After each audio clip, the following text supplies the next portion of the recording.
Hey, it's day 2 of Arvathon 2025, and the honk is still working. What's going on, everyone? Welcome, Arvanauts. Welcome, everybody, to a Saturday stream. It is Saturday, September 27th, and it is time for day 2 of Arvathon 2025. At some point, I'm going to have to be like Arvathon Prime. Okay, anyway. But it is great to see everybody. I am excited to have everyone on board as we have 2 things on the docket for today. The first is that we have got more of Dragonlance, as Tom just pointed out. With Champions of Krynn, we've made great progress in it, and we're definitely in the latter portions of the game. I don't know how latter, but we've done a lot of early stuff, and I'm feeling very good about all the side quests that we did because it actually got us some legit equipment, so that was nice. But anyway, we've got that going on. Then tonight at 7:30, we have Expeditions from the Mysterious Peaks, and I am very excited to have some tabletop play, which is going to be affected, as I'll talk about in a little bit, by the subathon in a good way, so I'll talk about that in a bit. And then afterwards, if we get the support that we need, then we'll keep rolling with the subathon all the way until 1:30 in the morning tonight. That's right. It is almost 12 hours of awesome play as we wrap up Arvathon 2025. First really awesome day. Yesterday went really well, and I'm very excited for today, so we will get moving with it in just a second. Before I do that, though, a couple of quick reminders. If you haven't done so, please follow the channel. Please check out our YouTube with !ArvTube. Discord is !ArvCord. Twitter is, I keep saying Twitter. I'm not on Twitter. Blue Sky is !ArvSky. Website, arvaneleron.com. And of course, don't forget the Gen GM show with Zach Clay that I do, the DM and GM tip show, and the website for this, arvaneleron.com. On the financial side, !Arv Shop, that's the merchandise area. Cool swag for you and cool stuff for the channel. And of course, the Patreon and the subs. That is obviously the focus of what we're doing here today. So again, both for subbing, you get those custom sub badges and emotes to use here, there, and everywhere across Twitch. And the Patreon also gets you stuff that you can't get just by subbing, including critiques of your writing and a whole bunch of other those things. So you can definitely get that too. And the Patreon is one of the goals that we've got today, our subathon goal, which I'll talk about in a little bit. So please support both of those. On the publishing front, !Icarus, that's my graphic novel from Athos Arts. !Library is my Tales and Tomes, The Forbidden Library. That's my 5e adventure and sourcebook from Alligator Alley Entertainment. And !Greyshade, that is my Greyshade IP. And that is the Grey Assassin Trilogy, Greyshade, Renegade, and Heretic from Athos Arts. You can get that there. You can also get the audiobook of Greyshade from our very own Trent Sparks there. Renegade and Heretic will be coming out as audiobooks later this year. And you can also pre-order the tabletop role-playing game of Greyshade, coming out from Alligator Alley Entertainment with the incomparable Brandon O'Brien as your lead, as your designer. That's going to be coming out in about 5 or 6 weeks or so. So very excited for that too. And as always, !BLM, Black Lives Matter, important to affirm and assert the significance and importance of Black lives. !Help Now, the World Health Organization page on suicide prevention. Important to reach out to others when you need help and reach out to others when they need help as well. And !Ukraine, UKRAINE, to help the people of Ukraine as they fight back against an illegal and illegitimate war with bravery and courage. And we send the message we'll do so for others in that situation in the future. I'm going to get rid of this and I'm going to turn on that. Hey, what's going on, everyone? Good to see you all. So yes, I am here and I am ready to go. I just got done about, I guess, a little over an hour ago with my Flights of Foundry panel, which was on didactic writing in the age of media illiteracy. Really meaty title. It was great. I actually really enjoyed that panel. Very thoughtful discussions. Really good fellow panelists. Rachel Rosen was the moderator and did a great job. So, and a really good audience. We had 50 or 60 people in the room that were commenting and chat and everything. So that was awesome. Really enjoyed that. So thank you to the folks at Dream Foundry, and Flights of Foundry was great. I've got a reading actually tomorrow at noon Eastern that is coming up, and I'll probably be reading something from my current work in progress, I would guess, which is a novel called Shade and Shadow, so I probably will be reading something from that, but that's coming up tomorrow at noon Eastern, so that was great. And if you haven't had a chance to check out anything on Flights of Foundry, I do recommend it. It is an online conference which brings people all together all around the world. In fact, one of the panelists was from Sri Lanka. One of them is from Sri Lanka but is currently in New York doing a residency. Me in Connecticut, and then we've got, and I don't remember I don't actually recall where Samantha Mills, who was one of the panelists, and where Rachel Rosen, the moderator, were from. I don't remember where they were, but it basically brought us together from everywhere. I saw Brandon Crilly, who should be known to some people in this chat, hanging out there in stream and everything. So it was cool, and highly recommend. It's not expensive. I think it's pretty much pay what you want. /can to attend it, and it was good stuff. So I was glad that I had a chance to be a part of it. And now we're getting into this. So for those of you who missed yesterday, let me tell you a little bit about how the subathon works and tell you how we're going to work things for the rest of today.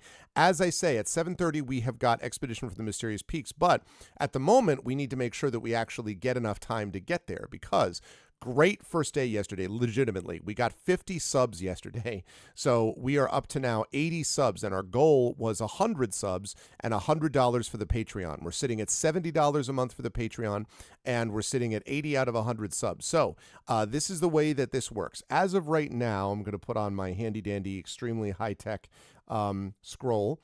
So right now, the stream is currently ending at, scheduled to end at Saturday, 8:30 p.m. So today, 8:30 p.m. Eastern. And so the way this works is we are basically guaranteed to have all of Dragonlance up until Expeditions. Now, technically, Expeditions from the Mysterious Peaks may not have enough time to run all of it, depending on what happens with the subathon. So the way it works is pretty simple. Every tier 1 sub or $5 Patreon support, either one of those, adds 10 minutes to the timer. Every tier 2 sub adds 15 minutes. Every $10 Patreon sub adds 20 minutes. So even though tier 2 subs and Patreons cost the same, you get a little more bang for your buck timer-wise with the Patreon. Every tier 3 sub on Twitch adds 25 minutes and triggers a game/book giveaway. I am giving away one of these deals, and I am giving away one of these deals, these board games. I will send to you for the giveaway that is gifted once we actually get one, but we need to have that gifted by a tier 3 sub and trigger that game book giveaway. And every $20 Patreon sub adds 30 minutes to the timer and triggers a game or book giveaway, which includes a signed copy of my out-of-print novel, The Third Sign, which is the first novel that I ever had published. It came out in 2009, and so it has been out of print for, I guess, 14 years at this point. But I happened to find a box of a few extra that are signed and pretty much brand new. So you'll be able to get a new signed copy of this, which I will send to you. And again, that is coming to you if we get that giveaway, which is, I should say when we get that giveaway, when we get a $20 Patreon sub. So that's the deal with that. We will also get some benefits specifically for when we're playing Expedition, but I'm going to wait on that because that's not happening for another 5 hours, basically. And so let me wait a little bit before we actually get to that stage. So that's what we're looking at. I'm very excited about it, and I am so excited about it that I'm going to switch over and play some Dragonlance. Also on the Dragonlance front, by the way, we had a really awesome time with Dragonlance. Made some serious progress yesterday. Finally got, we did a couple of side quests that we really needed to do, as it turned out. We did a tomb side quest that basically tricked out our one of our lead characters, Liswana Kit, with who is a Solamnic Knight. She got to wear this Solamnic plate, so her AC is currently -6. For those of you not familiar with D&D 2nd Edition, that is a very, very good armor class. She also got a longsword +2 now, so she actually took down a couple of fights just on her own. We also managed to get enough things moved around and shifted with armor that everyone now has much -6. Yeah, -6 AC. And we managed to get some of the other people mixed up, so I think sort of mixed and matched. So I think the highest AC that we have now, meaning the worst in the 2nd edition, the highest AC, the higher the AC, the worse it is in the old editions. So the highest one I think we have is AC 1 or something like that. So very, very cool. The only problem is that Solamnic armor can only be worn by a knight. So I only have one knight in my party, so... they gave us 6 sets, and most of it I'm yeah. So I sold a bunch because it's too much encumbrance. They don't really sell for anything, but I just did it to basically get rid of them. But I kept, I think, 1 or 2 extra just in case something changes. I don't know why that it would, but... So we got that. And we were able to get also a periaptive proof against poison. We were able to get a couple of potions. We also got some more, excuse me, we were able to buy a lot more +1 arrows and stuff. So still not a ton of magic for a bunch of level 6 and 7 characters, but we're in much better status, sort of like we're in a much better state now than we were at the beginning of the session yesterday. Solamnic armor, that's pretty much is by itself. I mean, I'd need to look and see what it is, what the actual AC is without her shield.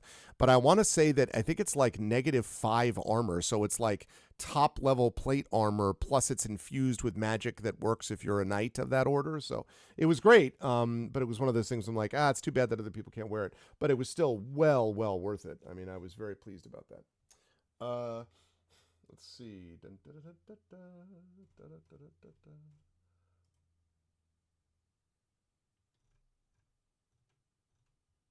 Okay.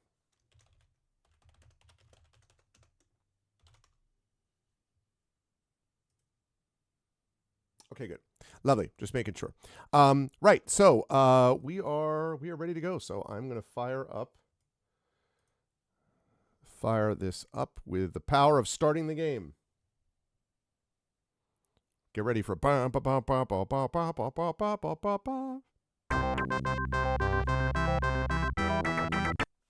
we go. Okay, we want to load saved game. And we want to load game A. And then we want to begin adventuring.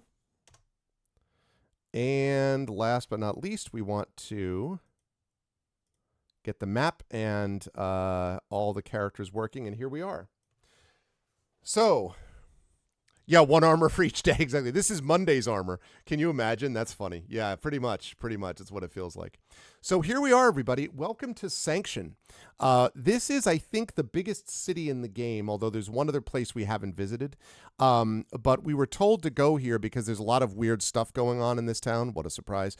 And again, we're trying to track down the bad guy who seems to be the main bad guy so far that we've found is a guy named Sir LeBaume, which I just can't take seriously, but whatever.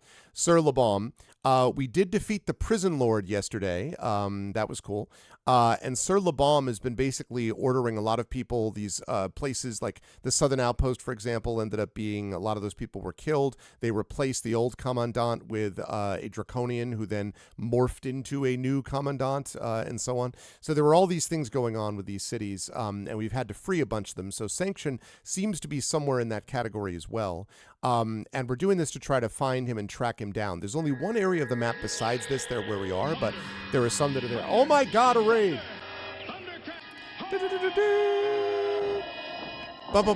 Thank you, Echo.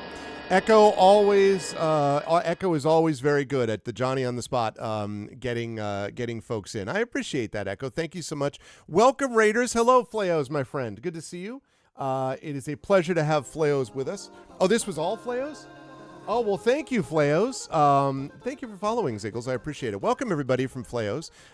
It is good to see you. Thank you. I appreciate that, my friend. Good to see you. Everyone, if you haven't already done so, you should be following Fleos. Fleos is an awesome streamer, good person that I have been lucky enough to meet in person last year. And one of our players, I should say occasional players, though we would love for him to be a regular player someday, maybe. But a player on our D&D streams on Ghosts of Saltmarsh with the rest of the By the Dice Roll crew. So it's great to see that. And thank you, Fleos. I appreciate it. Thank you. It's good to see you. And yeah, welcome, Raiders. If you don't know, my name is Arvin Eleron. I am an author and a college professor and, of course, a streamer. I focus a lot on story and narrative in games. I am playing a classic gold box retro CRPG known as Dragonlance-Champions of Krynn. And this is indeed Arvathon 2025. It's day 2 of my subathon. We have a goal that we have set of 100 subs. I'm only 20 subs shy of it. We got a bunch of subs yesterday on day 1, so we're in really good shape there. And the Patreon is at $70. We're trying to get to $100 with that. If we can do those two things, then this will be an epic success. Oh my God. Echo Alpha has gifted a tier 1 sub to Fleos. We're up to 81. And that also means that we get another 10 minutes added to the timer. So now we are ending at, I believe it is 8:40 p.m. Eastern instead of 8:30. And I'm willing to go all the way up to 1:30 in the morning tonight, Eastern Standard Time, if we get the support for it. So, plus we're playing a little bit of Expedition for the Mysterious Peaks tabletop at 7:30 as well. Thank you so much, Echo. I appreciate that. And Fleos, thank you for the raid. And thank you to everyone here. And I hope you will consider subbing. There's a lot of cool gifts that you can give and a whole bunch of things, which are pretty cool. So I am excited for all of that. Also, I want to make one little adjustment to this, if I can. Okay, which is, I think that should be okay, yeah. Because I have to be careful because there's so much information with this, with that thing up there with the character list that you see, and they're getting, as they get more stuff and more magical stuff, like it interferes with the health bar, but I think I now fixed it, so that should be good. Yeah, I did. No, I saw that. Yeah, I was going pretty late. I ended up going till about 1:30. Again, which was, I started at like 6:30 and I finished up at 1:30. So have nothing to complain about. Basically, we just have to get the rest of the way tonight up to 1:30. These have always been successful. And so I only run one subathon a year, but this has always been successful and I had a lot of fun with it. And I have to get done with Dragonlance because on the 30th, Final Fantasy Tactics Remastered. The 30th, I have my Patreon game, which I'm going to be playing first on Tuesday. But Thursday the 2nd, I'm telling you right now, it's time for some Final Fantasy Tactics Remastered. I am pumped up for that. So, but first we have to get through Dragonlance. So, so we're in Sanction. We are exploring Sanction. We have to find out where this LeBaum dude is. We have to bring our vengeance home to him so we can stop the Draconians. And that's it. We've done all the side quests so far, and we're just on main quest stuff. So, very, very pleased with our progress that we made. So thanks everyone for being here. Please consider subbing, supporting the Patreon. You get some cool stuff for yourself as well by doing that. And remember, giveaways. If you want a copy of my first ever novel, which is now out of print, called The Third Sign, if you want a copy of it, a signed new copy, I have a couple of copies that came into my possession, and I will send it to you if you win the giveaway, which we get by somebody giving or getting a tier 3 sub, or by supporting the Patreon at the, the Patreon at the $20 level. $20 Patreon sub is 30 minutes to the timer and a game and book giveaway, including a signed copy of The Third Sign. So please consider all that. Otherwise, though, let's get going. What were you playing today, Fleos, by the way? What game did you have up and were running? The mage is extremely annoyed. Get out of here, he demands. What do you do? Oh, that's right. This guy is the recruiter. And he was not happy with me, and I don't know whether he's sketchy or not. He probably is. So we'll see.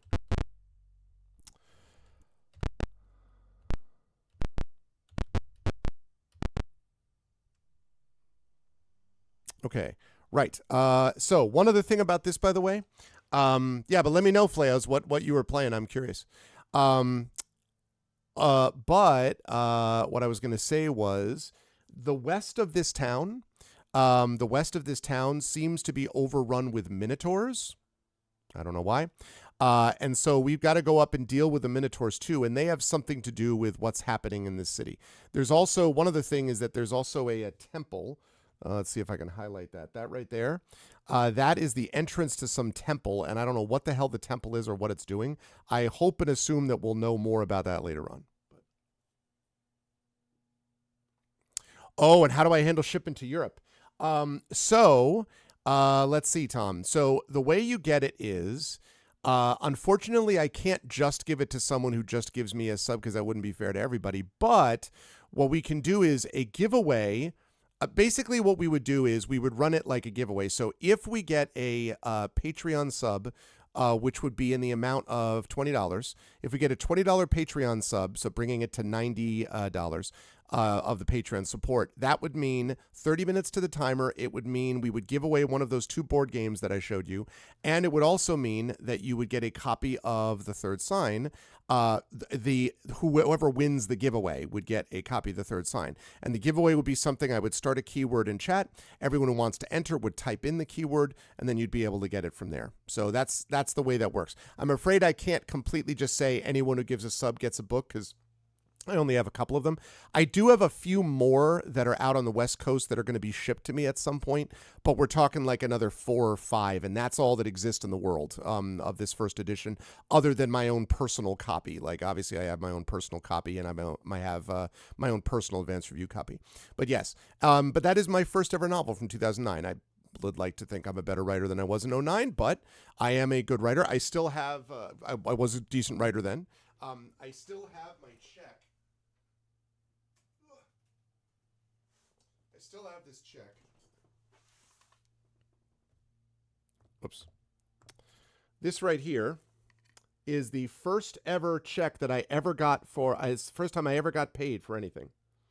Paid for anything in terms of my writing was this. I got a $1,000 advance. It's my first ever thing that I got. And that's Techno Books. You can see it's for 2008. My book was published in 2009. And the person who bought it was John Helfers, which many of you are familiar with on this channel. And that guy, Martin Greenberg, you see right there, he was the one who signed it right there. And Martin Greenberg, who's now passed away, was an absolute legend in the fantasy and science fiction field. Did anthologies with Isaac Asimov and a whole bunch of stuff like that. So that was my first ever one. Sure, of course you can. You can certainly send me an email. And by the way, Tom, again, you know how incredibly grateful I am for your generosity. I'm not trying to be unfair to anyone. That's all. That's the only reason, that is the way it is. So.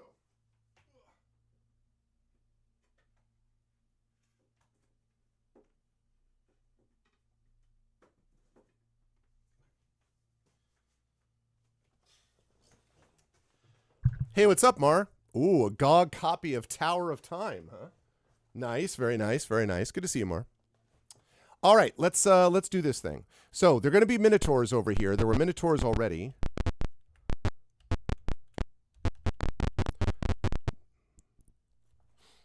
You were stopped by a Minotaur patrol. What's up? What are you doing here? They shove you back and stalk off in search of more lively prey. At this point, I mean, I'm not. A lot of my guys are maxed out level-wise anyway. I will get, obviously Lizwana Kit, the Arvanauts, Witcher 3. When they get up to experience, that'll be great. But I'm not looking for extra fights because I've got plenty of them already. Yeah, I am doing well. Having a good time with the subathon that we're doing right now. So, right. Okay, now I can encamp no. Exit maneuver. Okay, here we go. This is where I stopped. I think I went in here, and then I stopped because there were too many Minotaurs. See? Minotaurs attack. Now, what I love about these is, I know that according to Dragonlance lore, Shadow Mage was talking about this last night, that they're like 7 feet tall, but I was still like, they look the size of like giants, and I don't, like, in real life, I always imagine, so, okay, they're all fantasy, you know what I mean. But like in mythology, I always imagined Minotaurs as being like 6'5" or something. Basically football players with horns, right? Like it's kind of how I imagine them, American football players. But here they're like enormous. I'm like, Jesus, they're all Andre the Giant, All right, so let's see. What can I cast on you? Let me cast one of the classics. Stinking Cloud has been doing amazing work for me, by the way. Amazing work.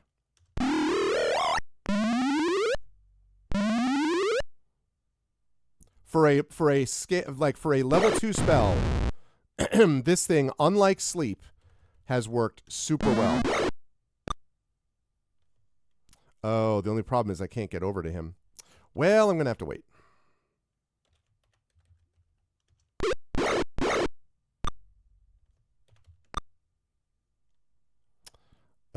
Let's have you cast. I don't want to have you use all your stuff up. 4 fireballs though. All right, let's use Magic Missile.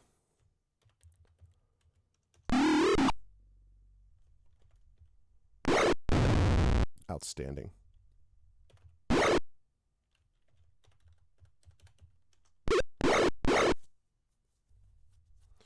We are crushing these guys. And again, that Stinking Cloud just immediately added the odds. Means one of my fighters can't get there, but... Yeah. Wise decision. I would also have surrendered. I like how when they surrender, they just disappear. They're like, yeah, I'm all good.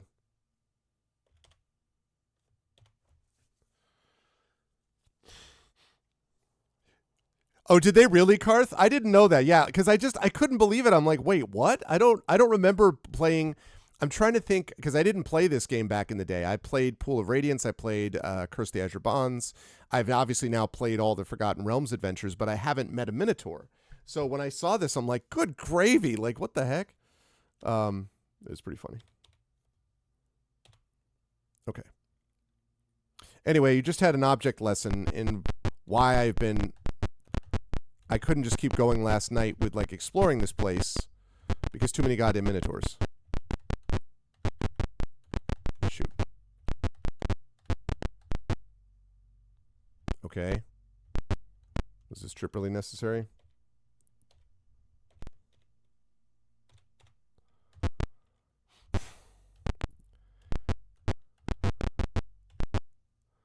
Okay, so those are the docks. You were stopped by a Minotaur patrol. What's up? What are you doing here? They shove you back and stalk off in search of more lively prey. Pretty consistent. Oh, hi. Parlay.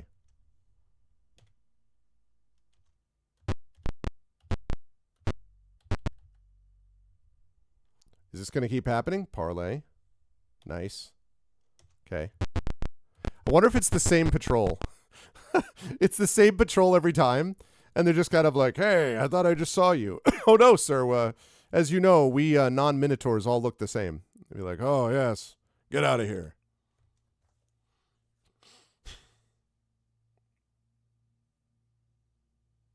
Yeah, I probably should do that next time, Tom. That's true.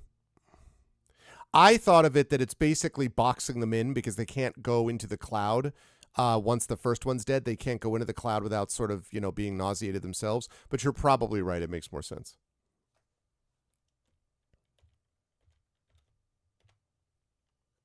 Okay, right. Move.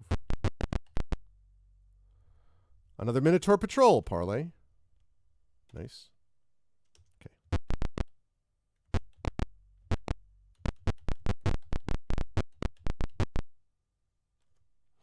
Alrighty.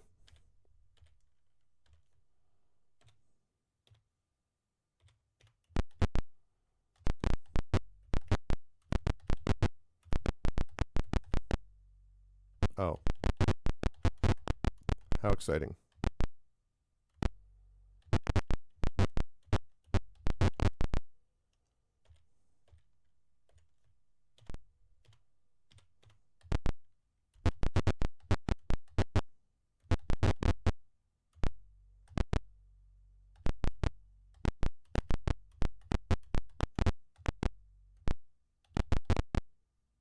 Okay. I mean, I'm still looking for La Balm, so. Sound effects were legit back then. They definitely were. What's up, Josiah? Yeah, exactly. I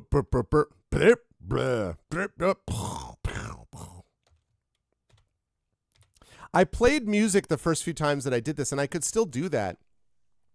But I have to say there's a certain kind of like focus that happens when, look, I've been doing some writing lately, listening again to the extraordinary Final Fantasy VII remake soundtrack.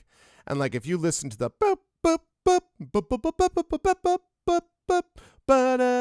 like if you listen to that, it is amazing. Don't get me wrong. The music is a huge part of what makes those games. When you hear Tactics Remastered next week, music's incredible. But I will say that sometimes it's cool to have a game that's just sort of minimalist, so. The tomb was actually great, Tom. So I passed all the tests. There was a test of like basically temptation, like this treasure room, and all you had to do was just not take any of the amazing treasure that was there. Then there was a test of honor where you had to they gave you some moral questions to answer. Then they had a test of knowledge, which because I had a Salamnic Knight, Lizwana Kit, passed that with flying colors. And then there was a test of fear. And at the end of those tests, I went and found the crypt for Sir Dalgard, and the Draconians who had been following me attacked. That was a little bit of kind of a tough fight, not too bad though. And then went in there, and then he gave me finally someone came through, so he basically gave my knight all this stuff, and that's where we got the Salamnic plate. That's where we got the longsword +2. That's where I think we also got a girdle of giant strength. So Lizwana Kit now has an 1800. That was a lot of fun. I think that's been my favorite side quest so far. has been the tomb. It was good.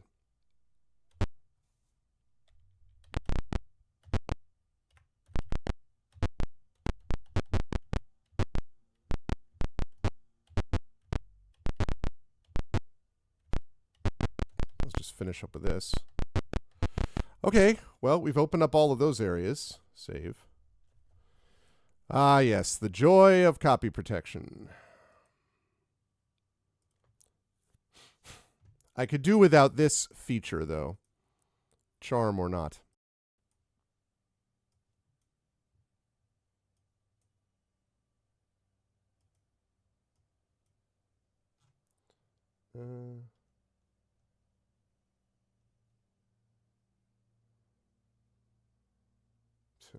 Exciting.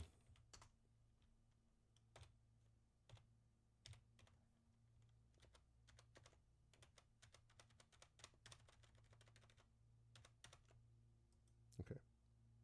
Yep. It was no joke. It was all of a sudden like I think it was I don't remember if it was who said that like all of a sudden the gear escalated quickly, but it was no joke. Yeah, the gold box games made you use a code wheel. Some background music would be nice. Yeah, I thought about it. I don't know. I'd have to think about what kind though. Oh, okay. Well, that's all of Sanction. All right. Well, there's the training hall. That's the entrance. That's the Dragon's Curse Tavern, Sanction Weaponsmith, Southern Sanction Inn. All right. So this recruiter has been doing this weird stuff, and so I may need to go challenge this dude. I may need to go challenge this recruiter. Because the only other place where I can go is up here. I don't really have any information otherwise, is this temple entrance. And I could go there, but...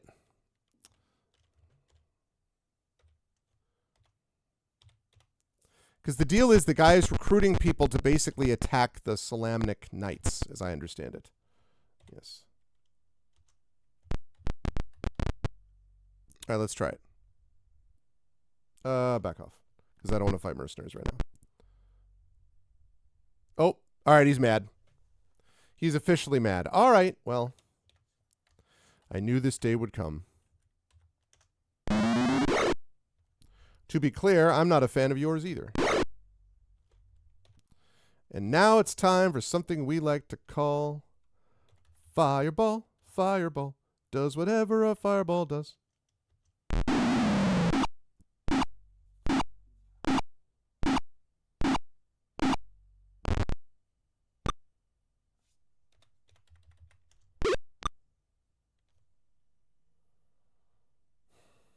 I'm going to get one attack.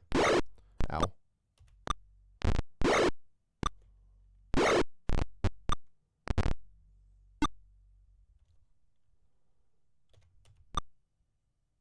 A lot of misses in a row.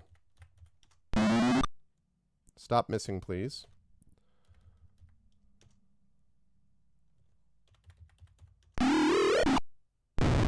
Bye-bye.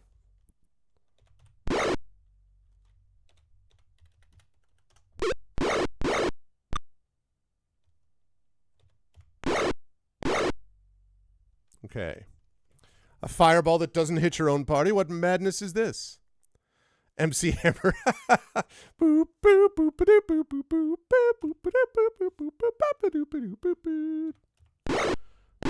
I like to think of all them doing that, like whistling it. And now I hit you in the face with an arrow. If you know, you know.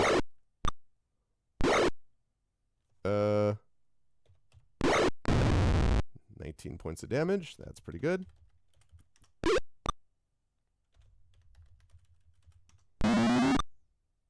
Yeah, but it's by oh, that's true actually. No, I'm thinking about the wrong hammer. It's by isn't that theme that I was just doing, and also the Miami Vice theme, was by another hammer, right?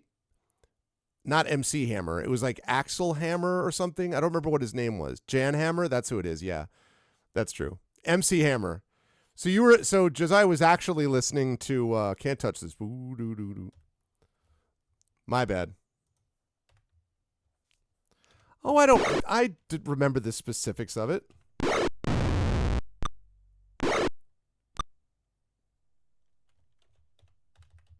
What's nice about this is I'm fighting them in the inn, so as soon as I'm done dealing with this guy, I can immediately go rest. Super convenient. Yep.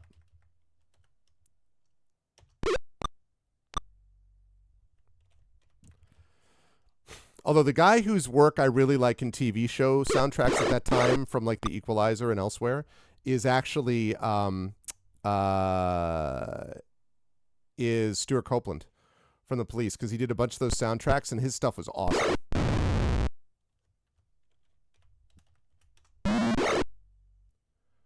Feeling a little isolated, are we?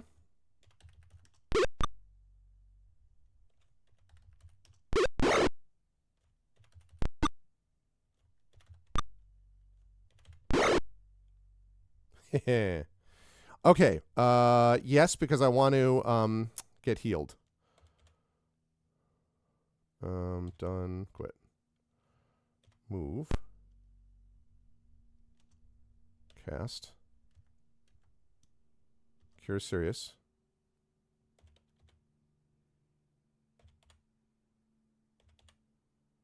On oneself. Then I have to do that again on the Arvanaut.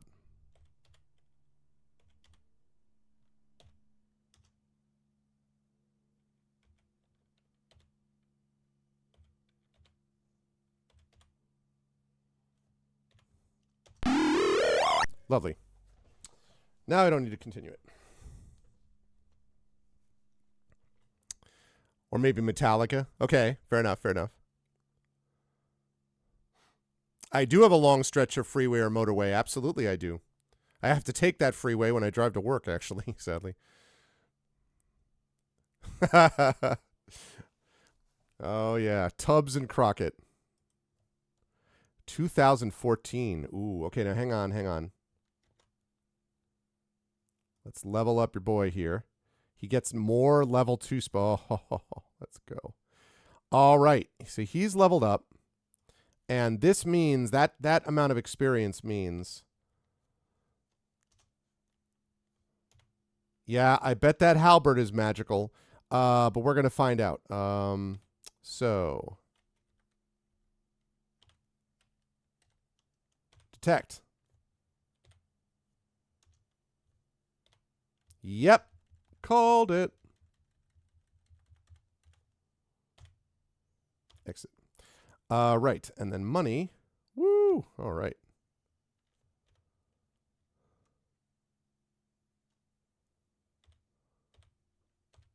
Here we go.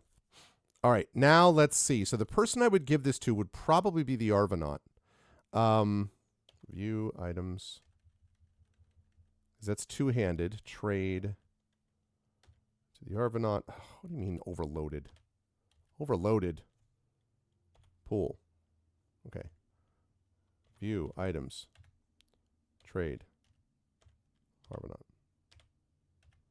View. Okay, so he's got 1d8 plus 4.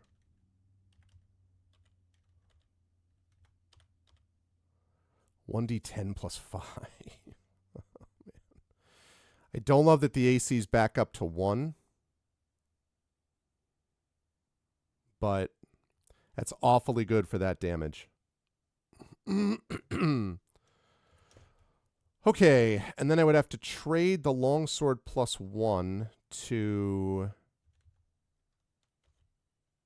probably to Arvanelleron. And keep the shield for now.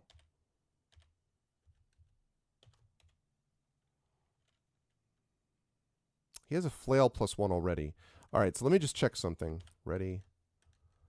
Okay, so longsword plus 1 is 1d8 plus 5. 1d6 plus 6. So minimum of 7, maximum of 12, or minimum of 7, maximum of 12, or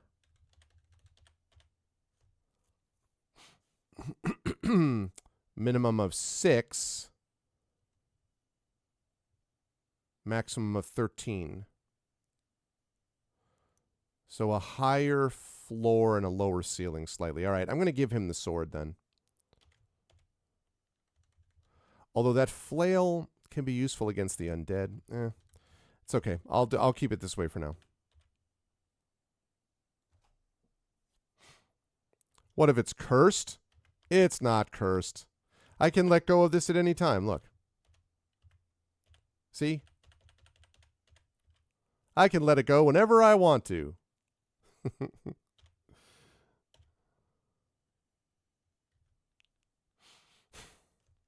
Okay. And let me just have... okay. Congratulations, the party gains experience. You find a dispatch recorded as journal entry 16. Also, this one, a kit goes up here. Level 7. Outstanding. Okay. So, journals. Journal entry 16.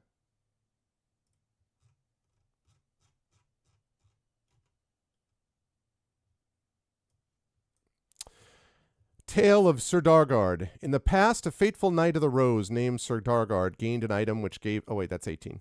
I was like, wait, why am I seeing this? Journal entry 16. The plan has to be carried out in stages. Stage 1, which is already complete, was to threaten various small areas to the north and get the good armies to begin a consolidation of their forces. We were fortunate to find a rather hapless party that we were able to use to pass the false information to their leaders. It was pure chance that they were sent after Caramon when he was captured and throttled. We couldn't have planned better for our purposes. We left clues behind to lead the group to Gargath, Jellic, and Naraka. This gave us time to complete our plans for the ambush at Sanction. They're talking about us! People have been screwing with us. This will not stand. All right? Will not stand. Oh, wow, Tom. That's interesting. Yeah, I bet they were. I bet they were reused. It's amazing how much television is reused. In Star Trek, they reuse sets all the time, for example.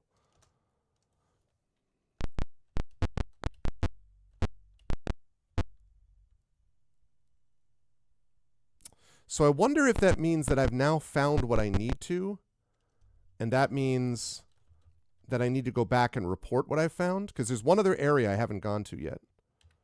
Another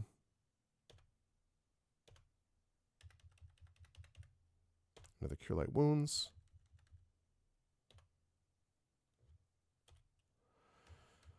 I'll take another... Oh, Resist Fire might be interesting, actually. Let me take a Resist Fire. Spell magic does not work as much as I hoped it would, but still. I'll take another Cure Serious. Do two Cure Serious. And as for you, Magic Missile, Stinking Cloud, and Fireball. Yes.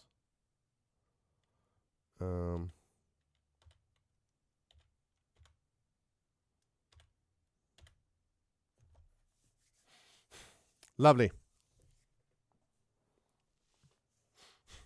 There's one creaking, or like the the door opening sound, or like the Wilhelm scream, right? You know, how many times have we heard the Wilhelm scream in one capacity or another? Shakunis will massacre the enemy stealthily. Can you massacre and also be stealthy? I feel like massacre kind of implies it's a little open, Echo, you know what I'm saying?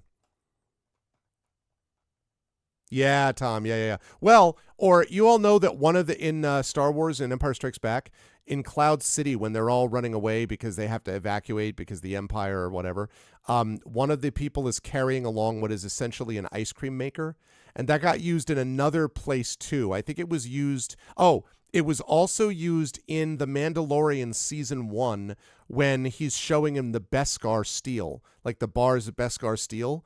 And it was this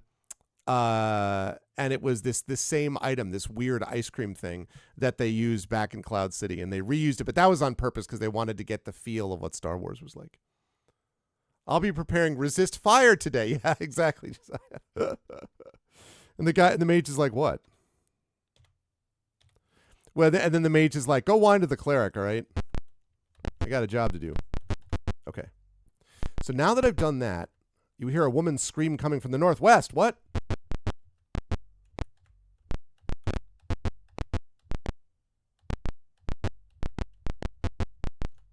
You see a woman dragged to the building ahead by a band of minotaurs. This shall not stand. Save. A. No. I bet we're being led to this. The warehouse is crawling with minotaurs. Screams can be heard echoing throughout the chamber. What do you do? I attack. What do you mean, what do I do? Vital to the universe. Oh, no, for sure. But I don't know. But it wasn't stealthy, though, is what I'm saying, Echo, right? It was very impressive, but it wasn't stealthy.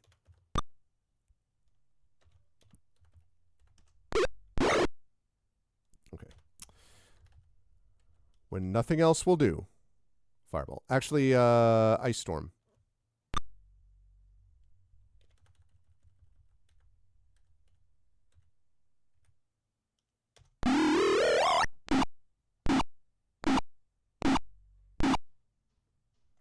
That's the way we do it. Play your guitar on your MTV. I bet you wish you were a little bit smaller. I wish I was a little bit smaller. I wish I was a baller. I wish I had a girl who looked good, I would call her. Wish I had a rabbit in a hat with a bat and a 6-foot impala. I wish I was like 2'9", so I wouldn't be stuck behind these people, because, yo, they don't know me, but, yo, they're really fine. You know, I see them every time, everywhere I go, and even in my dreams, I can see no way to make them mine. Yeah, my wife and I have an ongoing joke thing with that song. Little Arv has got an animation to it, which is really funny. Very, very funny. Okay, and we're going to do a thing we like to call Fireball. Thank you for walking right next to it. We appreciate that. Very kind of you. Very kind of you. That should...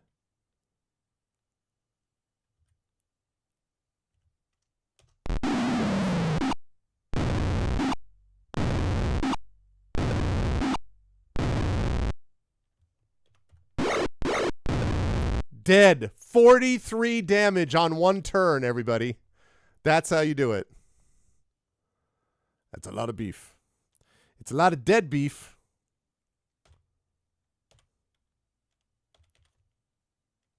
Nope. Ooh, and look at the Arvanaut leveling up. Okay, so that means, so now we have Nimblefinger's maximum level. That's what that bar being immediately full means. Nimblefinger's maximum level, Arvin Elrond's maximum level, the Arvanaut is maximum level. So Lizwana, Rockon, and Witcher are still gaining some knowledge. Bigger and stronger, Mr. T. I pity the fool who does not think I can do what is necessary. No, I do not. Okay, we're going to save that under B. No, exit, move. You hear a muffled scream from the southern corridor. Oh no! You spot a young woman in the cell to the south. Minotaurs emerge from the cell and attack. All right. It's time to attack.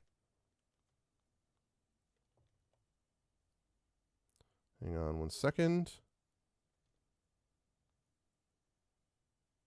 Okay, good. Okay,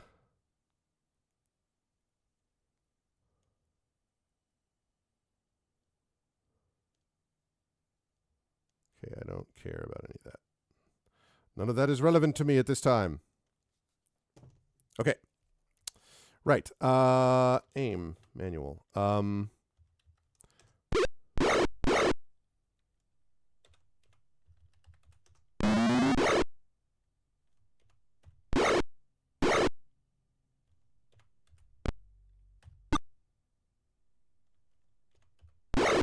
God damn it. I was afraid I was... Shoot!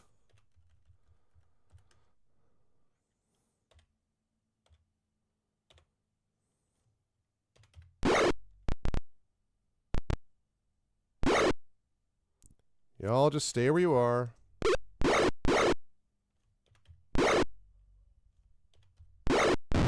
Jeez, 23 points of damage.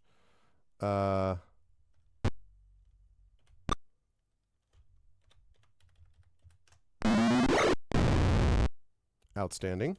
All right. Now I can do what I was going to do when I was so rudely interrupted. Yeah, let's just do Stinking Cloud. Oh, wait, I may not be close enough. God damn it.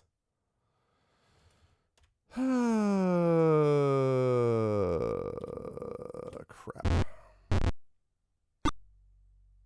That's annoying.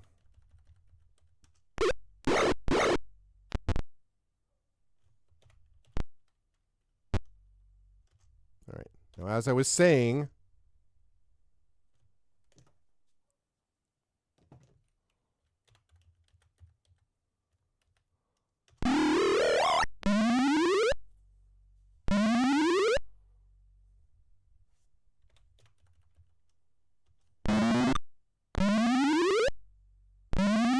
She's like, cough, cough, cough.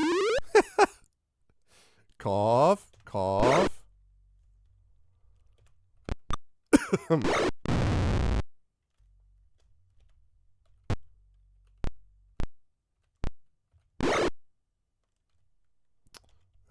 Okay. I think you've got enough there.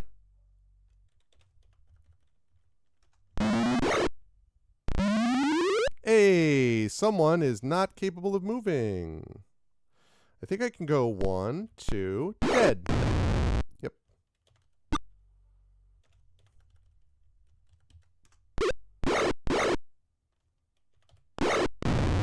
Dead. Man, Liswana is packing a punch these days. Absolutely packing a punch. Okay. Guard. Yes, because I want to get someone healed. Move. Like that. Done. Quit. Done. Guard. Cast. Cure light wounds. Oh my god. 1 hit point. Can we try that again, please? Except this time actually not suck at it.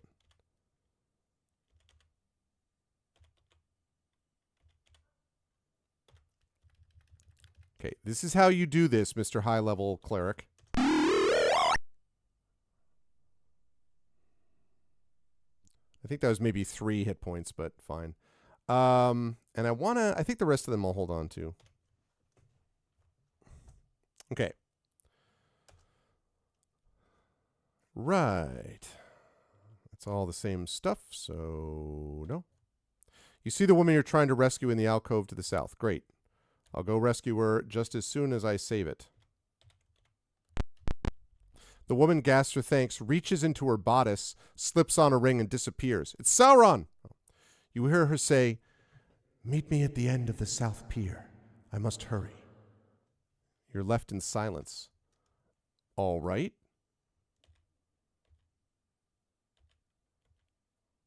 Interesting.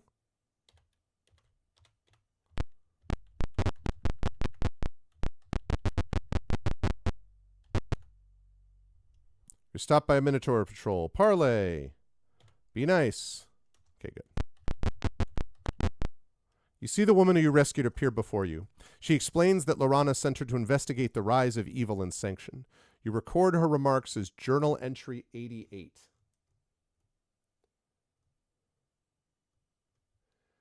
So I look at her and I say, "What happened to you?" And she says, "In West Philadelphia, born and raised." Okay. Just before the Temple of Durgast was closed, dead bodies were seen being carried into the arena in the temple's northwest corner. There were hundreds of them.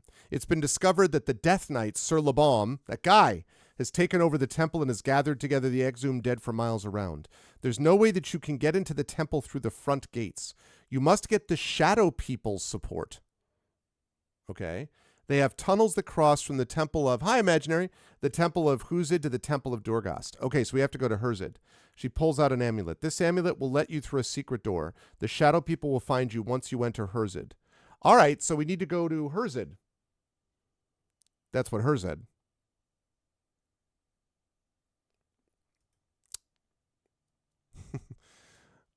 Well, that would be... I mean, the thing is, I lived in Staten Island and then Jersey. In Northwest Connecticut, born and raised. I wasn't born, though. In New York City, born and Connecticut raised.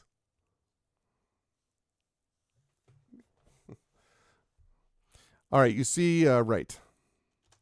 She hands you the amulet and says, "The secret entrance is in the first building to the south of the warehouse where you found me. It's in the southeast corner of the back room." First building to the south of the warehouse you found me. Oh, okay. So that should be... Southeast would mean here.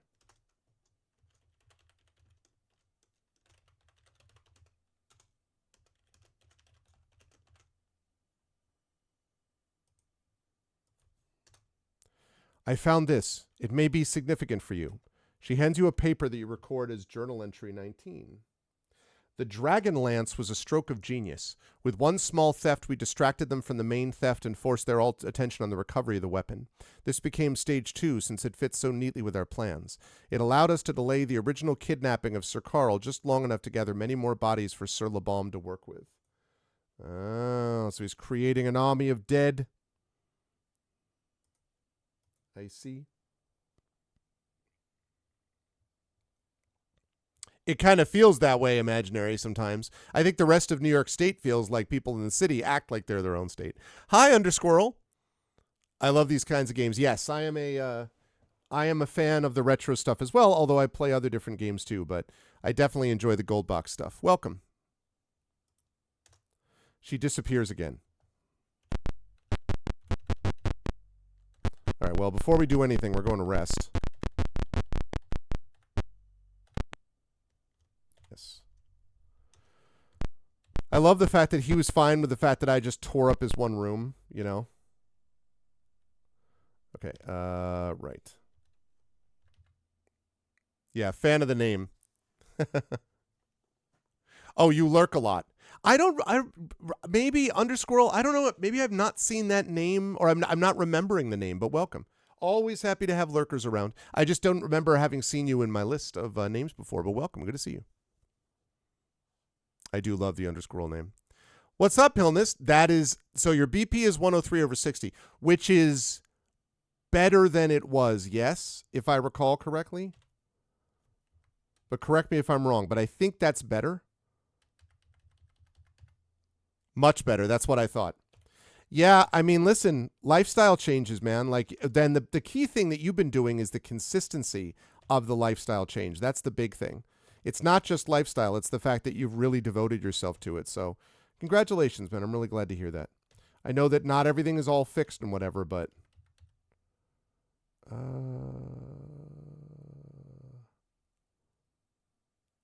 yeah. I thought about making one of my lightning fireball be a lightning ball, but I know it feels differently, doesn't it? It's like when my heart was out of rhythm, my heart being in rhythm is just this like absolute sea change for me. So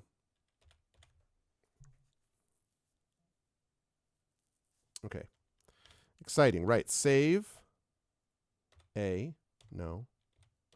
All right, we're going to go. It's time for us to go and find out.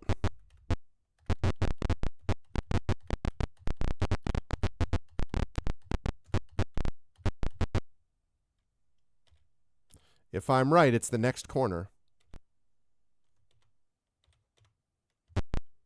Yep, the amulet goes, revealing the secret entrance. Yeah, I want to go through it. The Temple of Herzid. A creaking, swinging wall opens into the dank, oppressive quiet of the Temple of Herzid. Okay, you know what we're going to do? We're going to try something. We're going to try a little experiment. Let me give you 1 second here.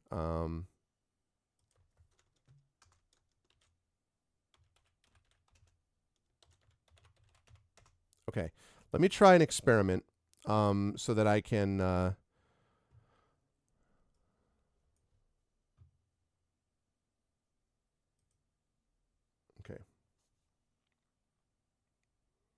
I'm a little lightheaded because that's how bad your BP was, yeah.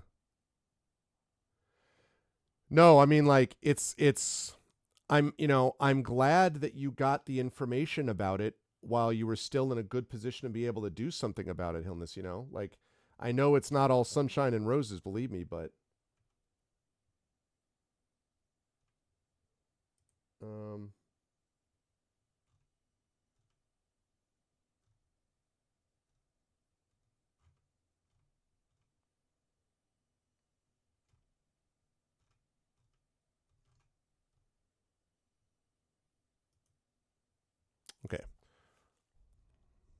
Yes. Yes, thank you for clarifying. All right. Okay, so here we go. I'm getting some audio work here. While I'm doing this, by the way, just remember that this is part of our subathon, and we are currently only 19 subs shy. We had some more subs this morning, which is awesome, so thank you. We are $30 shy and 19 subs shy of our goal, and we are currently sitting now at 8:40 p.m. Eastern is when the thing will come to a close, but I'm willing to go all the way up to 1:30 with the support, so keep at it. And I think that's great, Hilness, because it opens up so many possibilities, too, that I think I'm really glad. Okay. Right. So can I find the thing that I need? It's not that.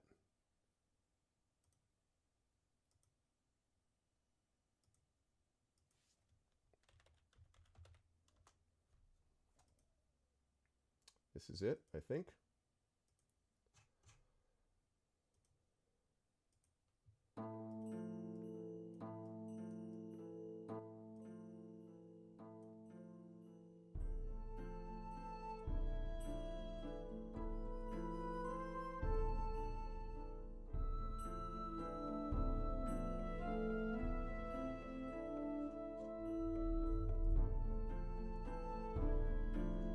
All right. Can everybody hear that okay? Can everybody hear Can everyone hear that okay? Okay. This is Temple of the Mains by the great Kevin MacLeod. So now that we have that, that's going to be a little I'm doing this just to see, Tom. I'm giving you a little bit of your background music you requested and see what we think. Because we are in the dank, oppressive quiet of the Temple of Hurzid. The temple is a crumbling ruin. Dust swirls up at your passing. There are draconian footprints in the deep dust. They look fairly recent. Yeah, I'll bet they do.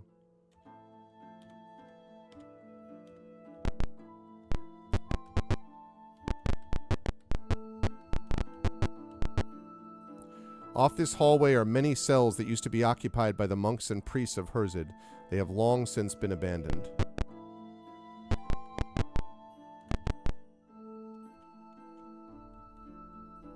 A little nervous about searching, but...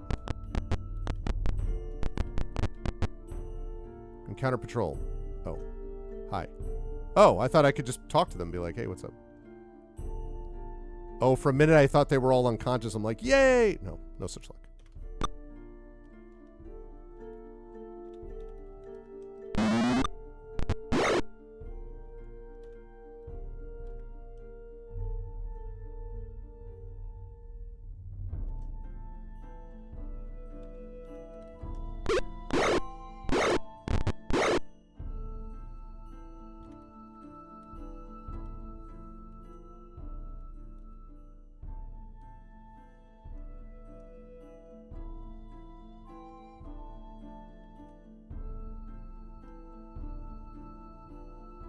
I think that hits all of them.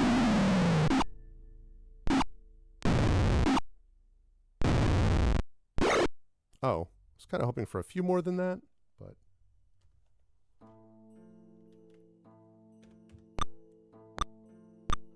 Okay. Please stop missing.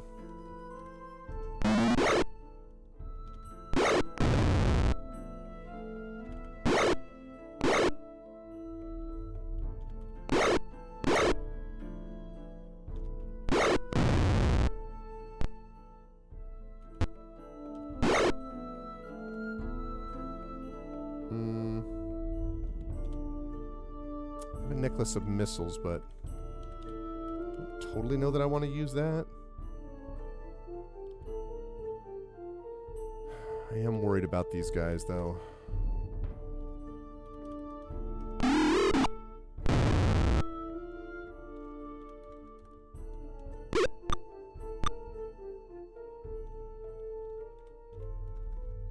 Use the darts, Luke.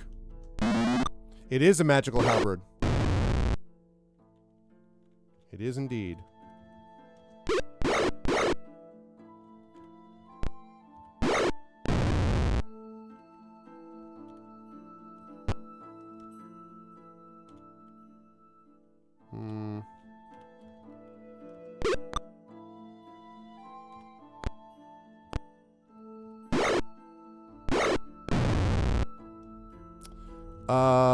Yes, because I want to heal him. Done guard.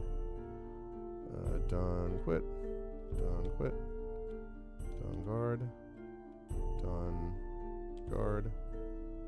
Cast. Let's do a cure light wounds on the self. That's pretty good.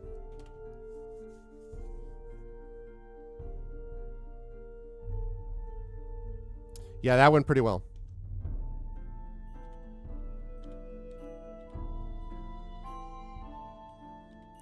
I'm going to take off search. I am still a little... Oh, my God. Still a little uncomfortable with those guys.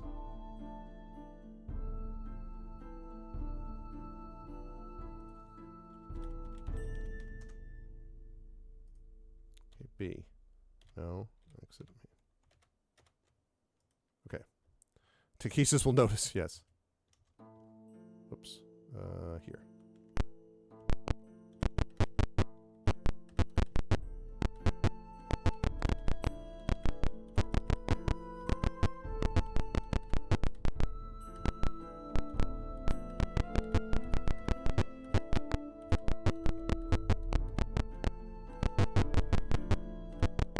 Okay. All right, those were the cells.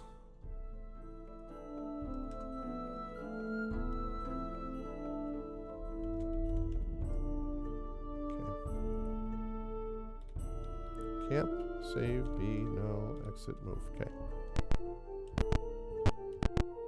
This room is filled with rotted casks of what looks like food. Everything has long since spoiled.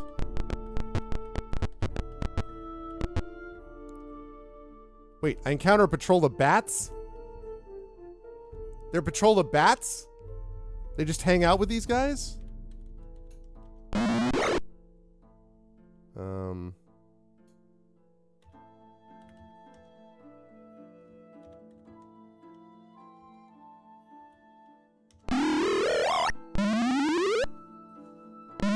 This is not a very big patrol, I just...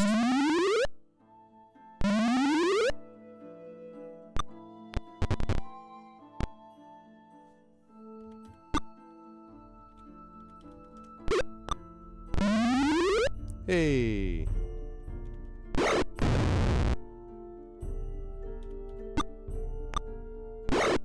Ow.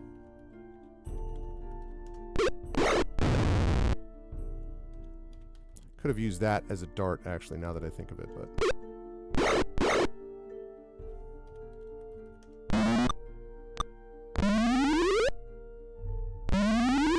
Yay!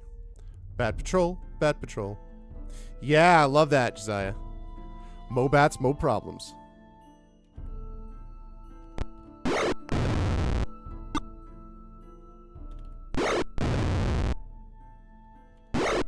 Oh my God, Lizwana. Lizwana is just freaking wrecking it.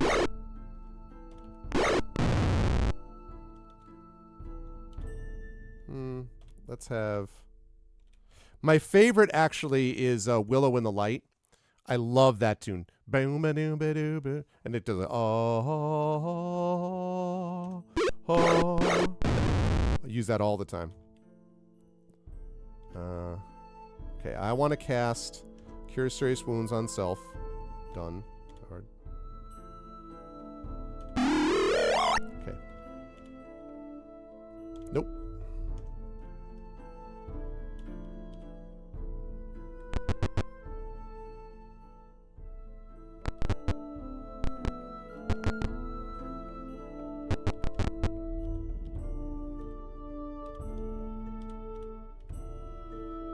Oh. Oh, interesting. Okay, so that's the regular exit. I don't think... So wait, like... This is supposed to be this big, like, backdoor exit. And this is this exit. Like, why is this that much better than... What? I don't... Okay. Seeing eye bats.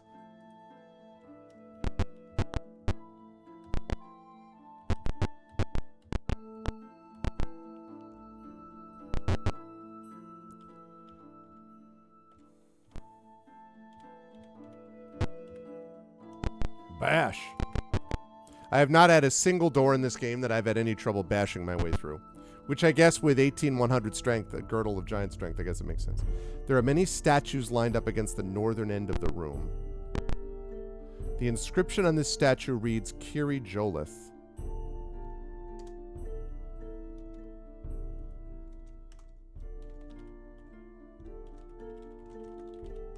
Okay.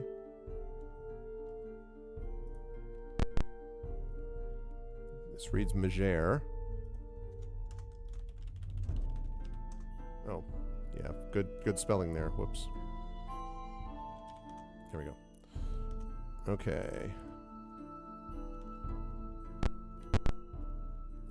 Paladine, yep.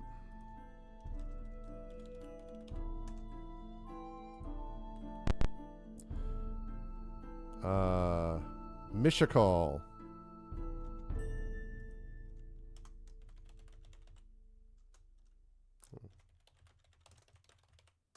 Okay.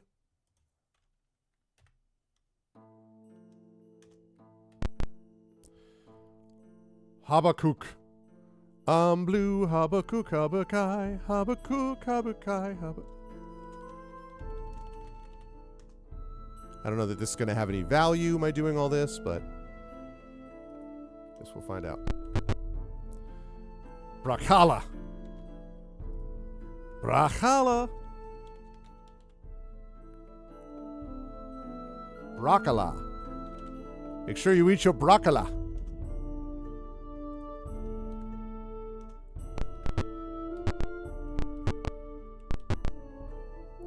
His strange figure in the mists ahead.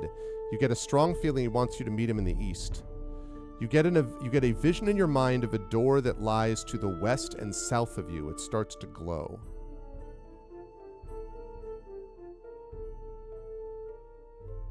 He wants to meet me, but he's standing to my east, but he wants to meet me to the west and south. The door opens and a treasure is revealed. Then the view expands and it shows the room as a trap in it. The vision reverses direction and a series of statues is revealed. The vision centers on the image of Paladine, then fades slowly. A strange figure disappears from view. God damn it. So I need to remember Paladine, I guess.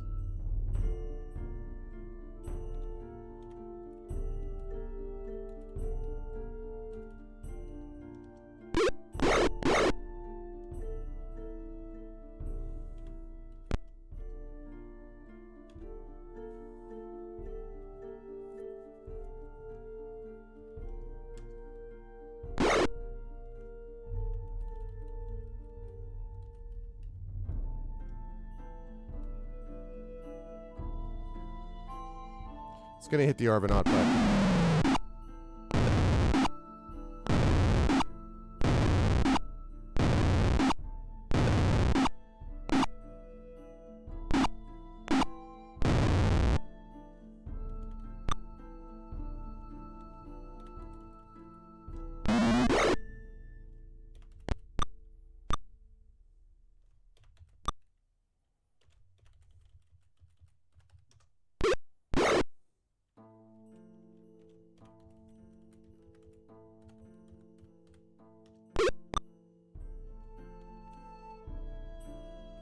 Yep.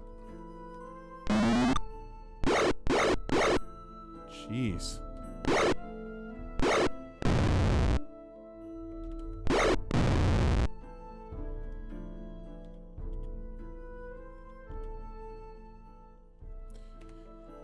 Yes, because I have to heal him again.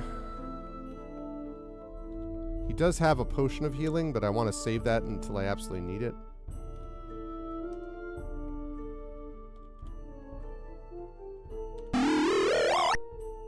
Yeah, I want to get a little more healing than that.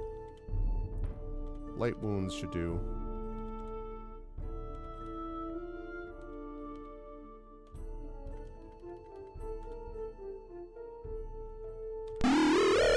Nice. Good. 639 experience points. All right, so the Paladine statue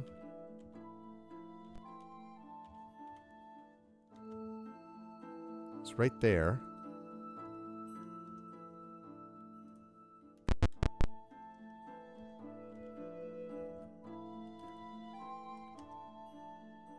As you search the statue, you accidentally find something. Aha! Let's go. Ooh. That's gotta be a, that's obviously a magical longsword. I don't want to even have to detect it because it obviously is. Take. Share. View items. Okay, so longsword +2, 1d8 plus 11.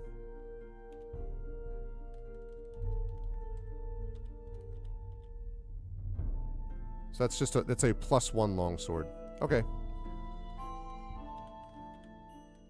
Nothing wrong with a +1 longsword.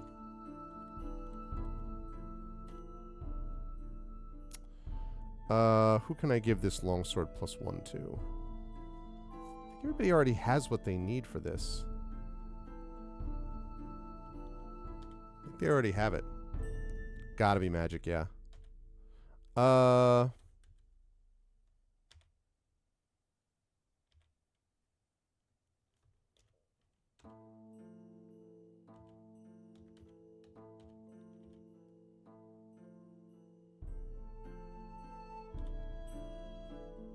Okay. Save. B. No. Exit. Maneuver. Okay. The nice thing is, I can get, once I get out into Sanction, I can rest. So that gives me plenty of stuff to work with. So that's good. You see the glint of something shiny in the far reaches of the room. Remove the trap. You have successfully removed the trap. More experience!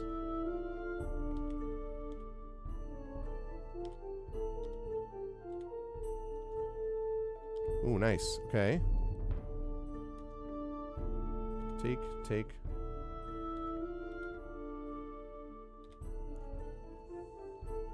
Disarm trap XP.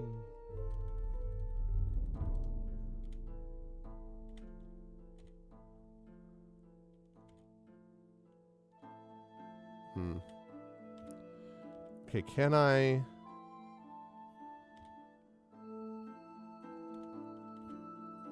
No, it's the same stuff. I need to get that stuff ID'd. Save. B. No.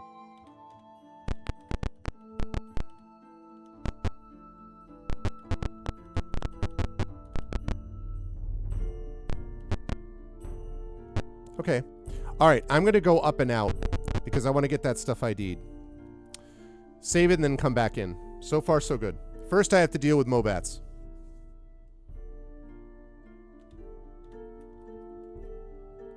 Okay, this is not a... This is the kind of patrol I like to see.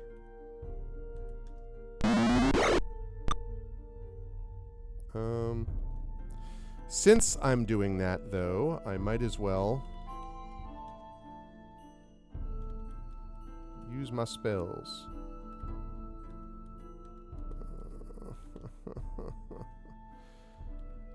All right, well, not very exciting, but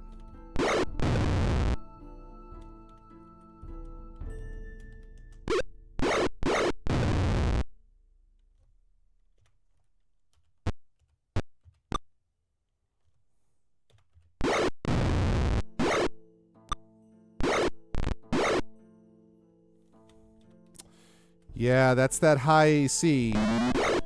His AC is not as good as it should be because he's got that halberd, but he does so much more damage. Not sending their best. What they call Mobats, there's always mo of them. Mobats, mo problems. What's up, Omizu? How are you? Welcome. Welcome to Arvathon 2025. Welcome to our subathon. We are having fun. 19 subs shy of our goal and $30 short of our Patreon goal, so we're doing quite well. How have you been, Omizu?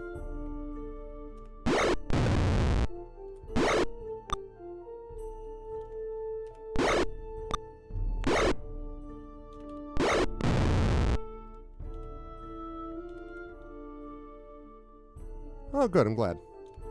I am glad to hear it.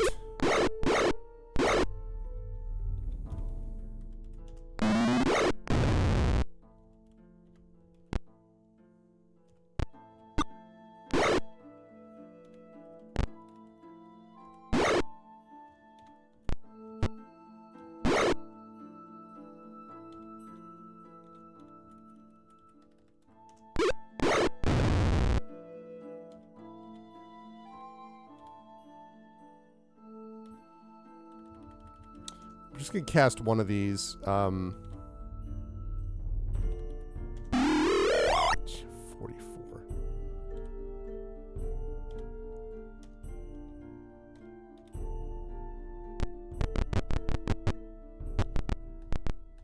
Oh, shoot. Ah, god damn it.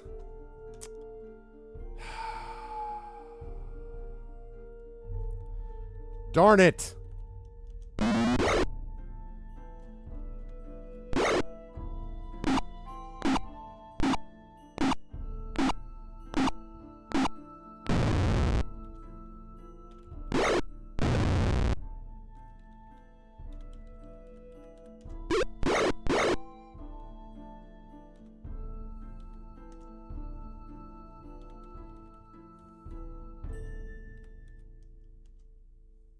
What? Why can't I? Can I target it there?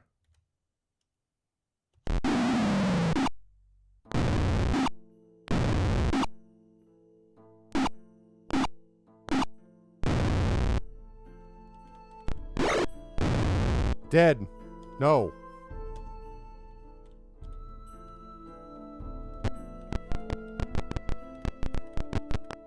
Okay.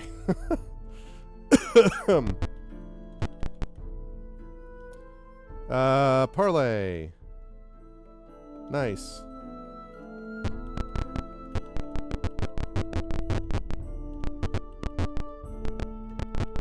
Oh, wait. Actually, wait. Okay, I need you to ID. Yes. Pool. View. Items. ID. Yes. As I would have thought. Right, I'm going to sell it. Because I don't need it. View items. ID. Halberd +2, as I would have assumed. Okay. Okay. Yep.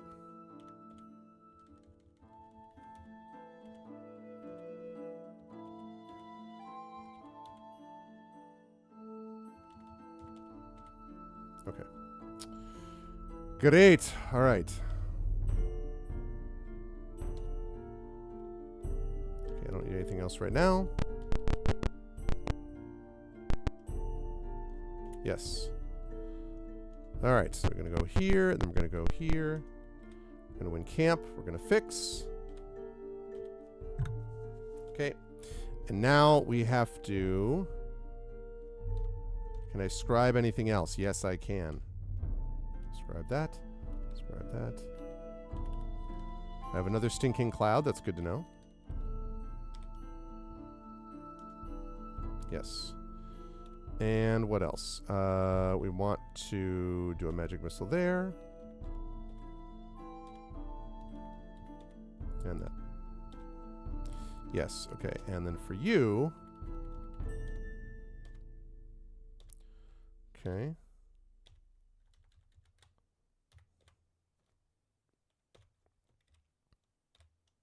Yes.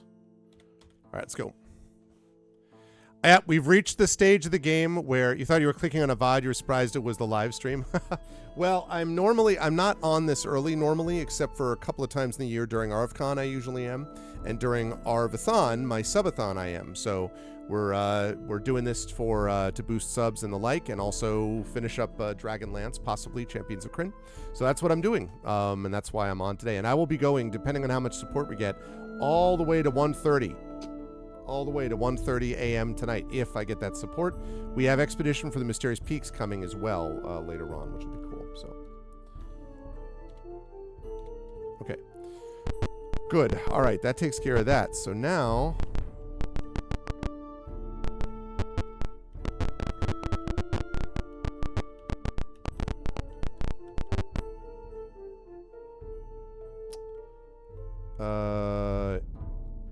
yes.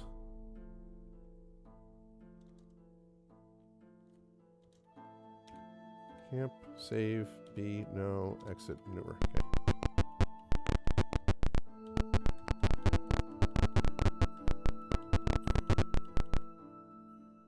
You're a soft rustle of movement. Patrol! Damn it. Alright. I knew this day would come. Okay.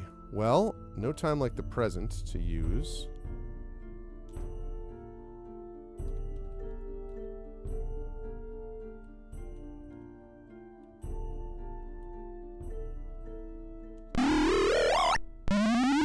Level 2 spell, still doing work.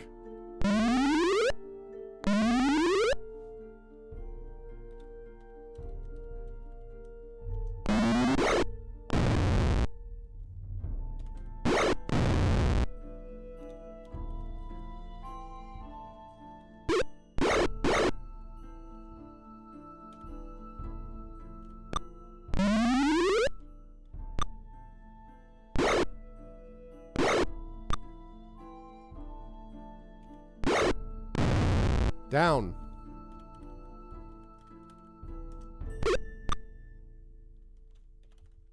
Want that spellcaster out.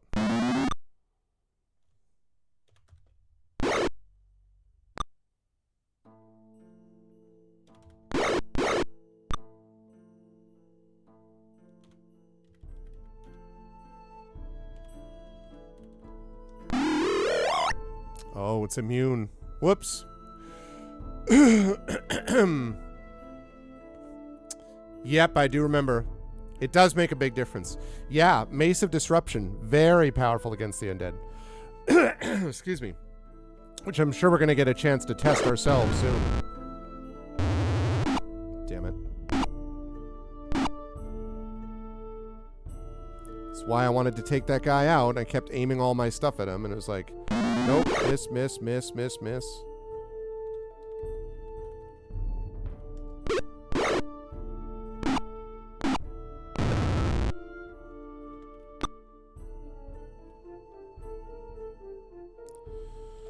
Gotta wait because the acid.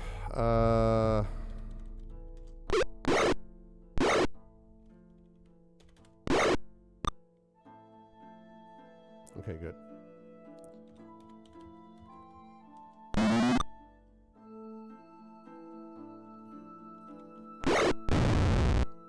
Dead.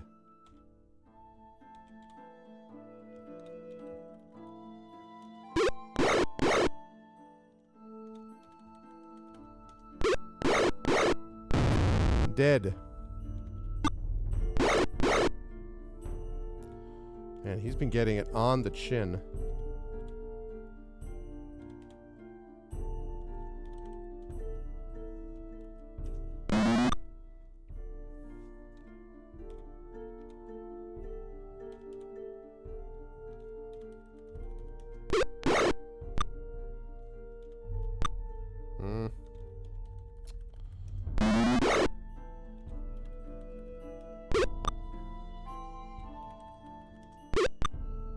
Stop missing.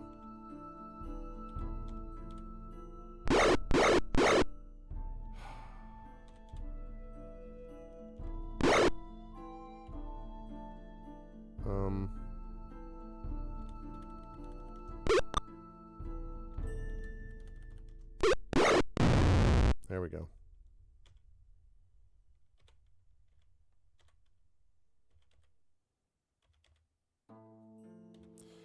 All right, let's get a Cure Serious Wounds on myself. Yes, because I want to do that again.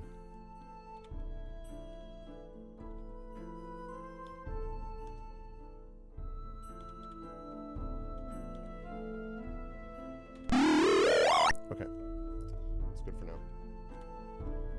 Get him back into the green zone.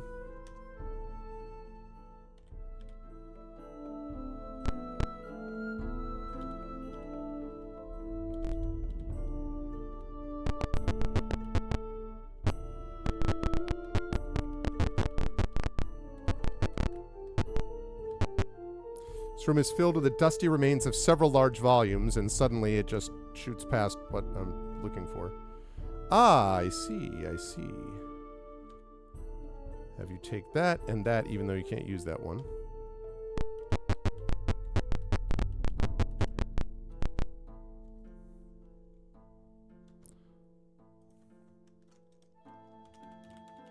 Library, I guess.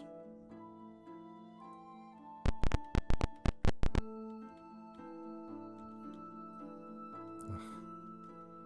Character status, rulebook page 4.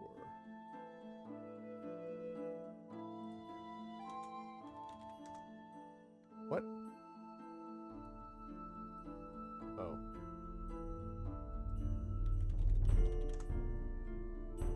B? No.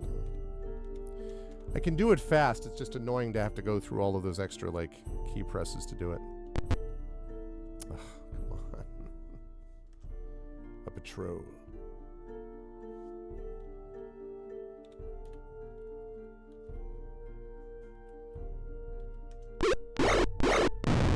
Dead.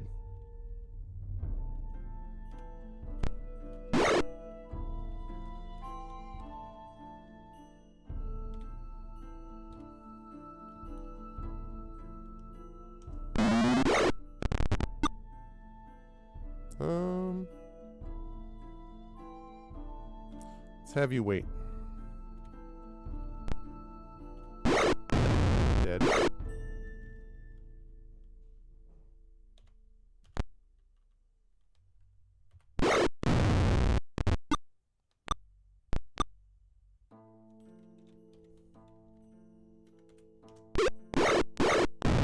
Dead. Yukosa yep. Well, no, the ones that are up there, Nimblefinger, Arvanelleron, the Arvanaut, those are all maxed out. Because what happened was they leveled and they immediately, the bar went up to full and stayed there, which usually means that they're then at max levels. So Nimblefinger, Arvanelleron, the Arvanaut are max levels. Witcher 3, Rock-On, and Lizwana Kit are still gaining levels, though. I think I have like another 50 or 60 darts, probably, Tom. Which is probably not nearly enough, actually.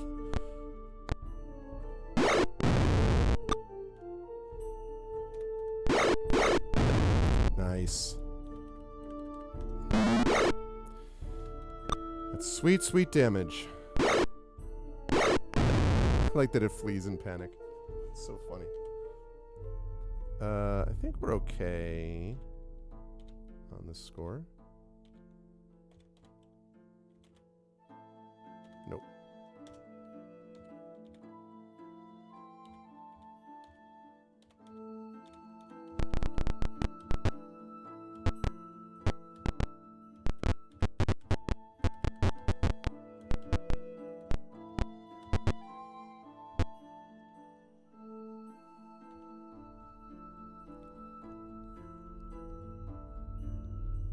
Yeah, 2 erase class level made no sense. I agree, Strider. Oh, that's true. You know what? I didn't think about that. That's a good point. I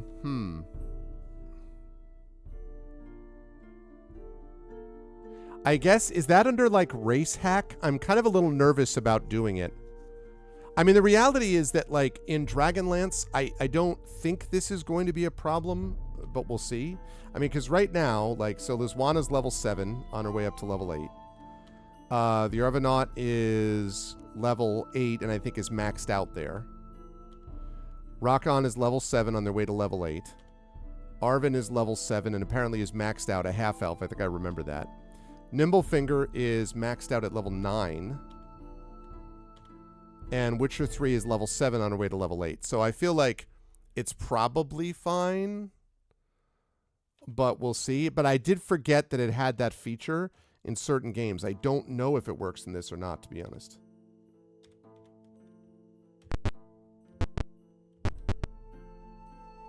You stumble upon some draconians in the midst of setting a trap. Haha, I have set the trap on you.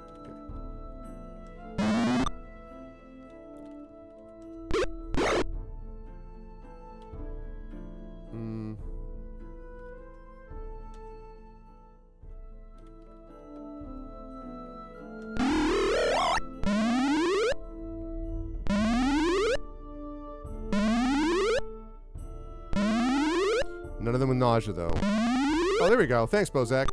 Appreciate that. Thank you, Boz. Based Boz. Appreciate that, bro.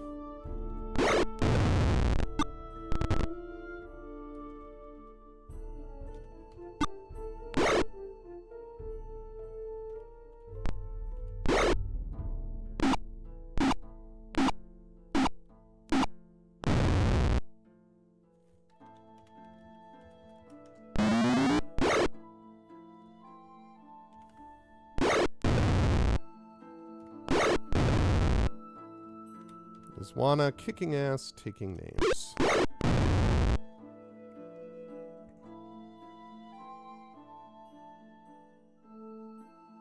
Yep.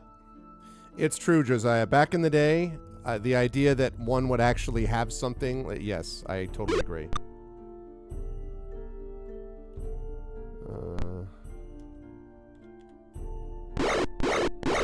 Jeez, take it easy, bro.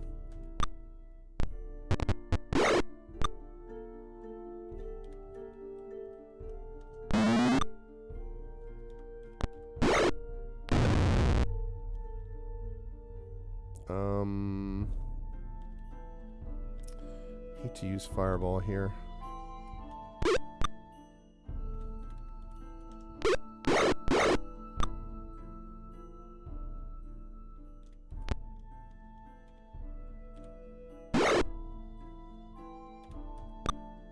Ugh.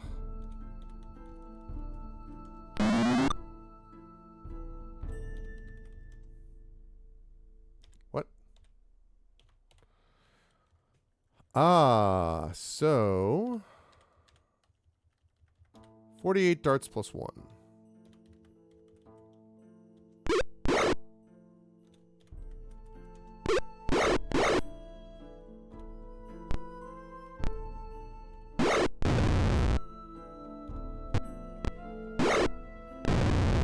There we go. Oh, wait. Cast.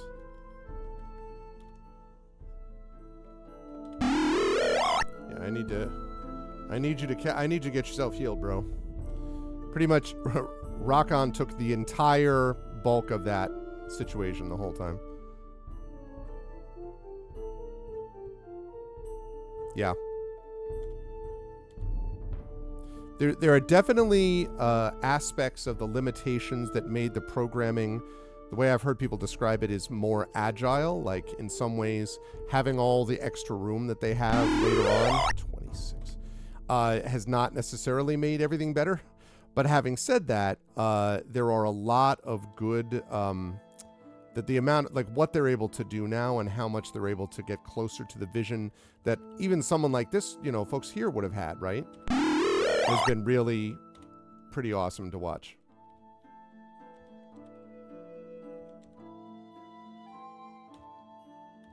And the fact that this is not, I mean, so this game came out 30 years ago, basically, right? No, 34 or so years ago. And so we're talking about, like, you know, we start to see games really emerge on the horizon, like Mind Television, like 1982 or 83, right? So you're basically thinking of it from 82 over the next 40 years, we've come to what the new breed of game is, and that's pretty wild. Oh my God, what a bunch of awful heals. Jeez. Evidently, the Draconians have only recently begun to infest the Temple of Herzed. Yeah, evidently.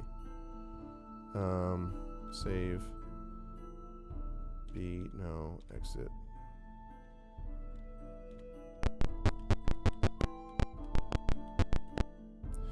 Hate to do this, but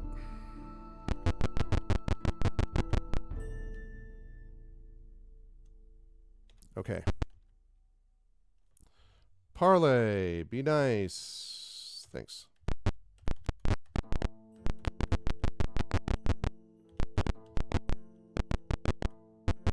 Oh, wait. I do need to go in there. Yes. Pool.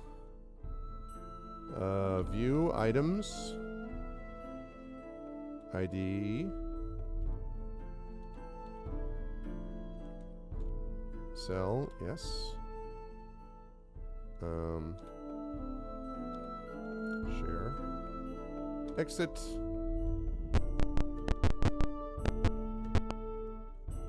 Yes. Okay. Camp save. Scribe. Ooh, fumble. Fumble. Protection from normal missiles is good too.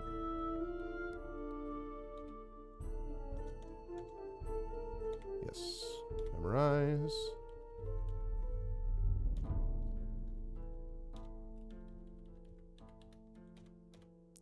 Again, doing some great work with that.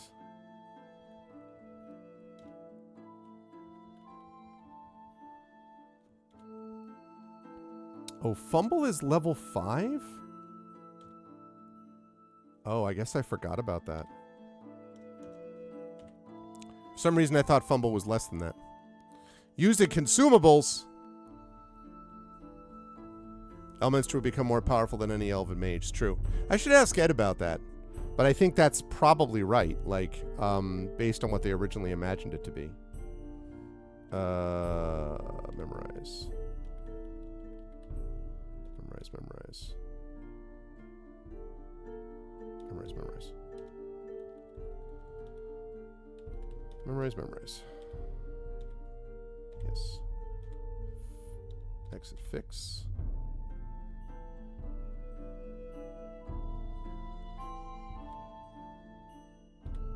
Oh, okay. Right. A, no, exit, maneuver. Okay.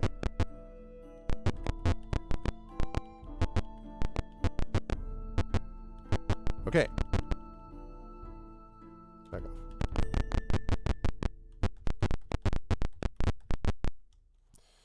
Yes. Okay, crumbling ruin, yes. I know it well. Save. B. Save. B. No. Exit. Move. Okay.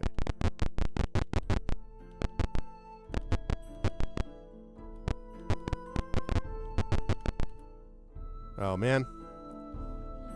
Okay. Yeah, exactly. You blow them all in the final battle, or at least the medium battles. Okay. You know what? Let's try to save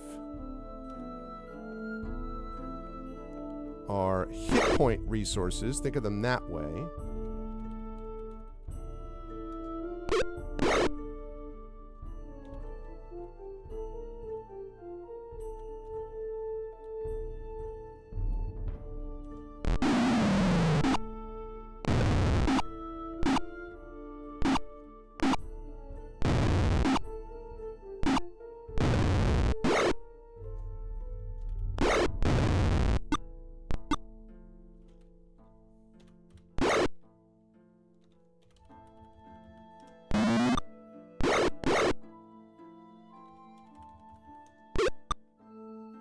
Come on, man. 2 hit points. Let's go. Dead. Jeez. Oh, whoops. Darn it.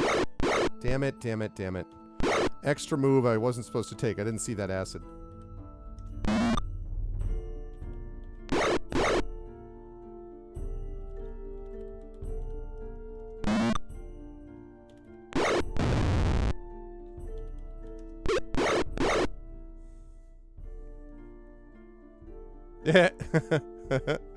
Well, it's one of those deals where it's like, you know, because then you always have, it's like the classic, you know, you have to be like when you're trying to train a pet, right? Like you're trying to train a dog and the dog has a particular behavior and they have what's called an extinction burst, which is right before they give up on the behavior.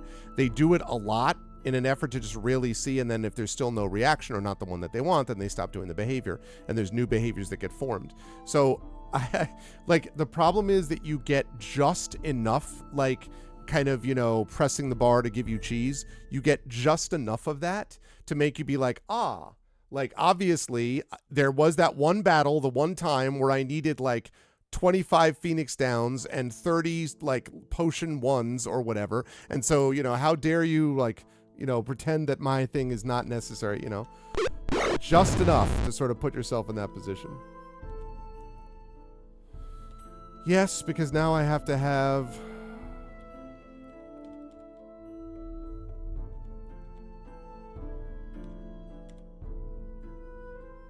also, I think that their flails have been used. Let's do one of those.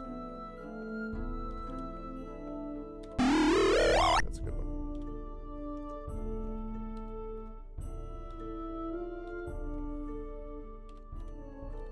Yep. That's the thing about those. I have to remember to... Always have to remember to go back and check this out. Because when you kill one of the low-level guys, you lose your weapon sometimes in there, which is not what you want. Yeah, just these arrows +1 will not join up with each other, which I find weird and a little irritating. Okay, that's fine.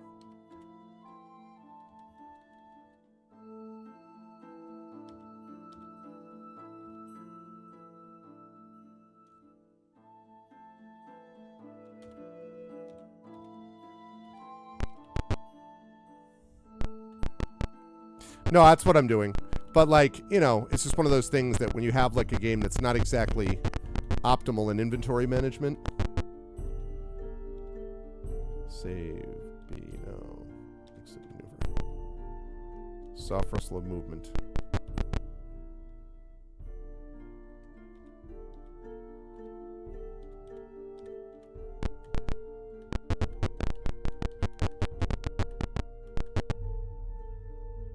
We're attacked by draconians. This is not a patrol, though.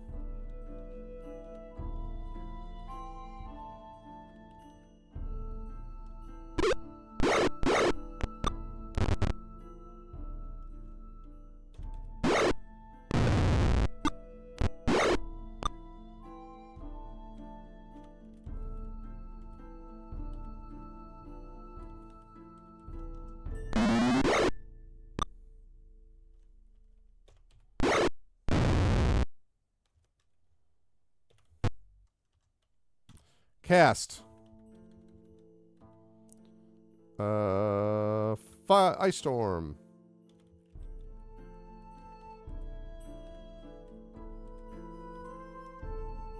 Probably should have gone higher, actually. Yeah, that wasn't as useful as I hoped.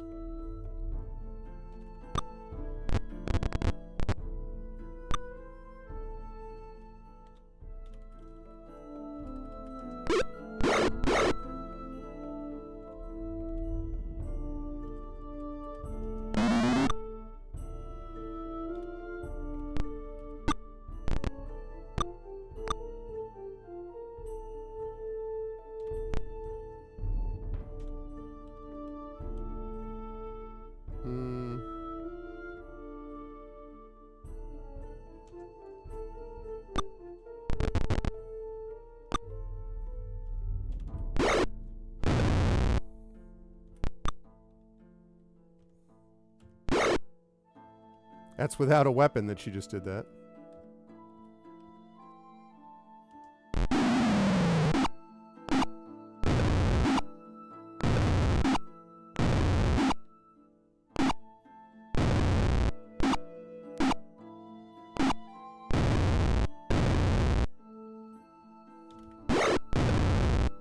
Love that.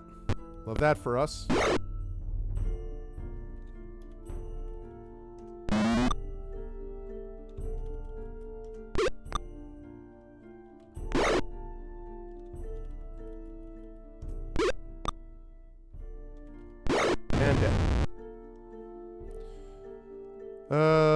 No, we're good on health this time.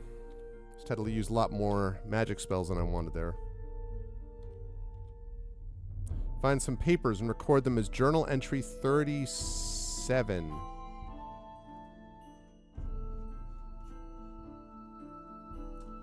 Stage 3 is about to begin. The good armies are marching unsanctioned, and our friendly adventurers are still trying to figure out how to get the Dragonlance. Sir Labalm has been working in the arena of Durgast. He'll begin to raise his army of undead as soon as the good armies are in position. We anticipate this will take another day or two. I have blue dragons stationed at Durgast to guard the eggs, and red dragons are waiting to give me word when he's finished his preparations. When I hear from him, the final stage will begin. Okay, so this is bad. We need to get the Dragonlance. We need to stop Sir Labalm. And we need to warn the good armies. That's, you know, I'm sure we can do that with ease.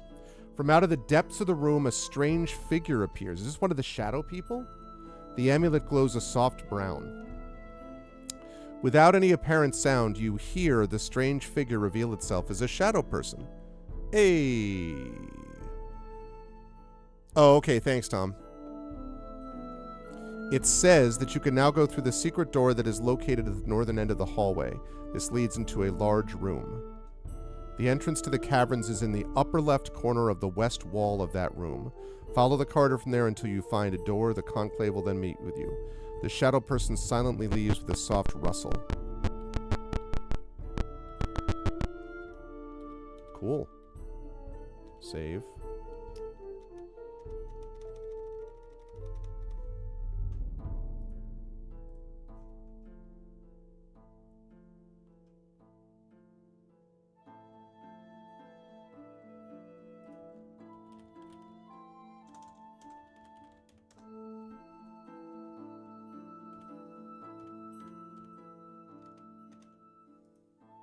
Okay. Right. So. Small door is revealed in the glow of the amulet.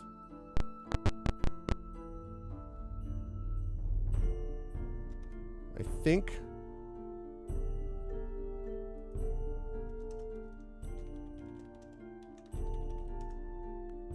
that's the exit to the caverns, but we'll find out. Yep. You can see a door illuminated by the light of the amulet. It looks like a spectral entryway to the west.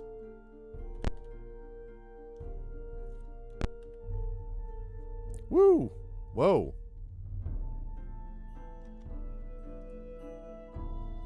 So wait. Exit to 12? And then this is exit to 11. Okay.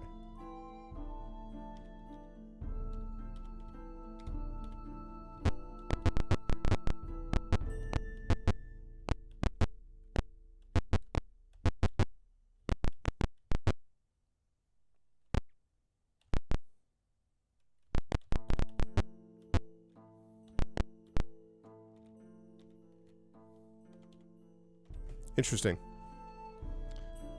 This shadow person thing is interesting. Mobats? What? Oh no, Mobats.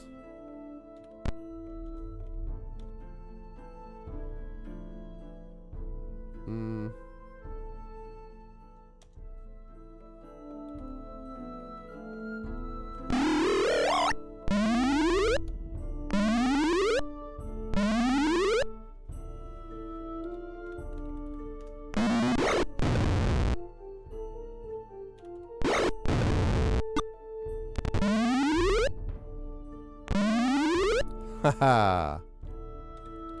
That incidentally is one reason that I kill off the helpless ones in the cloud, because if you kill them off, two things happen. Number one, it frees up the cloud because the AI is not good about not having them run right into the cloud, which means that they also can choke and gag from nausea, and it makes the fight easier. Secondly, if you get a bunch of them killed pretty quickly, these guys can fail their morale check and flee in panic, which is what we like to see.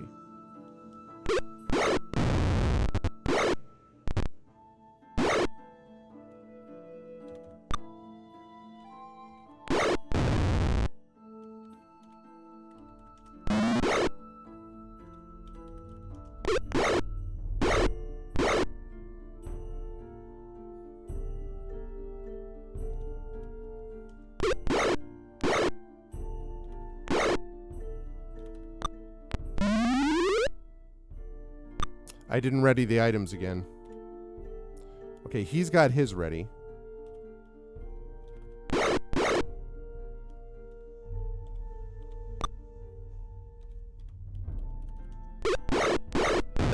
Did.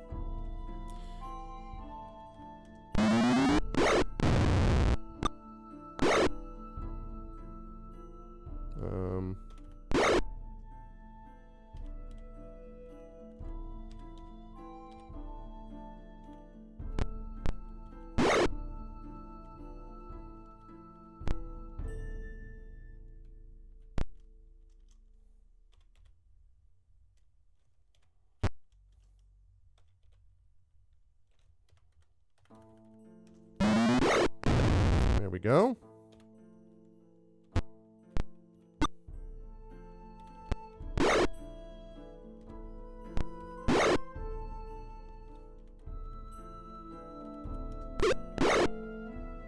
Fleeing in panic where exactly? I'm going to flee in panic. Are you really? What's that going to look like, fleeing in panic? Sure. So... her AC is 4 with nothing. Sorry, with a shield plus 2. So her AC is 7 this way, right? With a plate armor, she drops to -3. Then when you put on the shield, -6. Pretty nice.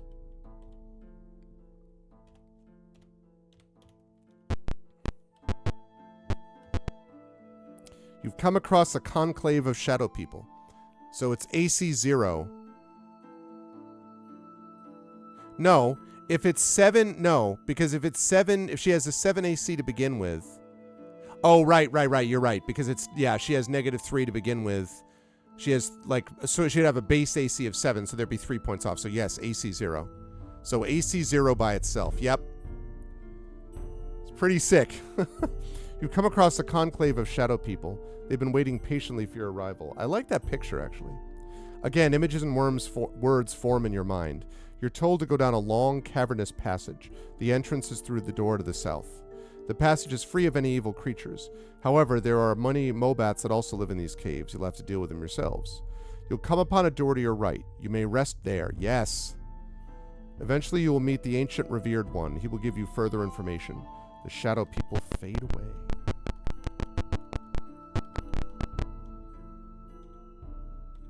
I heard rest in there. You had me at rest.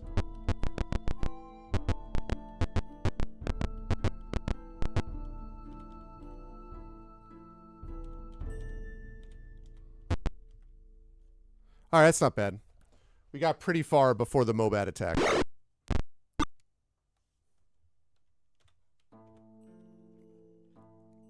Yeah. Well, but if we get the Dragonlance, which is supposedly the guy has, if we do get the Dragonlance, I mean, if that's anything like the book was,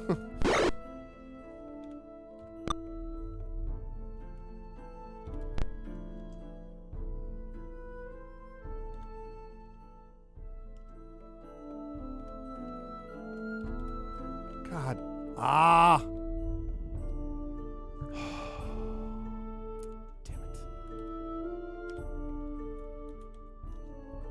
screwed up again. Need to get one closer. What? Oh. I have finally run out of those other arrows. Now I'm back to just the normal arrows. Huzzah!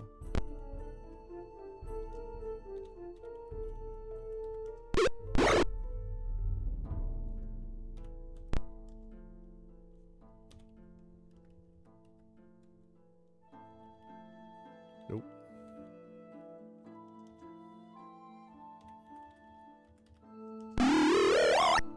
What I did before. Damage to dragons equal to your hit points? Good God. That yeah, that's sick, all right.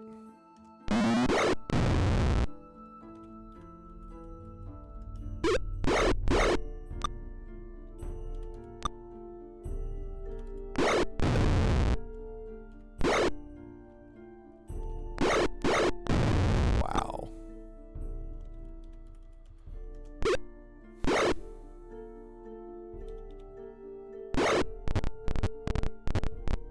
I'm coming to get you. Coming to get you.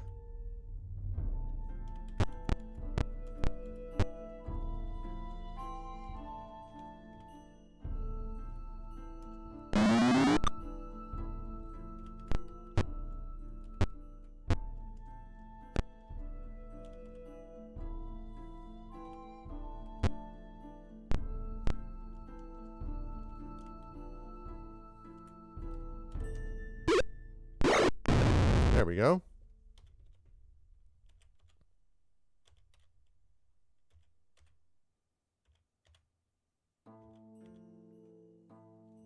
Nope.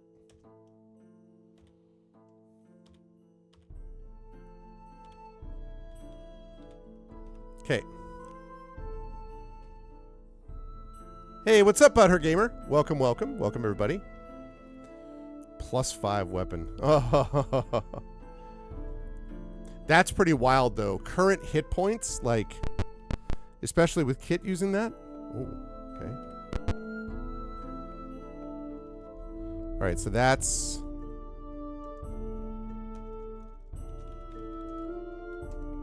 to 14. Okay.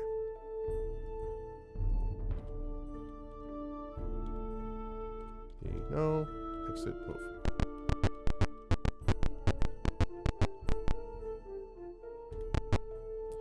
Okay, so that's... exit to 16. Okay. And that's exit to 15. Okay.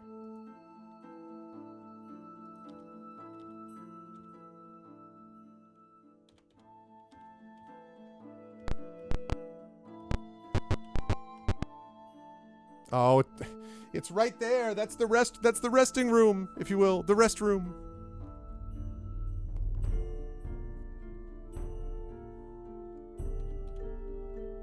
Just making sure that I am equipped.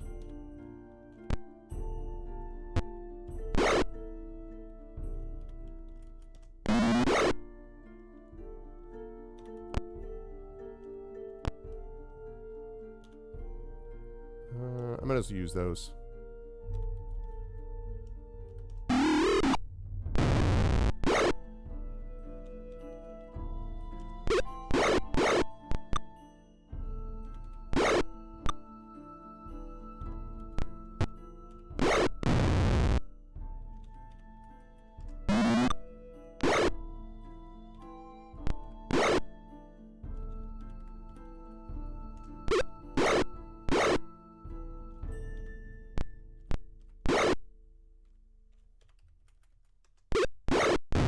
Nice.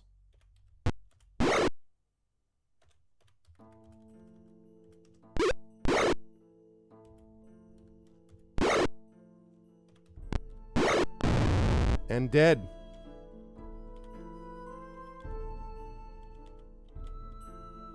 Nope. Lovely.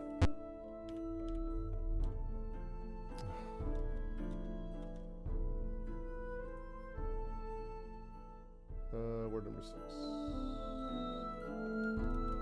Incredibly exciting can. Alright, so now we should be able to... should be a room where we can rest.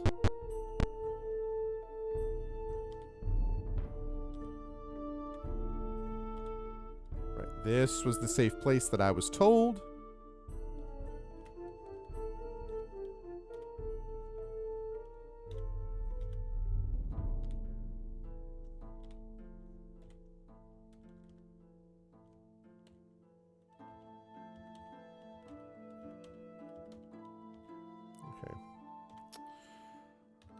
Right, let's do one of those.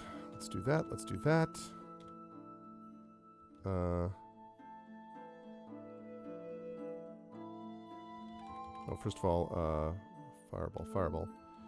I need to look up the description again.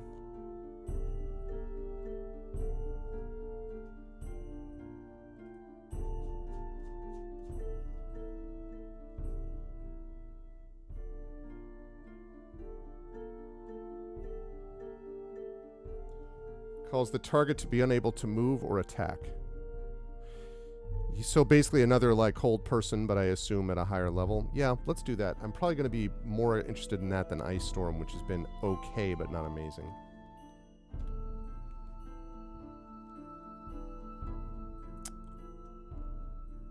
Okay.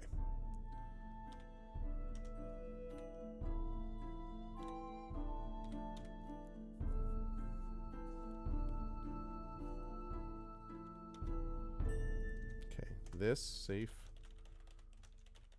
resting area. I love that. I love that you have to go to the very edge. Like you have to like go all the way to the end of this cavern. I'm like, Couldn't you bring this cavern, this like revered one with you? Like, there's kind of a lot at stake at the moment, you know. Okay, so this is 18 to 19.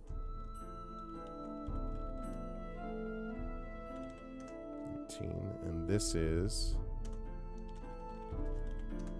6 to 18.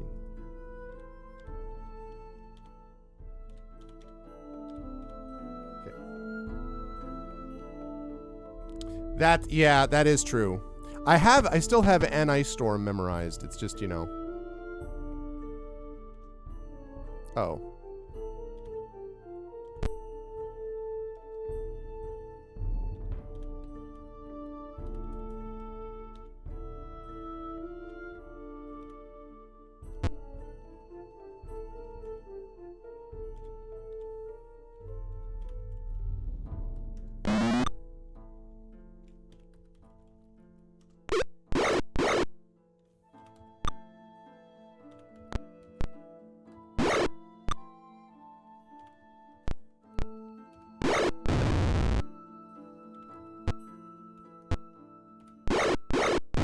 Wow, 34 points of damage. Let's go. That was useful. No spells needed there.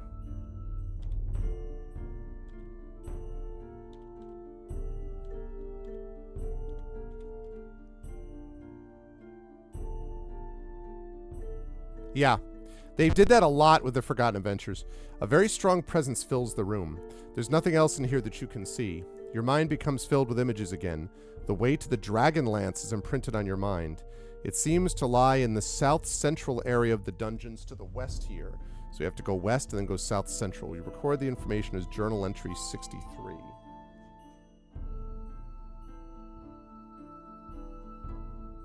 Ooh, okay. We got us a map. Is what we have.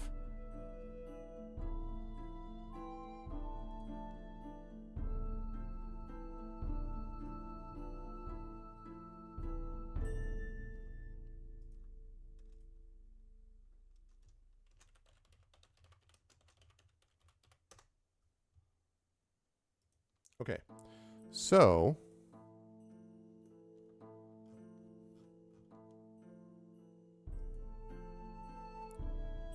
I don't know if I still need that. Don't think I do, actually. So let's remove that.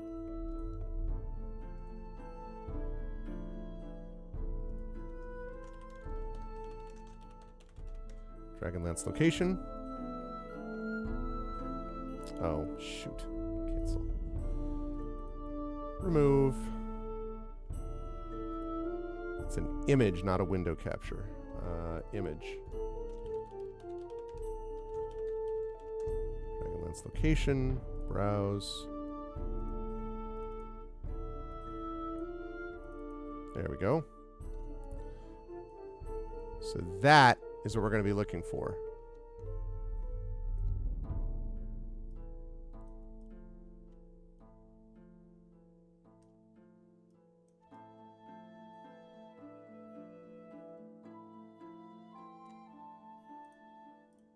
Not right now, but soon.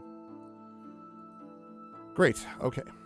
How are we doing? 4 o'clock. All right. Good chance to reset. So, we have been at this for a couple of hours. I have been streaming for about 2 hours and 20 minutes, having a great time. But we are here for our subathon, Arvathon 2025. We are currently sitting at 81 out of 100 subs. We are 19 subs short of our goal. We also right now are streaming only until 8:40 p.m. Eastern. If you are excited for more Expedition for the Mysterious Peaks tonight, and then after that, more of this game as we head towards its conclusion, you want to see all that happen at once, there's a way you can do it, chat, and that is by supporting with subs. A Tier 1 sub or a $5 Patreon sub will get another 10 minutes added to the timer. A Tier 2 sub will get another 15 minutes added. A $10 Patreon sub will be 20 minutes.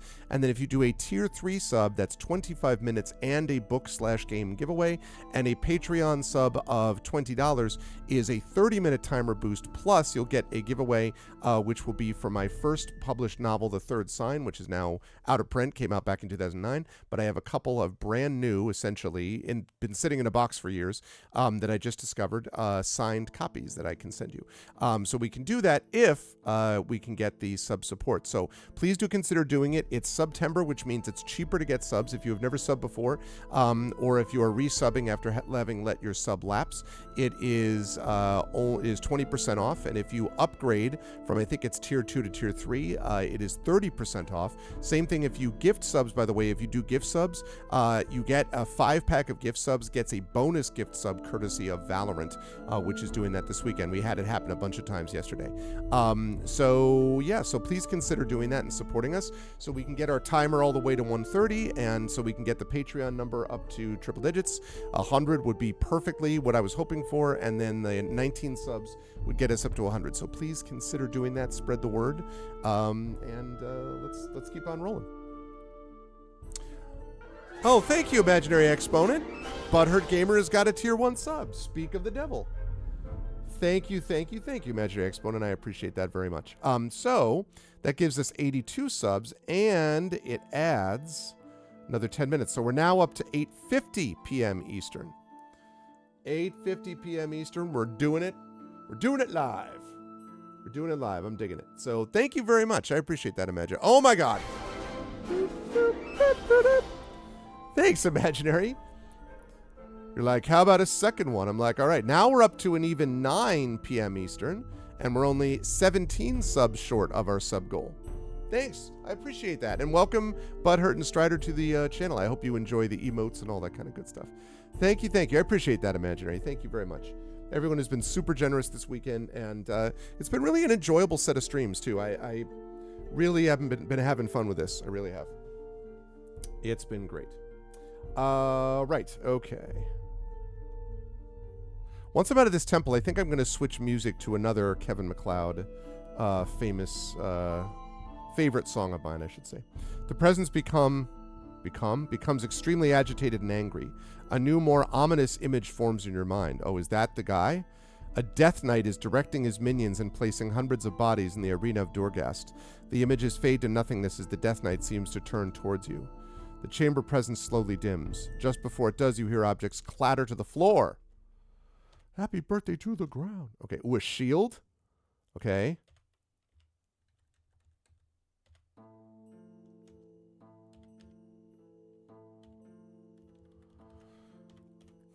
All right, so she's got a shield +2.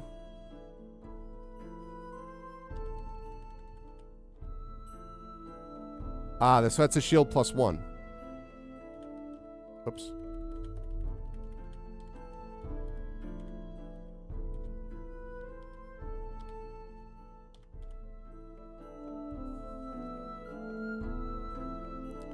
I want to check something. So, AC 0. Shoot. AC -1, right? So that's just a regular shield. So as not to confuse me. There we go. Now, I'm still going to be keeping the halberd, but I should give him... Do I have a... I think Arvin has one of these. Yeah, I'm going to give him my longsword +1. And the reason is, if I ever need to privilege AC and just need maximum defense, I need to make sure that I've got the longsword +1 that I can use with the shield in that event. Halberd +2 is a better weapon for him in terms of damage, but a shadow person directs you to the door to the south.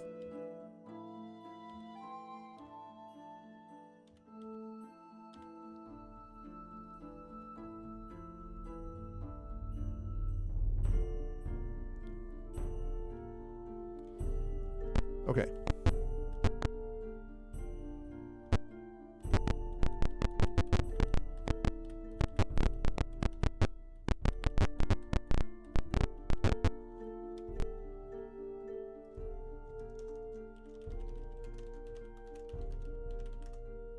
Okay.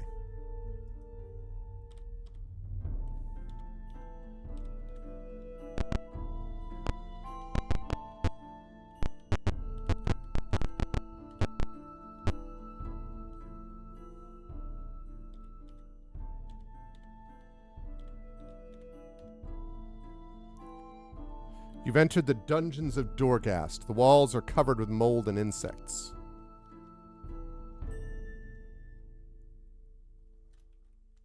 Let's make sure I get the Hewerzid.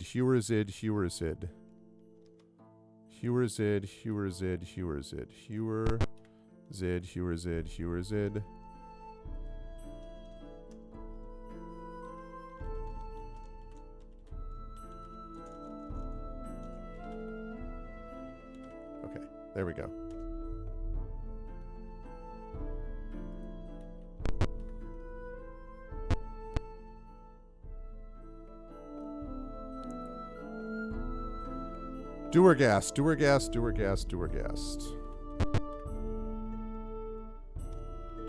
Dorghast.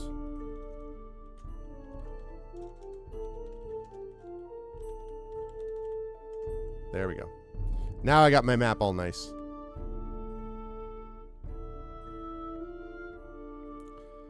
Temple music. Well,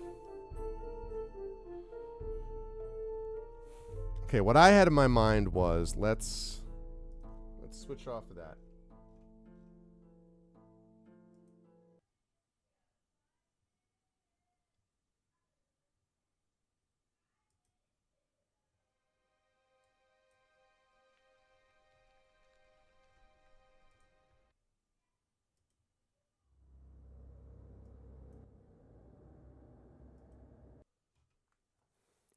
All right. Are you sure though that you don't actually want? Look, I found a little bit of an obscure one, okay? And you all can tell me what you think. I found one that maybe it's a little obscure, but I thought that might be worth it.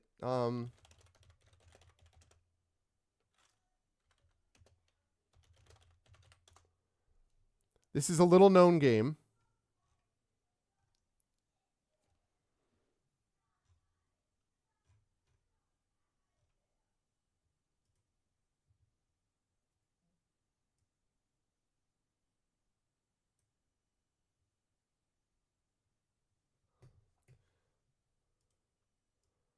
I don't know. See whether you think this one works.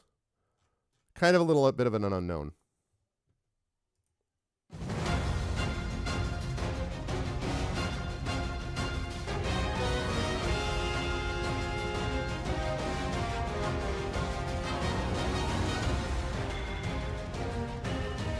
Okay, I can't. Never mind.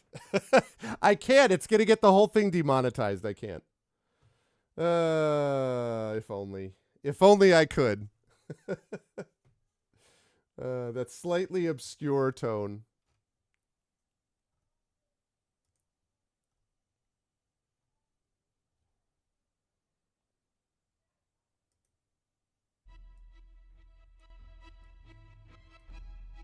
Can't do that, but I can do this. Yeah, I don't think a game with that OST will ever be popular. I don't think it's ever going to work.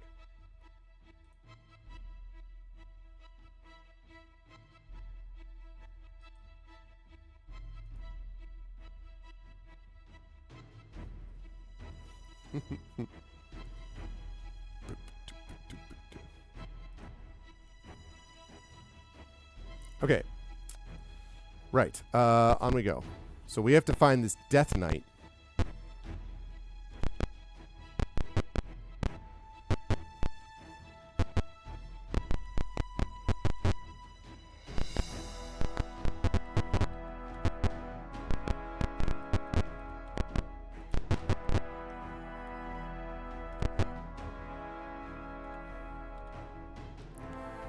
They're always starting us in these cells.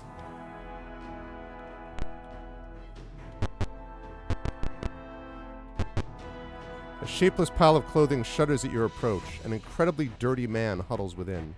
He stares at the door. Horror etches his features. As he fades into senselessness, you hear him whisper, "La bomb. Someone set us up. La bomb." Oh, slightly more loud, sure.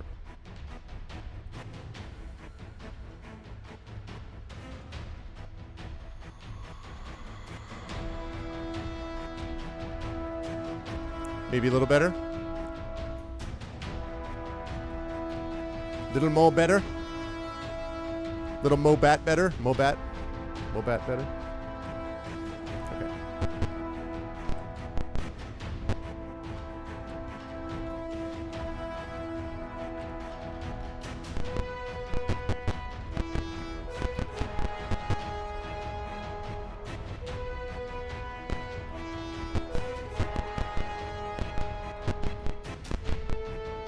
Monsters attack, what? Unprecedented. Whoa. Whoa, we got ourselves a whole bunch of people. Okay.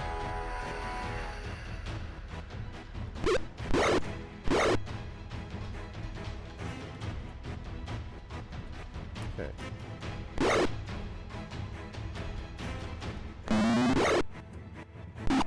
It explodes, and it goes down like that. Oh. And my, and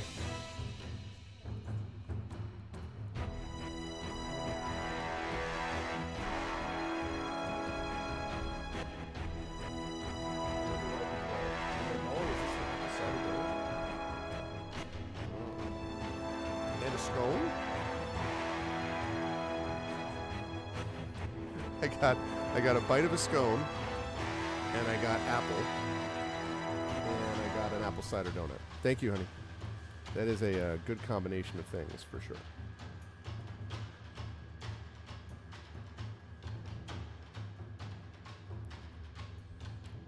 For all your dry lip needs, try La Balm Lip Balm. I just keep thinking of Frank L. Baum from like, right, who wrote Wizard of Oz, and I'm just kind of like, is that what he actually was? He's just like, yes, I'm a Death Knight, but sometimes in my spare time I like to write children's books.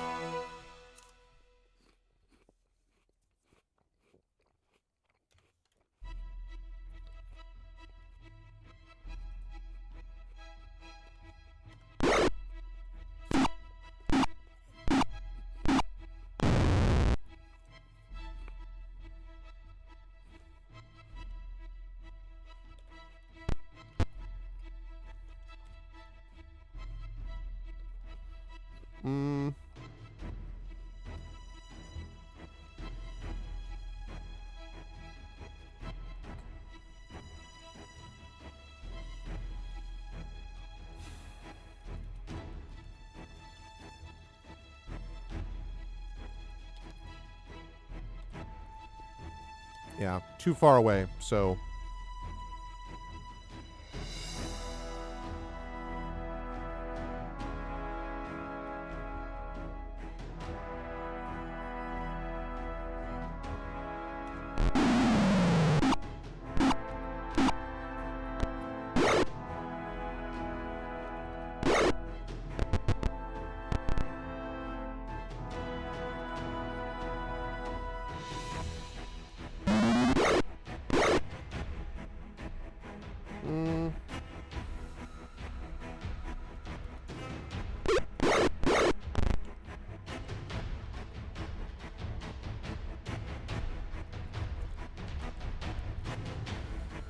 Yeah, a Death Knight has to have a hobby. Also, we've been blessed by a cat. Hello, Ganesh. Ganesh has joined us.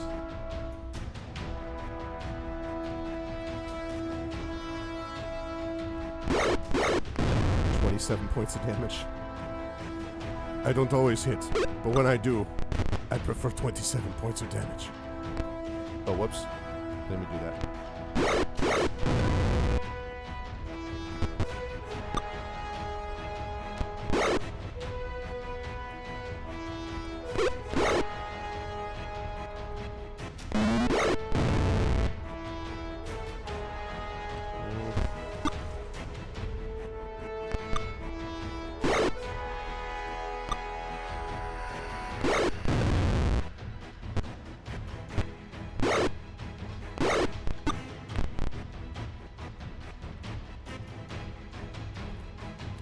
Might not want to flee in panic against that room.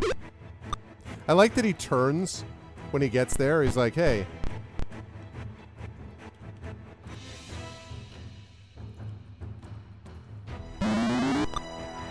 I want to see the arrow coming towards me.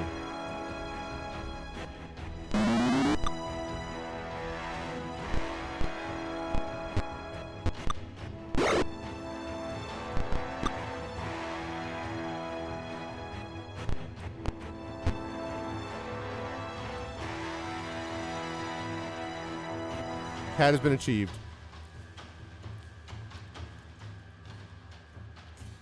It is true that they have been on a better streak of not missing. We'll see how long that continues. There we go. Pretty good, although would like to get him a light wound heal, I think. Yes.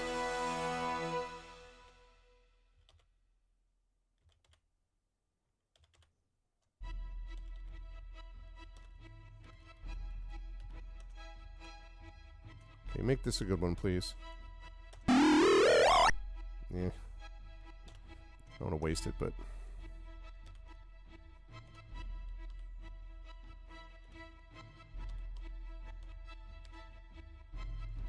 Nope. No, I do not. This room used to belong to the jailer. As you enter, you see a figure slip through the door to the south. Oh, yeah? Well, I'm going to slip through the door to the south. How's that feel? This room is filled with instruments of torture. Draconians and humans are making small cuts in a poor wretch laid out on a rack. We rescue him. What you talk about?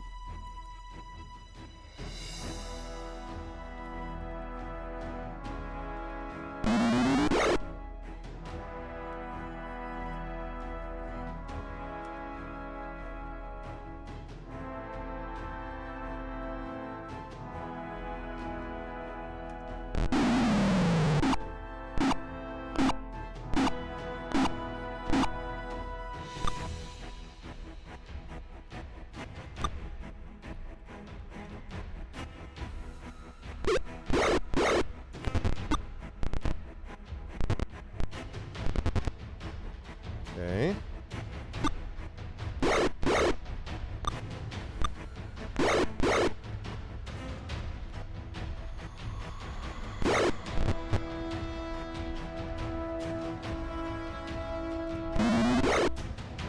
Okay. What have I got by the way of...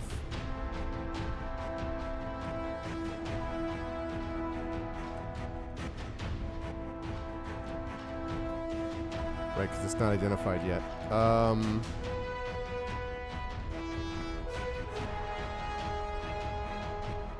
me do that one.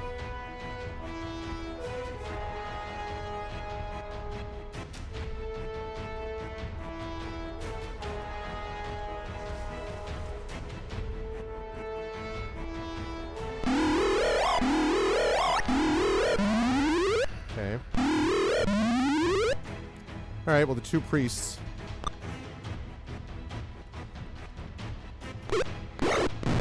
Mm-hmm.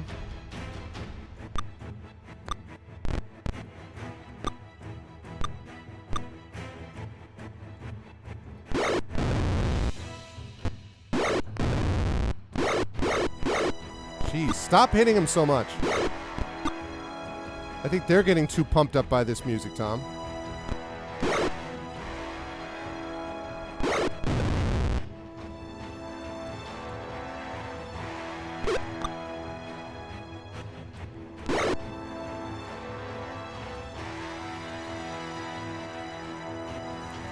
That's the problem when I must be like holding onto a boombox, you know? Ow.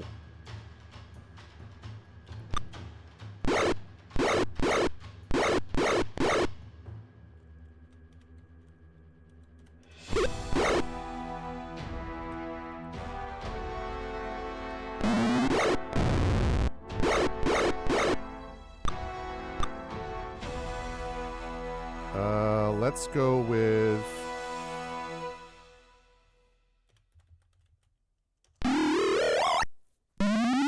Okay. There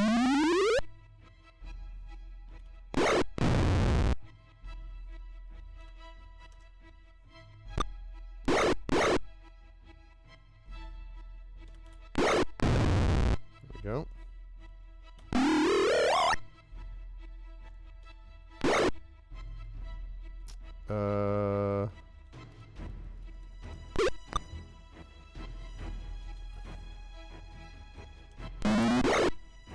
This time I'm taking the guy outside of the cloud because I don't want him coming up towards my cleric. 2-1 concert. Number 2, aim. Exactly. Okay. I do have healing potions for each of them, but oh my god. These guys hit like trucks.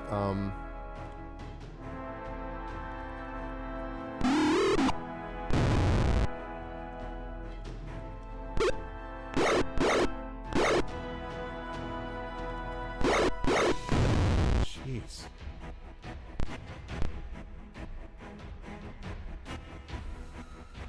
Light wounds. I gotta do that again. Yes. Done guard. Done guard. Done guard. Done quit. Cast. Light wounds. Done quit. Okay. Yes. We'll do it again. Guard. Done quit. Done guard. Done quit. Done guard. Cast. My last cure light wounds. Okay, that's okay.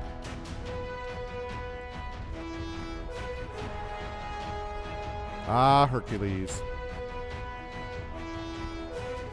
That's some good experience.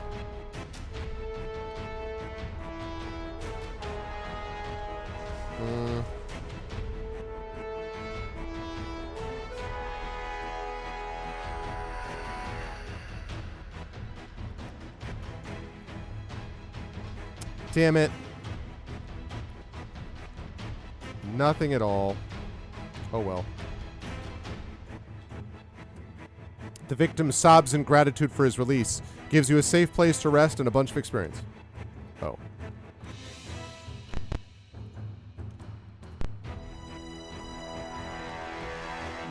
So this is the... I'm actually wondering if I want to take a chance or whether I want to go...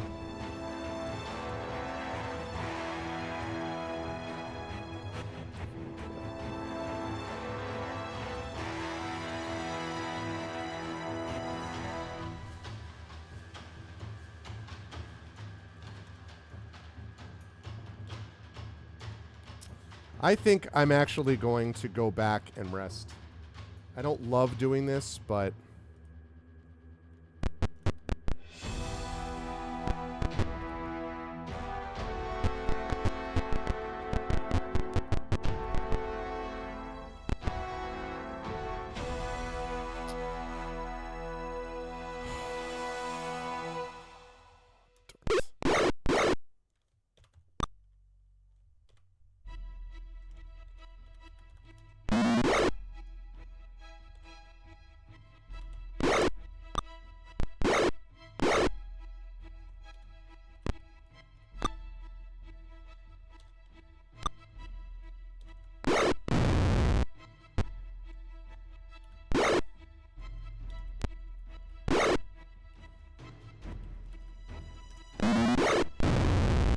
Good.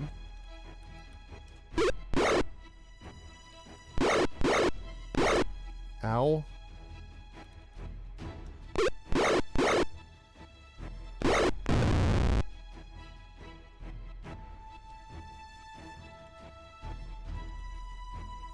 No. Enter.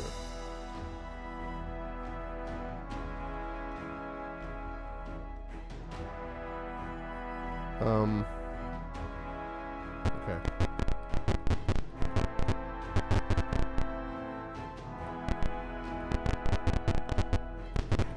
Okay, made it. Woo! Okay. Worth it. All right. Memorize. Memorize, memorize, memorize, memorize. Next. Memorize, memorize. Exit, exit. Yes. Scribe. Scribe. Let's see. Memorize. Memorize, memorize. Memorize. And memorize, memorize.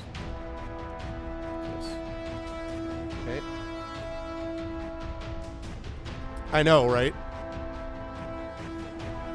Okay, so in camp, save. I'm going to save this under C. No. Exit. Move.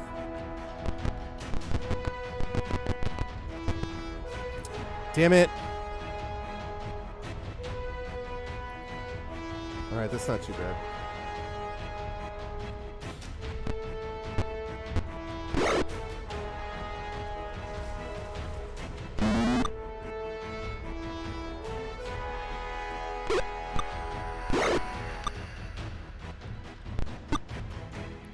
Really appreciate it if we could stop missing.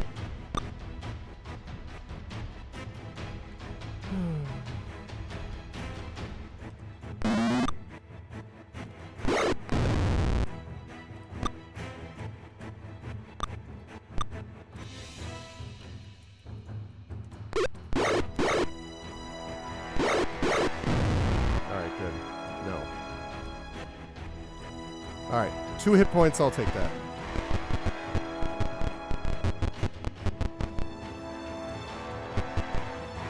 Alright, good. Save. B. No. Exit. No. Okay, that worked out. 2 hit points. Bring a hammer and chisel to your adventure. Dash. Monsters attack. What?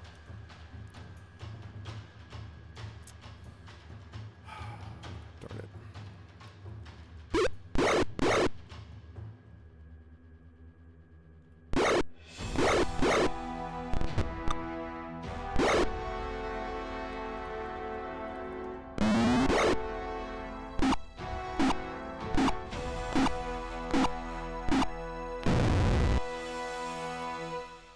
Right.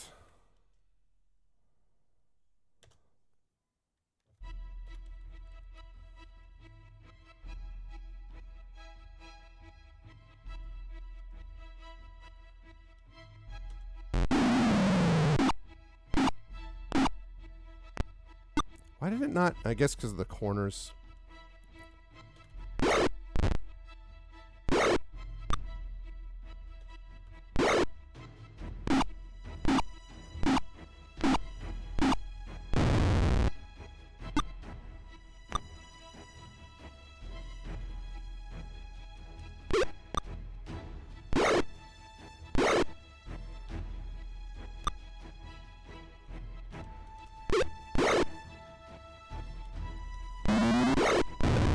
Nice.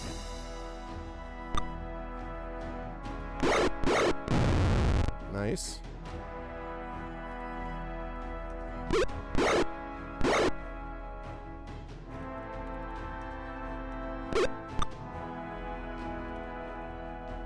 Okay.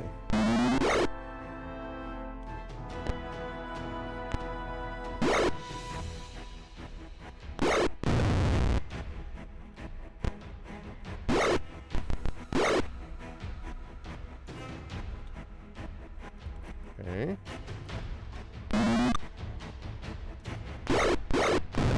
Outstanding.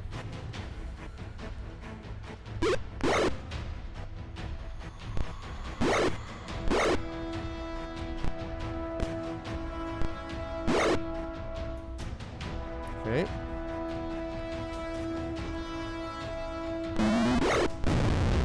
Outstanding. All right, and then I want to cast Cure Serious on Avoid the Arbor. Okay. And then I think I should be good.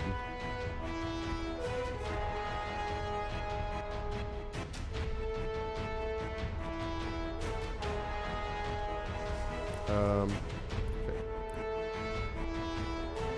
Okay, and then I want to cast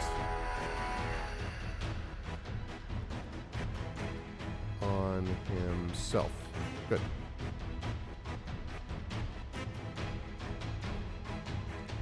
Okay.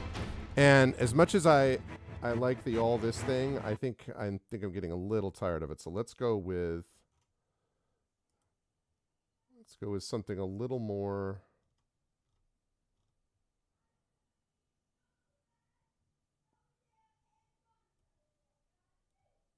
ominous, maybe. Do I not have this one here?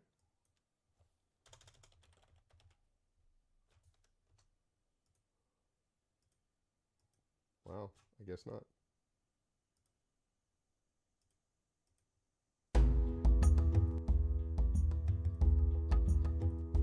Since we were talking about this before.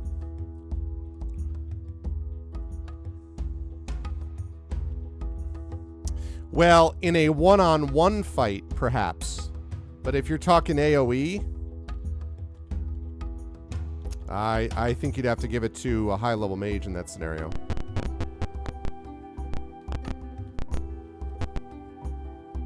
A band of fighters approaches. One of them is saying, "Why did Skyla send us down here? Ain't nothing down here but that old prisoner, and he's almost dead." They see you and stop. You hear a whisper, "That's why, idiot. What do you do?" Leader asks what you're doing here. The leader says, "Listen, Skyla's waiting for some guys to come through here. Keep watch and we'll go tell her this corridor's secure."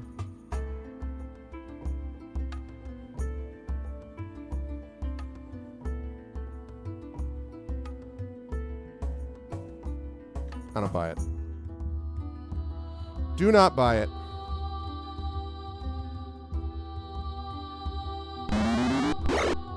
Because what they're going to do is warn them instead. Like, for example, in this situation, just a fighter would be taking out one of them as opposed to these honey bunches of oats.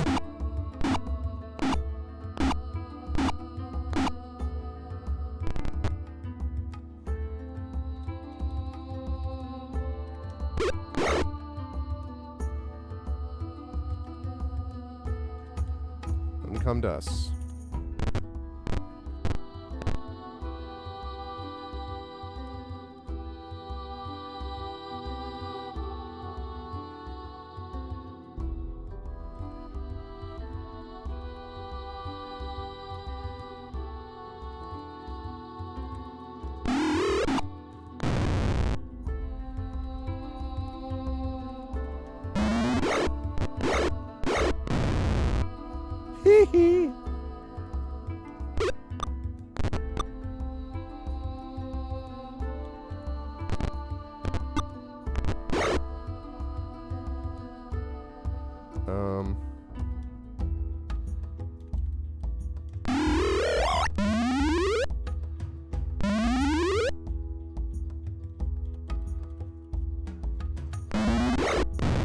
Okay. It's 327 at Taki's patrol, so it's all good. True facts.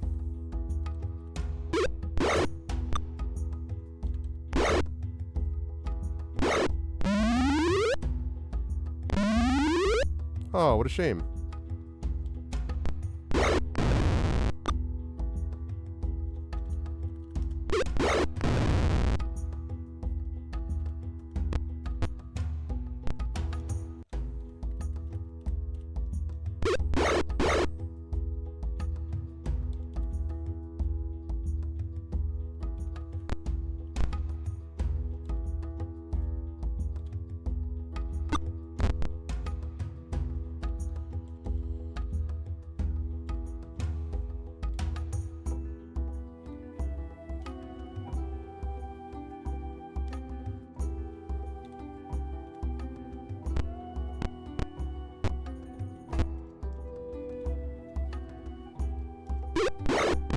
Goodbye.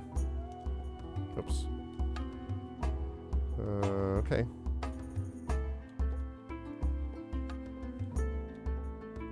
My feeling about that was that if I let them go, they were probably just BSing me, and they knew they were outmatched. So they're like, "Oh yeah, we'll go tell them everything," and then they're gonna warn everybody. So my feeling was this was not the way to go.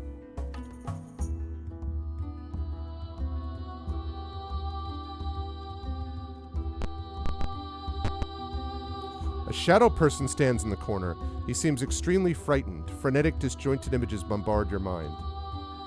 Finally, one image comes in strong. Skyla, the so-called escort from Jellic, is going into a room and preparing his soldiers for battle.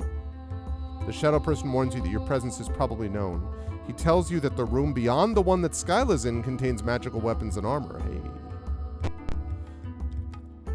Thanks, shadow person. Based shadow person.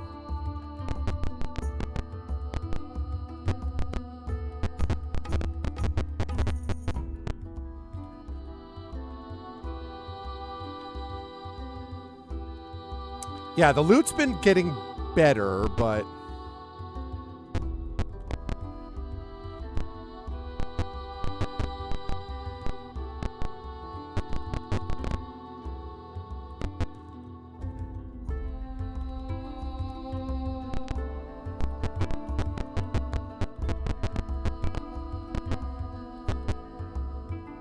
Whoa! Skeletons! Oh, most of these are not skeletons, though. Skeleton Knight. Turn!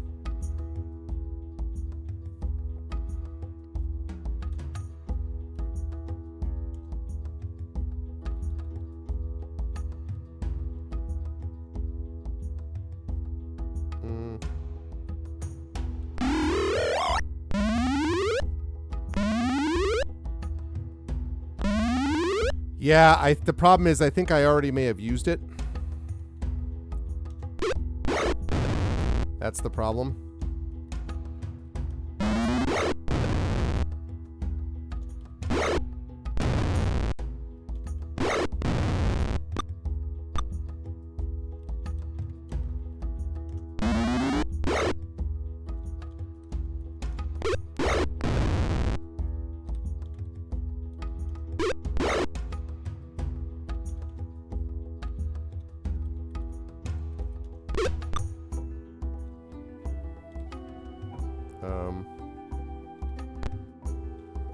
On guard.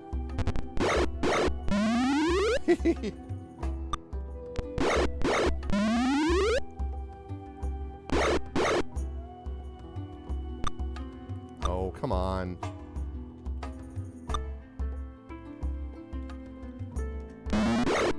Man.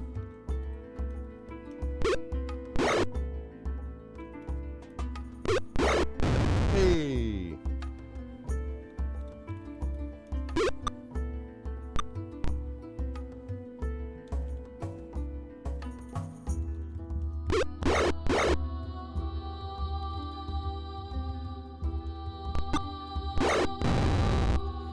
Bye-bye.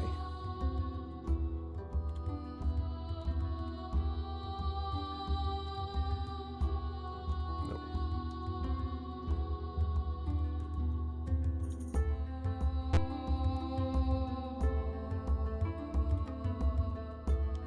All right, so save, B, no, exit, no.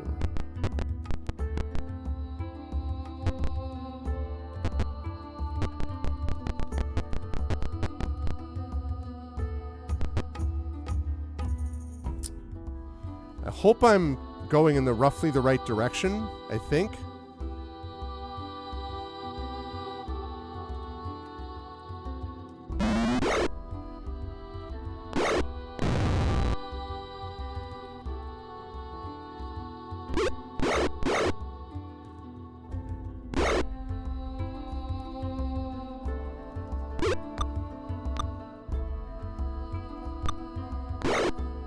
Oh, shoot. I just realized one of them... Yep. You lost your... Yeah. Haha, nice try. Need my damn weapon.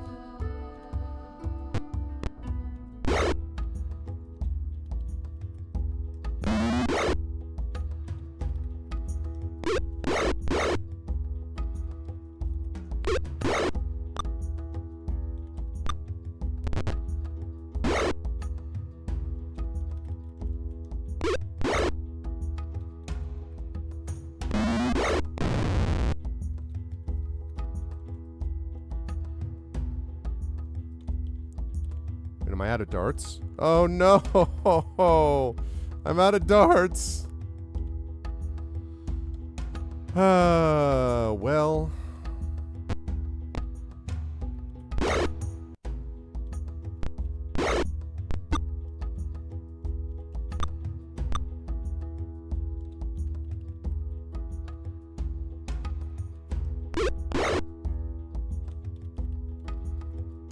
Oops.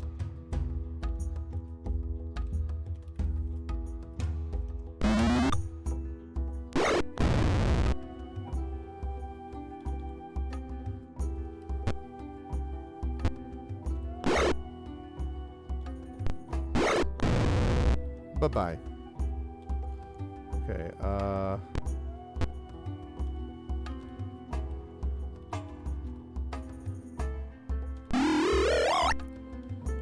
These one... Oh, I thought... Okay, never mind.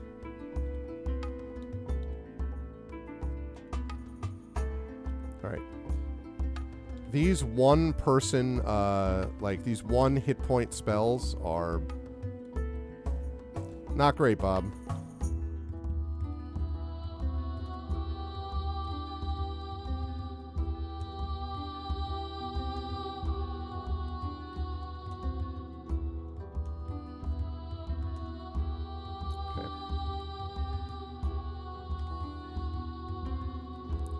Getting to play.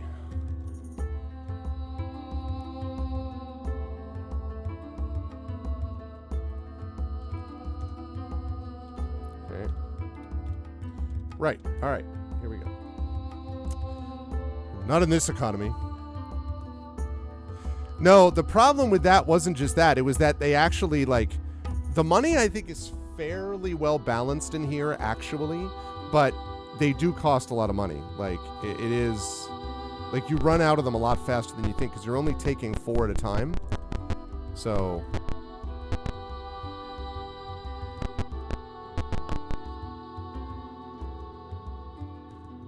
save...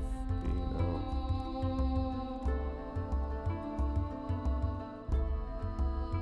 You've made it into the Temple of Dorgast. Unfortunately, this entrance is not unknown to the present inhabitants. Oh, hi.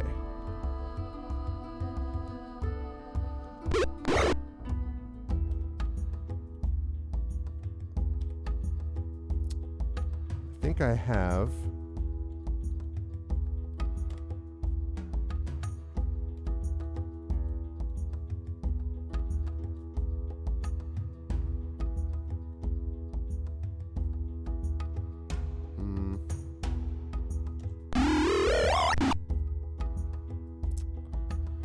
Yeah, I was too afraid of hitting everybody else.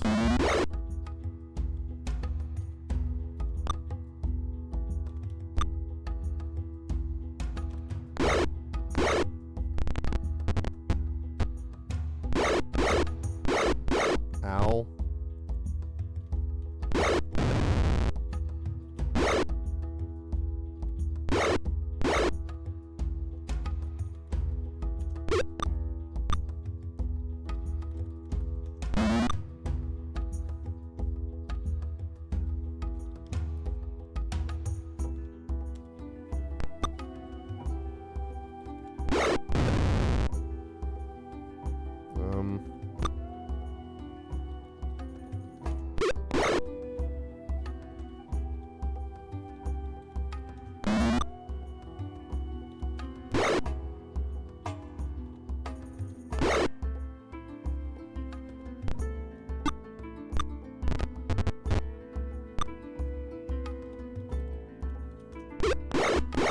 Literally moving into a flank position, which does not get used nearly as often in this game as in other games.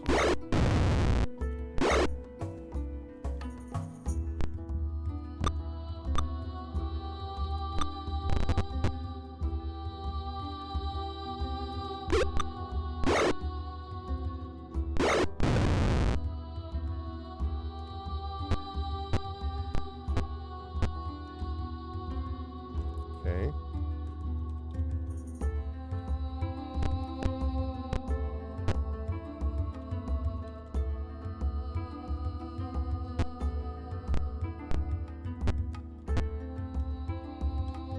Guard. Yeah, that's true. +5 Trident salesperson. Oh, man. Yeah, it's, that...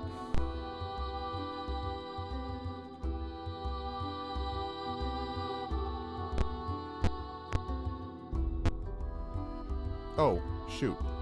I didn't see where he was. Whoopsie.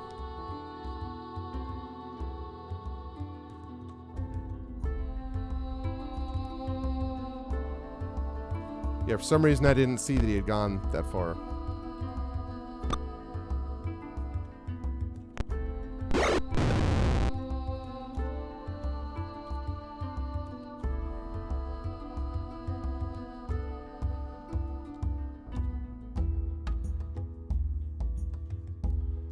Okay, so that was...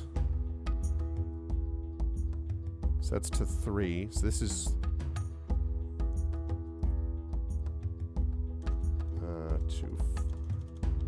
exit to 4. And then up here is exit to 3. Okay.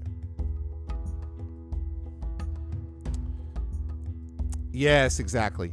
I always thought that I always thought tridents were cool weapons that didn't get used enough, but I understand why. They're difficult to use actually IRL, so I get it.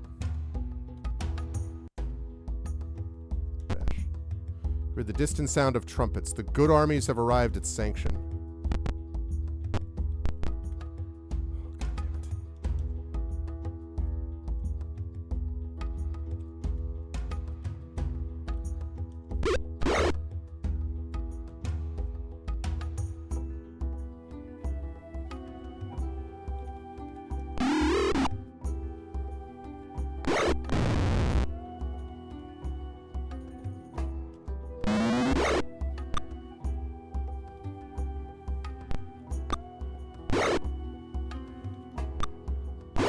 Stop missing.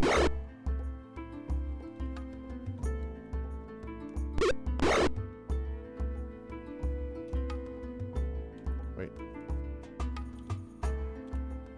Okay, your sword is working. I do have a healing potion, like I said with them. I've just been trying to avoid using it, but...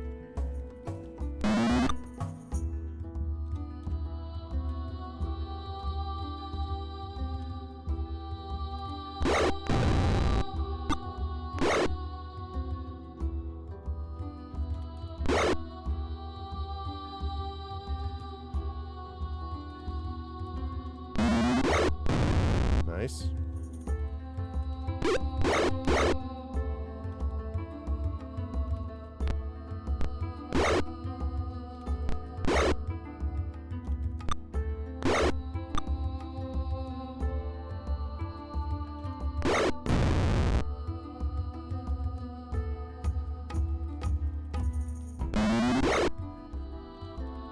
Isn't it time for you to flee in panic?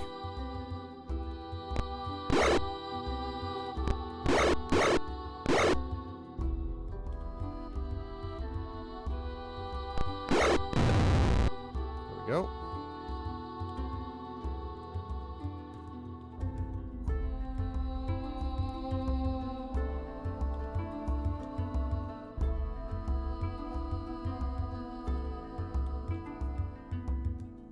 No, I do not. Okay. So, let's save this. Under C. Yeah, that's right. Okay. I'm going to zip down quickly, use the facilities, and grab a drink, and then I will be back up, and we will keep going. With this, we're up until at least 7, and then at that point I get set for Expedition for the Mysterious Peaks.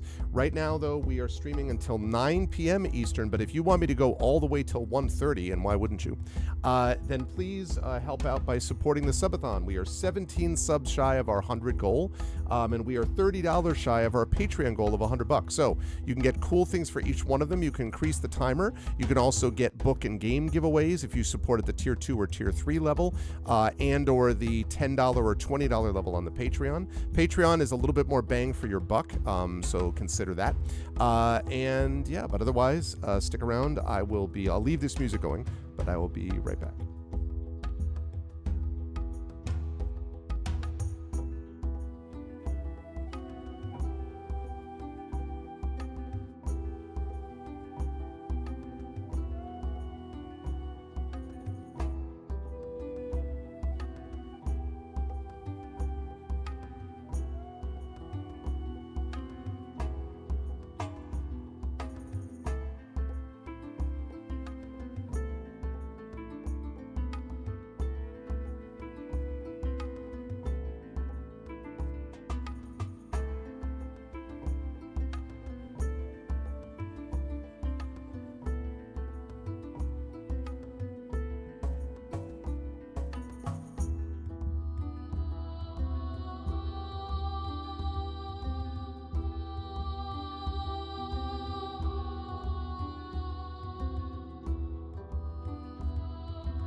Okay. I am back. Thanks for your patience, and also thank you for Imaginary for giving another sub. Thank you, Imaginary. Appreciate that. Very generous today. Thank you. So that's another sub, which means that we are now ending at 9:10 p.m. as we move up bit by bit towards the goal. Thank you very much. I appreciate that, Imaginary. All right. Here we are. Let's get kicking it, shall we? As we get back into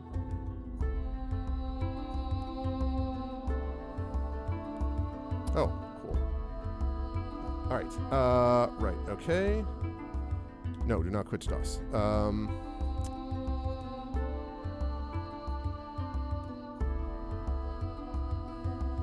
Really do not like. I don't like my healing situation at all.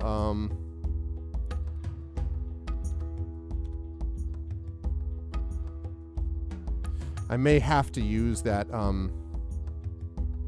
see, no. I may have to use that healing potion of mine. I really don't want to, but I'm going to be using a consumable. You hear metallic scrapes and muffled curses coming from the door on the east wall.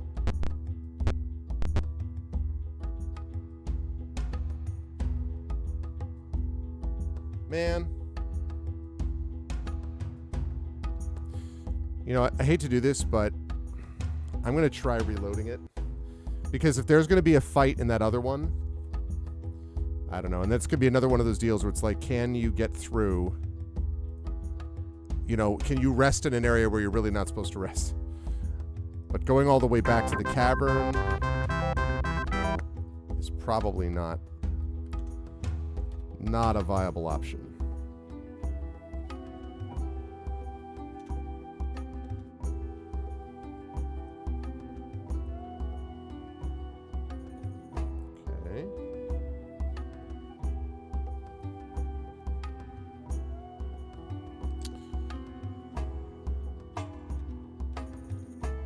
Okay.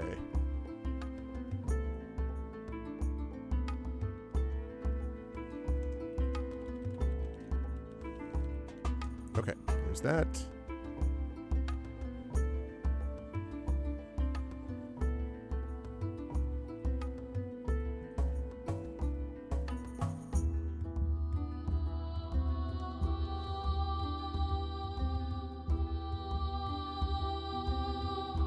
Sorry, just making some adjustments to something on my to-do list. Bear with me, please. Okay. There we go, and that way I can tell a friend of mine is making sure that I do something.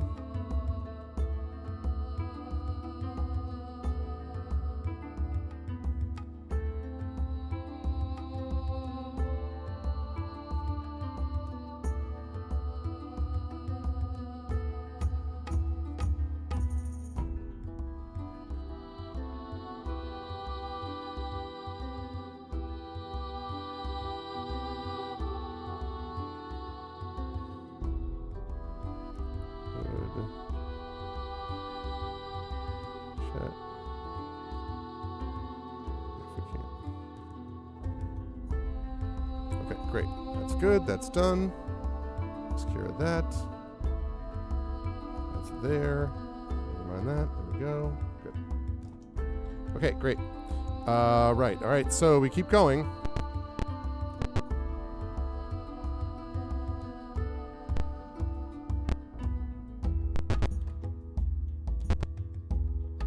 A familiar face looms up before you. You're surrounded by men pulling on armor and getting ready for battle. Well, if it isn't Skylar. Skylar grins with delight. So, he sneers, we meet again. So, punk. Thank you for delivering the information that would lead your armies into our trap. Oh, you didn't know that? Oh, I did know that from multiple entries. Too bad. Even now, Sir Labaum is creating the undead army that will fall upon your forces. They're just going to fall on them. They're just going to full bore. They're going to take them. They're going to body slam them. They're going to, it's cannonball all the day. And now I'm afraid that your usefulness is at an end. Goodbye, Skylar's forced attack.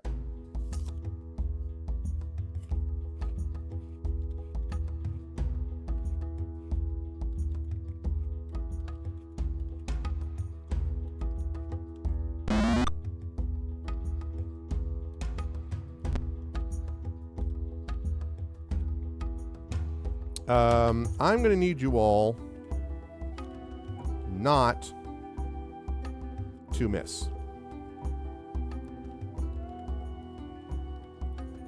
It's going to be really important that y'all not miss.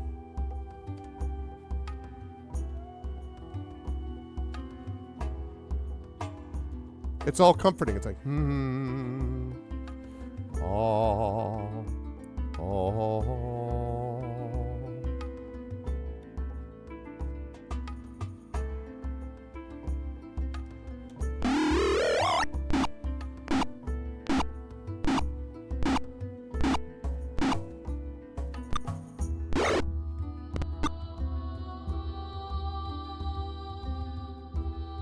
Can I get there? This is gonna hurt.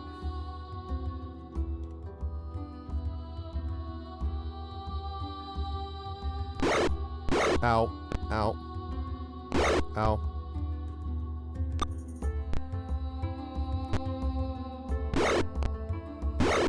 Haha! Suck it, Skyla.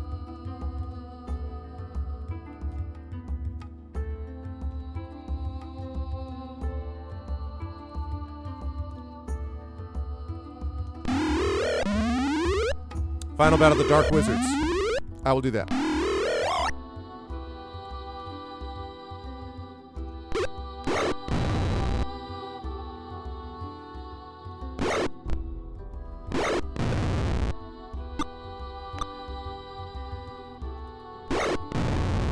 See you, Skyla.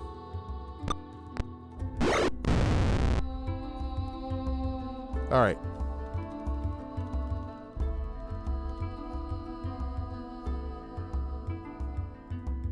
Dark Wizards.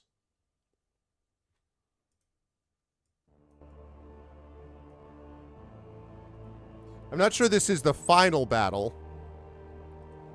but you know.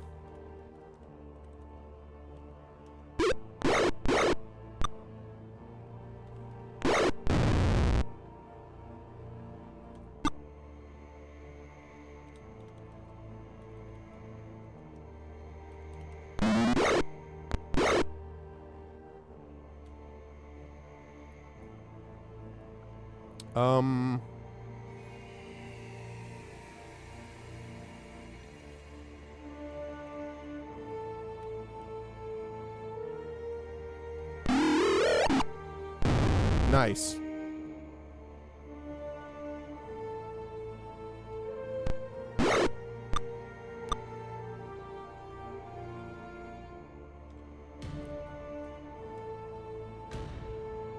It's final like Final Fantasy. It's the continuing battle of the Dark Wizards.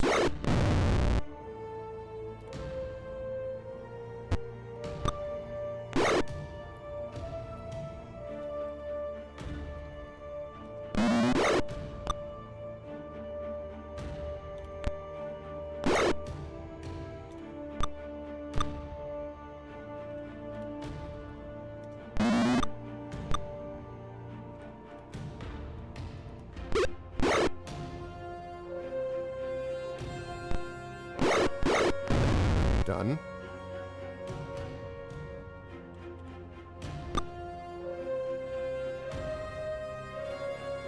I knew it. Oh, no. No, he's got his halberd. Never mind. He's just missing. Stop sucking, Arvanaut.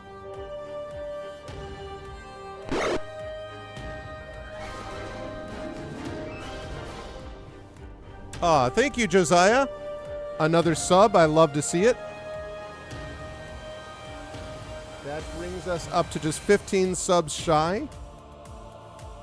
And that means that we are now ending at 9:20 p.m. Eastern.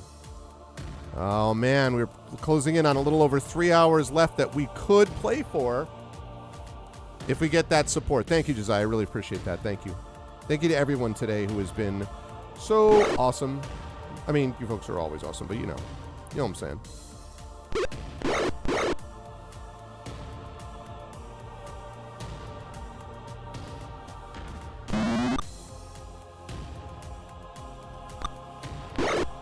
Damn it.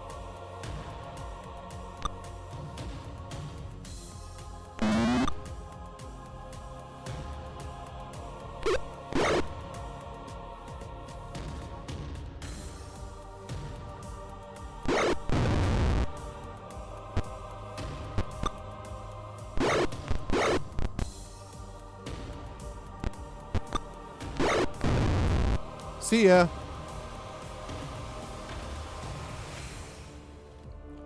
There it is. Okay, so now.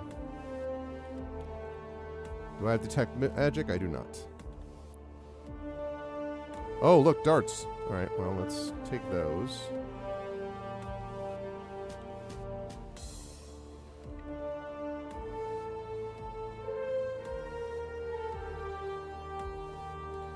I'm going to take the plate mail just in case that sometimes the last one on the list can be the magical one sometimes. All right. Thank you, Josiah. All right, you find Skylar's orders, record them as journal entry 61.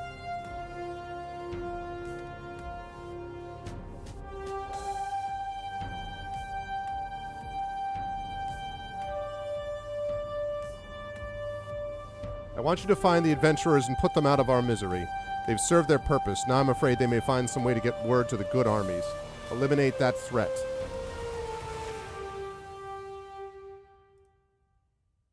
All right. So now I think...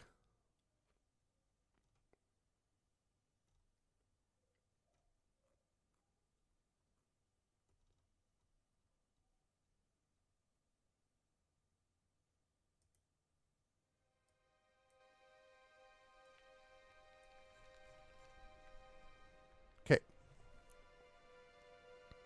I bring to you an oracular message from my fortune cookie. Congratulations, we gain experience. I hope so. And also, as I recall, that's not what I meant to do. Save. We're going to save that under J. No. Exit move. They said behind that room was a room with weapons and armor. Yeah. Take. Okay. Looks like a good place to rest. Yes! It's a good place to rest. Let's go! Yes. Okay.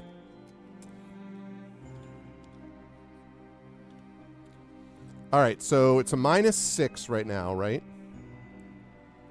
AC of 4. AC -3. Oh, shoot.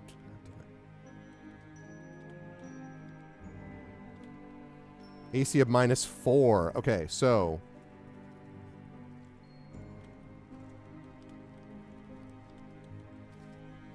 So we're going to trade that to the Arvanaut. Oh.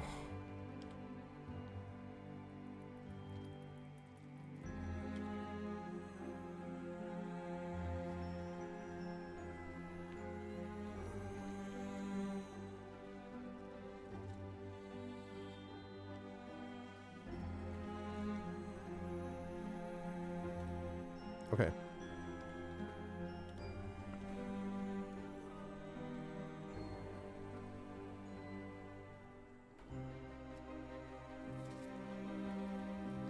Now, of course, I don't remember.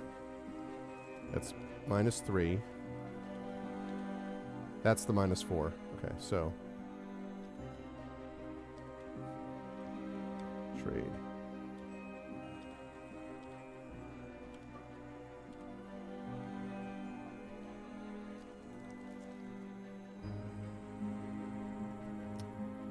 AC still is only 1.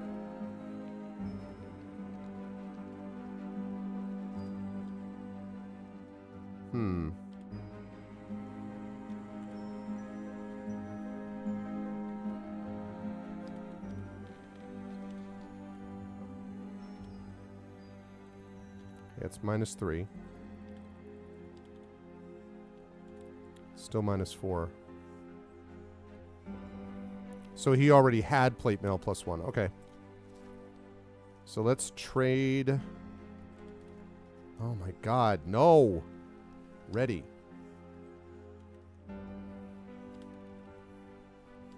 All right. Jeez. All right. Trade this to rock on.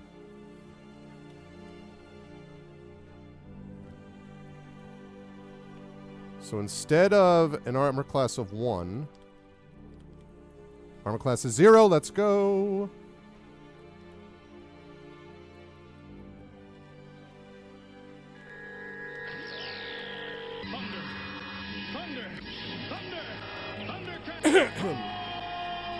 Hey, what's up, K-Money? Thanks for the raid, K-Money. Good to see you again. What's up, what's up? Welcome back.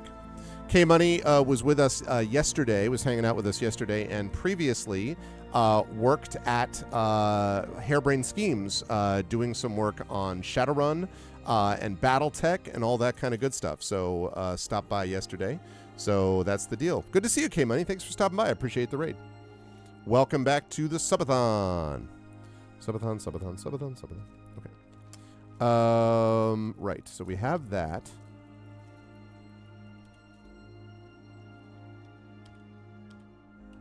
Okay, so that's plate mail. So if I trade this to Arvin Eleron, I ready that.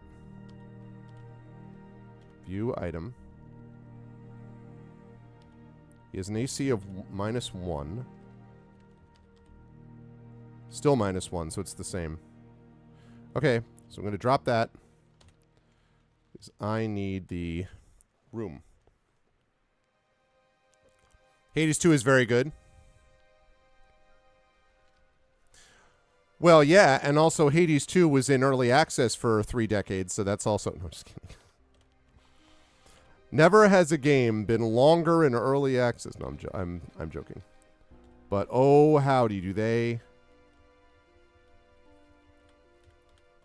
they make sure that they take their sweet time on getting the game out?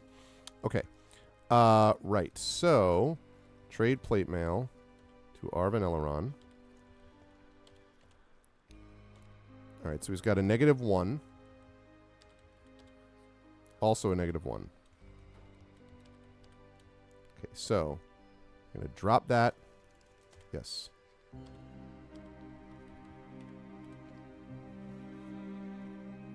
Okay, shield +2. Still -6. That means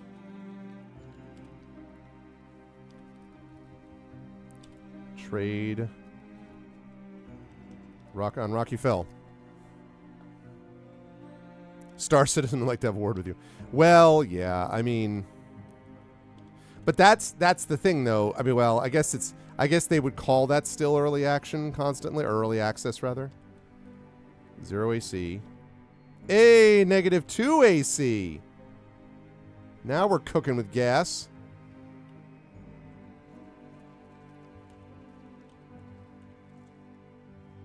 I'll just drop it then.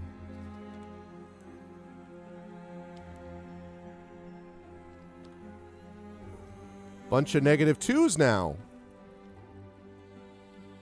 And if he switches off of his halberd to his shield, then he's also at -1. So they can pretty much all get into negatives.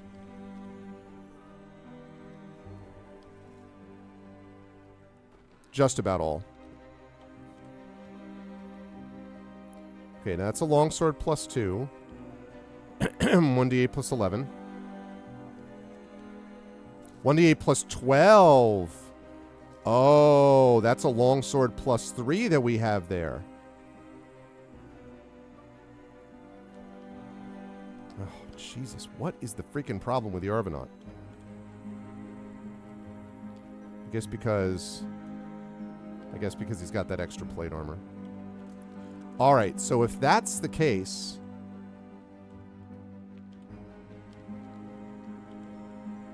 So 1d10 +5 because of the halberd. 1d8 +5. So it's less damage. You know what? I'm tempted to do that.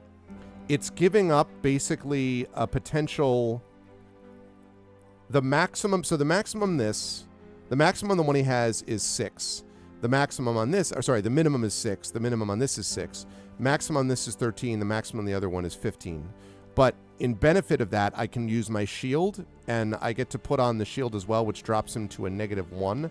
And he's been getting a little bit torn up at the front of combat, so I think I'm going to do that. I think I'm going to give him the shield. There's a long sword. I'm going to trade this to Arvanelleron, right?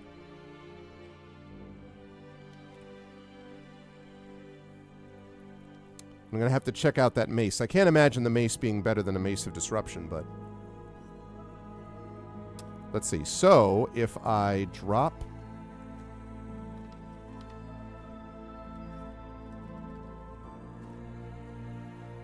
Okay, 1d6 plus 6, or 1d8 plus 5. So 7 minimum, 12 maximum, 6 minimum, 13 maximum. I think I'm going to keep him with the sword.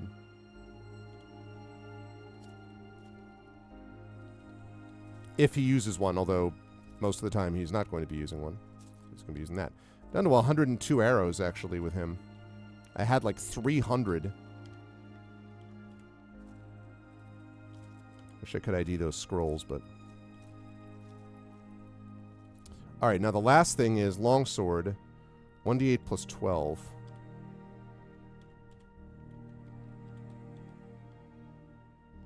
(1d6 plus 12). It's a good mace.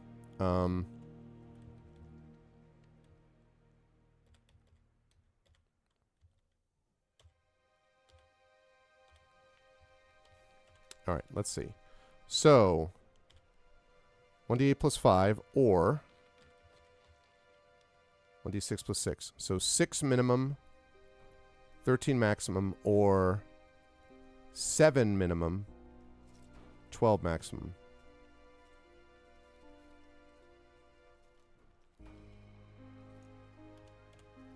That's so close, I don't even know that it, like, is, like, critically important to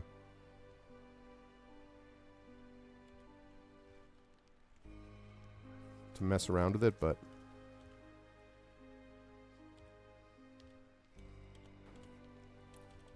Alright, so he's got a Mace of Disruption. So it's 1d6 plus 8.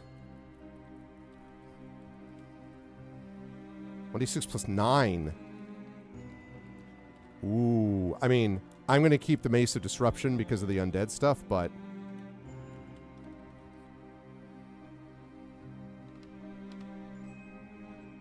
Yeah, that's interesting. Okay. Well, the fact that this stuff is really good stuff, and also that we get a place to rest here, that's awesome. Pretty much. Aw, thank you, K-Money. Paying forward the gift, a tier 1 sub. And a tier 1 sub to Unseen Sandy, tier 1 sub to Soup Stand, tier 1 sub to Hugo Z. Hackenbush.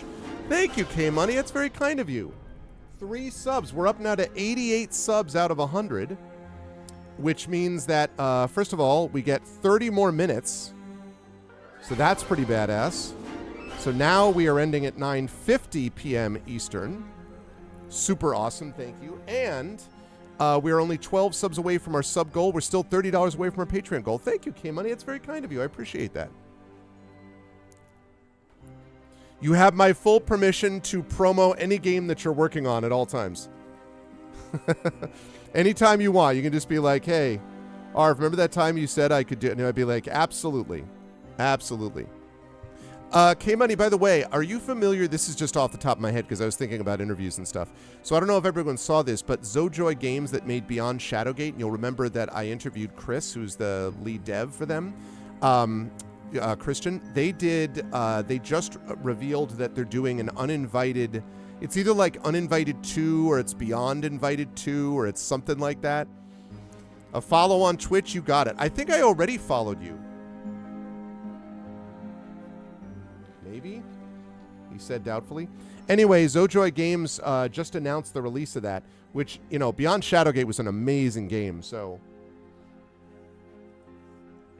Yeah, everyone please do give K-Money a follow, and I'm going to give K-Money a follow now, because apparently I didn't before, because I am a silly person.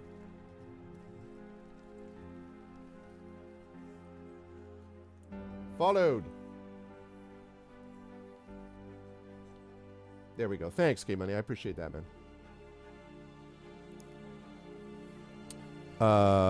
There we go. Yes. Okay, great. All right. I can't tell you how good a deal it is that there's a safe place to rest in this place. That is amazing. I love that you know that too. Like you can see it and you're like, oh, okay, that must be safe.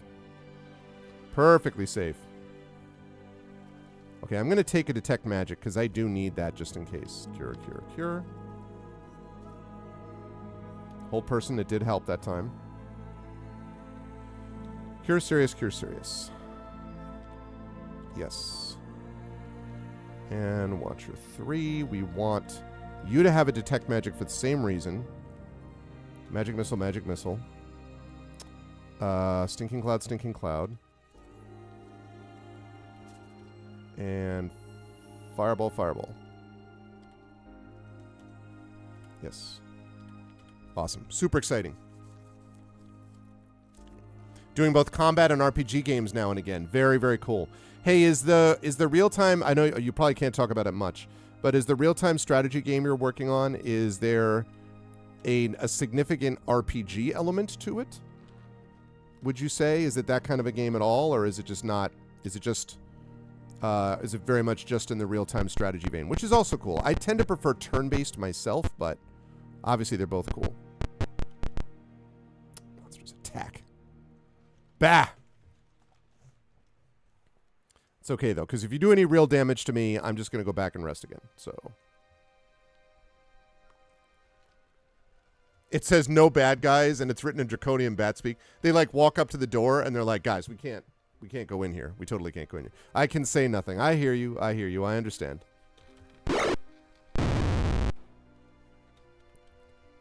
You've said enough through your silence. No, I'm just kidding. Just joking.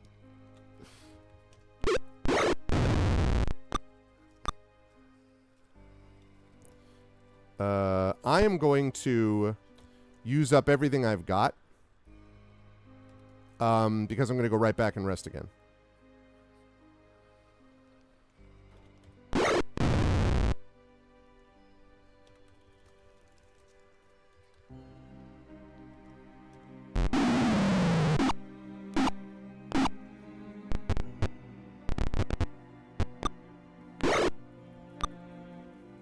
Turn. What? Nobody was turned? But nobody was turned. Very nice, very nice. I am excited about that. I am excited about that. Yeah, that's really cool, though. And also, I have to say as well, I know you know this, but given the current difficulties of the market, like just people being let go, like you know the drill. One of the things I always admired about Mitch is that he did such a good job in trying to keep people, you know, employed and connected to each other to the extent that they could. But given that circumstance, I'm even more glad that you've been able to land on your feet, you know.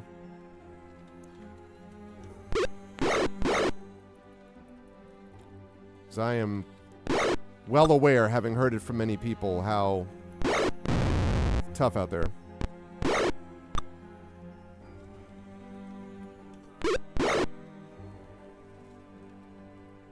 Yeah.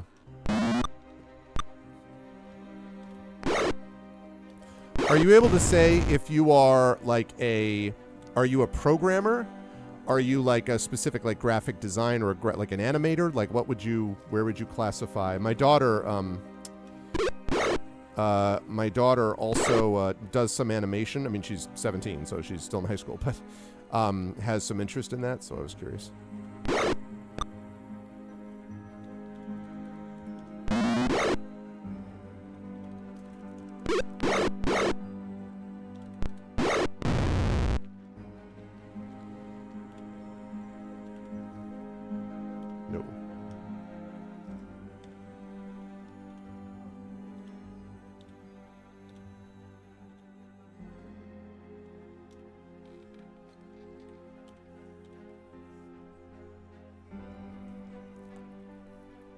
Yeah, for sure. Combat designer. One of the darkest design arts. My time doing lots of AI at HBS led into that. Ah, interesting. Okay, resting time. That's very cool. That's very cool. Yeah, I mean, if you just think about what developers are having to put up with in terms of extra, more and more stuff, more pressure that's been put on them, it is, it's not great. It's not what you want. And especially since we are currently playing a video game, and I do a lot of tabletop, obviously, but I have great admiration for creative work. I'm gonna reload that. I don't want to get right into a fight again. I very much appreciate what you're dealing with. Exactly.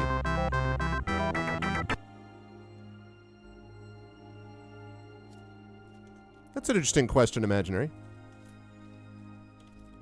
Also, sorry to pick your brain there, K-Money, but I'm curious. I had a big discussion today on the panel that I was on about storytelling and its value and how we do it in different forms and so on. So I have a tendency when I see it, I'm like, hey, can you tell me about this and this? What do you think about this?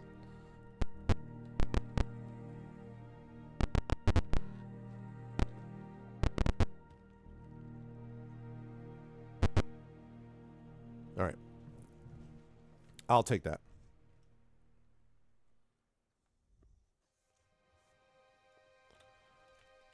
Okay.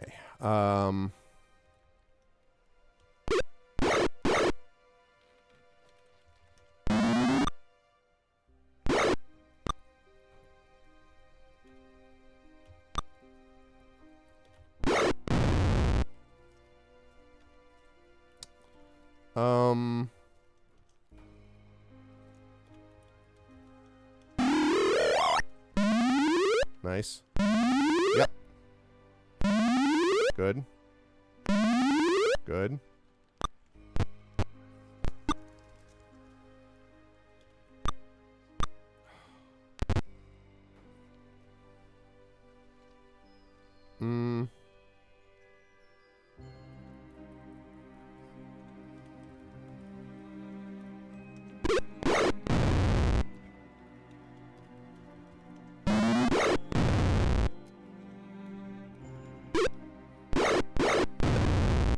Very nice.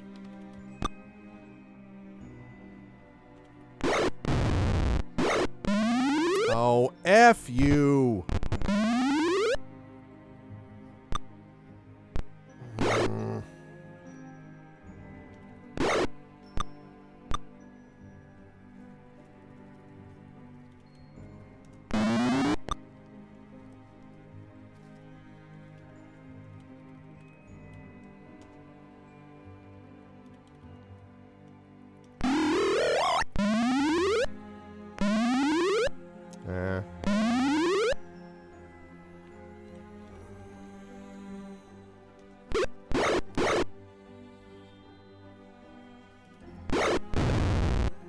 God damn it. Ah. All right, it's back to the room after this. Shoot. That's so annoying.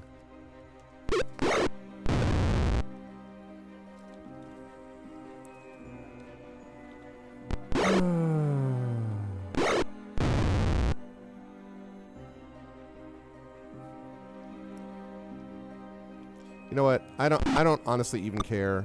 I want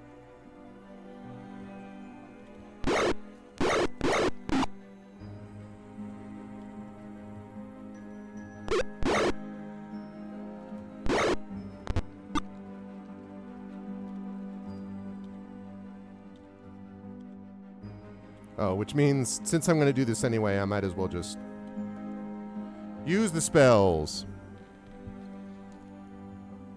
Typically involves a lot of technical implementation work, good understanding of player psychology, and creative flair.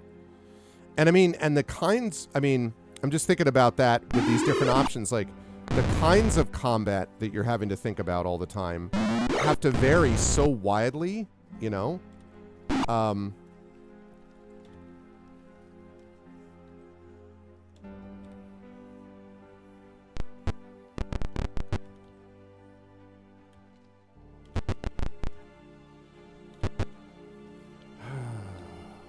Try us again.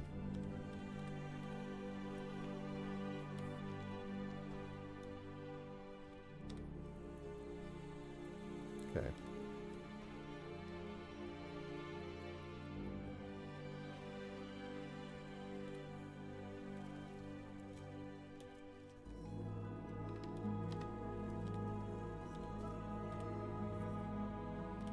All right.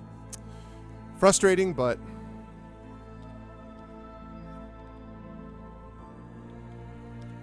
again, having something right here.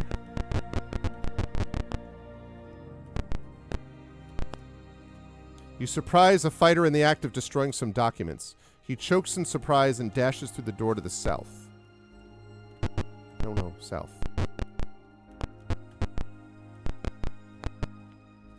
The fighters run into reinforcements. They attack. Yeah, but how big is this room? Oh. Well, it's a fairly big room.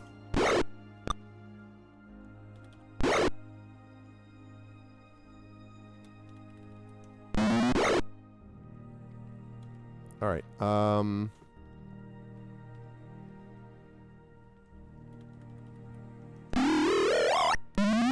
Okay.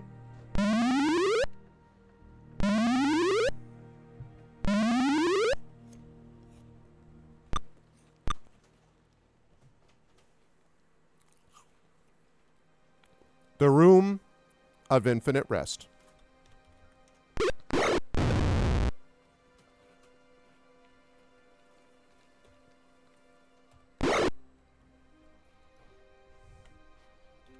Yeah, and I mean, even in the turn-based variety, like, or you know, RPG variety.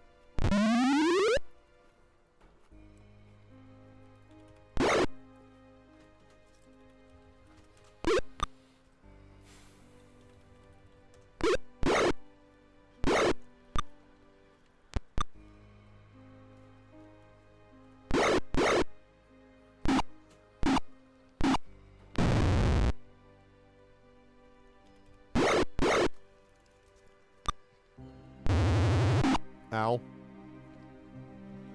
5 damage actually is not. Oh my god.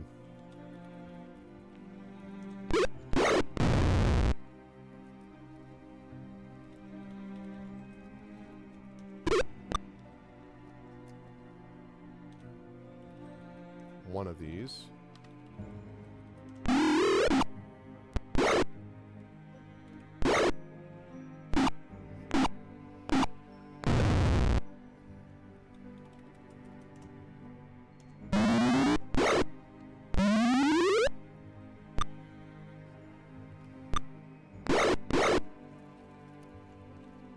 They are hitting him from a lot.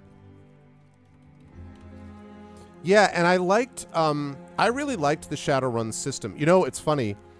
I got very frustrated. There are 2 combat systems that, in terms of like that sort of RPG combat, that frustrated me a lot.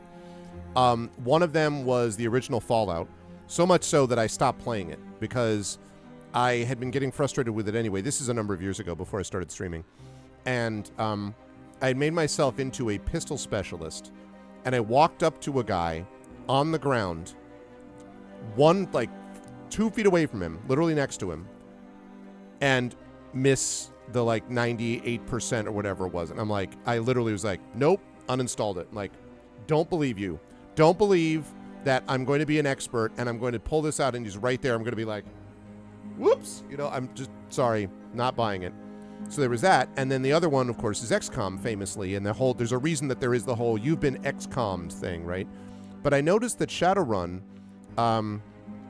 was not nearly as frustrating in that way. Oh God, just I could not stand it so much. But I have to say the original one, the original the Shadowrun games did not frustrate me in the same way, even though there were a lot of sort of similarities with what you would see from XCOM or maybe theoretically even Fallout. So I don't know. Different strokes, I guess, but ooh.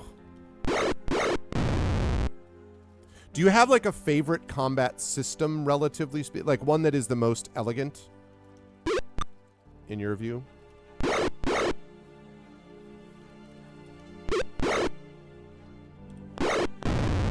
And dead. Yes, because I want to cast.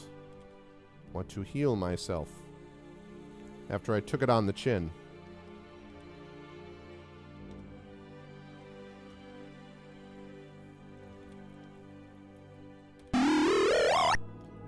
It's a pretty lousy Cure Serious Wounds.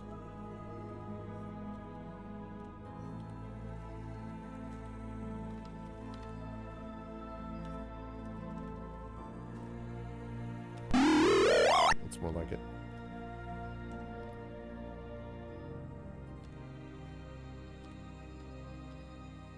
You take the manuscript and record it as journal entry 29.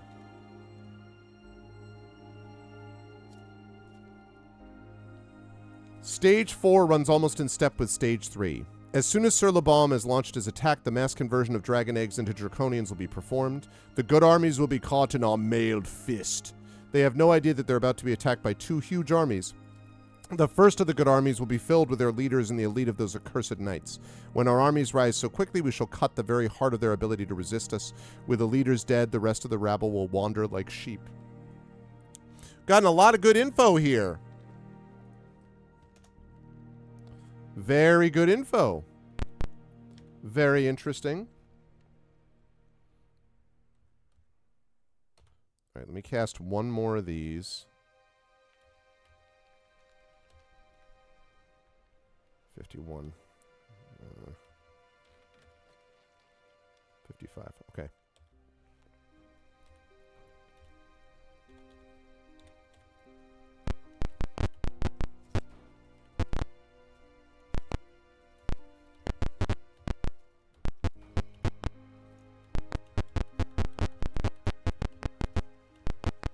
Okay. Do I go back and save? I don't think I need to.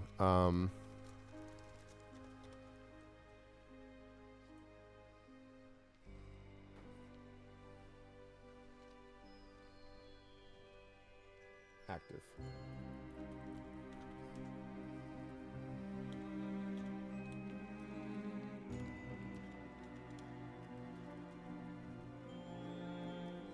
I like things that encourage you. The most fun things, even if they're dangerous. So it's Bayonetta and Doom 2016 are tied for my top 2. Oh, very cool.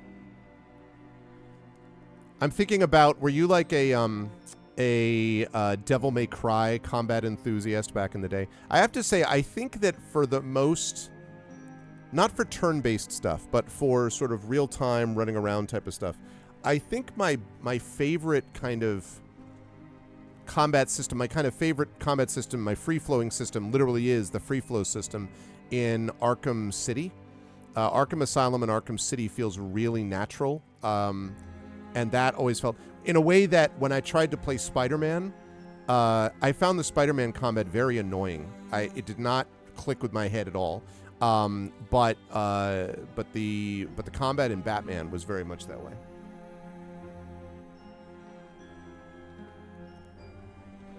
Yeah, Bayonetta flowed from that. Yeah.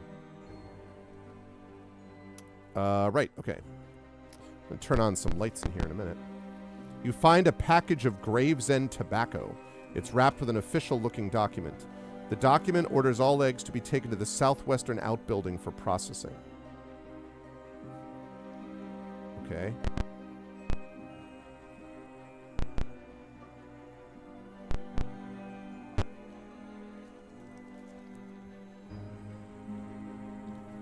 Southwestern, huh?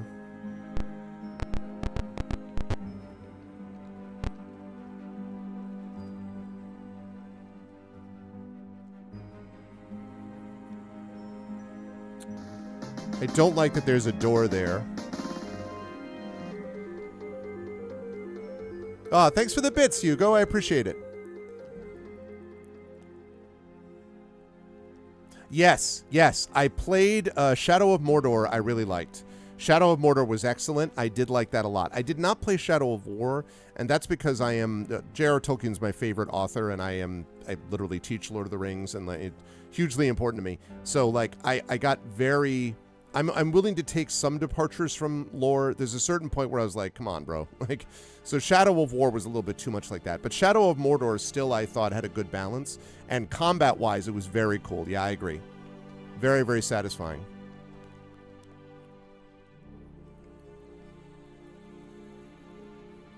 But it was just interesting because, like, the Spider-Man combat you would think would also be sort of action-based in the same way, and it just wasn't, you know, like, I don't know. I'm nervous that there's no door here the other way.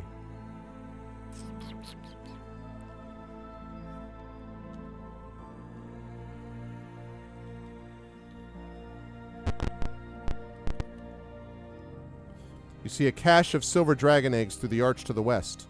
Blue dragons burst from the room at your approach. Yes, I had heard about this.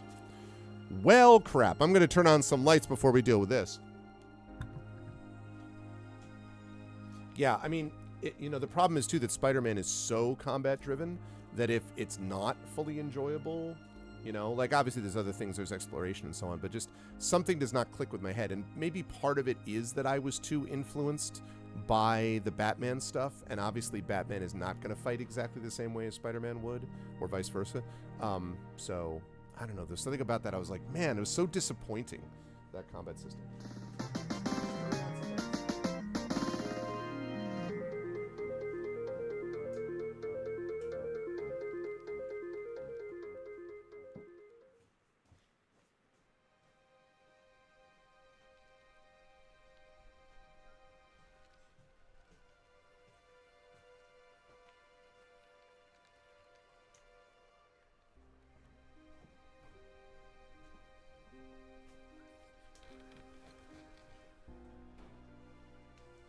Okay, sounds good.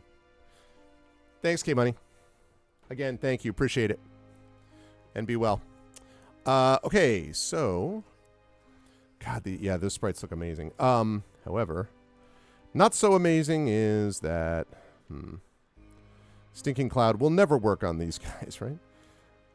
What if I could... Can I fumble a dragon? There's no way, right?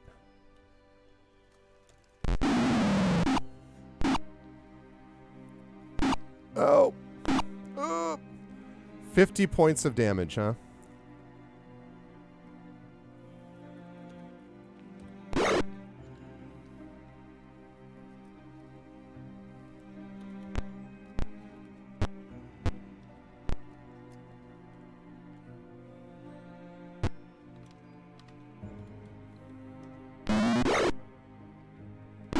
Ow.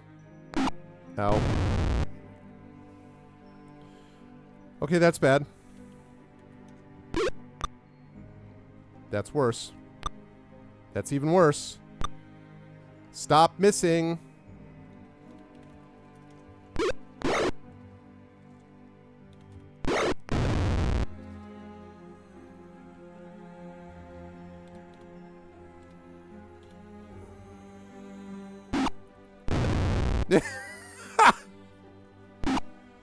What? The blue dragon. Wait, wait. What just happened? The blue dragon got killed by his own lightning? What the hell is that? That's not what?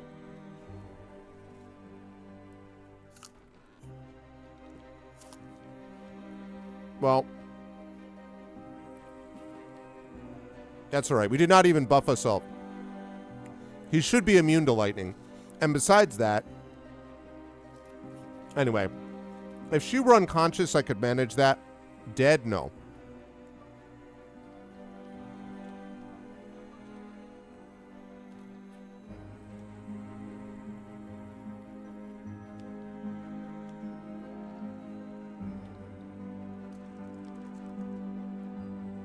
Yeah, I'll bet it does. All right, so let's try that again.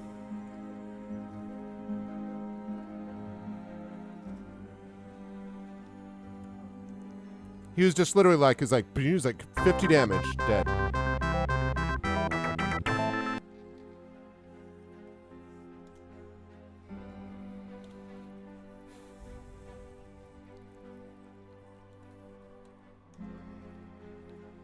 Okay. So, what I'm going to do is...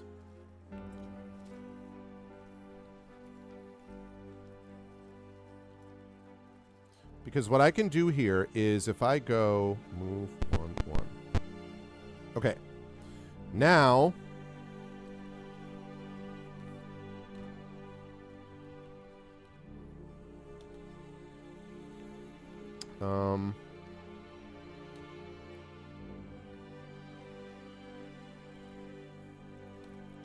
Prayer. Bless.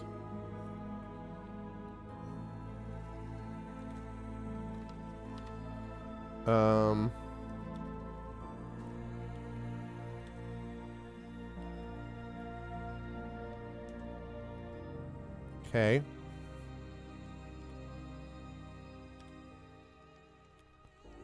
I think that's all I've got at the moment. So we're going to save that under J for just kidding. All right.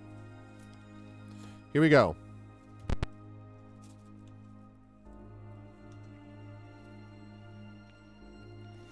I need to honestly, I don't remember off the top of my head, but I find it hard to believe that there was ever a point where a dragon with a particular elemental attack, like, are red dragons, like, affected by fire? It seems sort of silly on its surface.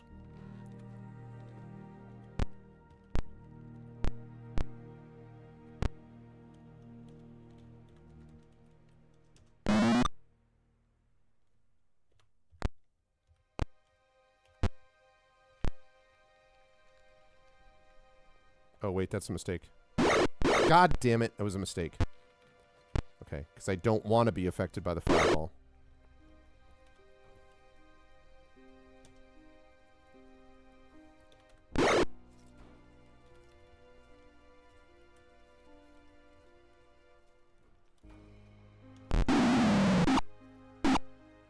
Ugh, it's not a lot of damage. However...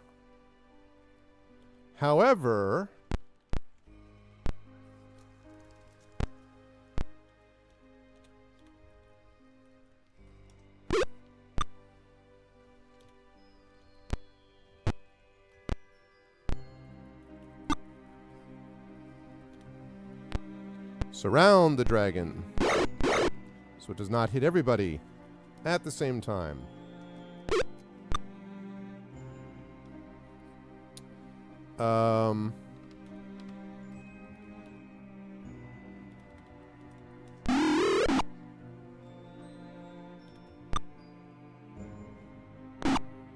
God.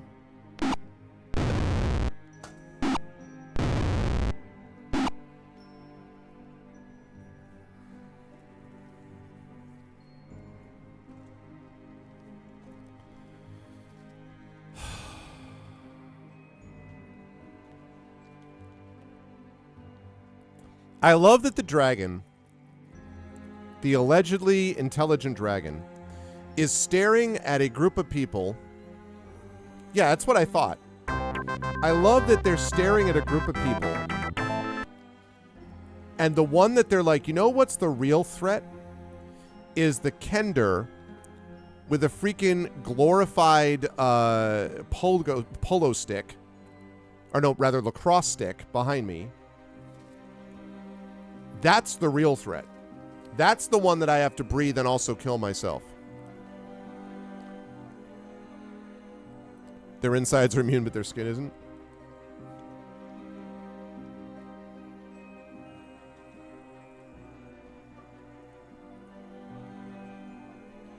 Okay. This is very close. We can do this. That was also a terrible fireball, so...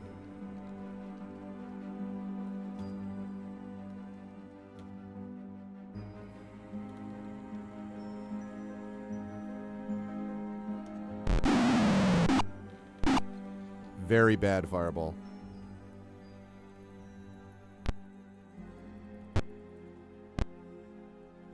All right, because she would have survived it actually if it hadn't bounced back, so I think I'm just gonna... If they are gonna go after me...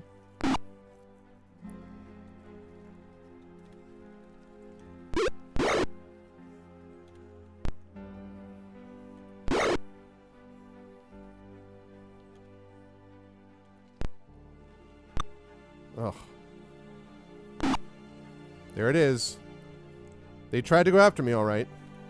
Stop missing!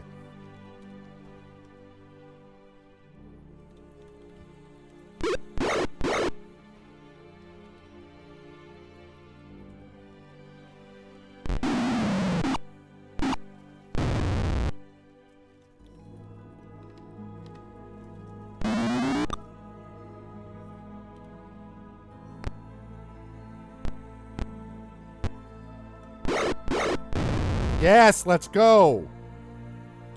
This is how we do it. All right.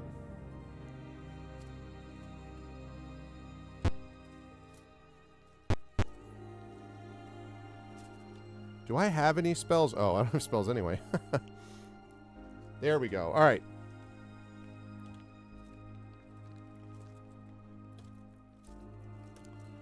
Now, she does have a potion of healing.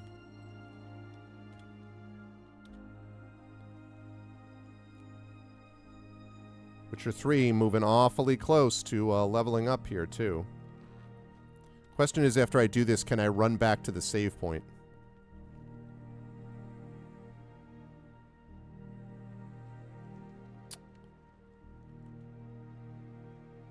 J. No, exit.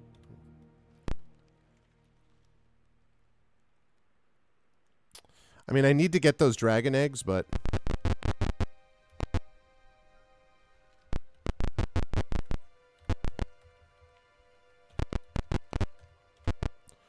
Woo, okay. Worth. Worth. Okay. Less. Cure light. Okay.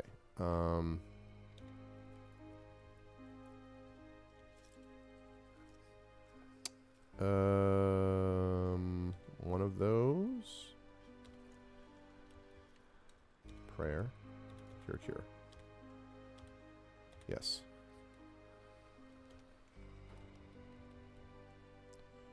Magic missile. Stinking cloud. Fireball.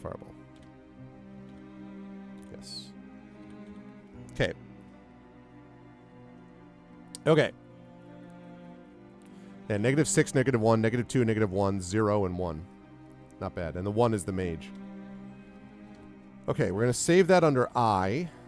No. Exit. Move.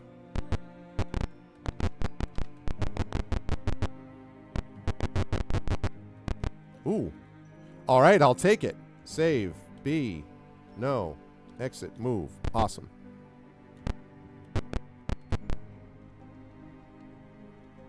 Wait, what?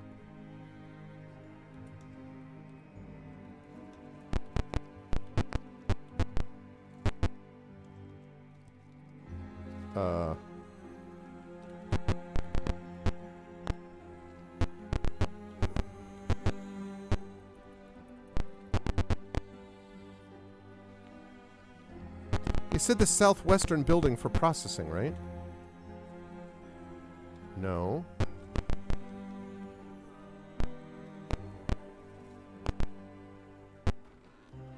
That's interesting. So... Cancel.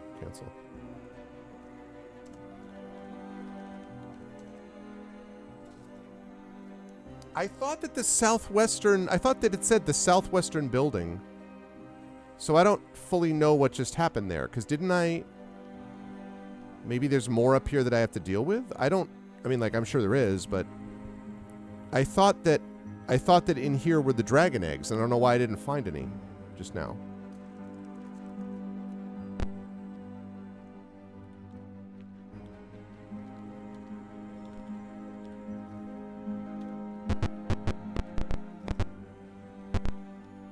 You say dead bodies being taken into an arena to the north. You hear horrifying groans coming from the doors to the north. I'll bet I do. All right. I have a feeling this is going to be another one of those deals. So we're going to go... No. And then... This time we're not going to be caught unawares. We're going to bless. Whoops. Nope.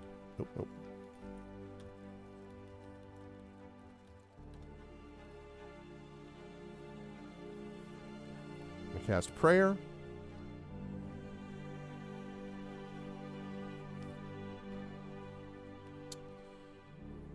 We're going to have you. Oh, you used up enlarge?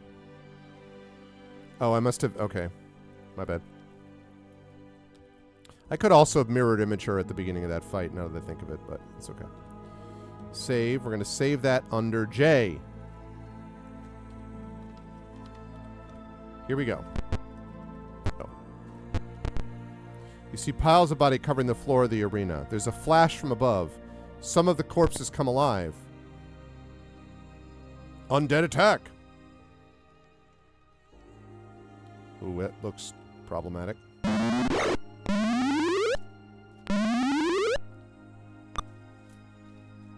Turn.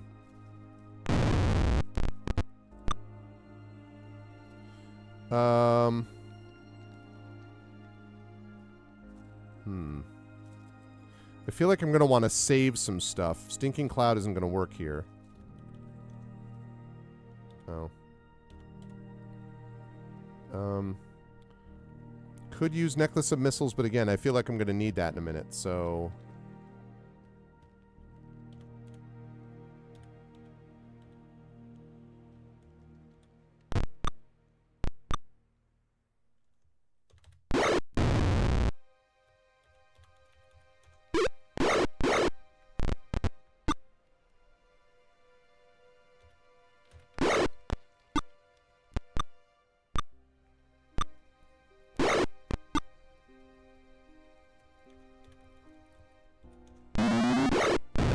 Nice.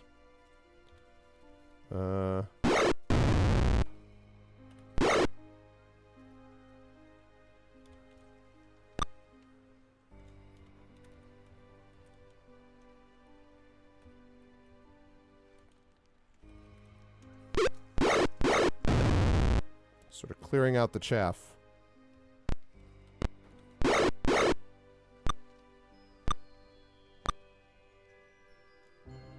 Turn. That's it? Man.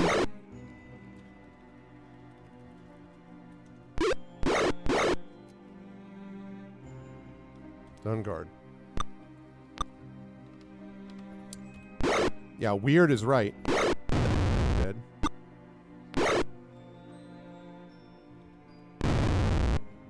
Zombie is disrupted. That's cool. Be great if the Skeletal Knight was disrupted.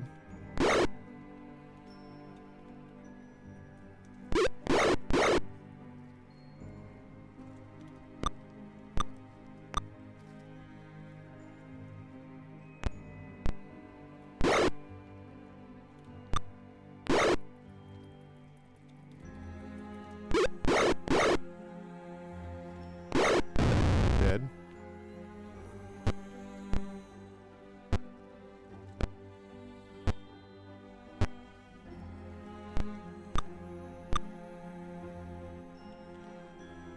Okay. Wow, 32 points of damage. Good gravy. Sneak attack damage is what it feels like.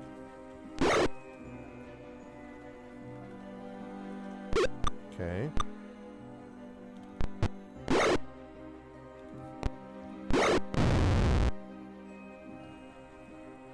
Okay, how we doing? We're looking okay on these things right now. No. Yeah, no, we're not doing any of that. Ooh, I get to save? We're going to save that as... After we get another annoying... Like, do they think that people went and stole the game in between the copy protection choices? Come on now.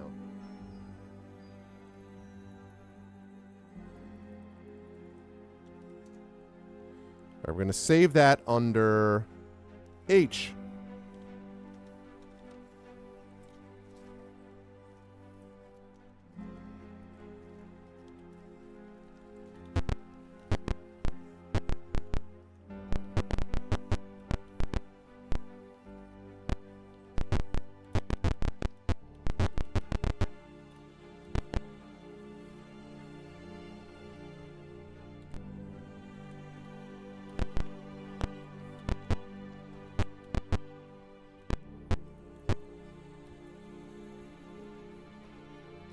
A Death Knight and his Minotaur guards burst through the door. The Death Knight murmurs, "Skyla will pay." He orders draconian messengers to Krynn to warn Murtani of your survival. He turns to deal with your threat. Ah, it's the Death Knight. The Death Knight has arrived, and I am not a fan of this layout at all. Ooh, look at that. What a cool sprite. What do you mean they're terrified?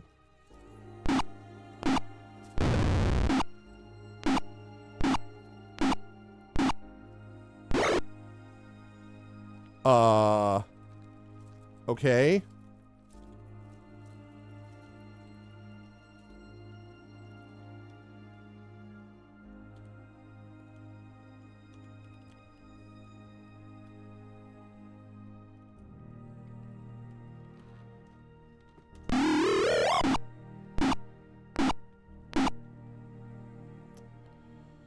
That didn't work the way I wanted it to. All right, well, let's get rid of that.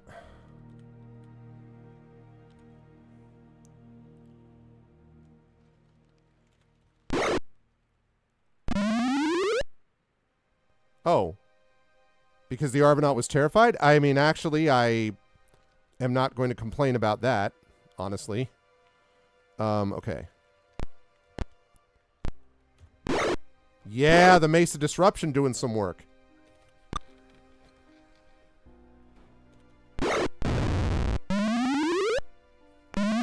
And it gassed gates in. What? Oh my god.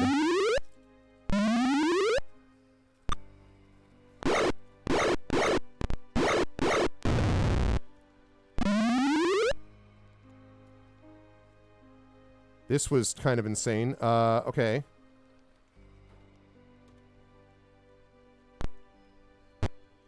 Alright. Cast. What do I have?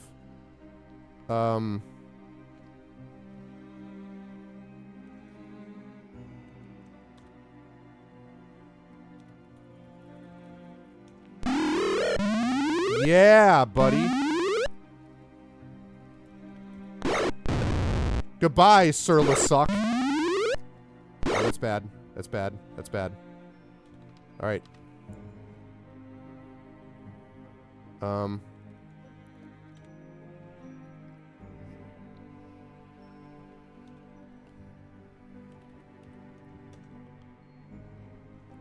Yeah, the Minotaur was like, I'm out.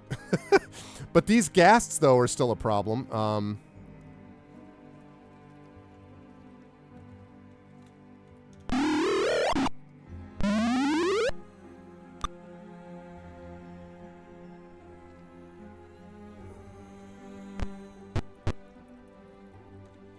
Okay.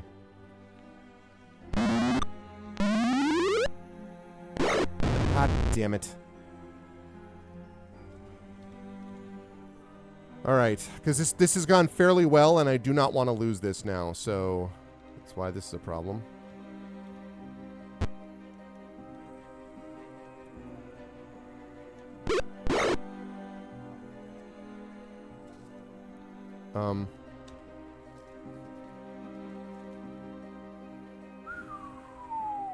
Okay. No. Nobody died. We're unconscious. Yeah, you're just like, I should have been a lawyer. Like my mom said. Oh my gosh. Take these broken wings. Okay, no. Someone's got to detect. I know they do. We got a two-handed sword, which would go to the Argonaut if he could carry anything, which he can't. And we got two wands. Okay. No. Damn right we gain experience. The messengers he dispatched are tearing down the stairs.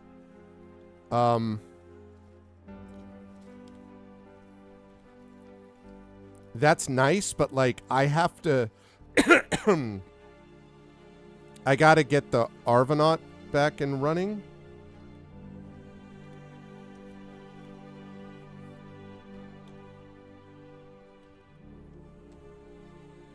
Okay.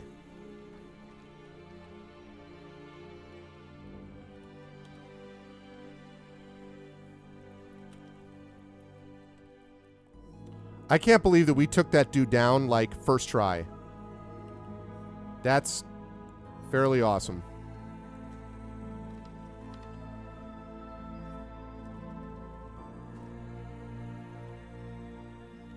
Okay, we're going to save that under J. No, C. I'm going to save it under C. All right.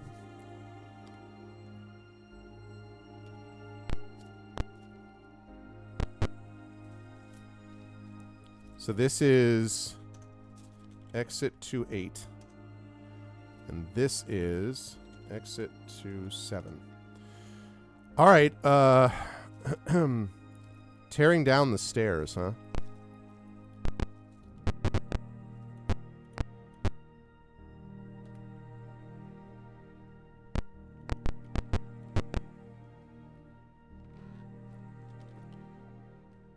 That's exit to 10.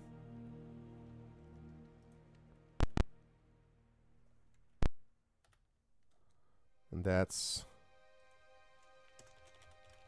exit to 9. Okay.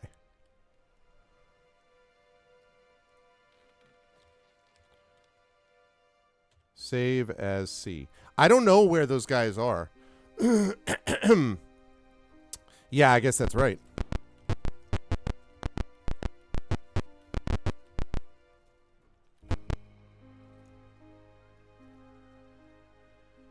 What?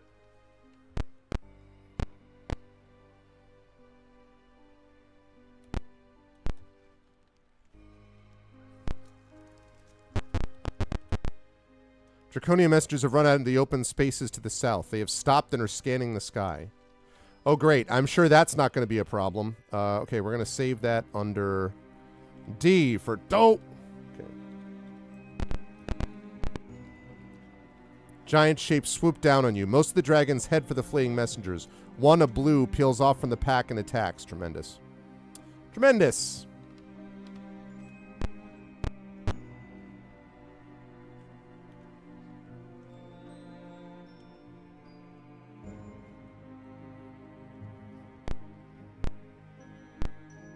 Oh, God. Too close to the wall. Well, I'm a dead man if they fly. If he shoots this way.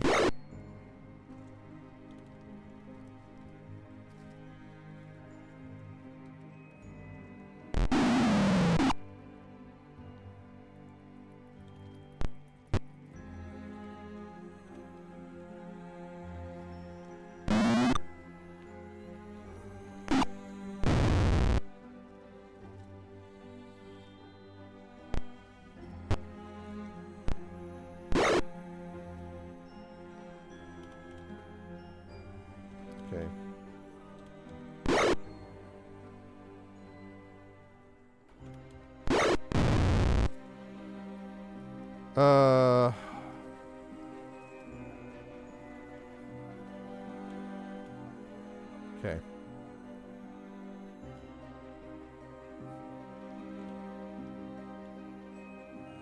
I don't know if we can afford to lose her. I don't have any spells left either for that.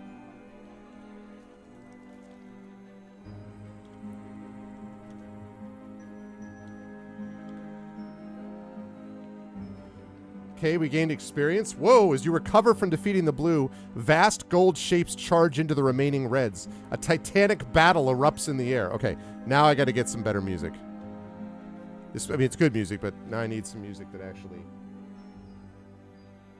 Let's do some music here. No.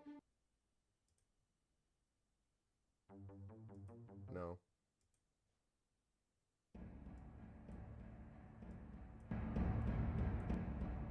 There we go. All right, the dragons. The battle of the dragons, chat. Come on, golds. Some of the messengers are climbing on the backs of grounded red dragons as the airborne reds stave off the attack by the golds.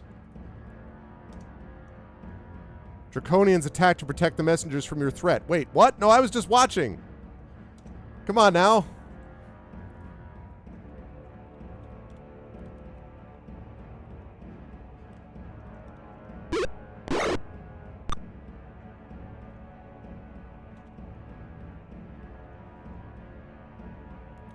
Hate to do this. Ow.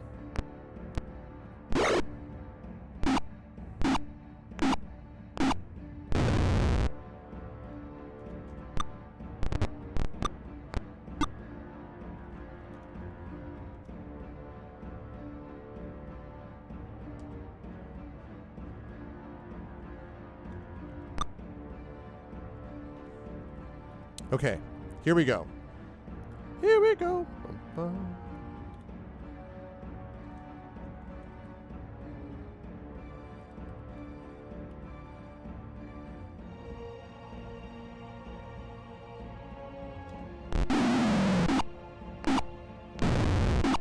Ow.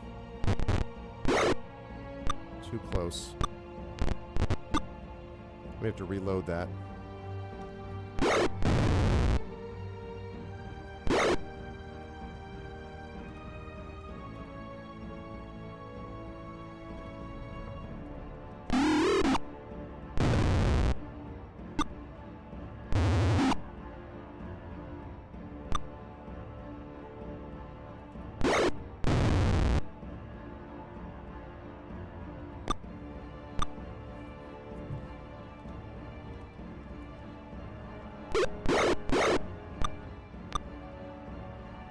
Okay.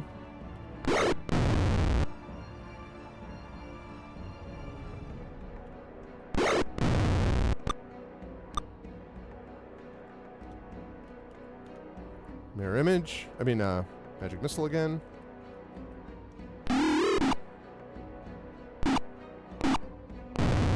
Ooh, he's still alive.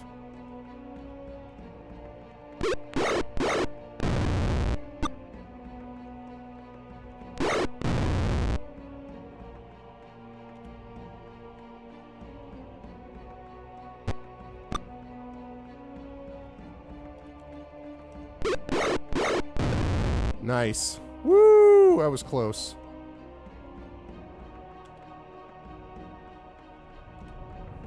I'm going to use this. I can't take any chances.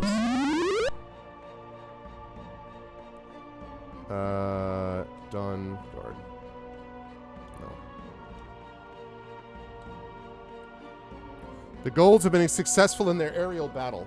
A large gold lands next to you and says, "The Draconians have managed to escape on the backs of the Reds. Climb on our backs and we'll go after them." You climb on the backs of the gold dragons and take off after the diminishing red shapes in the distance. I mean, that's awesome, but like, can I rest? You pursue the red dragons as they race away to the northeast. As the hours pass, you come steadily closer to the city of Krynn. From the west, another gold dragon approaches. On its back is a small kender. He shouts, "Hi, I'm Tasselhoff Barfoot." Oh, Tasselhoff.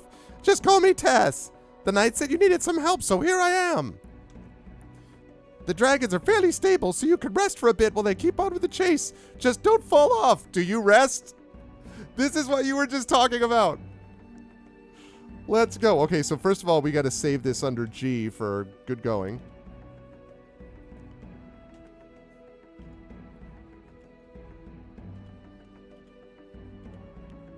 This is pretty awesome that we actually get to do this.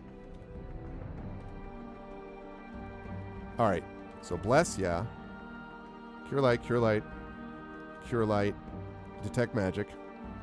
Next. Prayer. Cure serious, cure serious. Yes. Wonder if these dragons can identify things. What's up, Meshtai? Hey, dragons, can you identify these magical items? Because that'd be great if you could. Okay. Memorize. Can I scribe anything? I think I already... I love the idea. Can you imagine, like, scribing on the back of a dragon? You're like... Oh, man. Okay. Enlarge. We want magic missile, magic missile.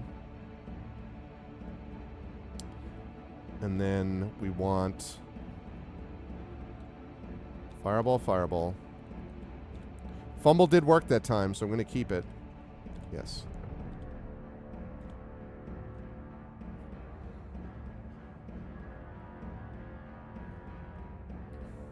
Absolutely clutch. All right, save. We're going to save that under... I'm going to save it under... D for dragon. Woo. Amazing. Kip for Geo. If I were to push Tass off the dragon, I would be the evil one. Yeah, I was just like... I mean... I mean, they're like, you can rest while you do this. I'm like, you realize that's 10 hours. Does it take them 10 hours to get up there? Because, meanwhile, look at Witcher 3, almost ready to level. And Laswana Kit, rock on. Not, well, rock on's about halfway, but Laswana Kit's 2/3.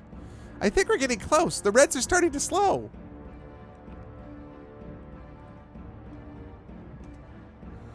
The red dragons head towards specks floating in the sky. The specks slowly grow until you recognize them as flying citadels, castles ripped from the earth by arcane magics. Surrounding them are evil hordes of dragons and draconians. Tasselhoff yells, "Our only chance is to use the red as a screen and then board one of the citadels. We're easy targets in the sky. Inside, they can't all reach us. Also, it'll protect that scouting unit down below." You look beneath the citadels and see a group of riders galloping madly. You draw close and the dragons drop you in the main courtyard amidst a hail of missile fire. The dragons leave to draw off some enemy. Tasselhoff says, "The main tower's just north of us. Let's go." The enemy fires at you and the departing dragons. Ow! All right, we're going to save under, what did I say? Not D for dragon. I want to do something different. Save it under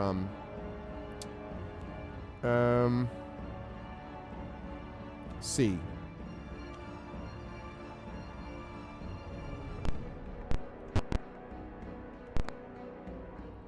You burst into the main tower and come face to face with the Draconians. Tass yells, "I've been in a place like this before. There should be a stairway to the right." Okay, but at the moment, we're a little busy. Also, it just struck me, whatever happened to the Dragonlance?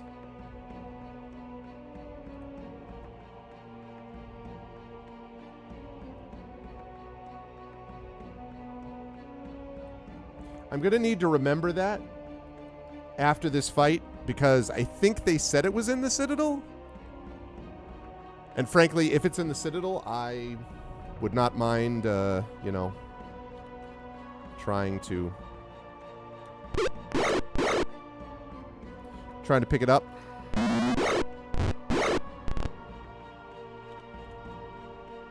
Okay. Nice.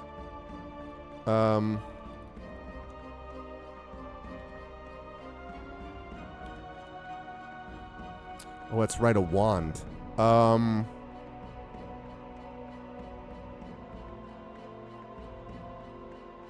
have no idea what this wand is, and I don't want to use it until I know.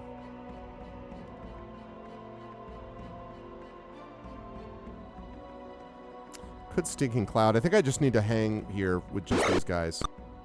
Oh, no. Oh, that's right, the two-handed sword. Okay. I need to remember after this fight to give him the two-handed sword.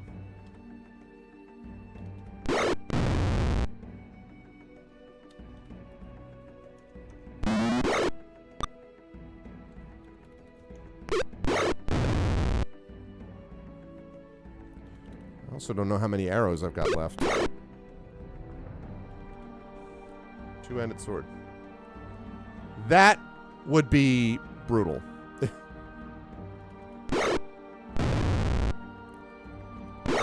Absolutely brutal.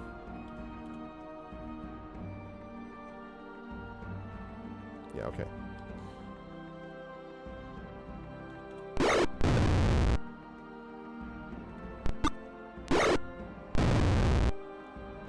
If it says Laswana Kit loses his weapon.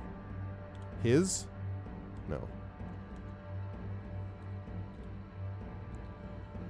Okay. Camp. View items. All right, now. You re-ready that.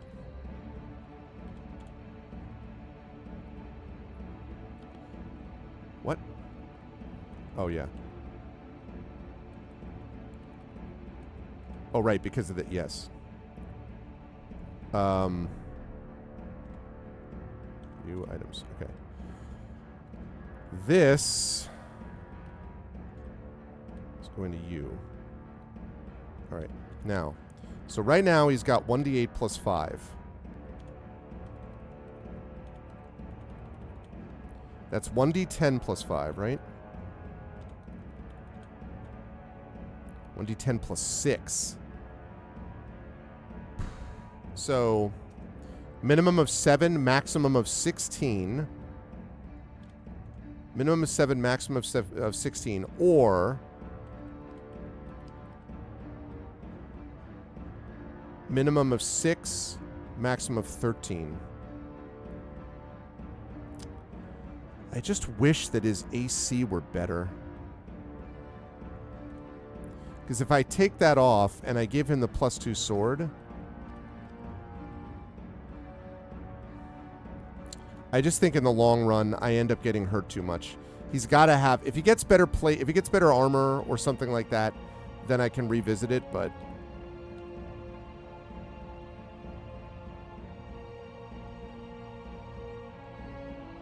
oh, well, that's true, actually. I didn't think about that. Thaco is 10.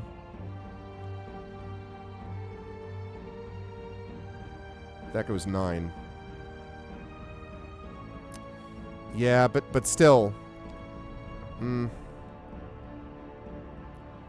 Just don't like the 1 AC at this level. I'll have to think about that. I'm going to leave him like this for now, but I'm going to have to think about that.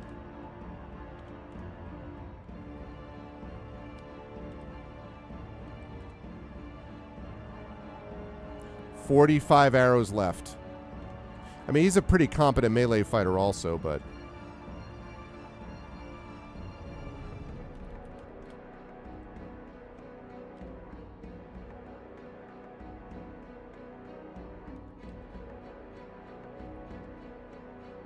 let's see. So he's set to the right. Oh, wait.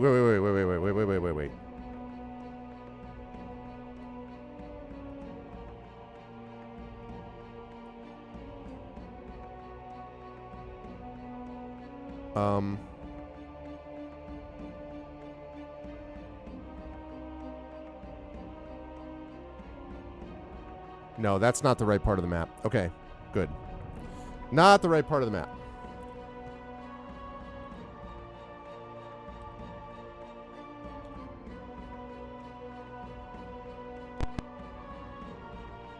More Draconians arrive to block your way. Well, it must be going the right way.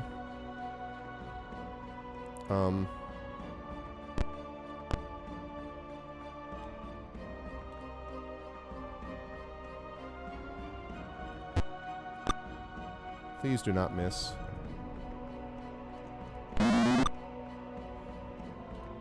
Please stop missing. That's what happens when you miss.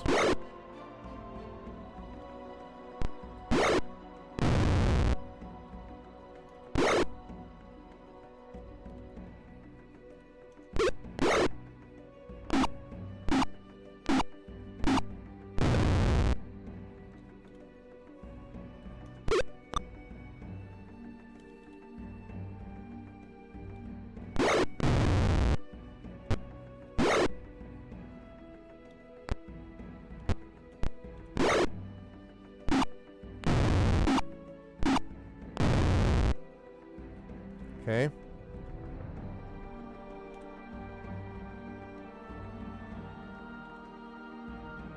No.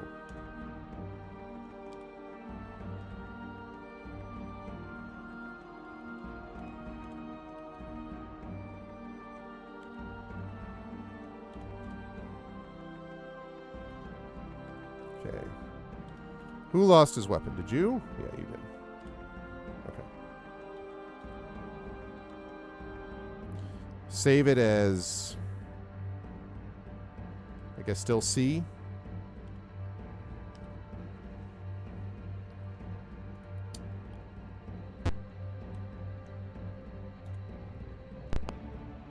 Yeah, what a surprise.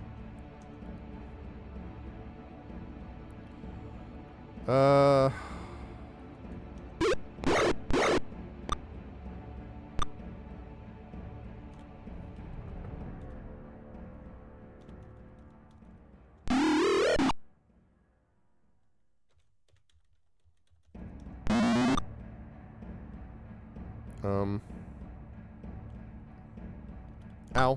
Okay, good.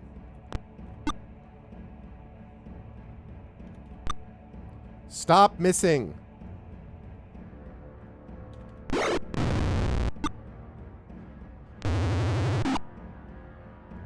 Happens when you freaking miss.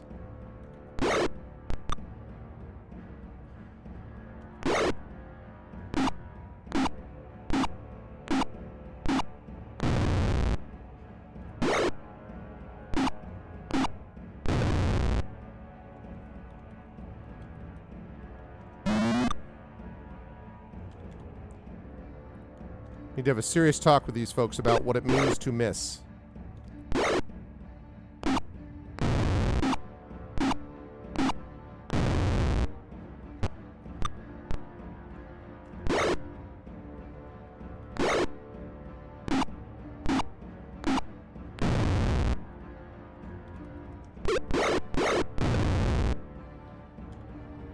All right.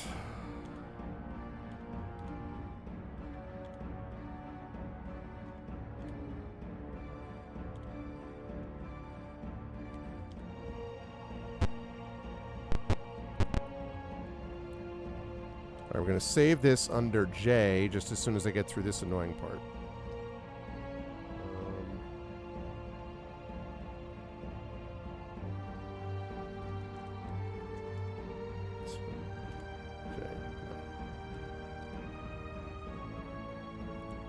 Again in... All right. Okay. Also a reminder, folks, so we've got about 25 minutes, and then I'm going to be taking a short break to set up for Expedition from the Mysterious Peaks, which will start at 7:30. Now, as of right now, we're only running until 9:50. So we still need to get up to 10:30 to finish the session, and then beyond that, I am willing to go 3 hours past Expedition and playing more of this game. So if you want to see that, y'all know what to do. It is the sub time. We are only 12 subs short of our 100 sub goal. We are $30 short of the Patreon sub goal, and I still haven't given anything away. So if I get a tier 3 sub, we'll do a giveaway. If I get a Patreon $20 donation, $20 support on the Patreon, we will have more time added, 25 minutes for the tier 3 sub, 30 minutes for the tier 3, or for the Patreon $20, plus the giveaway of my Third Sign novel, which is out of print, but is available now, thanks to having found a box of a couple of them. So please spread the word, let people know. We've had excellent turnout today, but let's keep it going, and thank you for everyone's generosity, but let's keep those subs moving if we can, because we want to be able to get to, I want to be able to get to the end of the night, having played through maybe even close to, maybe not one, but closing in on the end of Dragonlance. That would be great. So yeah, so thank you for everyone's support so far. Don't remember Jay, I think is what it was.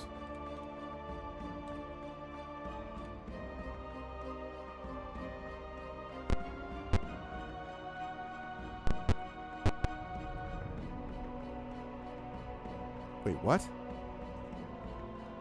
No. What was that?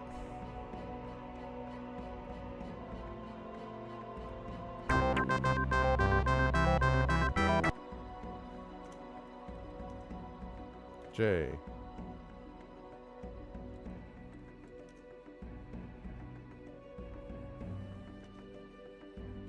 J, search.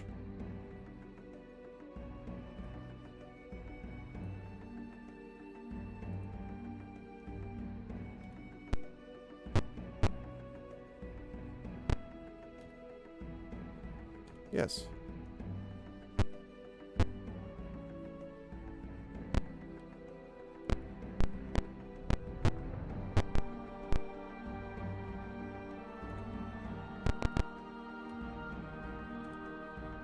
What?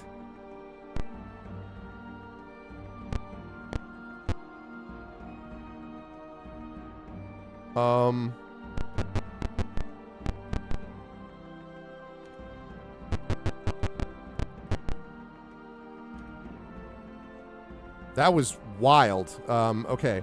You've nearly reached the top of the tower. Only a ladder leads up from here. Tess says, we've reached the Wind Captain's chamber. I can control it from here. Monsters leap down from the ladder. That was really weird. So I hope that I get a chance to win this fight and save it, because I don't understand what just happened there, so...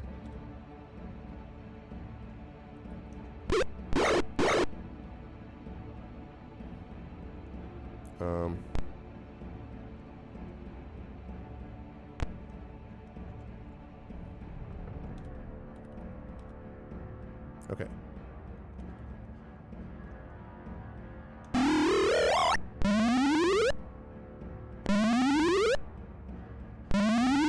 Nice.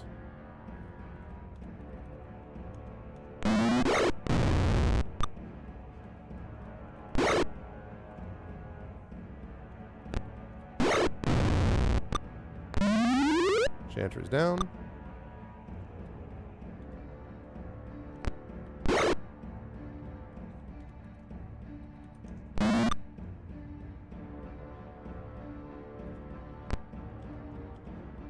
Okay.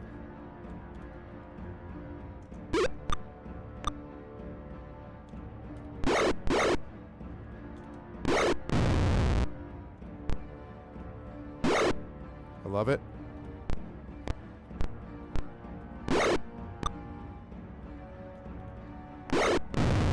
Nice. Okay.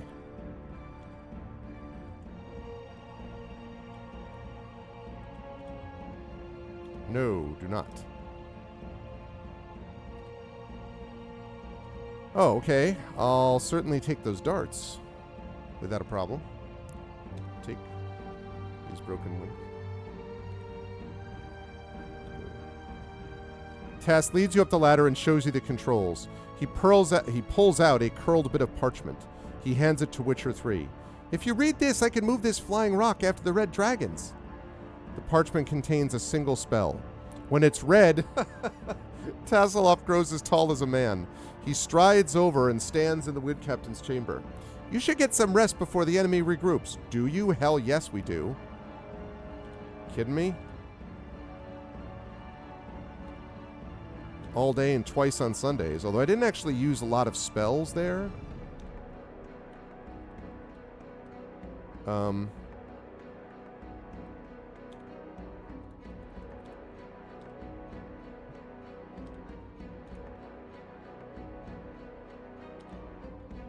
Save? Hell yes. Save it under...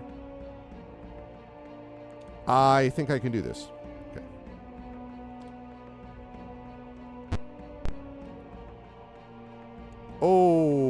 Okay.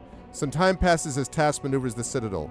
Sounds from below indicate another imminent attack.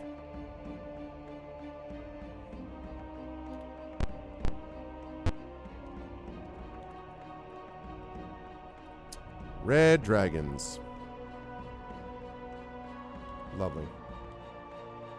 Well, since we've established that they don't actually, they're not immune to their own thing.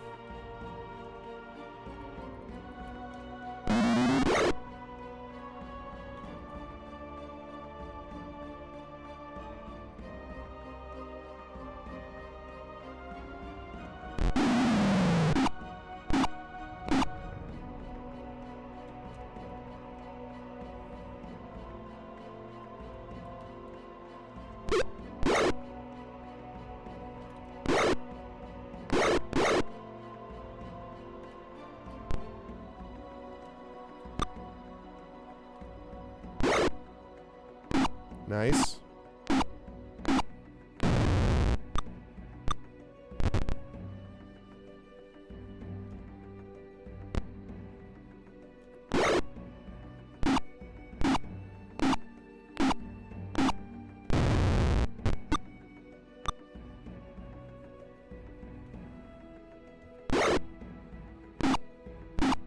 A lot of explosions.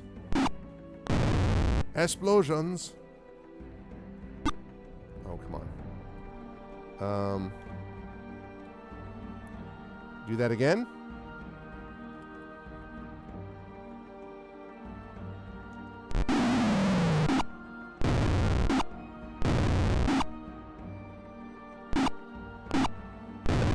There we go. Now, this time we are going to do... The only one who really got hurt that much was the Arvanaut. This other folks got, like, a little bit, but need to get whittled down a bit, so... Oh, right, I can't... Yes, because I want him to cast. Rest is important. It does. If you don't get your rest, where are you?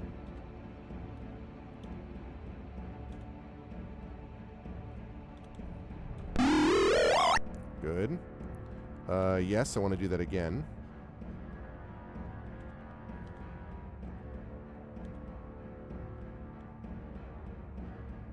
Done. Guard. Guard. Cast. Cast. Okay. No. Oh, Witcher 3 is so close. Task calls out from above. We've reached Krynn! Brace yourselves! The other citadel's trying to block us! We can't let them stop us or the good armies will be destroyed! You feel the citadel pick up speed. Through a window you see the other flying castle loom suddenly larger. Suddenly the two impact. This seems bad. The main tower pitches forward, throwing everyone to the ground. Everything seems to be falling.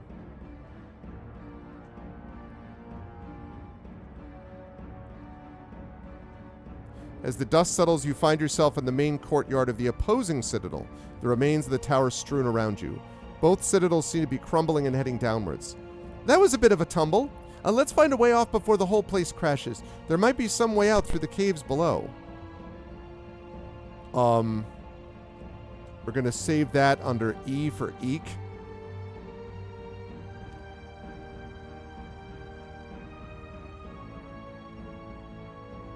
I really wish I could rest. That would be useful in this situation.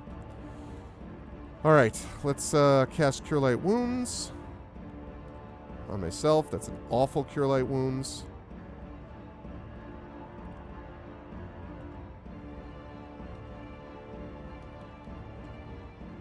Two awful Cure Light Wounds.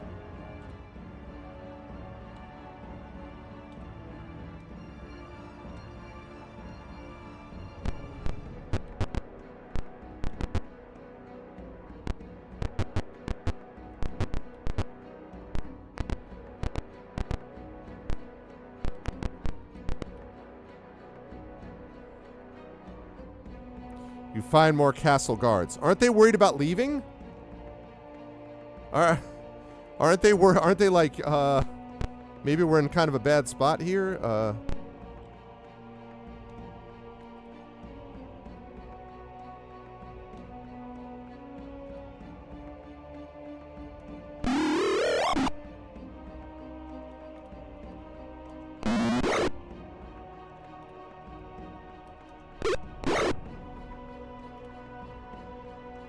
I can't because he'll hit me from behind.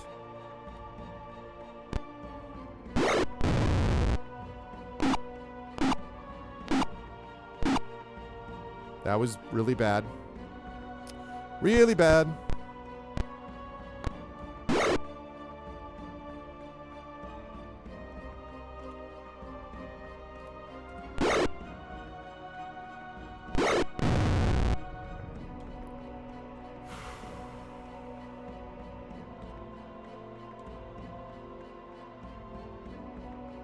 I am out of healing potions.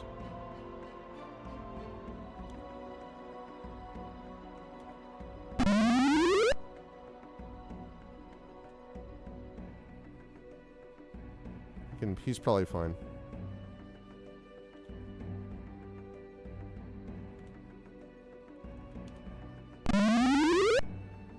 That was not great. Yeah. Do you have a healing potion? Yes, you do. Okay.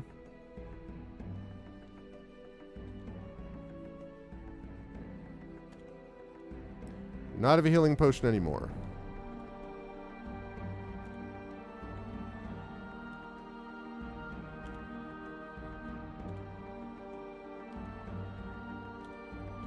He used all those when he was not in control of himself, and he was like, no, use. He doesn't need to use that, actually. No. Whew. Come on, Witcher 3.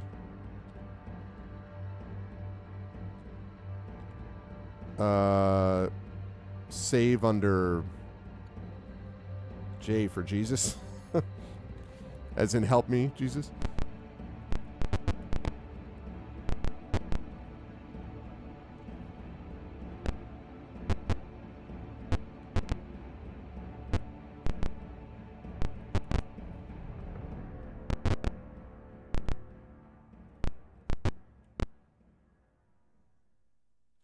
Wait a minute. Also, I'm going to change the sound up again, the music up again. That was good, but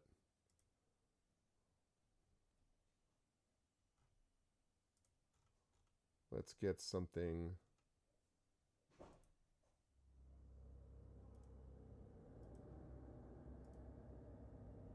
Okay. So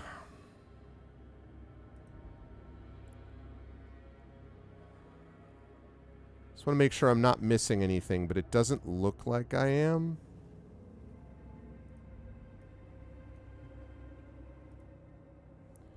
Still do not have.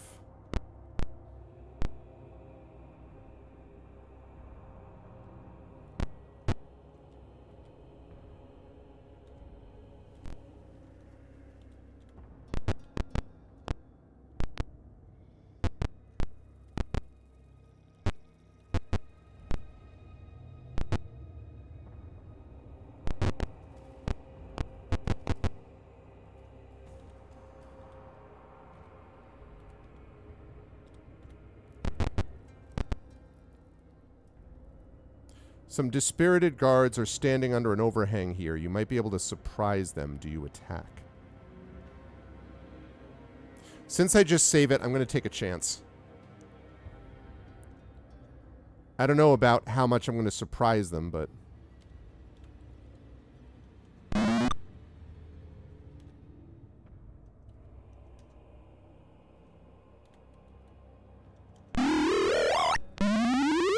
Nice.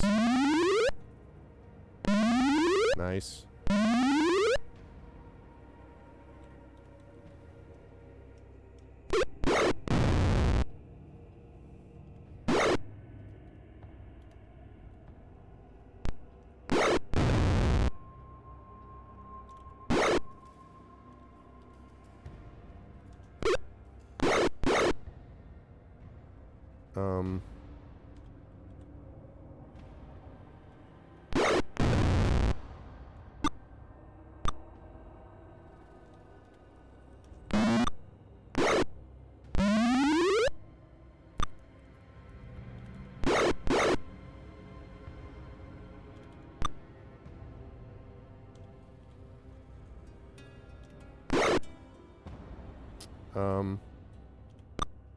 Come on, man. There we go.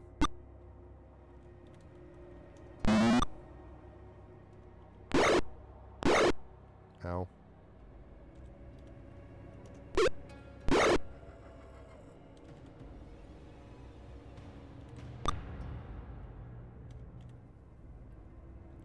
Interesting that they surrendered. They really were dispirited.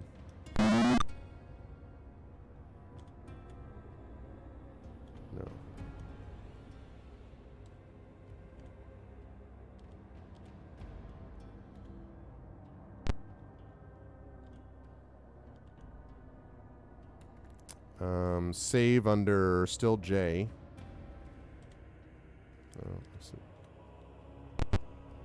You have found a treasure cache. Can I rest in the treasure cache?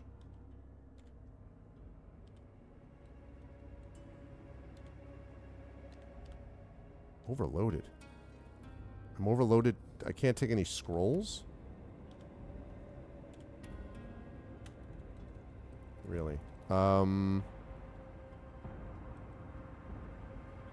Gotta remember I have those wands too. I don't know what they do yet. Can't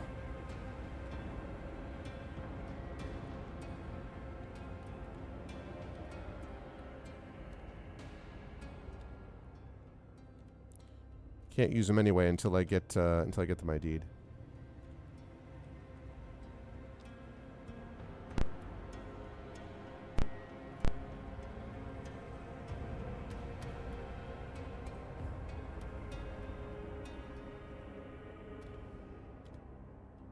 Yeah. The wall's collapsing around you. It's impossible to rest. Yeah, I suppose.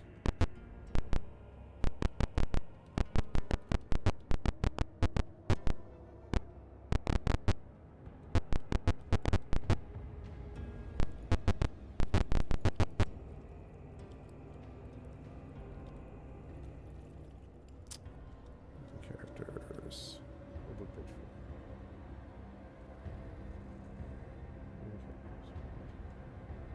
Screen. J. No. Okay. This is tough, folks. This is tough.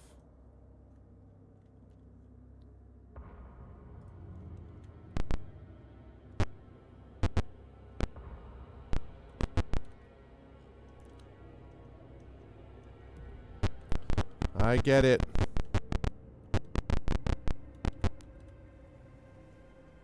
No, that's dumb. I'm not going to do that.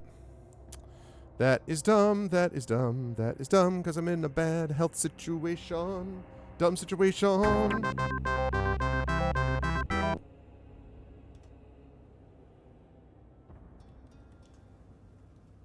Little bitch game. J.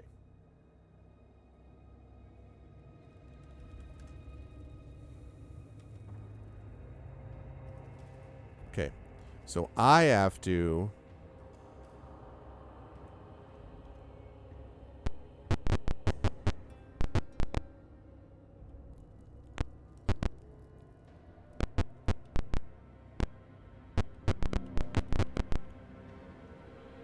Ow.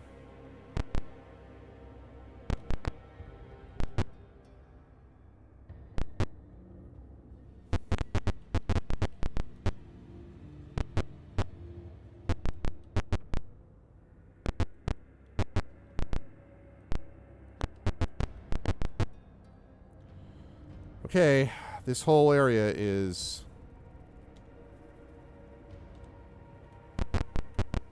Whoa.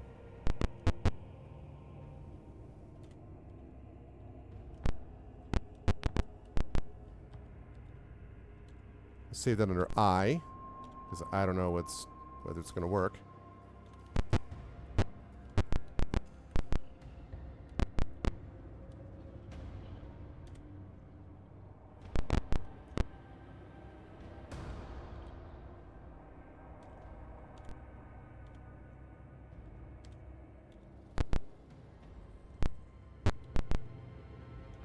Ow.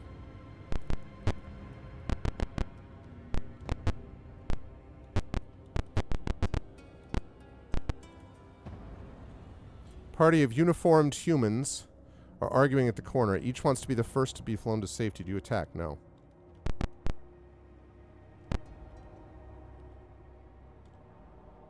H for what the hell?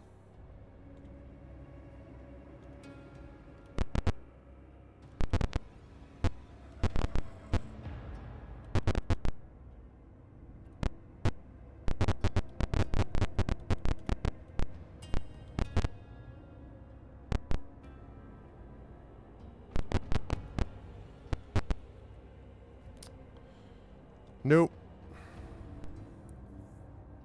Nope. Playing a very dangerous game here. All right, we'll have a chance to do one more try. Just rocks fall, take some damage. Hey, what's up, Geister? Welcome.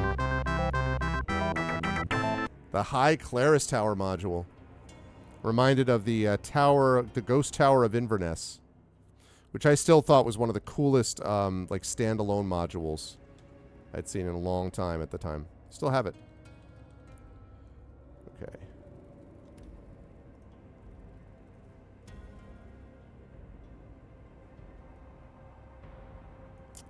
This is so bad. So bad.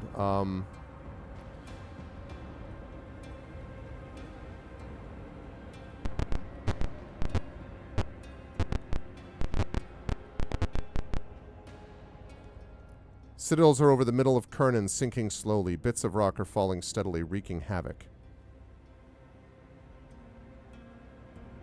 Several dragons arrive and men dismount. Your only hope is to capture them and force them to take you to Krynn. The men were not expecting opposition and are quickly cowed. You mount up and head toward Krynn. Your hostages escape. My hostages escape and then there's a battle?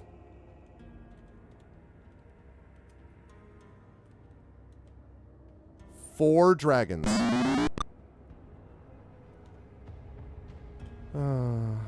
Well.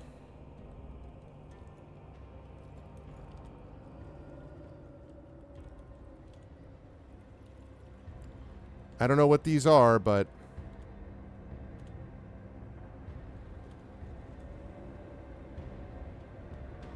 we're about to find out.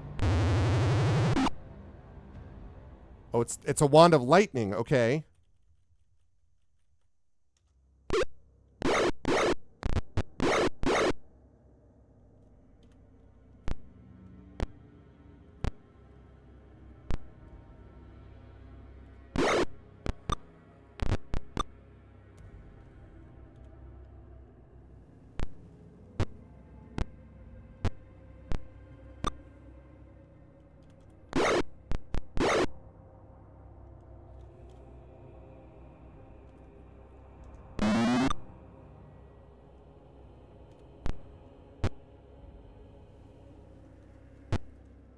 Okay.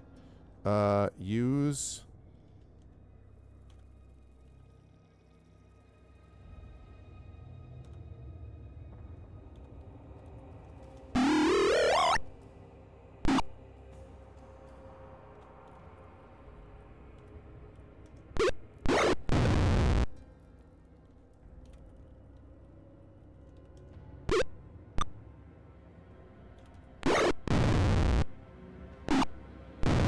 God damn it. Well. Well. Yeah, okay. That's... all right. I'm just going to start this, get to a spot where I can save it, and then I have to, as I said, get ready for Expedition for the Mysterious Peaks. We are at 9:50 p.m., though, folks. We're not all the way through. We are only 12 subs shy of our sub goal. So if we want to get all the way to 1:30 a.m., gift subs are appreciated if you can do those. Again, every Tier 1 sub is 10 minutes. Tier 2 subs are 15 minutes. Tier 3 subs are 25 minutes. Patreon, though, at the equivalent levels give you a little bit more each time. And we're obviously also trying to boost the Patreon. So any support that you give to the Patreon is also going to do that, plus giveaways and books when we get those high-level things. So please consider doing that for... Oh, my God! And suddenly is Terma. Thank you, is Terma. Holy cow. I wasn't expecting... No one expects the Spanish Isterma Acquisition. And also a bonus sub for Valorant. Thank you so much, Isterma. Wow, so that means that we got a total of 5 plus 1 is 6. So we got 6 subs, which means we had a whole hour, which means we are now up to 1050, which brings us past Expedition for the Mysterious Peaks and brings us 20 minutes into Dragonlance beyond that. And what we're looking for is to get up to 1:30 a.m. is what it's capped at. Plus, we have only 5 subs left to go to get to our goal. Thanks, Sisterma. That's very kind of you. I appreciate that. There's some of that. No, in fairness, with it, everyone has been doing super well with this. Like, this has been a very successful, I'm in no way minimizing it. It's been a very successful subathon so far. But thanks, Sisterma, though. I appreciate that, man. All right. Play. Load save game. I think it was H. Just so I can get close enough.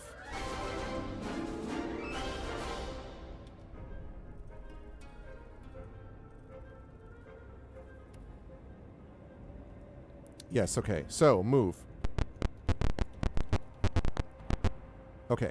Perfect. So the next time that when we play next, this over here is basically the exit from the Citadel. Also, and I just want to check something quickly. I still don't know what's going on with that Dragonlance location.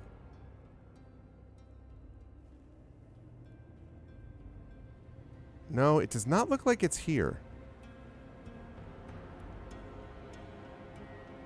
It doesn't look like it's here, which is good, as long as I know I'm not leaving it behind.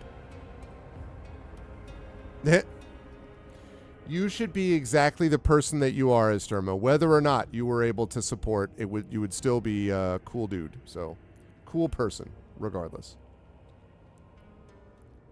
Save. We're gonna save that as H. No, actually, wait. H, and yes. Okay, lovely. Very cool. All right. So there we are. Now, for those of you who missed this before, what this means now is that we are going to I'm going to take about 25 minutes or so to get prepped for Expedition from the Mysterious Peaks. That will be starting at 7:30. And in fact, let me just confirm that I'm not missing anything.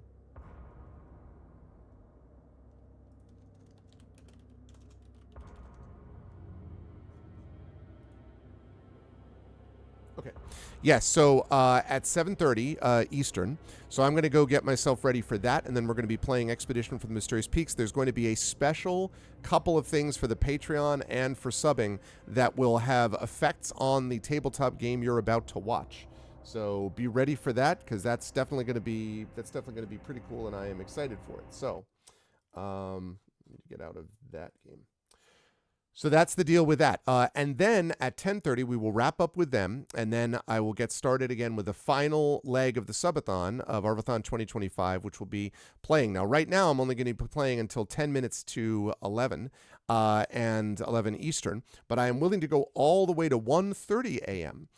So I will do that if, he said, I will do that if we're able to get the sub support to do it. So please consider doing as Izterma and so many other people have done today. Again, I should say, no pressure, honestly. I don't like bringing this stuff up this much anyway, but it is a subathon, and I only do one of them a year. So that's why the only other thing I do like this is when I'm doing ArvCon, but that's obviously to benefit a charity. This is to benefit my channel and my writing, so I recognize that. But it is September and a little bit cheaper for you otherwise, the case would be. So yes, I am happy to drop some road while I am AFK. I will do a little bit of that, but I will be back in about 20-25 minutes. I'm not going to cut the stream. I'm just going to switch some things, so I'll be working in the background. In the meantime, enjoy the music and all that, and I will be back to you lovely folks in a little bit. Thank you so much for all the support so far. Stick around for the tabletop game, and then, as I say, after the tabletop game finishes at about 10:30 Eastern, then we will move on to the rest of the final leg. Comment line, please give it only if you can afford it. I mean, I should do something like that, although I've made that repeatedly clear, so I could do something like that, but even the please give makes me feel a little weird. A lot of other people are doing subathons this month for the same reason, because it's cheaper for people, and it is September, so Twitch is picking up some of the tabs. So there's the reason that we're doing it now. But that said, yeah. So anyway, I will be back in about 20 minutes or so, 23 minutes, I guess. In the meantime, I'll give you some music in just a bit. Please subscribe, but only if you can, and spread the word, and I'll be back in just a bit.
Will this make my journey complete? I must reach the end. I must see what looks around the bend. Almost there, it's right beyond my sight. Waking from an everlasting night.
just don't go well. Helping him right now, stopping to be friendly.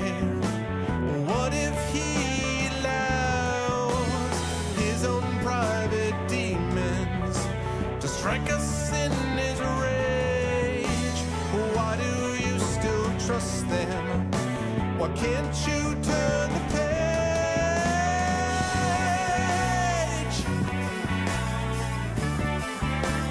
Charity,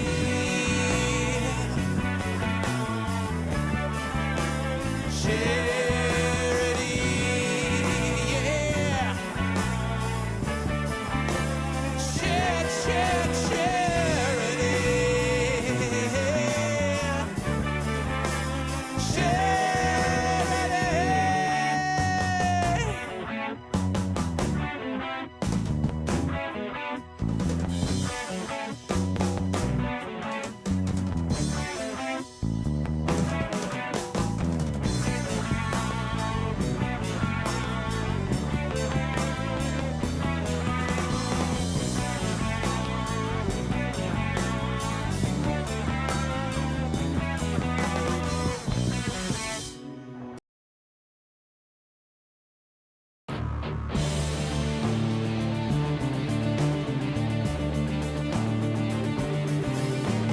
Twirling out of rhythm, twirling out of rhyme, finding my own conscience, reaching it in time, divine my own center, divine what gets a hold, pay off all my balance before it all gets sold, speaking in a language I don't fully understand, breaking into snatches of whatever songs I can. All I love about my fellow man.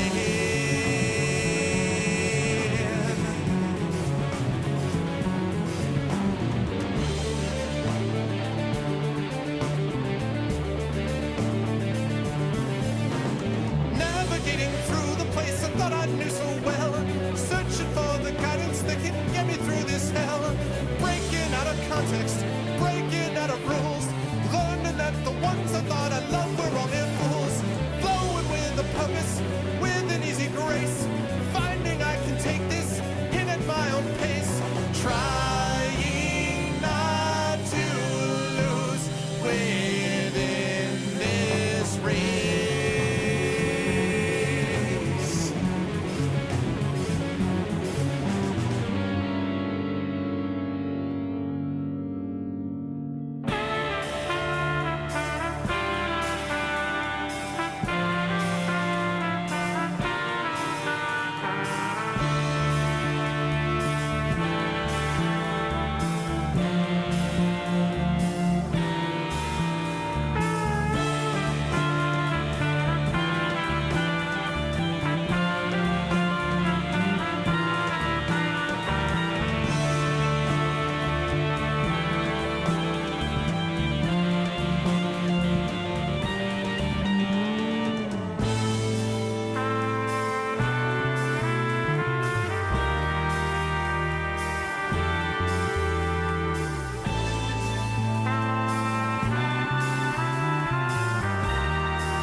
conscience, reaching it in time, but define my own center, define what gets a hold, pay up all my balance before it all gets sold.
It has been too long since we have heard that music. Welcome, everybody. Welcome back to Arvathon 2025, Day 2, and welcome to Day 39 of Expedition from the Mysterious Peaks, as I am joined again by my wonderful, amazing players. I am super excited to get this thing back and rolling again. I also don't know why my light just went out. Bear with me just a second.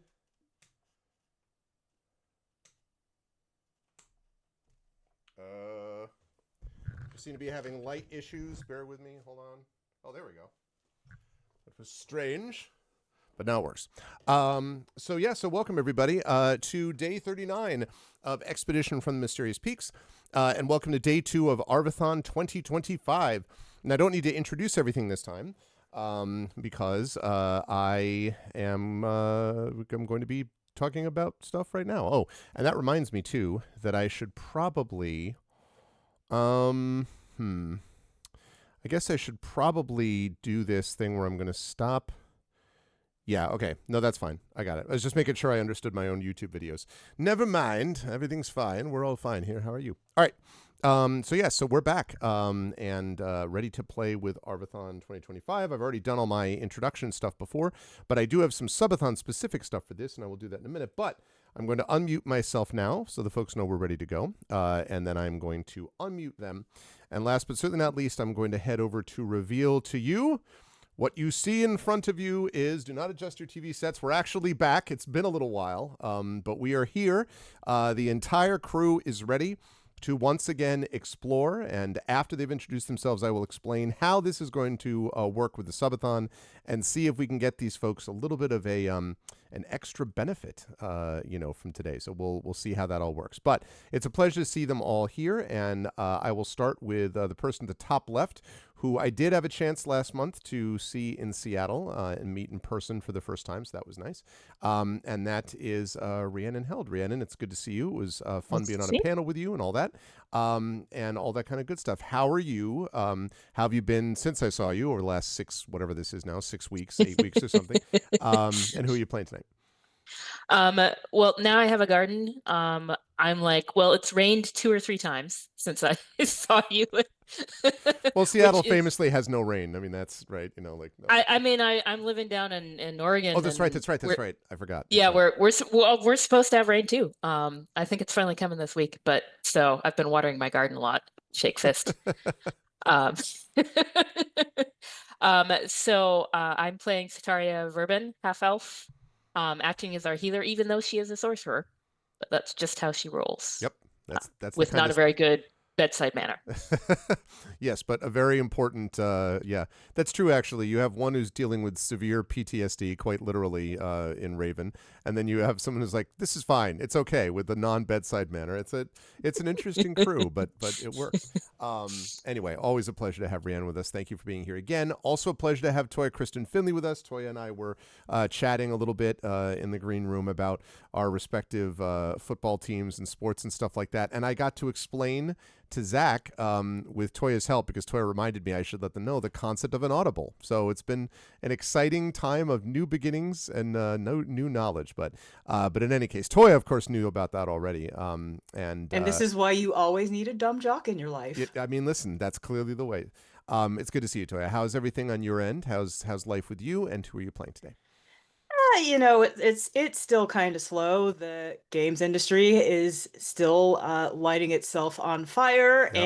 And deciding that is perfectly fine and normal and leaving lots of bodies in its wake. Yeah. So, I'm down here in Nashville. The weather is not awful, so that's also on the plus side. Tonight I will be playing Nals Darkly, also known as Nalik, who is a human bard who has a penchant for dreams and walking around in people's heads and their imaginations and such. That's right. And also tends to occasionally speak to Gamork at the same time. So there's that too. Good old murder puppy. Good old murder puppy. Always a pleasure to have Toy with us. Also on my YouTube, thank you. Good to see you, Tom. Tom, what's up over there? So we have a couple of people watching on YouTube as well. and on Twitch too, so that's great. Always a pleasure to have Toya with us. Also a pleasure to have LaShawn back with us. LaShawn Mwanek, who was not with us a couple months ago, but is back now. LaShawn, it's good to see you, and I hope you're hanging in there okay. It is a pleasure to have you back in the group and in the crew. How's everything with you now over the last couple weeks or so, and who are you playing tonight? Oh, I think you're muted, LaShawn. Okay, there we go. Yeah. All right. So yeah, I'm doing better. Things were kind of rough the past few months. But things are still slowly settling back into a normal again. But I'm here and I'm doing good. I'm doing real good. Yeah, I could say that. This tonight I'll be playing Raven Galinar, who is a Lorendi, who has found herself in another world, dealing with stuff. And yep, part of me really now understands my poor Lorendi, because yeah, she's been through some stuff. I've been through some stuff. Yeah. We'll be okay. Yeah. Well, right now, she was very anxious to make sure. LaShawn was like, "What is Raven? Is Raven alive?" And they were like, "Yes." And it's like, okay. And they were like, maybe staring at a wall, though. So just so you know, it's just some descriptions we'll have to get to. Which is very apt. I mean, yeah. I understand her. Yes. I get the feeling. Yeah, no, I know. And I'm glad that you're here and that things are starting to stabilize a bit, LaShawn. It's good to see you. And last but certainly not least, of course, the amazing Zach Clay is back with us. And for those of you who watched our stream last week with Gloomhaven, you'll notice that Zach's hair is slightly less evident now, as Zach has again done the haircut to. It was funny because you he was talking about this in the green room about how you have these two phases, and I just had this image of like moon phases, so you got like the new haircut moon and then the full this haircut is the moon. new moon, and then there's the full moon. But anyway, good to see you, Zach. How you doing, my friend? How's everything with you, and whom are you playing today? I'm doing pretty good. It's been a while since we've returned to this campaign, so I'm excited for that. And I have been I've been on uncle duty, Right. new uncle, so that's exciting. And then restarting my work with D&D youth programs in San Francisco, so that's great. I go into the city tomorrow. And otherwise, yeah, just living life one project at a time. Getting back into D&D after some forays into Daggerheart. And yeah, I don't know. I'm excited to play some games. It's not often that I get to be a player. So speaking of, tonight I will be playing Dr. Jaraxxus, who sounds something like this. I don't know. And he is a cybermancer dentist who was a celebrity, but now is lack of Wi-Fi. Bleeding followers. Yeah, it'll really do something to you. Celebrity in exile, really. Yeah, exactly. Yep. So that's me. I'm excited to see what happens tonight. Awesome.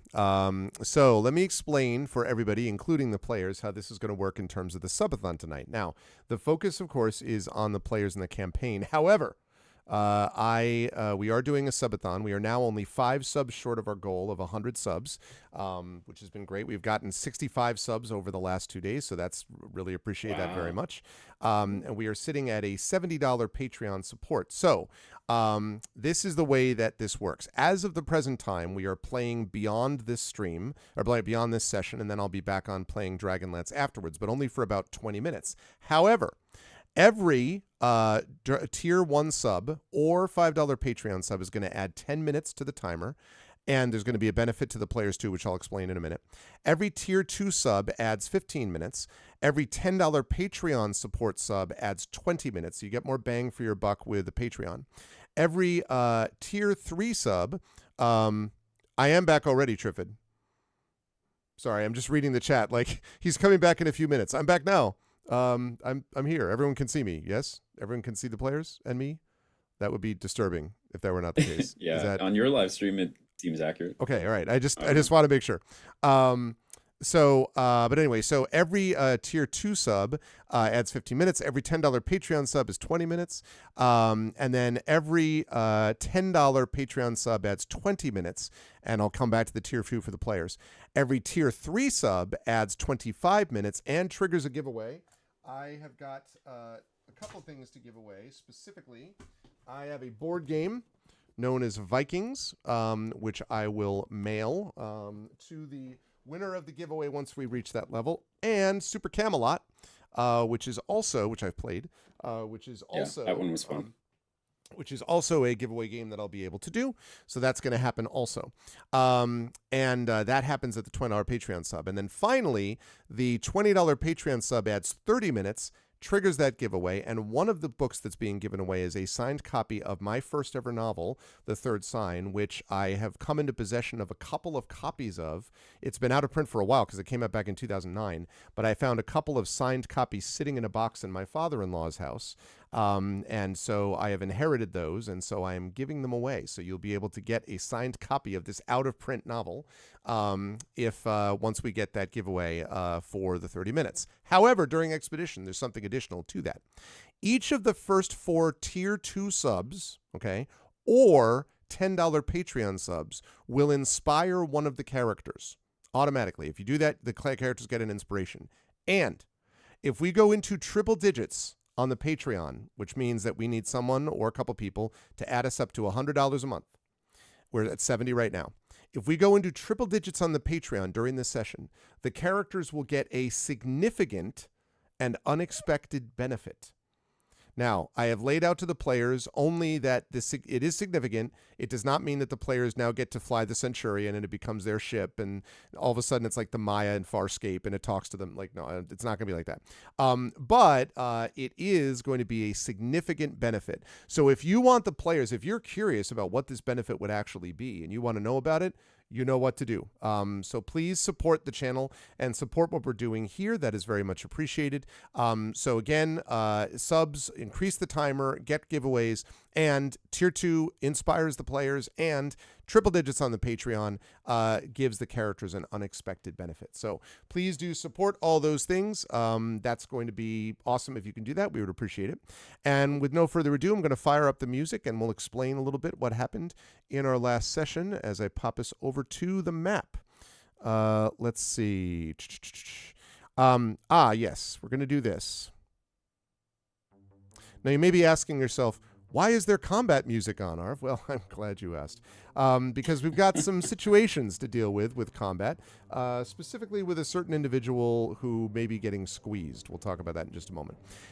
In our last session, the party has been traveling around the deck of the Centurion, this crashed ship from which a enormous amount of historical change emanated when it impacted the planet of Thalos a long time ago. That's right, and 5 gifted subs triggers a bonus sub from Twitch via Valorant. That's right. We've seen that happen too. Yes, thanks for the reminders, Termin. That's true. So when the ship hit the surface, it affected historically a lot of the planet, actually everyone on the planet, and so the ship has been there ever since.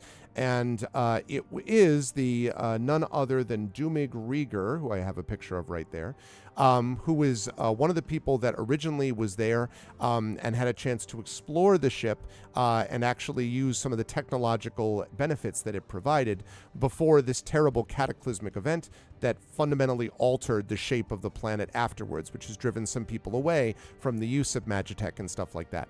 And so the party has come to this for several reasons. Number one, they have begun to realize that there is some threat that is growing from a series of incredibly psychologically capable, simply telepathic creatures known as Kharadin.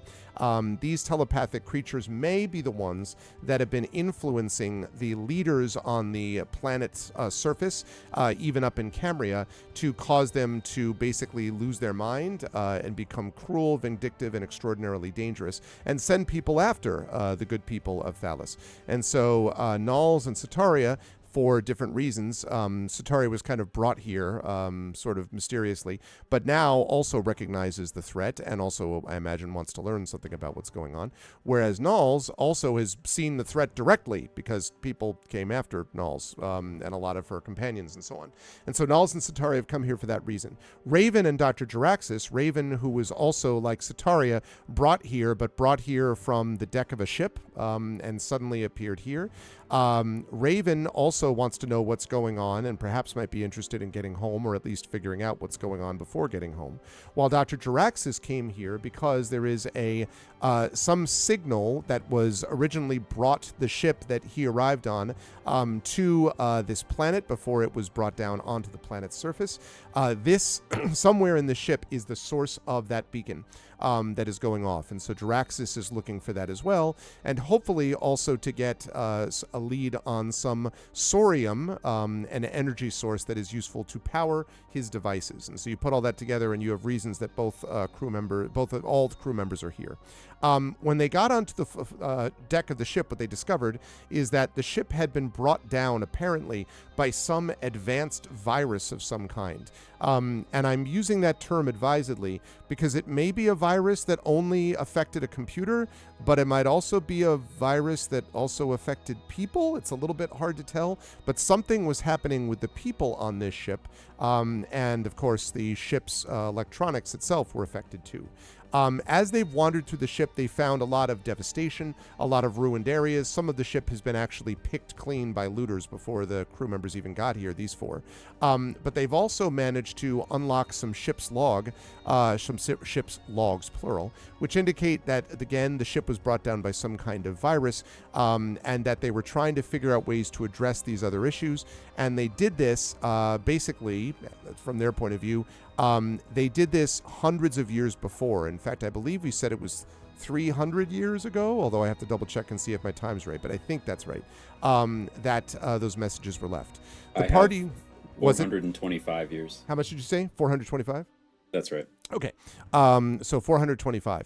I know the pictures are off, Chapel. We'll get it fixed in a minute. So the crew, having learned that, also realized that they need to be able to find where the people went that actually tried to fix the ship. And that means they need to get access to more than just the deck that they've been on. They've managed to get some security cards, some colored security cards to be able to get into various portions of the ship, and they've managed to reactivate the turbo lifts. But before they leave this deck, they decided they wanted to check one more area, which was this rather unexplored area that you can all see on your screen down here. That all seemed fine until Dr. Jaraxxus went into here, had found a very green, verdant area, very beautiful, and then all of a sudden a vine twisted around his leg and up his body and began to squeeze. And so as our session begins, Dr. Jaraxxus is in a little bit of trouble. And so we're going to have to see what the party can do to save him. The last thing I should mention, though, is that we had Raven off to the side a little bit because of what Raven has been experiencing, has been dealing with something that means that Raven is barely able to kind of hold it together. And so Raven has been more or less kind of standing, kind of staring at a wall. I'm going to leave it to Raven what Raven wants to do, but I imagine at some point, practically speaking, it might be helpful for Raven to re-enter the fray. So I will leave that up to Raven to decide. But let me just move everyone back to where they're supposed to be so no one gets confused. There we go. There's Nals. There's Sataria. There is Raven. And there is Jaraxxus. Great. Okay. One really quick question. Sure. Because I know that we found an extra key card. It was the same color as one we already had, but I don't remember who has it. I know that Nals has a green key card. There should be like two more reds or another green. I think I have that in green. Yeah. What I have is that we got a second green key card from the servomat pipe thing. So I don't know who has it though, but since we have two, I'm not sure it matters too much. Let me check real quick. I definitely have one of them. Yeah. The green ones. I don't think I have any. Okay, least I didn't and note I it think down. Jiraxis has it because I think that second green key card we got during the session you weren't here, LaShawn. Oh, okay. All right. Okay. And who has the red one? What I noted down is that I found it, so I guess I also have that. Okay. Although we were Okay. passing it around too, because we Yeah. finally got the red one, so we were just like checking out all the rooms. Well, the one we definitely don't have blue yet. So, Yeah, I don't think so. yeah. Yep, blue is the one missing piece, as it were. Okay, so and let me just put out.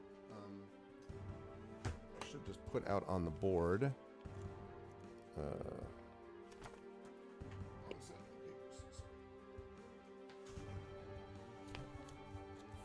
A little messy in the office when I'm running something like this. Okay, right. So you were up there. That was the thing that was there. Blah blah blah blah blah. Ah, yes. Okay, good. So, where's my? Where is my appendix at? Usually in your body until you get it removed.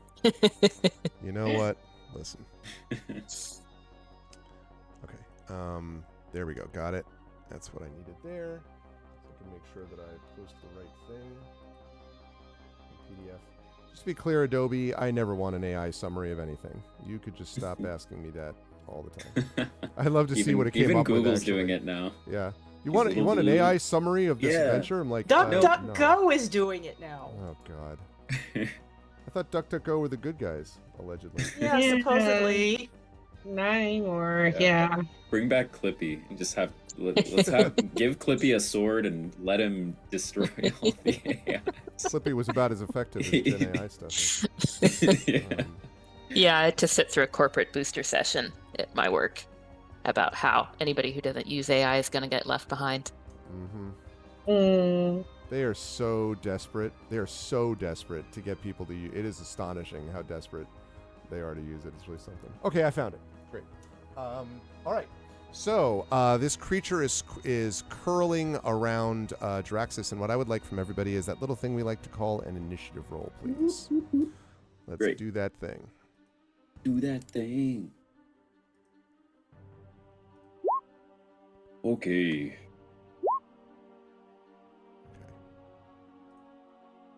Ah, yes. Here I am typing D20 plus, and I'm playing a character that subtracts. Never mind. Yep, that's a 2. Well, it's also appropriate, right? Insofar as you are currently, Yeah, you know. this is true. This is the second time this has happened Yes, in this story. that's true.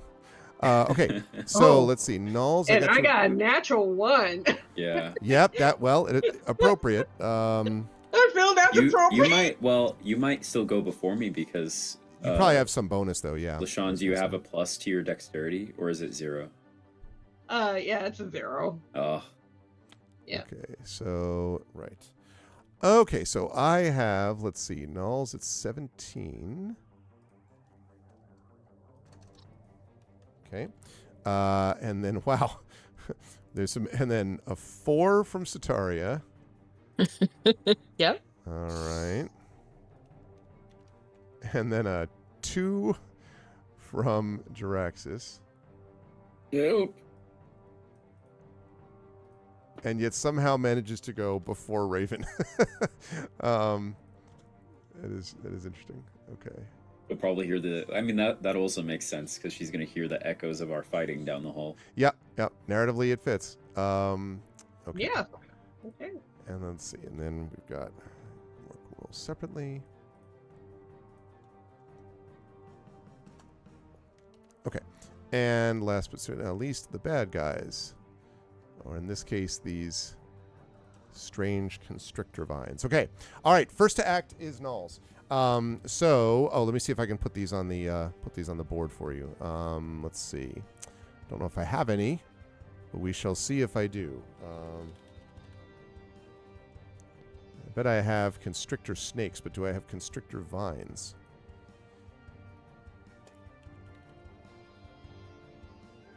Stunningly, I don't have any premium assets known as constrictor vines. That's fine. I will use what I was planning on using anyway, which is use this. Okay, but again, I hesitate to mention these are not in fact snakes. They are vines, or at least so they appear to be. So we've got one on Jiraxis here, and then two more off here. Great. Okay, so Niles, you're up first. You can, I think, now I don't remember if you were looking inside the room when you came and in, I'm like out in the hallway, so I'm wondering how much can I actually see of what is going on? How much can I hear? You definitely, there's not, I don't know that you'd be able to see a whole lot. You can definitely hear it though, because Jiraxis is not completely silenced. He's just kind of like, like he hasn't yet been strangled or anything. So I would imagine that unless Jiraxis is being quiet and being like, "No, this is embarrassing," I guess this is how I go out. Better not let them hear me. I finally let the squeeze get to me. So this door also opens automatically. You don't need a key card, right? That's correct. Yes, this one was not locked from this side. Yeah. So can I cast Blade Ward on myself and then go stand in front of that door? Sure. That will open the door, right? Yes. Okay. So, yeah, I'm going to cast Blade Ward on myself, and then I'm going to move to the door. Okay. And now the door's open. Zoom. So now you can see Jiraxis doing whatever Jiraxis is doing. I mean, I don't know, like like I imagine more or less what I thought. That's kind of what I thought. That's right. And I believe that this was like preceded by like a 4 perception check or something, so it was definitely Jiraxis was not. Right. Yeah. So yes, that's what you see. You think you can also see these sort of slithering, swirling vines behind Jiraxis as well. There's more than just one there. They look pretty thick and pretty tough.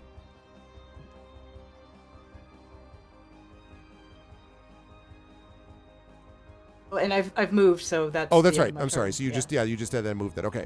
Right. Okay. Next up is Gamork. Gamork is going to run, I think, up here. Is going to come in here and then quite literally gets in and sort of like sniffs the air. Obviously, can't see, but sniffs the air and then growling and hackles raised, backs up a little bit past you, Sataria. Not running away, but is definitely like, this is very not, he apparently is not a fan and is trying to figure out what to do at the moment. Okay. The bad news is that then the vines go. And so, let's see. The first thing they're going to do, which seems pretty reasonable, is an action known as constrict. No. I know that's not, I know it's hard to believe. Okay, so that is going to be this.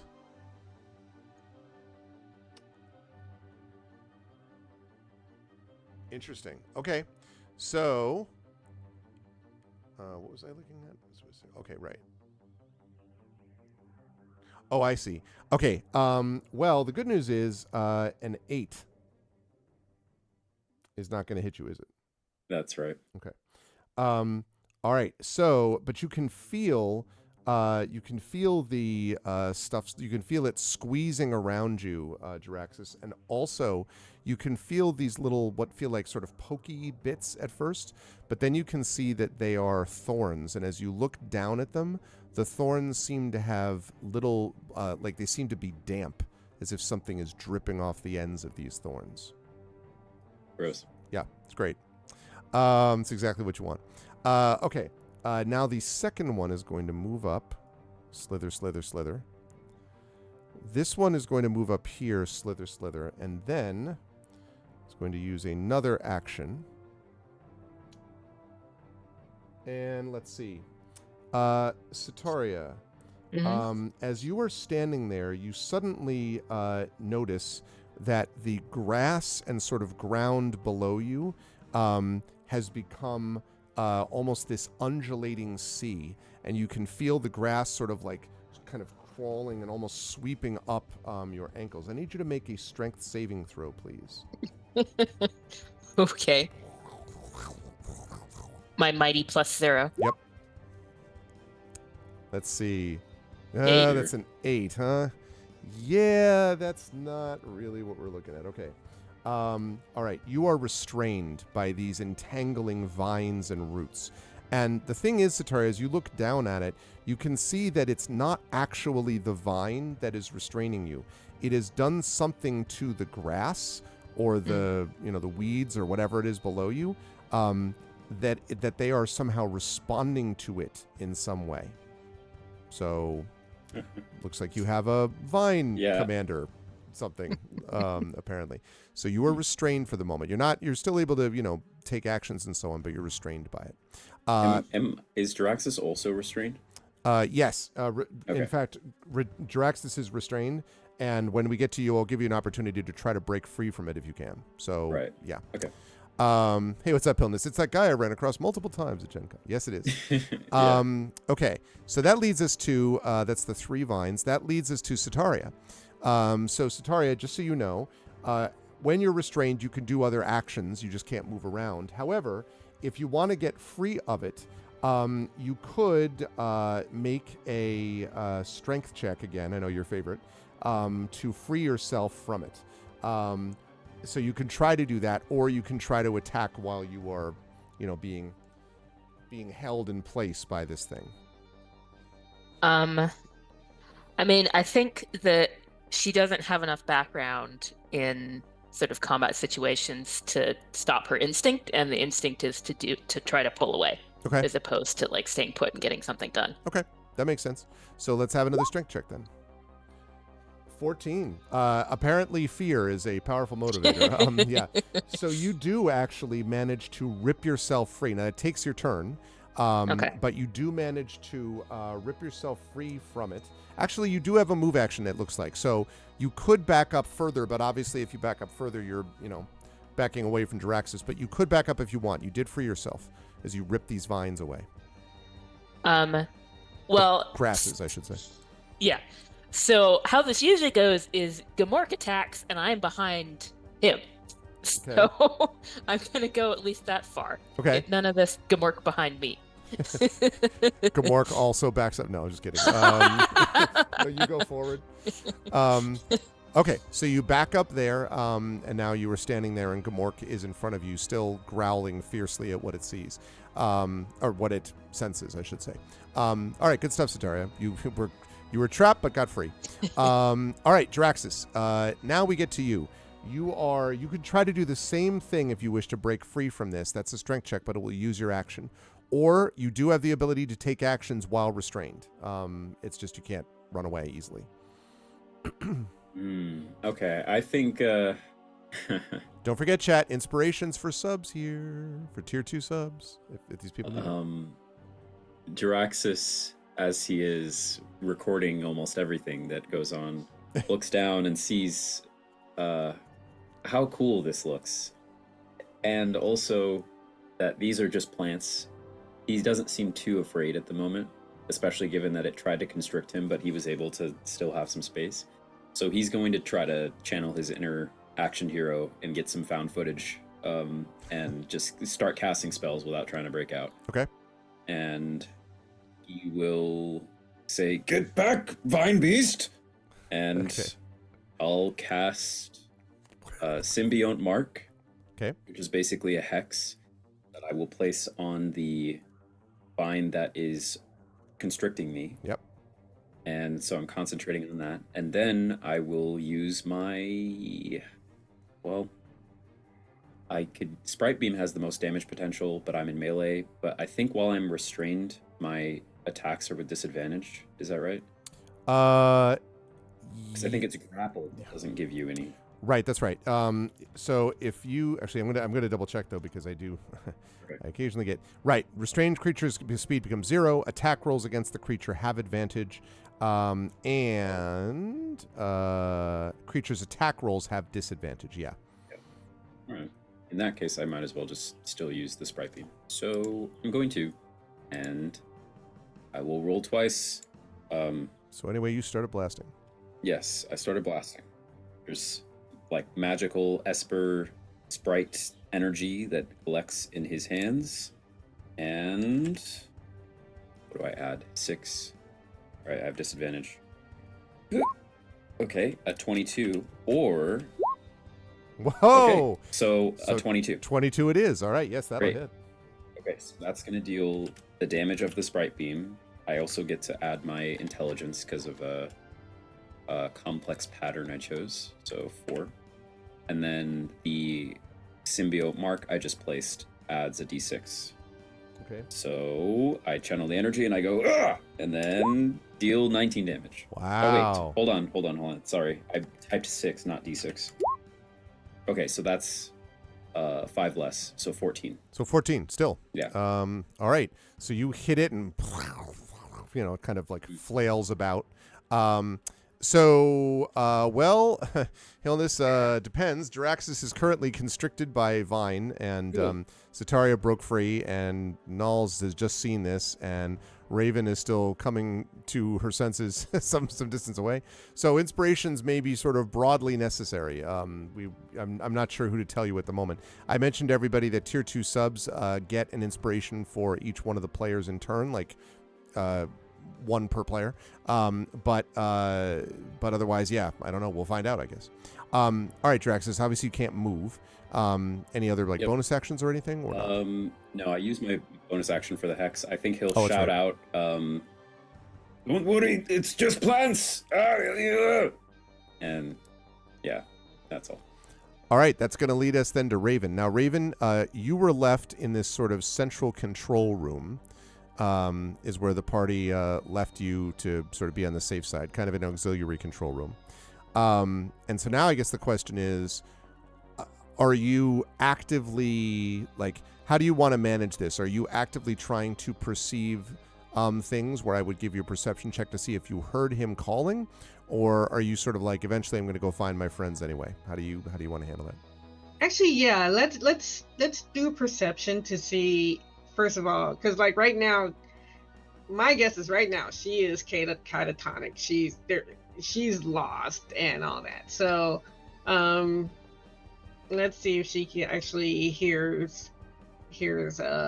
Zaxxus yelling. Dr. So, Zach. Dr. Zach. Yes, Dr. Zach. Whatever. She's Yeah. lost. So what do I need to roll? So you're going to roll a d20. You should see there should be a perception skill on your sheet there. Yeah. So the perception. Okay, so D20. Yep. Perception is also wisdom based. So if you don't have perception, you would just do d20 plus your wisdom bonus, whatever that is. But Hold on 1 second. And I do have a wisdom bonus, which is +1. so is that a So- 4? Well, yeah, Ugh. so yeah, it's just a 4. So she just got a 4. So she doesn't really hear anything. She twitches a little. Staring Yeah. still at the wall. Yeah. Okay. He All right. Fair enough. twitches a little. I respect it. So Okay. Zach So may need to yell a little louder. yeah. Okay. Well, then I'm going to bring us up to the top of the round again. Nulls, you're standing in front of a now open door, and you've seen what has been described. You saw Soteria break free also. Okay, what is the state of these vines here? What is Null seeing as far as their state? Can you tell me what you mean by state? They're in pretty good condition, if that's what you mean. Although the one that Yeah. Jaraxxus is holding, Jaraxxus has been seared by Jaraxxus's sprite beam. The other ones look perfectly normal, kind of Okay. brownish, greenish. All right. So, if everyone remembers, Nulls has a tail stored because she did not take the full rest. Right. And the tail she has stored is number 5. And if you could tell me how to open up this chart without me actually casting Yeah. along the tail, I'll Um, read you what 5 is. So if you just click where it says Tales from Beyond, I Yep. think. that Well, should see, I see open- Tales from Beyond bestow tale, and I think that'll Yep, cast it. No, it won't. Okay. You can just give it a click. Should All right. work. Number 5, Tale of the Avenger. For 1 minute, any creature that hits the target with a melee attack takes force damage equal to a roll of your Bardic Inspiration die. So, I am wondering, if I use it, I'm going to have to hit it, right? I'm going to have to strike it myself. No, I think what that's saying is It would have to hit you, or in this case, Oh. Jaraxxus, if you cast it on Jaraxxus. exactly Okay. Certainly seems likely it's going to be hitting him for a bit. Yes. in so, melee, no less. Yeah. That's not an extra move though. So would that end my turn if I cast it, or can I also do something else? Yeah, it says you can use an action to choose a creature you can see within 30 feet to be the target of the tail. Yeah. You would still have a move, but you would Okay. use up your action. I would still have a move. Yeah. Okay. Mhm. So I'm going to stay in the doorway, but I'm going to cast a tail on Jaraxxus. Okay. How do I do that on my sheet here? That I've used it, or just do I say I've used I it? think you just say that you've used it. All right. Your Bardic Inspiration would be you used a Bardic Inspiration to get the tail, so you should Yeah. have 1 Bardic Inspiration used up at least. Okay. Just make sure So- that's checked, but otherwise Yes. you're good. I've got that checked, and my Bardic Inspiration is 1d8, I believe. That's right. Yeah. So if I think the effect is if something were to hit me, you would roll a d8 and it has to take that damage in Okay. reprise. There we go. So I'm going to stay in the door for now. All right. I'm going to do my damage from afar. All right. Sounds good. All right. So you do that. Jaraxxus now has a tale of an Avenger about him. All right. Gamork, Sataria will be happy to learn, does not actually stay there with its hackles raised. It clearly, at some point, he decides this has gone far enough. And so he runs forward with a snarl and then leaps at the vine to the left of Jaraxxus that looked like it was curling in Jaraxxus' general direction. So not on the vine on you, Jaraxxus. It also might have had a hard time getting purchase on the vine without also biting you, because the vine is wrapped around you. So it is instead biting the vine next to you, or at least trying to.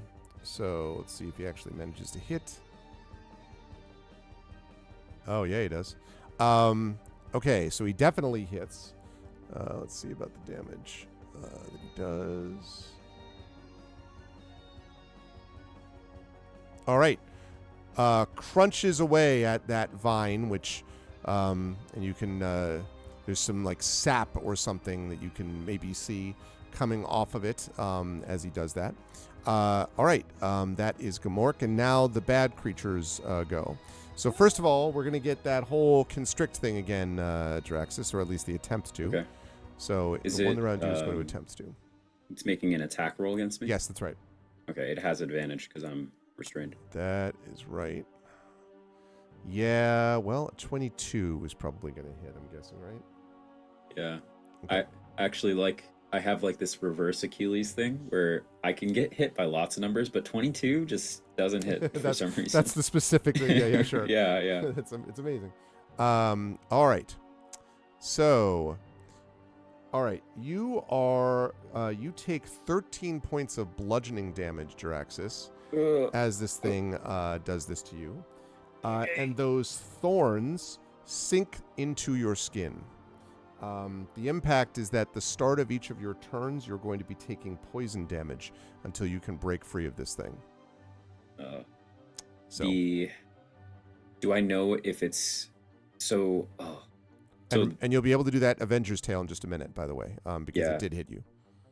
Do I get the feeling that mechanically it's going to constrict again, or on future turns is it only going to be the poison, or both? Hard to tell. It might just keep you and have the poison affect you, but you're not 100% sure. If another vine decides to get in on the action and also squeeze you, then you got problems. And I mean, you already have problems, but bigger problems. I was going to say. More problems. Also, can I double check with you what health you had me at? I had you at the beginning at 28 out of 28. Okay. That seems right. Because now you're at I've 15 out of 28. Yeah, I've been using 2 different copies of my character sheet, but Yeah. this one's the more accurate one now. Okay. So that happens with that. The second one is going to try to attack Gamork, which is attacking it. But it is not going to successfully constrict. Gamork basically rolls out of the way and is like, flailing his head around and all that. So the vine is unsuccessful in doing that. This last one comes through and seems to be slithering towards you, Sataria, though it does not get close enough to attack you or entangle you yet. But speaking of Sataria, it is now Sataria's turn. We forgot. Oh, yeah, the Avenger roll. The Avenger roll. Yeah. Yeah, which is 1d8 that I think Nulls rolls, if I'm not mistaken. I think so. Yeah. Boom, boom, boom, boom, boom. Well, Okay. 2. All right. There we go. Okay. Yes, good stuff. All right. So Sataria, now, you see the vine slithering towards you. You see Jaraxxus struggling. You see Gamork fighting the other one. What do you want to do? Spiritual weapon. Ah, all right. Yeah. The classic. All right. Is that a 25? To hit. Apparently. Wow. All right, hang on. I'm going to put that out there. I forget what Sataria's spiritual weapon looks like. It was kind of scalpel like. So let's see. I mean, the icon was something random, but Oh yeah, okay. Did we ever? we have swirly figure blades. That's what we put on the screen. A scalpel. Do we know why that's Sataria's? That's funny. Do we know why that's Sataria's thing? Because that's like a surgery kind of scalpel, right? yeah, Interesting. yeah, because of her medical background. I see. All right, the Okay. spiritual weapon is in front of you. And then made the attack. Yes, I should say on the one that was coming towards you, right? Did you say? Correct. Okay, yes. right. Yeah, so that will definitely hit. And it's going to do 12 damage. It says. Looks like yeah. All right. Good stuff. All right, it cuts into it again. You can see some like drips of this dark sap kind of dribbling out onto the side as the spiritual weapon cuts into it. Where do you want to move anywhere, Sataria? Like, Yeah, I'm backing up more. Okay. I'm sure something's going to come up from beneath here, but for now. Yeah. Okay. You're able to do that. That leads us to Jaraxxus. Raven will be on deck. Jaraxxus, you have to take, I'm afraid, poison damage at the beginning of your turn. Okay. And let me see how much it's going to be. Owie. Yep. Right. Okay. Yeah. You are going to take 10 points of poison damage from this God. thing. Okay. I can start throwing around healing next turn. Might have to. All right. Your turn is your own, Jaraxxus. You, yeah. Yeah. I think the Jaraxxus that we saw 6 seconds ago versus the one we see right now is two very different aliens. Did I say it was a plant? I mean, it is a plant, but... Okay. Let me check. I'm thinking about using the spell command, but I have a feeling that only works on humanoids, I see. Let me check really quick. LMNM command. A creature. Okay, it doesn't say humanoid, so I think You're going to command it? I think his command is enough, and he wants it to let go. Okay. I think that's what I would do. You speak a one-word command. It must make a wisdom saving throw or follow the command on its next turn. There are different options. One of the prescribed ones is drop, which says the target drops whatever it's holding and then ends its turn. So let's do that, if possible. All right. On the vine that's doing me. 14 wisdom. Okay. It feels like it is slackening its grip, and the flailing slows down. So you may have worked. You'll have to see next turn whether it does, but it seems like it might have. Yeah. What I didn't consider is that it's not gonna let me go during my own turn, so I'm still stuck here. Unless you break. Well, you can't break free because Unless you did the command. Yeah, just did command. So, and my only other bonus is the symbiote mark. Yeah. So, is drinking a potion a bonus action? Should be a bonus action. Yes. Okay. If you could get your hand to your bag. No, I'm kidding. Yeah, you can do that if you want. Okay. Because, I hate to. Yeah, I'm gonna save it. I don't feel that desperate right now. He says at 5 out of 28. Okay. Yeah. We also have kind of a medical miracle bay where we can stash you in that if we need Oh, to. right. We did find that last time. Okay. Sure. In the room that was also sabotaged with lethal gas. So Yes, we'll have to but be careful. it has since dissipated. Yes, hopefully the tanks are empty. Like we said, That's my turn. LaShawn, it's been an interesting couple sessions. Yeah. Okay. On this ship. Draxus will also, the last thing he'll do is he'll shout again and he'll say, well, I mean, I guess the only reason he'd be shouting is to get Raven's attention. It's and reasonable so- that he might. I mean, Yeah, which he'd say, Raven! That's all he'll say. Okay. Is just shout it to try to get it to echo down the hall. Raven, I'm going to let you make a perception check. This one I'll give you an advantage since the doors Okay. are open right now. Okay, so let's see. 8. Okay, And we can do better than that. 10. 10. And your wisdom bonus is 0? Is it 1. 1, so 11. Yes, 11. I would say that with an 11, you can probably hear that something or someone is yelling, and you think you might have heard your name. I don't think you can discern who it is, but even Raven, in your current state, I think you can sense that someone is calling for you. Okay. At that point, yeah, she's slowly becoming more alert and like,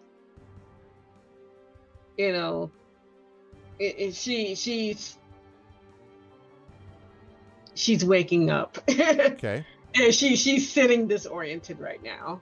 Okay. Like her eyes actually start blinking and she's like looking around, trying to figure out what's going on. Okay. So, Is she going to stumble towards the door for a movement or not? It's up to you. You don't have to, but I don't think she will right now, but right now she's blinking and coming to. Let me put it that way. okay. Yeah, so she's going to stay put, but she's awake and she is going to be like suddenly blinking and looking around. It's like, what's going on? What? Huh? So she is very disoriented. Love it. Okay. Sounds good. That'll bring us up to the top of the round then. Nulls, you are there again. You can see what has occurred so far in front of you. Okay, so one of these vines is making its way towards Sataria, right? That is correct, and that has been hit for, that's the one that's probably in the worst shape, although it's still, like, it doesn't look close to, I don't know, death or non-vineness yet, but it definitely has been hit the most. That's this one here, and the one on Yep. Jaraxxus has been hit a little bit. This other one here is fresh down here. Didn't Gamork bite into it? Oh, I'm The one that sorry. you said is fresh? Yes, quite right. That's right, actually. I forgot about that. 4 years. Yeah, so I put that on the wrong one. Okay. Yeah, thanks. That's quite right. I shall address that. So they've all been hit by something. Okay, I'm trying to figure out which one is withering away the most. Probably the one with the spiritual weapon on it still. Yeah, and also there's one that might be loosening, maybe not, loosening its grip on Jaraxxus, but it hasn't. We don't know if it's let go or not. Right. And Jaraxxus can sense that because it's being crushed. I'm not sure you could see that yet. Okay. The DM will need an inspiration. No, you know the drill, Nonstop. We're looking for inspirations to help the players.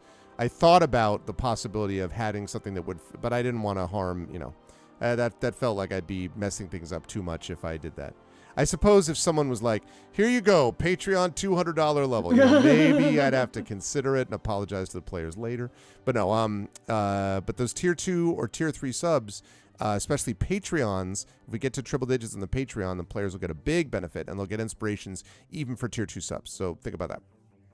Yeah, so my conundrum is, do I want to try to take out the one that's headed towards Ataria or the one that's on Jaraxxus? My question is, how much danger is Jaraxxus in at the moment? Looks Because of pretty hurt. oh boy. What I want to use is Vicious Mockery on one of, not the one on Gmork, but one of the other two.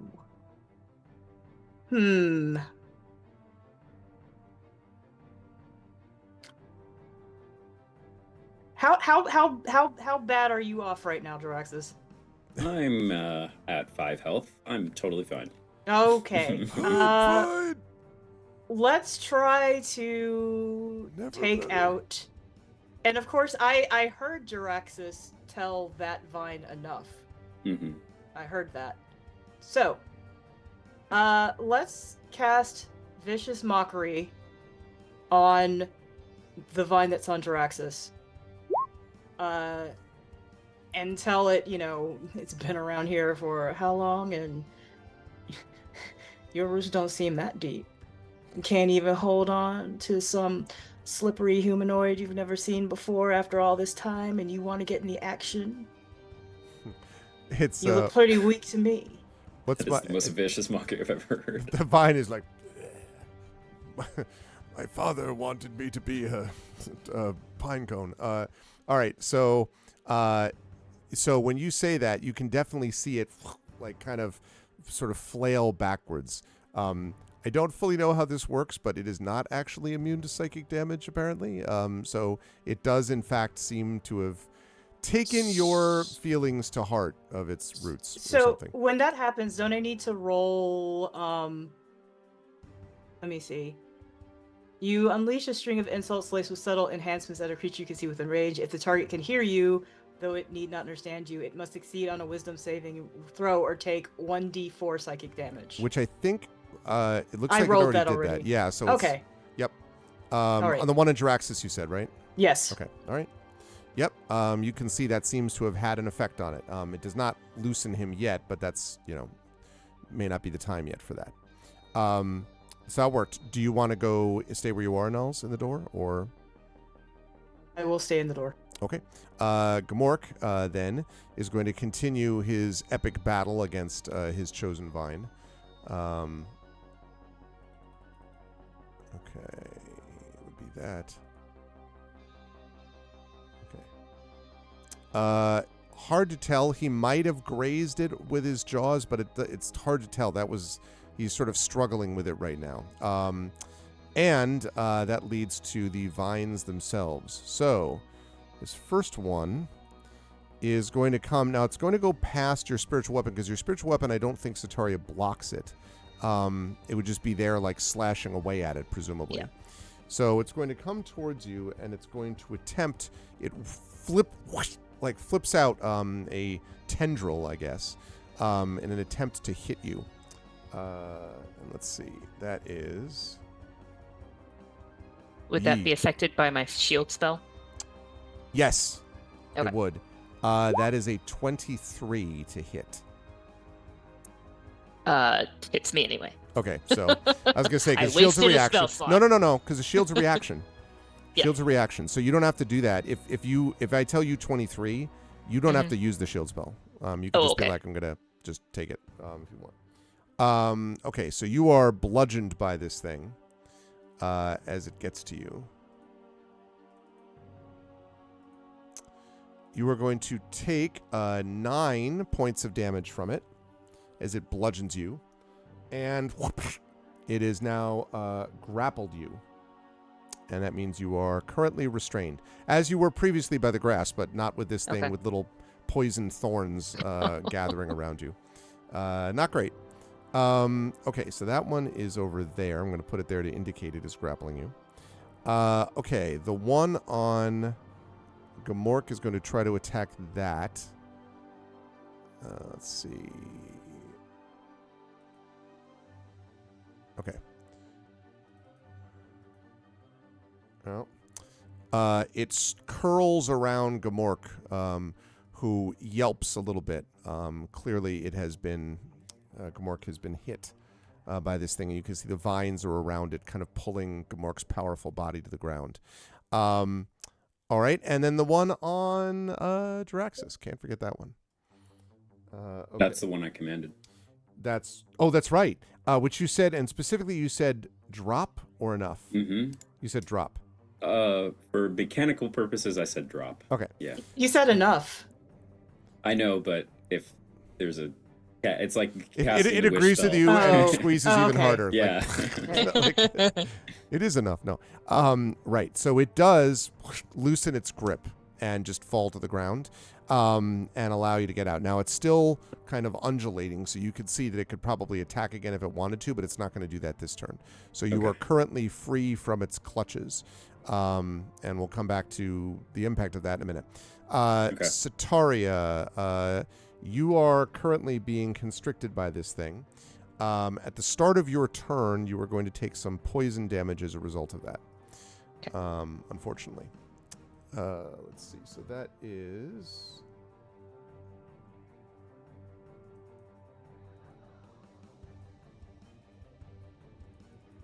Okay. All right. You are going to take another 5 points of poison damage as these poisoned thorns kind of cut into your skin. And it is still constricting you. Your grapple, start of each of its turns. Yeah, because that happens on the start of your turn. So that's that. So you can now, again, you could try to break free from it. Break free of the grapple by using, again, one of those strength checks. Obviously, your spiritual weapon can still attack. And otherwise, you could theoretically attack it. Although, again, attacks against you will have advantage. Attacks that you use against anything else will have disadvantage till he gets free from this thing. Okay. Well, so first off, spiritual weapon is Yep. going to hit it. Okay. Yep.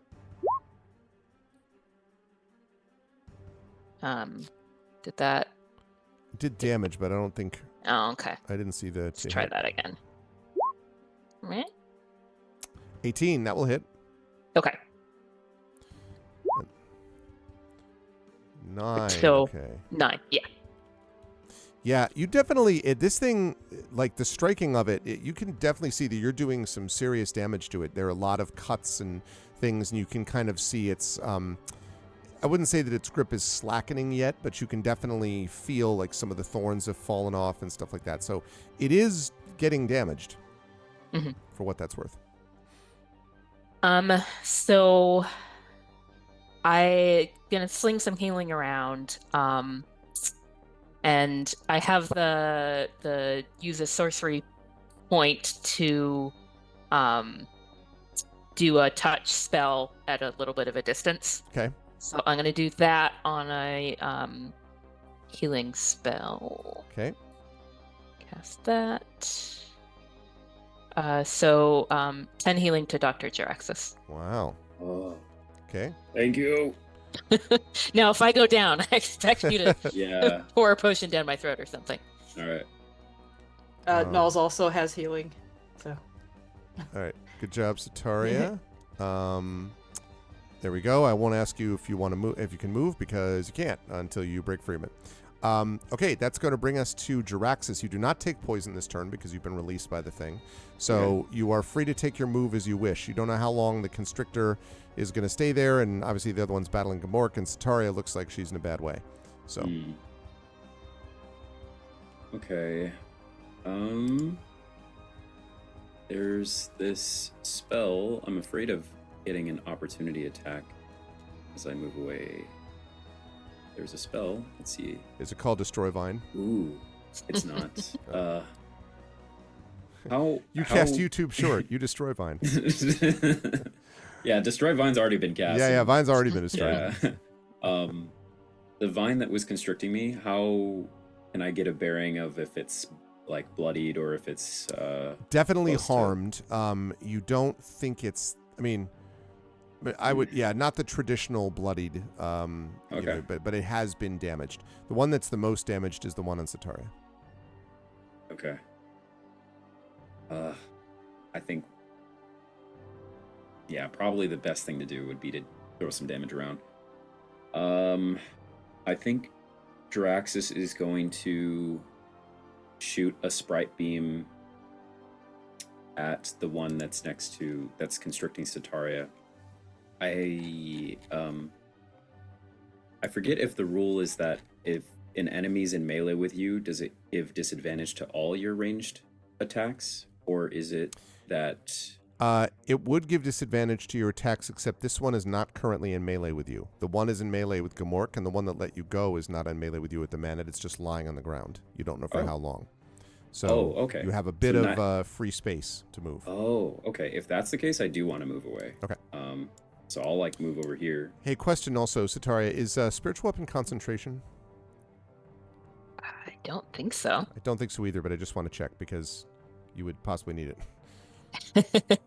Yeah, you've reminded me though. I actually need to make a save for my Nope. hex. Okay. 1 minute. Okay. Yeah, so my hex is gone. Your hex is gone. Which is okay. The hex is gone. So yeah, which does sort of suck, but I'm going to cast Sprite Beam on the vine constricting Sataria. Okay. Here we go. Is there any special sauce I can use to make this better? Like inspirations from anyone? Like inspirations from anyone based on subs? Anyone? This is true. No, I don't think there's no special sauce here at the moment. So I'm going to. Oh God, I got an 8 to hit the vine. Hit Sataria square in the face. No, I was just kidding. I'm sorry. But no, sadly, that is not enough. You miss. Oh wait, how unless you did have I some forget? reason. I'm level 5. I get to shoot 2 beams. Oh, well, nice. Let's do that Double now. beam. Double beam. It's that double beam construction then. Ah! Okay, I'm just gonna give up on Draxus. Just falls to the ground. And, Those of you at home now. says- This is 7. You just weep. You're just like. Wow. Well, getting the bad rules out, as they say. Got to find some way to justify that terrible luck. You look down at your screen and there's a bunch of like salute emoticons from people watching you, and you're Yeah, like, yeah. Oh God. Yeah, I look down at my glove where my sprite beam manifests, and I just see 404 over and over and over. All right, I'll move over here, and I will end my turn. Okay. That is going to lead us to Raven. Raven, what's your status now that you are alerted around? So Raven heard oh gosh, what's the dog's name? Gamork? Gamork. She heard Gamork yelp, I'm guessing. I mean, possibly. She definitely heard the yelling from someone calling for her, probably even more than Gamork, but yeah. Yeah. But she heard something. So she's going to actually leave. She's aware at this point that she hears fighting, and so she's actually going to start moving towards the sounds. If you double move, so if you basically spend your whole turn moving, I would say you can probably get to about here or so, if you want to do that, and then you would be able to see Nulls at that point, because you can hear it echoing through the halls. Okay, then I'll do that. Then I'll double move. Okay, so go ahead and move right there. So yeah, when you see Nulls sort of staring wide-eyed into an open doorway, and you hear a lot of what sounds like like something whipping around, and like some crawling something or other whipping around, and you hear the sound of Dr. Draxus weeping. Also, you're not sure what that's about, but anyway. And yeah, I'm gonna end my turn there because I'm still kind of like I'm still out of it, but at least I'm now up and moving around. Yes. All right, that sounds good. Nulls, that brings us to you. You are staring in at them. Sataria looks to be in trouble. Draxus did not hit. Sataria's is the most damaged. The two other ones are kind of about equal health-wise, you think? Okay, so Also, the one that was attacking Jaraxxus is kind of immobile at the moment. No, I would say that it dropped to the ground and is sort of just like quivering. Not necessarily immobile, but All right. And the one that's engaged with Gamork, it's not like constricting him or anything. yeah, it is. This It is last constricting him. turn it hit him and constricted him. Yeah, Satari and Gamork are Okay. both constricted by these All constrictor right. vines. It's branding. Okay. Well, so one thing I'm thinking about doing is using my crossbow, and I think I can hit the one that's constricting Gamork. Okay. I don't know if I can hit. I mean, I don't want to hit Sataria. It's a thing. There's enough of the but vine you that do want to hit Gamork. Yeah, exactly. Mhm. No, I think there's enough of the vine available to you that you could probably hit it without hitting Sataria. Okay. I guess there's a world in which a critical miss might hit her, but I think it's unlikely. You'd probably be able to either you might just miss it or possibly hit. Just so you know, it's a pretty big vine. The other thing I'm considering is Jaraxxus has also engaged with the one that's on Zataria, so I might try to deal with the one that's on Gamork. Okay. I could try Vicious Mockery again, or I could go with the crossbow. Let's see Up to you. what has more damage to it. 1d8 plus 2 if I hit with the crossbow. And Vicious Mockery is 2d4. Vicious Mockery also has the extra effect that it makes the target's next attack with disadvantage. All right, So- well, let's do that then. Let's these weak-willed vines. It's actually a good point. Did you do that one? Did you do the Vicious Mockery on the one that was on Jaraxxus? Or the Yes, one- and it hit. So that's why I didn't do anything with it, because it just dropped to the ground anyway. So there was no attack that time. Okay. Right. Okay. So it needs to this constrictor vines famously wise. Yes. I think we can all agree. Religion's built around constrictor Mhm. vines Yeah. and their wisdom. Yeah. It definitely doesn't make it. So once again, you call it, you call it some weak lettuce or something. And let's see. Shallow-rooted, yellow-livered leaf lettuce. Okay, so you do hit it again, and it again flails about, having been mocked. Okay, and we'll talk about the disadvantage that it has on its next attack. Okay, Nals, do you want to move anywhere? I'm going to tell Raven what's happening. Because that like my extra. Okay, yeah, you can do Okay. that. No, I'd say you can do that. You can turn and Yeah. explain it. Yep. So I let Raven know that vines are attacking us, and Sataria, Jaraxxus, and Gamork have all been hit. Okay. What have I been? Well, no. First, we'll take care of what's happening now, and then I'll ask what's going on. Okay. All right, you do that, and that means Gamork's turn. Gamork is angrily going to. Oh yeah. So Gamork does not. I thought about whether Gamork would try to rip free, and I was like, no. Gamork is just going to bite all the time. So does that, and takes a big chunk out of the one that it's on. Just rips, like pieces of it basically out. It's still holding on to Gamork, and Gamork definitely took some more damage from something.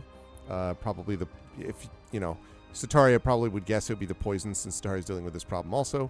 But in any case, but is just chewing away at this vine. Okay, that's going to lead us back to the vines. So let's see. This one is starting to move forward, but is still not done its attack, although the command seems to have worn off on it, so it's probably deciding what to do. The second one on Gamork is going to... It's actually already got it constricted, so it's not going to do anything else. It's just going to stay constricting it. I am saying Gamork like the werewolf in the Neverending Story. You are correct, Coven. That is correct. Okay. And now the one on Sataria, same thing. It's already constricted you, so it's perfectly happy to do that. It's not going to do anything else. Okay, which leads us to that. Now, Sataria, at the beginning of your turn, unfortunately, Yep. you have to pay the piper known as the poison. Okay, let's see. And yeah, that's going to be 10 points of poison damage. Oh, I'm down. Oh, yep. You're at -2. I have you at. Yep. Sataria drops to the ground with this thing wrapped around and constricting.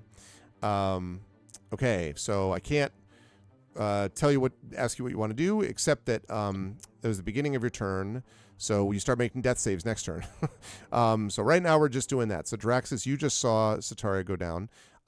The creature is still constricted around her. You don't know if it will stay constricted or not, but it is right now. What happens to her spiritual weapon? I assume the spiritual weapon would vanish at that point, right? Although, Well, that's a good it's not question. concentration. So, I mean, I guess it would just, like, hang out, maybe? Because it's an action to move it. So it seems like it would just, like, keep doing what it's doing unless you move it to do something else. I don't know. Let me see. I'm looking. This sounds like a to the RPG.stack exchange. All right. Yeah, it hangs around doing nothing. That's 100% right. I haven't had that happen before, so that's cool. All right, it's just there. Is it floating in the air? It's not attacking anything, though. It needs your will to do that. But cool beans. All right. So yes, Draxus. Draxus looks at the scalpel and is like, "Free her! What are you doing?" And gosh. Okay. Only 6 seconds ago, she was saying I might need to give her a potion, and he will he'll stay on the focus and will try to sprite beam again to free her. Okay. And to then hopefully the goal is to be next to each other, and then he can try to heal her, or maybe Nalik can. So double sprite beam for the win. Double sprite beam. There you go. That's a 23. Sure. And that will do 7 points of damage to that vine. Okay. Is it enough? So it's starting to look pretty hurt. It is not let go though yet. I will shoot another beam with my other hand. Natural 20. The power of critical hit. All right. Heck What's yeah. that max damage look like? How do we do this again? Max damage. So whatever the maximum would be. 14 then. Wow. So just the sprite beam lashes out. Now it's exceedingly hurt. It is still technically holding on, although you don't also know whether it's going to let go anyway because Sataria is currently unconscious. We don't know yet. Right. But yeah, it is very hurt. Probably gonna try to start the digestion process. I think he'll move up with his action or his movement. Okay. And I know I've already taken an action, but he's gonna like step in to its space to try to get it to latch onto him now. But that's the limit of what he can do, and then he'll shout down the hall and say, Sataria's down! And that's it. All right, Raven, your turn, and you heard that. For sure. You don't even need to make a perception check for that. Nope. So I'm gonna move up to the door. You can get into the room, by the way, I would say on one move. You could get into the door. You could like go into the door, pause, and then see whatever the hell is going on, and then make a decision. But you have enough movement to get into the room. Okay. So I come up next to Knowles, and I look in, and I see chaos. Yep. Vine chaos. Yep. Vine chaos. So would my movement, can my movement take me over next to Dr. Draxus? Yes. Okay, so here's what's going to happen. Raven is going to move next to Dr. Draxus, Okay. she kneels down. Okay. And she's going to cast Mend. Would that would that save her, or Mend on... Oh, I had... Oh, I thought you meant mend on the vine for a minute. I'm like, wait, no, what? no, Mend on Sataria. Mend does not really do that. Mend would Okay. be affecting physical objects, like, Okay. you know. You Oh, I didn't know in that. Espergenesis, it does. Oh, wait, I'm sorry. That's right. I'm sorry. That's right. Yeah, Mend is the Mend what is would- the what- healing it's power. the, No, my yeah, bad. it's I'm the sorry. I'm thinking mend in equivalent the D&D. Yep. It's equivalent to Cure Wounds. Yep, totally right. Yes. Sorry. I was thinking of mend in the D&D terms. Mending Yeah, is what you're thinking of. which is Yeah. different. Yes. Yep, my bad. Because this can use both, chat, that uses D&D and Espergenesis. Yes, that's right. So, yes, you could do that. So, mend would be... Let's see. So 1d and my forging ability, which is 3. 1d8. Yeah. Mm-hmm. That's All right, pretty good. 1d8 plus 3. 1d8. 4 plus 3, 7. Okay. Great. So that starts, and you start from 0 there, Sataria. So you are, but you're also currently being constricted by a vine. Although you don't know. And actually, this is actually sort of important. When you come to, I'm trying to think how I want to do this. I'm going to ask you to make a Constitution saving throw. There's a reason for this. And you can do this at advantage because I think you would know this medically.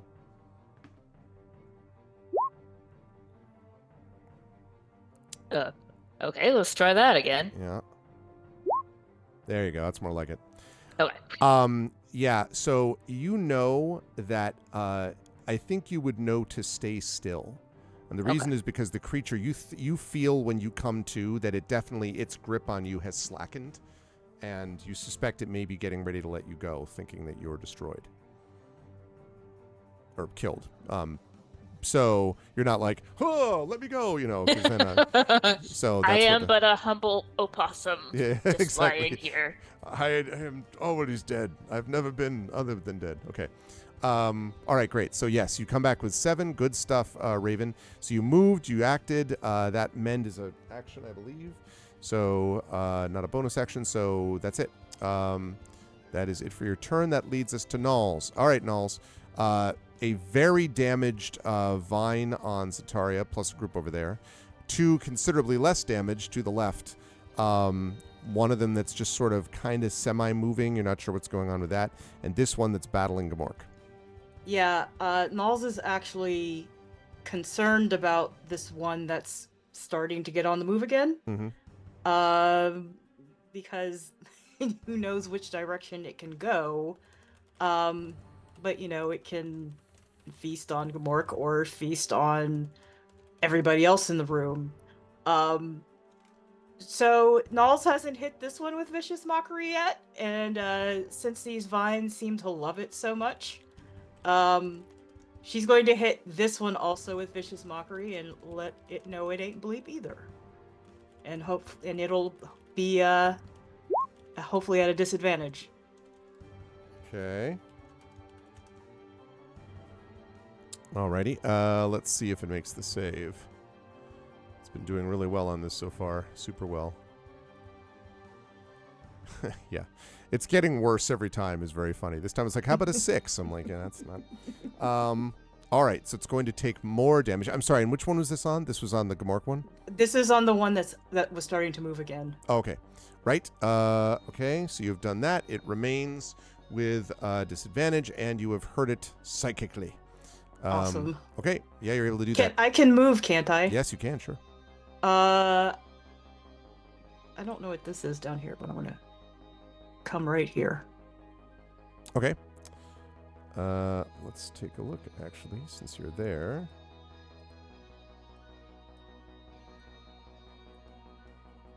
Okay. Now, let me mention that because down there,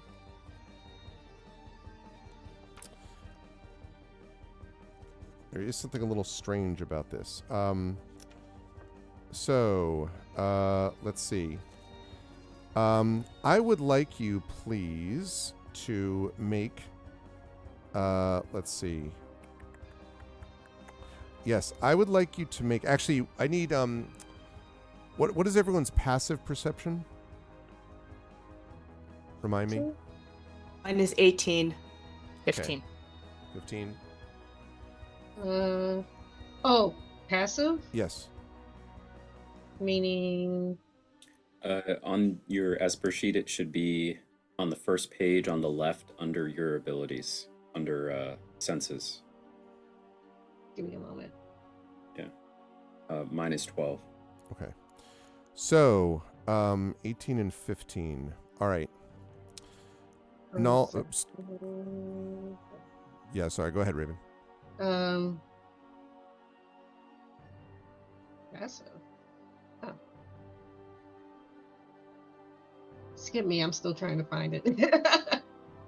I don't even know if I did that one. Mine is... My skill is 1, but... Okay, so it would be 11. Oh, okay, It's 11. 10 So it'll be plus 11. your skill. Okay. Okay, So then this 11. doesn't affect you. So, Sataria, I would say that you notice as you sort of come to, you notice over here, now that the vines have moved out of the way, you notice what looks like this large, almost 20 feet wide bulb of these like thick twisted roots. And the reason you notice this is that these vines that are crawling in various directions seem to be attached to both it and, this is why I did this on Null's turn, there's a smaller bulb like that down here. So there's basically two bulbs, one big one here and one smaller one here that seems to be attached to these vines. And Nulls notices that too. Yeah. Okay. Yeah. Again, smaller one here, the big one, but like basically you like look back over and you can see that it's connected back to this big one too. So this, and they're all the vines are attached to it.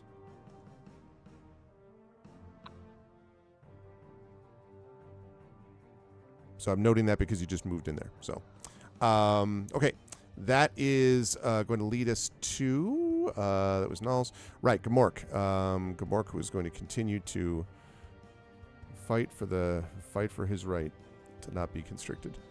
Okay, yeah, you will definitely hit again. He's definitely been hitting it a lot. It's the issue of whether he's being harmed in the meantime. Okay. So this one that is on him is also starting to look hurt, but so is he. He's starting to look pretty hurt himself. Okay, that leads us to the vines. This one finally seems to be moving, and it's sort of crawling over in the general direction of your group. Not sure what it's attacking yet, but it's there. The constrictor vine that is on Gamork is going to stay constricting it, and the one that's near here does indeed let go of you, Sataria, and then turns around to face Raven and Jiraxis. Face is kind of a weird term, but you know what I mean. Does not attack either of you yet, but looks like it is sort of like almost like a snake, kind of going up, getting ready to sort of attack on the next turn. Which leads us to Sataria. So you have now been dropped to the ground. You're prone, but you are not held by this thing. It's right in front of you now. And I mentioned the bulb thing. So, do I think if I moved my spiritual weapon, that the vine that's let me go would not make that connection? Highly unlikely. Okay. Yeah, you don't think the vine is going to get that. They seem rather dumb based on the vicious mockery. Yeah. That's what I thought. I just wanted to check. So let's use the spiritual weapon on the big bulb. Okay, so moving on. Okay, yeah. So then, and I should have given you control over it. Controlled by Rhiannon. There we go. Okay, so you can move it over to here if you want, and then you're going to, if you're going to attack that, you can go ahead and make an attack on it. Yep, 24. It will definitely hit for sure. 10. 10. Okay, when you hit this thing, all three vines flail wildly when you hit this bulb. And you've definitely made a big cut into it. You haven't destroyed it, but you made a big cut into it. I also don't want to ignore Coven. Yes, that is a play on Gnarls Barkley. Okay, Sataria, you could So that- theoretically stand up as your move, but I don't know if you want to do Yeah. that. I'm not sure. Can I cast Cure Wounds on myself lying down? Is that possible? Or Yeah. I don't see why Okay. not. But is Cure Wounds a bonus? Well, yeah, the spiritual weapons bonus. Yeah, you could. It's No, bonus, that's right. You so- could. Sure. Yep. Okay, Cure Wounds on me. 12. 12. Oh, Oh, nice. nice. Hale and hearty. All right. Just with 3 deadly vines around you. Okay. So I want to ask you where you want to move because you can't move anywhere unless you want to stand up. But do you want to stay where you are? I'm still playing dead was working, so Okay. I'm inclined. Sounds good. Draxus, that leads us to you. You see this vine is now turned in your direction. Not sure if it's going to go after you or Raven, but one of the two. But do I also notice this bulb thing on the west side of the I would say now that the spiritual weapon has gone over towards it, you probably would notice it, yes. Okay. And all the vines writhing around as a result. That's the other thing, yeah. Because they all reacted at the same time. Yeah. I think in that case, I'm going to do what I do best, which is shoot sprite beams. And All day long. All day long. And try Okay. to kill the thing. Okay. So I'm going to shoot both of them right at the bulb. Okay. And Bulb attack. here we go. That's a 12. Probably will not hit. Well, the funny thing about a bulb, they're not super agile. Yay. So, yeah, you do hit it. That's 14 damage. Okay. That is, again, the vines flail, and the bulb is starting to look very poorly. It has been struck Okay. multiple times. I'm going to do that again with my second beam, both hands. Okay. That's a 17. Will hit, Which, yep. Yep. That's another 6. Okay. Yeah, so again, they flail, starting to look quite damaged to the bulb. So, do you want to move anywhere, Draxus? If you ran all the way away, you might provoke an attack of opportunity from it, but you could disengage 5 feet if you want. Or it Do might that. not even be paying attention to you. I'll just disengage 5 feet to like here, if that's okay. I haven't Right seen you here. move I yet. mean, I started here. Oh, I see. Yeah. Yes, you can do that. I mean, Yep, that's how fine. far can I get, I guess? You could probably get, I would say. Yeah, exactly. That's There? fine. Yep. Mhm. Great. I'll take it. That's my turn. He'll say, "Focus on that weird. Ugh, it's gross," and he'll point over at it. Okay, Raven, your turn. You are kneeling at the feet of this. At the feet of Sataria. Sataria is definitely awake, but is lying back. Looks okay now, and the vine is looking. Well, it's not staring at you because it's a vine, but it's flailing about. Might be going after you or Jaraxxus next. And you did see. You've heard this thing about the bulbs now. Again, for the same reason, everyone's now calling it out. So, if you want. Okay.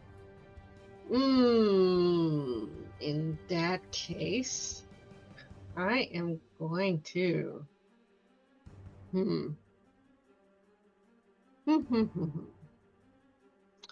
I think I am going to cast. Yeah, synaptic recoil at the bulb. Classic. So. All right. So, synaptic recoil is an attack which psychic feedback. So the target's going to have to make a wisdom saving throw. Yep. All right. Let's see if it does. Do you have your DC, like your level that I have to try to beat? My DC, which is. It's going to be on your last page, your spell page. It's your Esper Power Save DC in the top right of your spells. 14. Yep, sure doesn't make that. So it's going to take 3d6 psychic damage. So you need to roll that 3d6 psychic damage. The part where it says it's going to move away from you, it will not do that because it is a bulb. It's going to stay there. But All right, so 3d6. Mhm. 3d6. 5. 5. That's not much. No, will not destroy it, but it's very, very hurt. So it is not destroyed yet. Very hurt though. Raven, are you moving anywhere? No, I'm staying where I'm staying put. Okay. All right, Nulls, you're up. You've heard what has been said, and the bulb is looking very harmed. Well, Nulls is aware that there's something else in here where she's standing, and she lets everybody know. Yep. There's another little teeny weeny, itty bitty, stupid little bulb right here. And she hits it with the vicious mockery. Okay. Yeah. Viciously mocks. Let's Quite see. vicious. Yeah, it so continues many to be adjectives. viciously mocked. All of them seem to be. All right, it does not make that. So Does 4 damage. And the effect of the mockery giving it disadvantage on its attack, would that affect like any of the vines? Unsure. Don't know yet. Okay. This small bulb here, the smaller one, looks quite damaged also. It is not quite destroyed, but you get the impression that it's very close to destruction. Oh, yeah. Are you moving anywhere, Nulls, or are you going to stay in front of it? I shall stay put. Gamork. Gamork lets out a yelp and then slumps as if has been Oh no. knocked unconscious by the thing. The vines actually lift up Gamork's sort of limp body. So what are the vines going to do? This first vine that has Gamork drops it on the ground with a disturbing crunch, and then starts coming over this way with some speed. So does this one, and seems to be heading in the direction of Sataria/Raven. Draxus, it's almost like they're not headed for you. They seem to be headed for these two specifically. You don't know which one. Okay. Let's see. Those things are there. And then this one, right. This one that's here is going to try to hit... who's it going to aim for? No, I don't think it's paying attention to Raven. It's going to Sataria. It's going to go after Raven. So it is going to try to hit you, Raven, with... to lash out.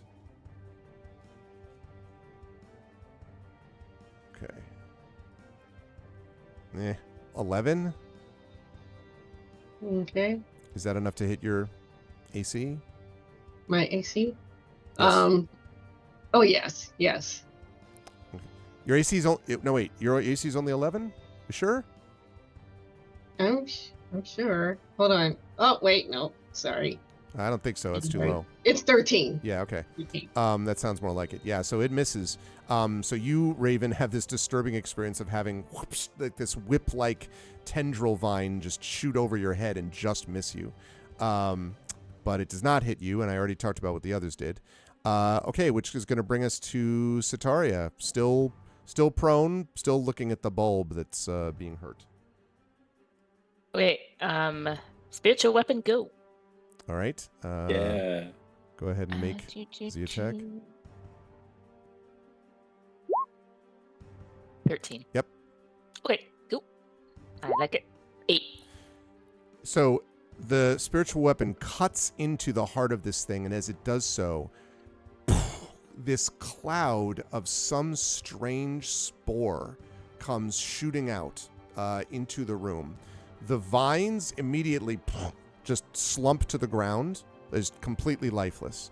And the spores settle in the room. I need...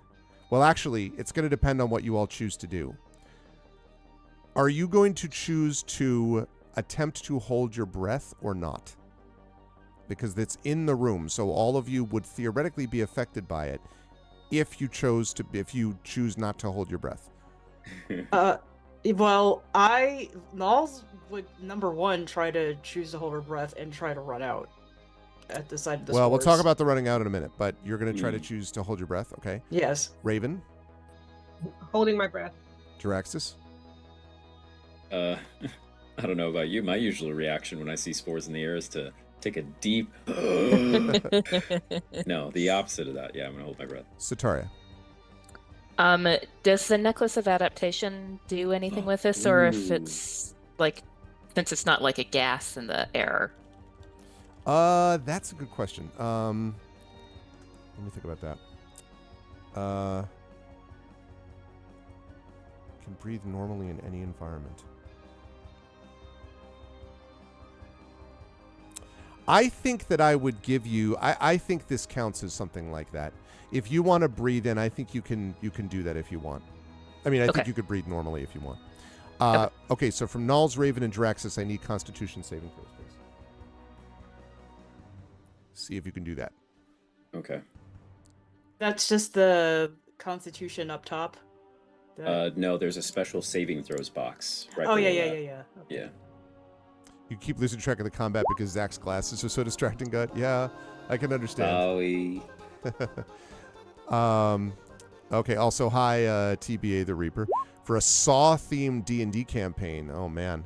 I would take a look at the Tomb of Horrors classic module, which is well known for being absolutely chock full with every conceivable kind of trap.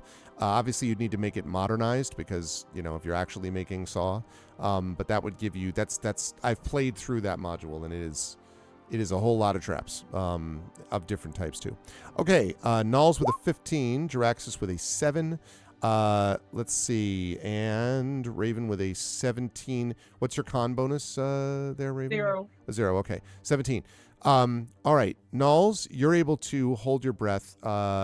Raven, you are able to hold your breath. The two of you could run out of the room if you wish. Don't have to, but you are able to do that. So I'm wondering.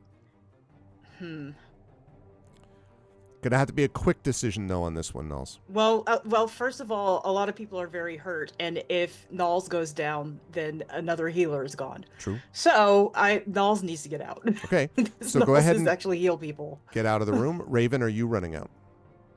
Raven is running out because she is still sort of disoriented and she has no idea what's happening. So, Okay. And if nobody has realized, she healed too. Yeah. Oh yeah. So that's a big thing. Mhm. But she's also going to get out, take a deep breath, and then reevaluate. That means that what we have left is the unconscious Gamork, which obviously cannot choose to not breathe. Oh, yeah. Jaraxxus, who failed the con save and thus is going to be breathing.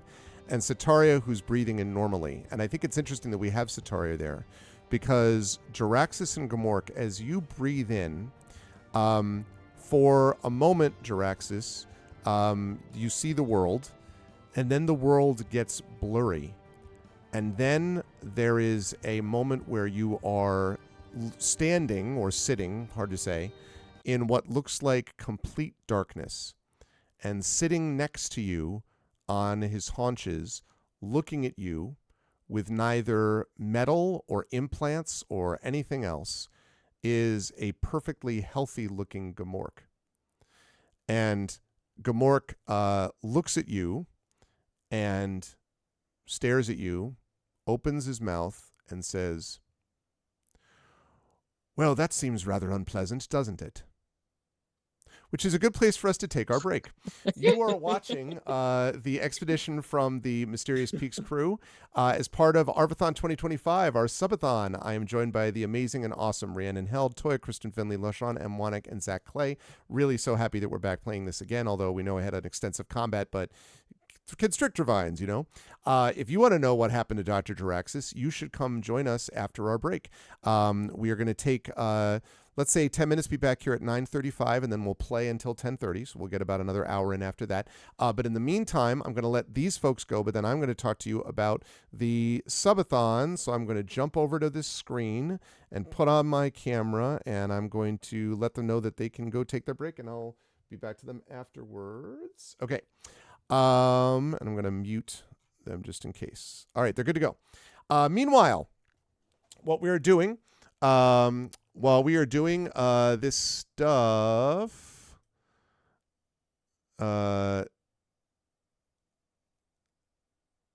Yeah, I'm not. I'm not. Sorry. All right. So here's what we got going on. We are in the midst of our subathon, and the subathon is this. Arvathon 2025, this is our third annual subathon to benefit what we try to do on this channel. And we are only 5 subs short of our goal.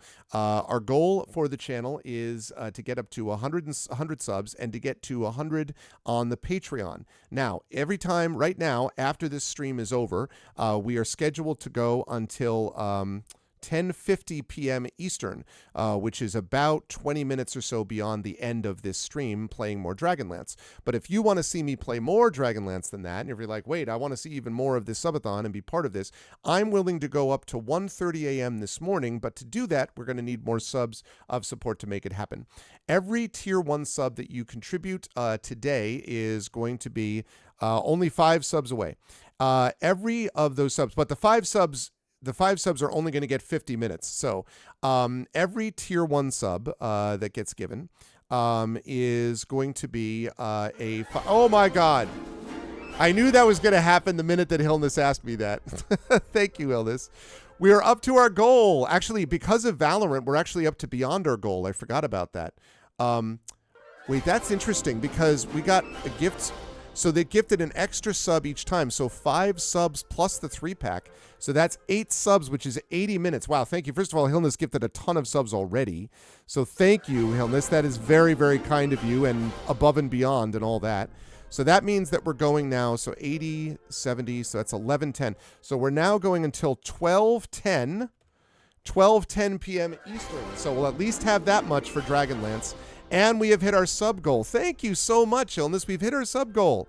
We're at 103 out of 100. I didn't even have a chance to talk about all the other stuff that we can get from this. Hillness, thank you genuinely. Hillness is incredibly generous.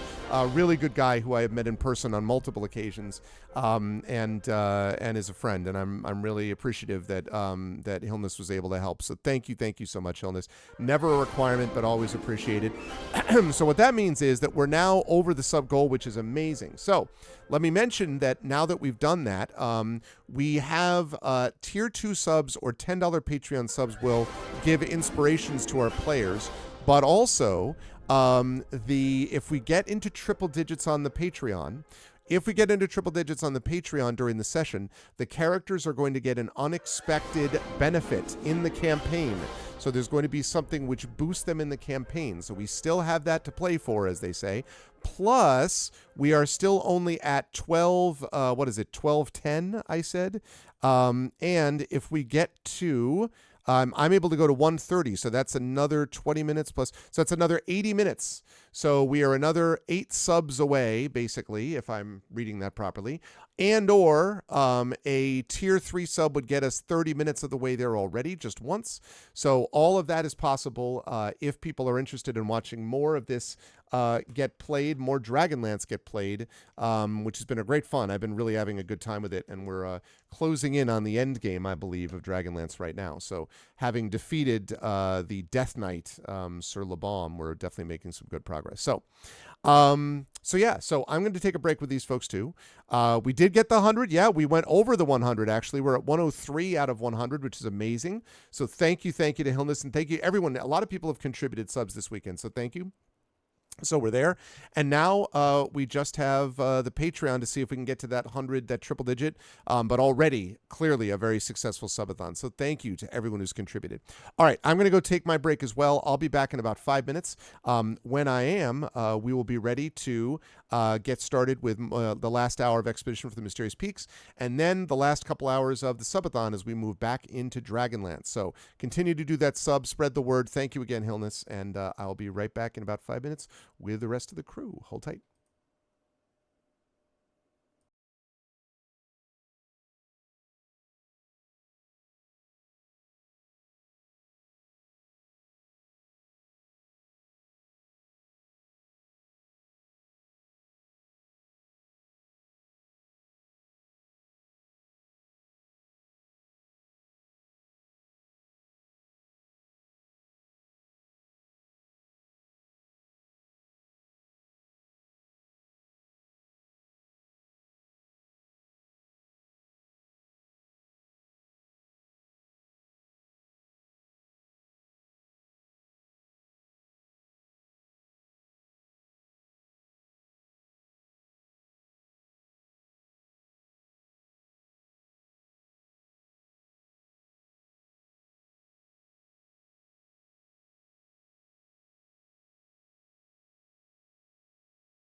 All right. So, welcome back, everybody. Welcome back to Expedition for the Mysterious Peaks and to something weird's going on. Before we get there, I do want to say that while we were all on break, I want to thank Hilness again for a gift sub that got us over the sub goal. So we're now at 103 out of 100. So we hit the sub goal, which is great. So now the focus is just on getting players some inspirations, seeing if I can give away a couple things, and getting the Patreon up to triple digits would be a nice little cherry on top of the sundae, but I am very grateful regardless. Another successful subathon, so thank you, everybody. Let's see what we can do as we head into 10:30 and get ready to close up shop at that point. But first, we've got some stuff to do with Jiraxis and whatever they found down here. So let me turn on a little bit of music. Let's see. I think this one. Yeah, perfect. Okay. So 8 away from the best number, 111, Vault 111. Yes, that's true. I hadn't thought about that. Okay. So Draxis, you are sitting in this darkness, or standing. Nothing seems to be around you except Gamork, who, as I said, is staring at you, also eyes wide open, and staring at you, looking very healthy and saying, well, that was considerably unpleasant, wasn't it? I'm sorry. Wait. Say that one more time. Say what, about it being unpleasant? Well, it was. You're all right, aren't you? I hope so. And then he gives you this big grin. Jiraxis just looks around and feels if there's a wall, or can he feel the ground?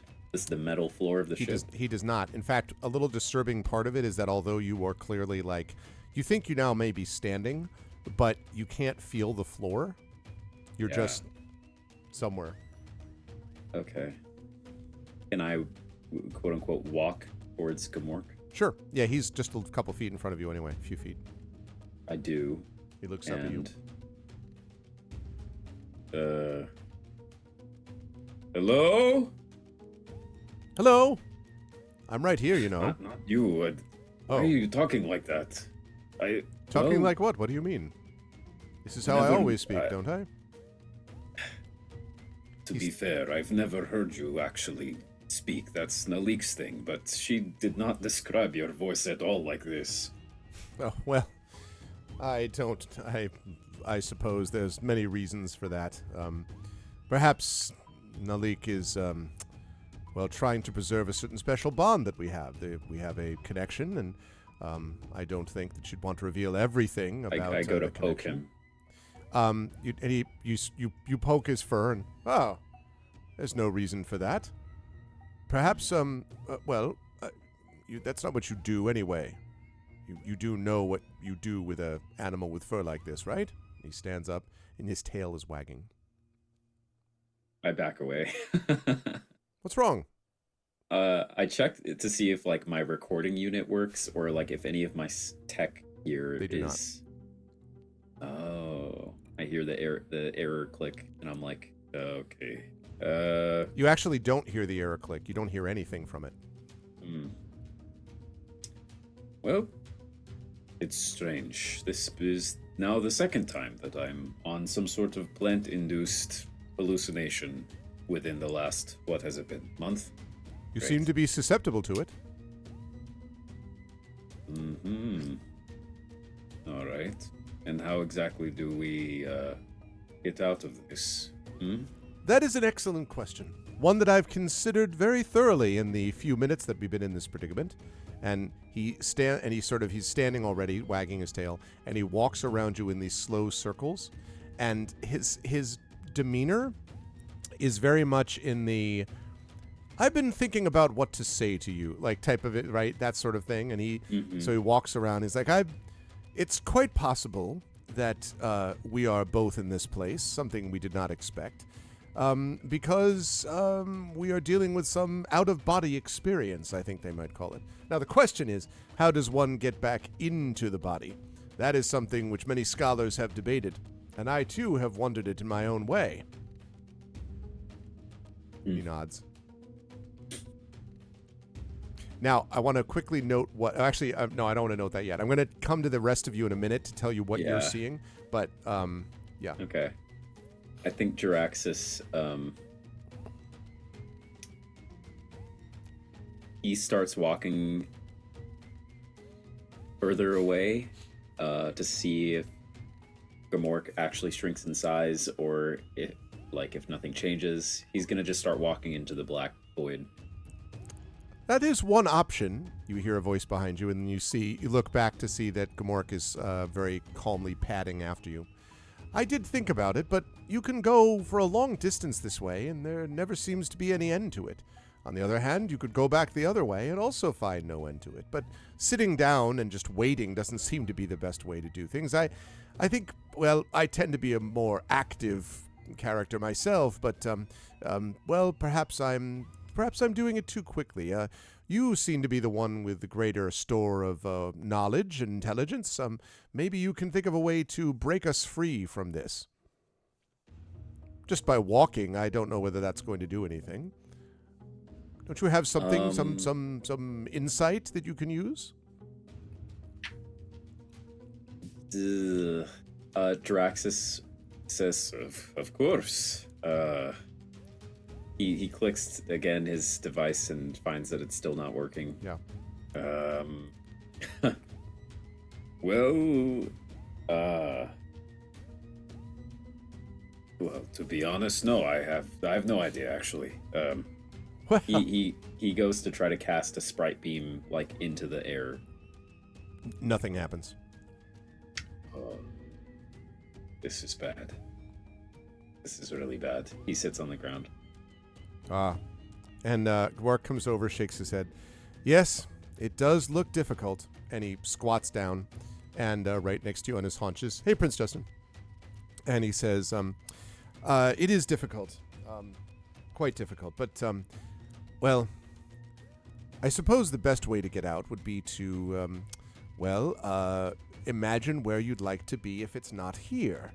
If you don't want to be here in this black void speaking to me, where would you rather be instead? The first step to getting where you want to go is to know where that destination is in the first place. And then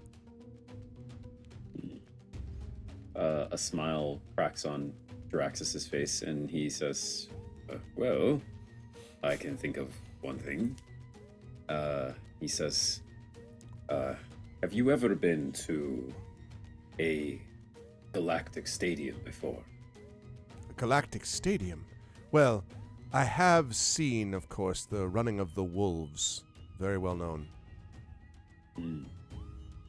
Well, I imagine a great space. Hundreds of thousands could be seated in this ship-sized stadium.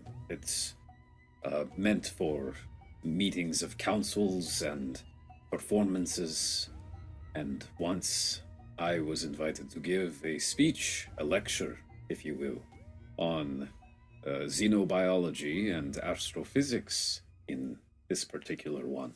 And he'll gesture outward, expecting the Colosseum to appear around him. And there's a pause, and then the wolf, then Gamork says, fascinating. So this actually happened to you, or this is where you'd like to go, or? It happened to me once, and I was on a panel with other people, and I was sort of like a guest that was maybe added at the end, but I was there once, and I would very much like to be back, yes. You know, I don't take this the wrong way, but my understanding is that you were with a smaller group of people very recently, that you were... Right. Well, I thought you meant in the long term. In the long term, I want to be back on a ship, back throughout the Silverine Arc, and back where I have the notoriety that I so very carefully curated. But In the immediate future, yes, I'd love to be back with my friends. Well, I'm glad. And he kind of gets up off his haunches. I'm glad to hear that we've worked that out then. And he turns around, backs up, and then headbutts you square in the face. Ugh. And you, like, sort of come conscious. Now, what the rest of you have been seeing is you have seen Jaraxxus, who kind of, like, took this breath. And then you see Jaraxxus sort of staring. And then looking around. And then walking a few steps forward, and the look is strange. It's sort of like, I guess a good example would be looking at a webcam of someone where they're like off to the side, right? And so you're not really looking at them, even though they're allegedly talking to you, and it feels a little weird. And you see him walking around, and then you see him stop, do this sort of open-armed gesture. Nothing happens. And then you see him like sort of back up and sort of fall down. And then he kind of blinks and looks around. By this point, by the way, the spores have settled. And Gamork is lying in the room, still unconscious. And Jaraxxus, you are now conscious, looking at your friends. Jaraxxus begins a fit of coughing and exits the room and says, Gamork is still in there. As is And that's all I Sataria, can by the get way. out. Sataria, by the way, you experienced none of this. As you're breathing in, it just seems like normal air, but you saw what happened with Jaraxxus in the same way. Well, meanwhile, I mean, Jaraxxus can do what he's going to do, but meanwhile, I want to heal Gamork. Okay. All right, so you can go over to Gamork and do that. Yep. Wow, nice. Okay. So when you get over and heal him, so we're going to start from that. So Gamork's kind of, Gamork is breathing kind of a little fitfully, and when you heal him, and then kind of, and like his eyes obviously do not snap open, but he kind of rolls over almost into you, Sataria, and then comes up on a crouch and is like, and then looks at you and kind of growls again and looks around. The vines are gone. Vines are gone. It's just me. I healed you. And I should keep saying look. Whenever I say look for Gamork, in your general direction. Kind of... And looks behind at the now ruined bulb that's just, and the vines that are just on the ground. And growls and walks out of the room. And Raven and Jaraxxus, if You're welcome. Yeah, he literally, yeah. He doesn't pay any and Raven and Jaraxxus, if you don't move, he'll literally walk right through you. Like he's clearly not, not that he's ever pleased, but so he just walks this way. Do either of you give way to him? He's not going to attack you. He's just clearly just walking this way.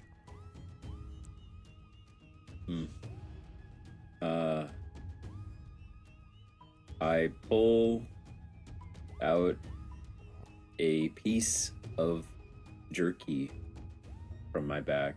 I legitimately have this because the bridge troll from like way back. Wow, back in the day. His name was Span or something. Gave us some jerky. Yep. And the only thing I have left, he gave me 2 pieces. I had already eaten one. I still have this other one called Twisted Jerky from Span. Restores 5 HP. And I'm just going to hold it out to... I'm going to move out of the way, but then hold it out to Gamork as he's walking by, as if he wants a treat. Okay. Gamork comes up to you, and he looks like he's going to like walk right through you, and then he stops. And he sniffs. And for a moment, he tilts his head, and Jaraxxus, you have a moment where you're like... Because it slightly reminds you of the way that Gamork was acting just for a moment. But then it just sort of... and grabs the jerky from your hand. And kind of... and goes over and sits down on his haunches and chews away at the jerky.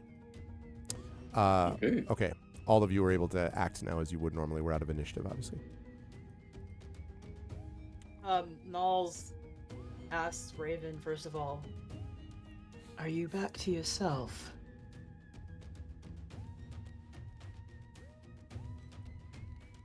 And Raven kind of says, I don't know. Am I?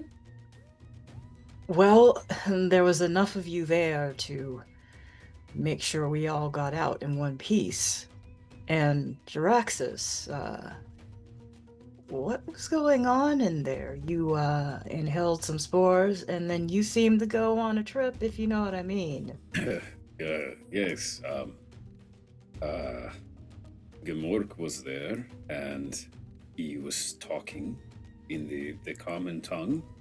I can't speak animal, and his voice did not sound at all like the that you have described. He sounded like he was like, hello, and this is quite the situation that we are in. Something like that. Oh, he is a gentleman, I must say. Gamork is like on the jerky. It was very strange. Everything was dark around me, but then he was trying to help me get back to you guys. Yeah, I think I just went on a trip. I'm sorry. I didn't. Can we do any sort of analysis on those vines? I mean, one of them had sap, and there were spores, and we've got bulbs. And if you remember, we went down into that other room with the key card, and there was like a network of vines. Mm-hmm. Did it interrupt the ship in any way? Maybe many people went on trips. Probably. Is that what happened to me? What's going on? How did we get here?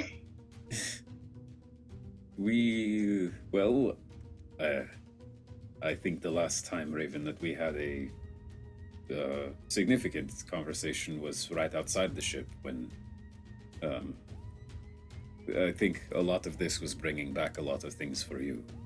So it makes sense you're only catching up now. Taria, are you all right in there? So she's gonna follow Gamork out, sort of like, and see Raven, and like, not really thinking about how this may be completely unwelcome. She wants to go up and like just put her hand on Raven's arm, and be like, "Wait, you healed me? You were right there when I woke up. Was that you?" And Raven is just going to stare and be like, oh yeah, I did do that, didn't I? And now it's all coming back to me. Okay. And she just says this she says this, it's like, you have questions. Well, I didn't know you could. I thought, well, I mean, that's my, job in this party is the healing. So thank you. I'm glad I'm not dead. But like, I guess there's two of us now. Ma'am, there are three of us.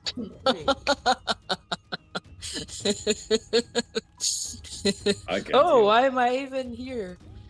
She's joking, but she's not joking. It's okay. It was a me from a former life.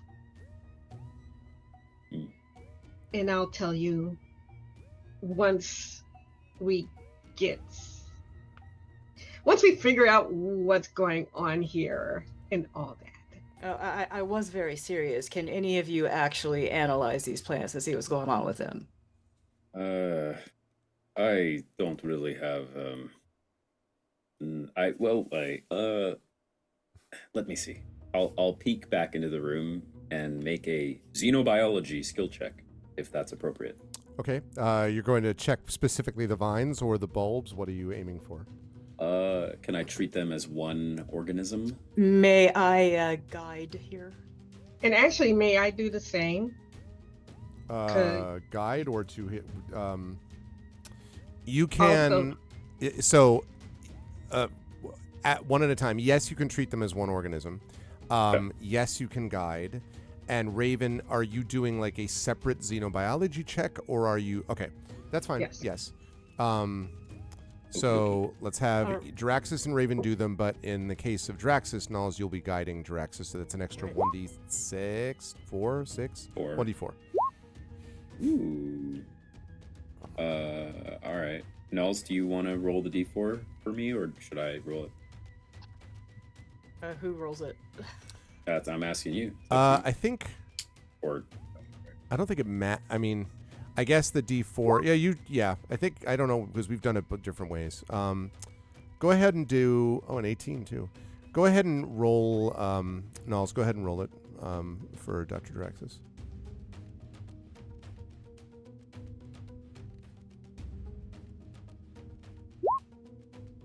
Okay, 3. So we have a 22 for Jiraxis and an 18.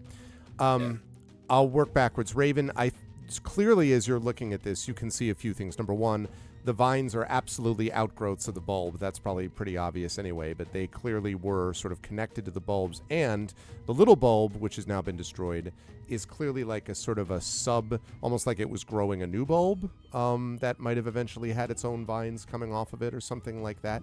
So that's the first thing.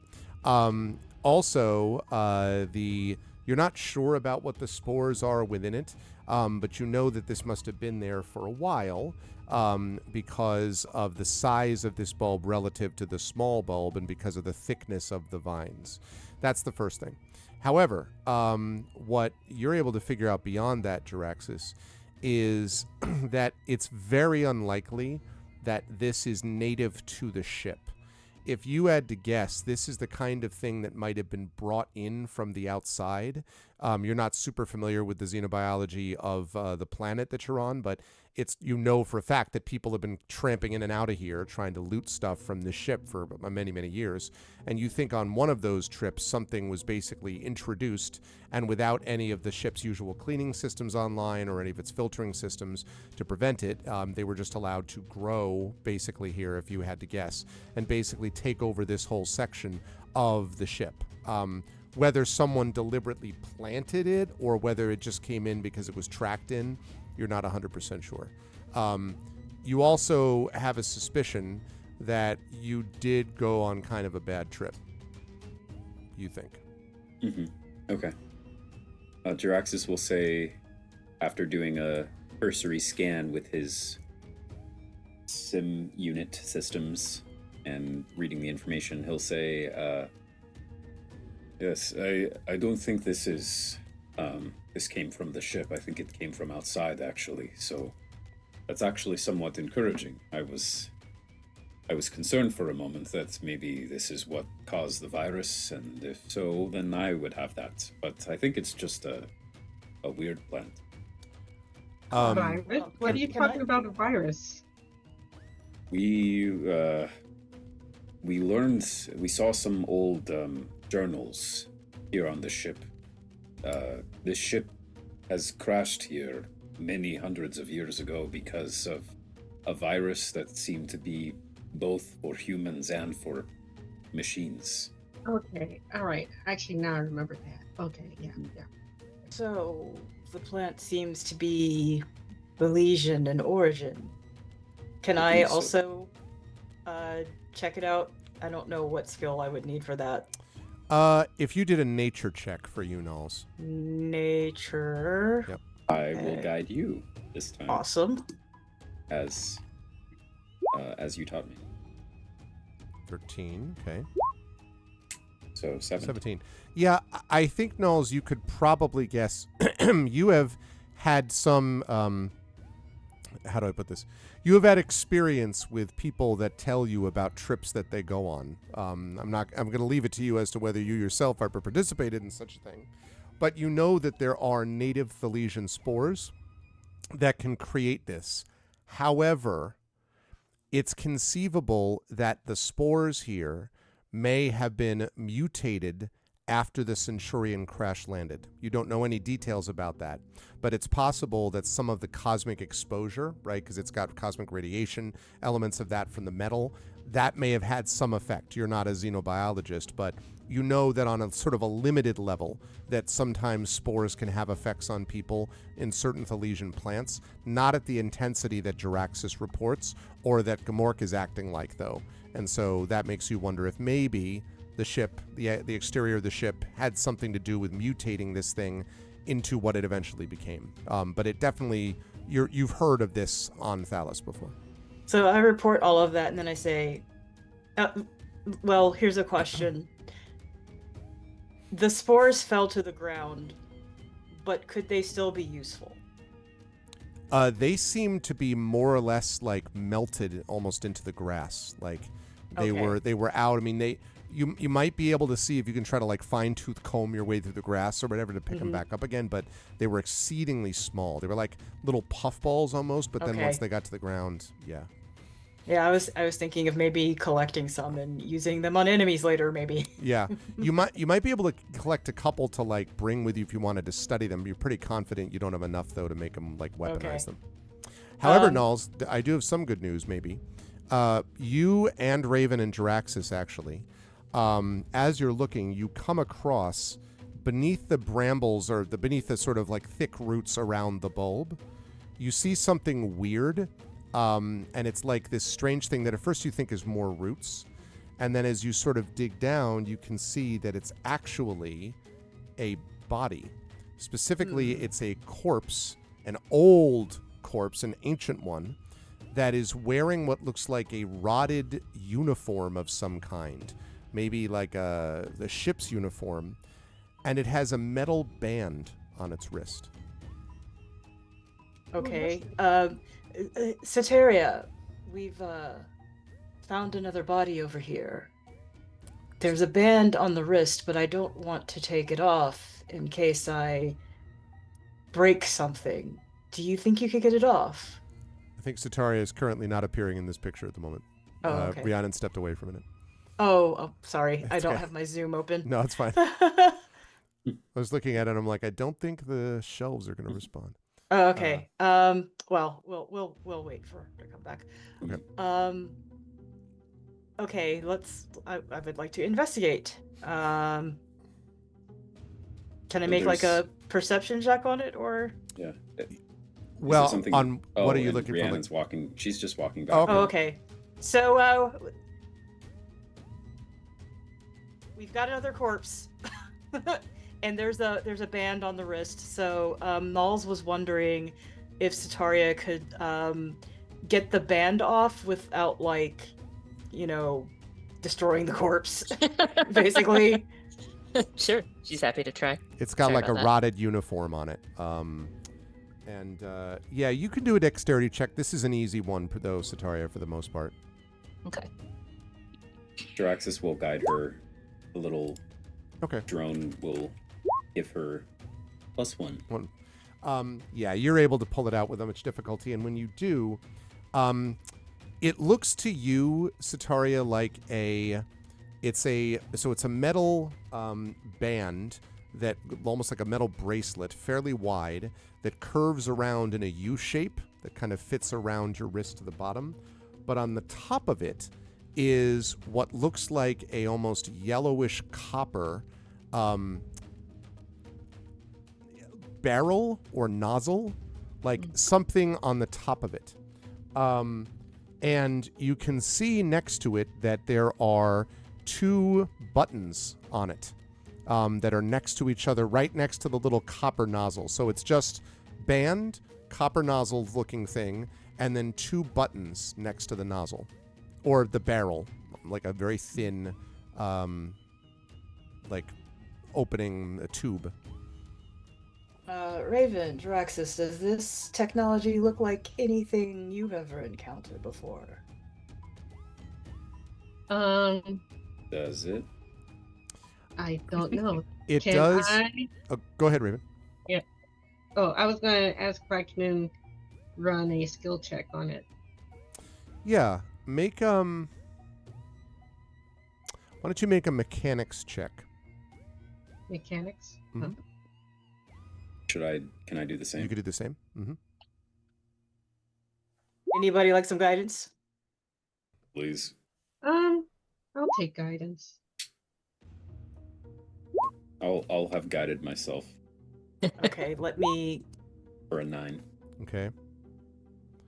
So far, is that a 13 for Raven? I think 11, right? Plus the 2. Oh, yeah, from- yeah, okay. 13. Okay. Mm-hmm. So, Jaraxis, you're not 100% sure. It's obviously some kind of device, but you're not 100% sure how would work it. Raven, though, you do think in your past you may have run across, heard of things like this, although this is actually quite rare. You're pretty sure that you're looking at some kind of a wrist-mounted emitter. Basically, a kind of a, for want of a better term, a wrist gun. It fits around your wrist, and it has 2 firing modes, you had to guess. The buttons change the mode. Now, you're not 100% sure with your 13 what each of the modes does, but they're definitely, and it seems to be slightly warm. It seems like it's probably still active.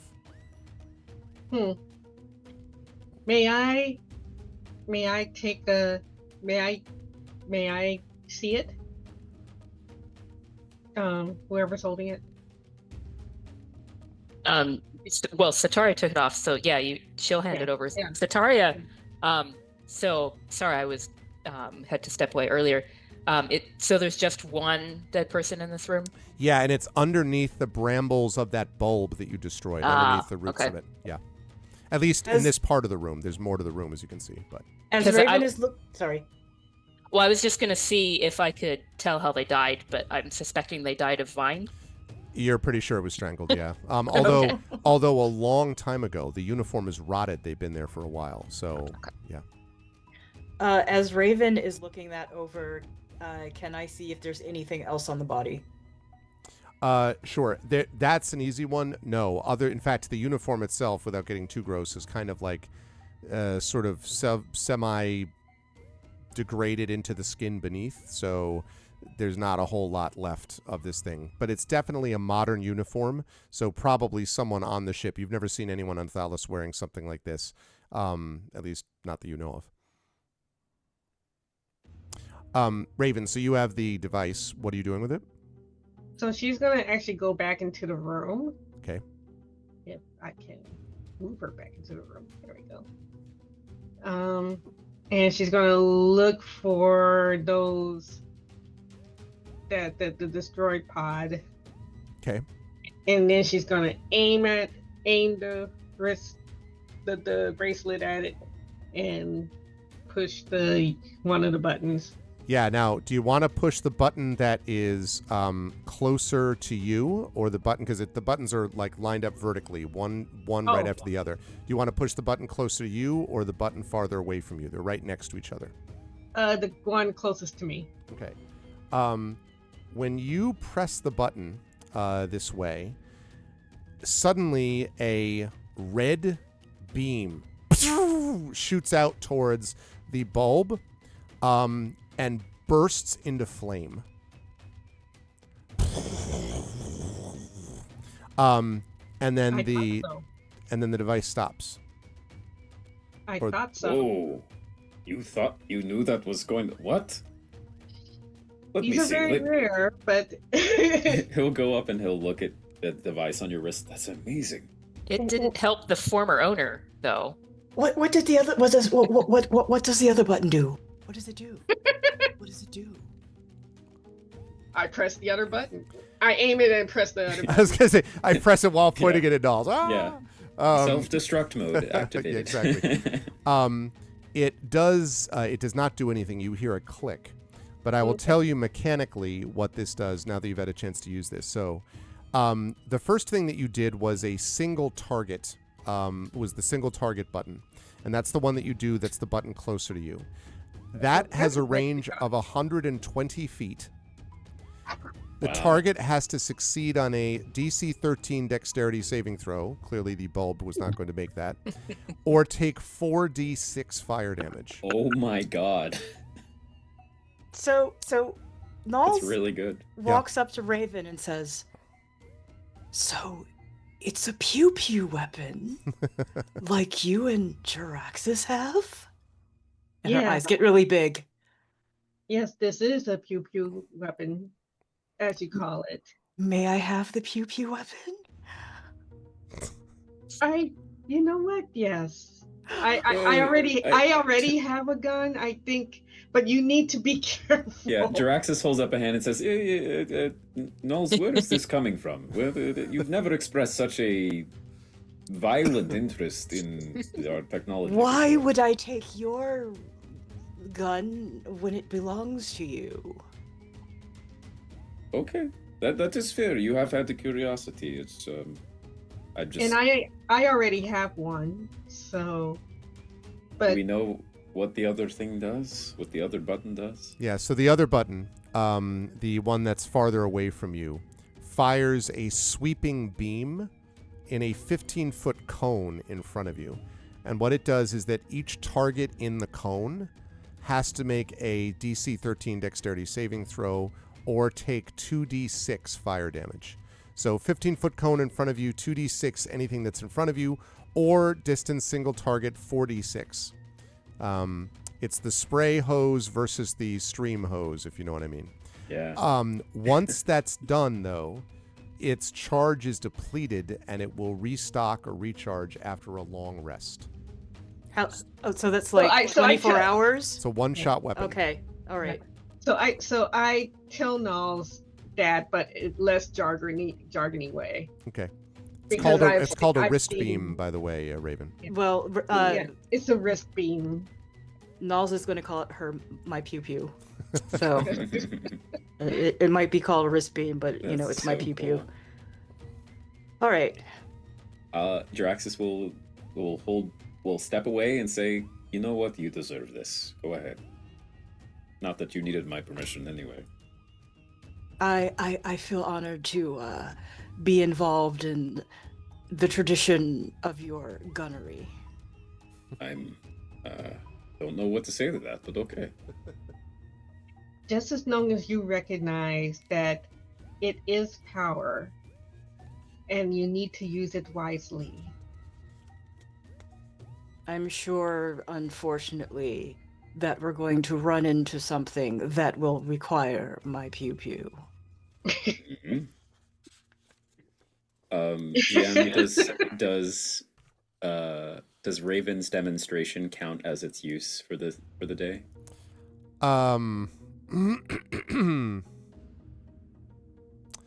I guess in honor of the subathon, I will say that it will not count it as its use. Yay. Yay, sweet. I can add this as a custom item to your character sheet later, Nelly. Awesome, thanks. Once if Greg gives me the stat block of it or something. Oh, sure. Yeah, just remind me and I will. Cool. Sorry. I was also curious about, let me see, I think I get this area here, or this area down here. This, looks like 3 seats in front of a screen where the bulb was. Yeah. Yeah. Those do look as if they were, these look like they sort of remind you actually of this area up here, in that they look like a lot of sort of maybe crew quarters, and that was sort of maybe like a common area, except for this bulb, which is obviously had grown up over that. Again, you have a lot of like turned over chairs and stuff that you've seen elsewhere, you know, in the ship to this point.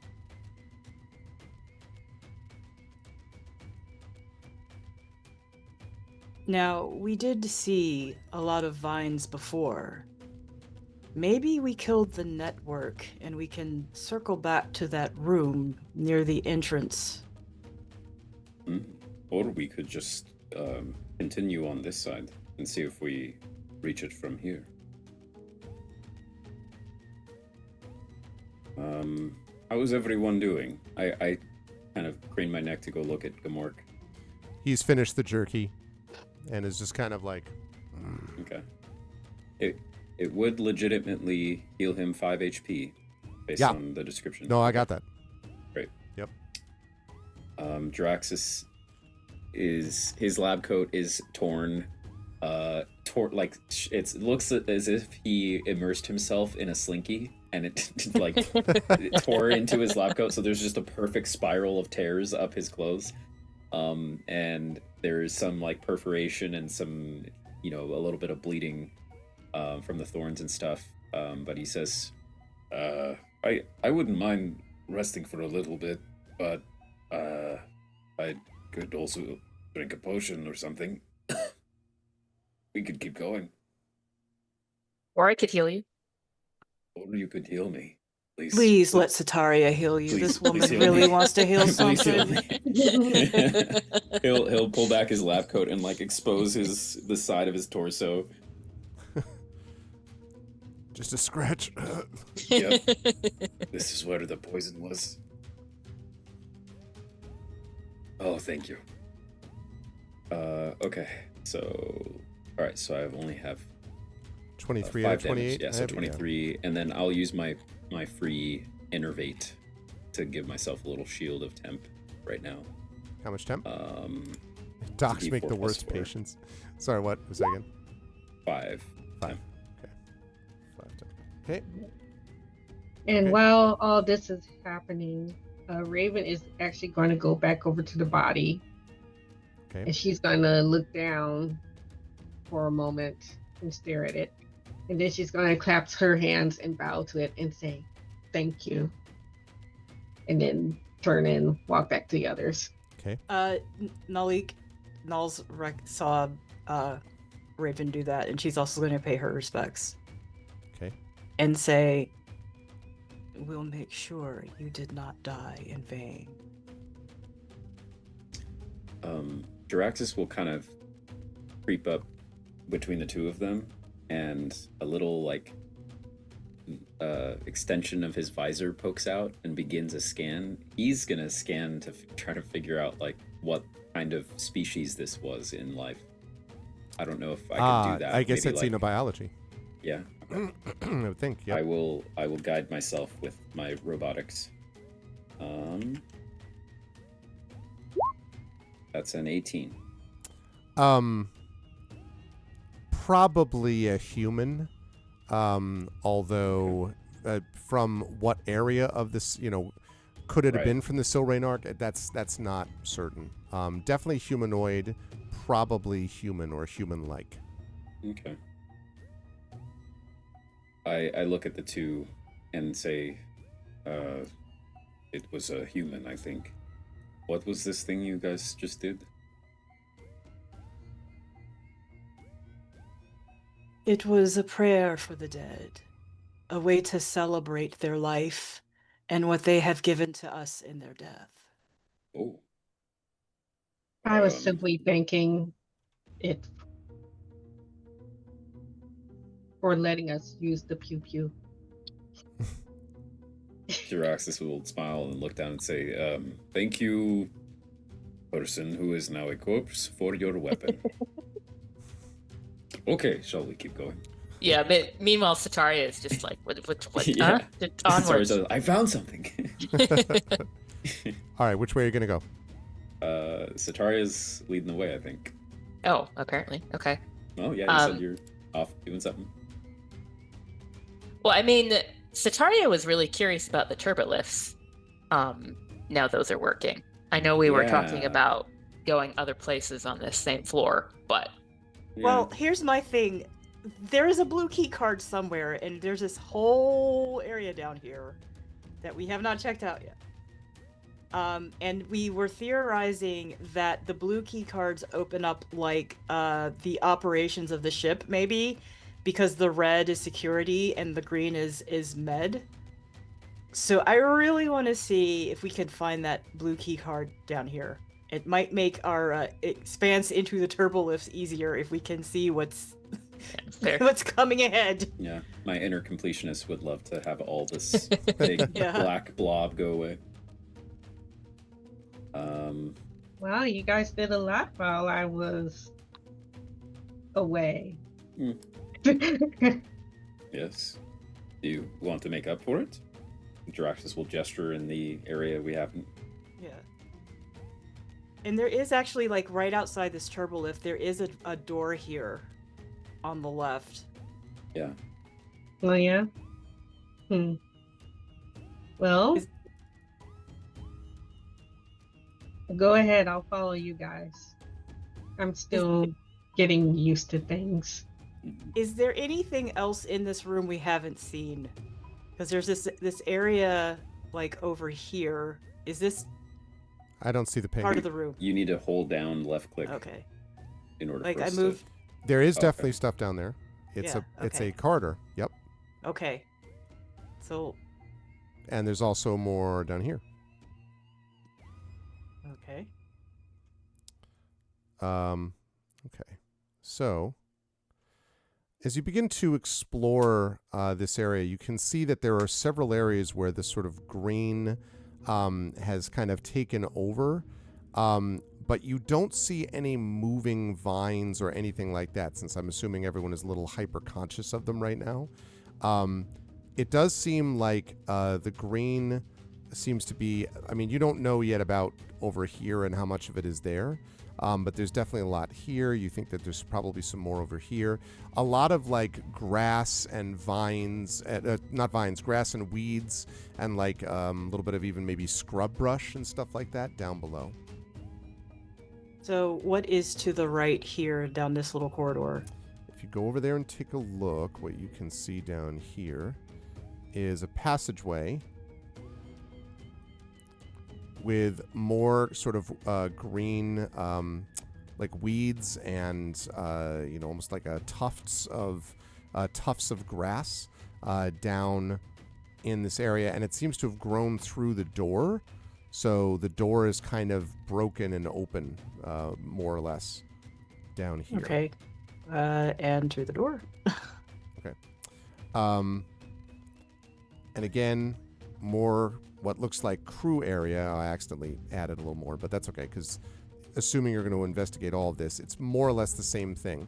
Everything here looks like it's been completely picked over. They're clearly looters or whoever has already come in and taken out a lot of these things. There are some smashed bits of wood and so on the ground here and there, but mostly obviously metal, and then some greenery in the south side, but not really in these rooms themselves. Not much of that. Okay, so let's go back over this way.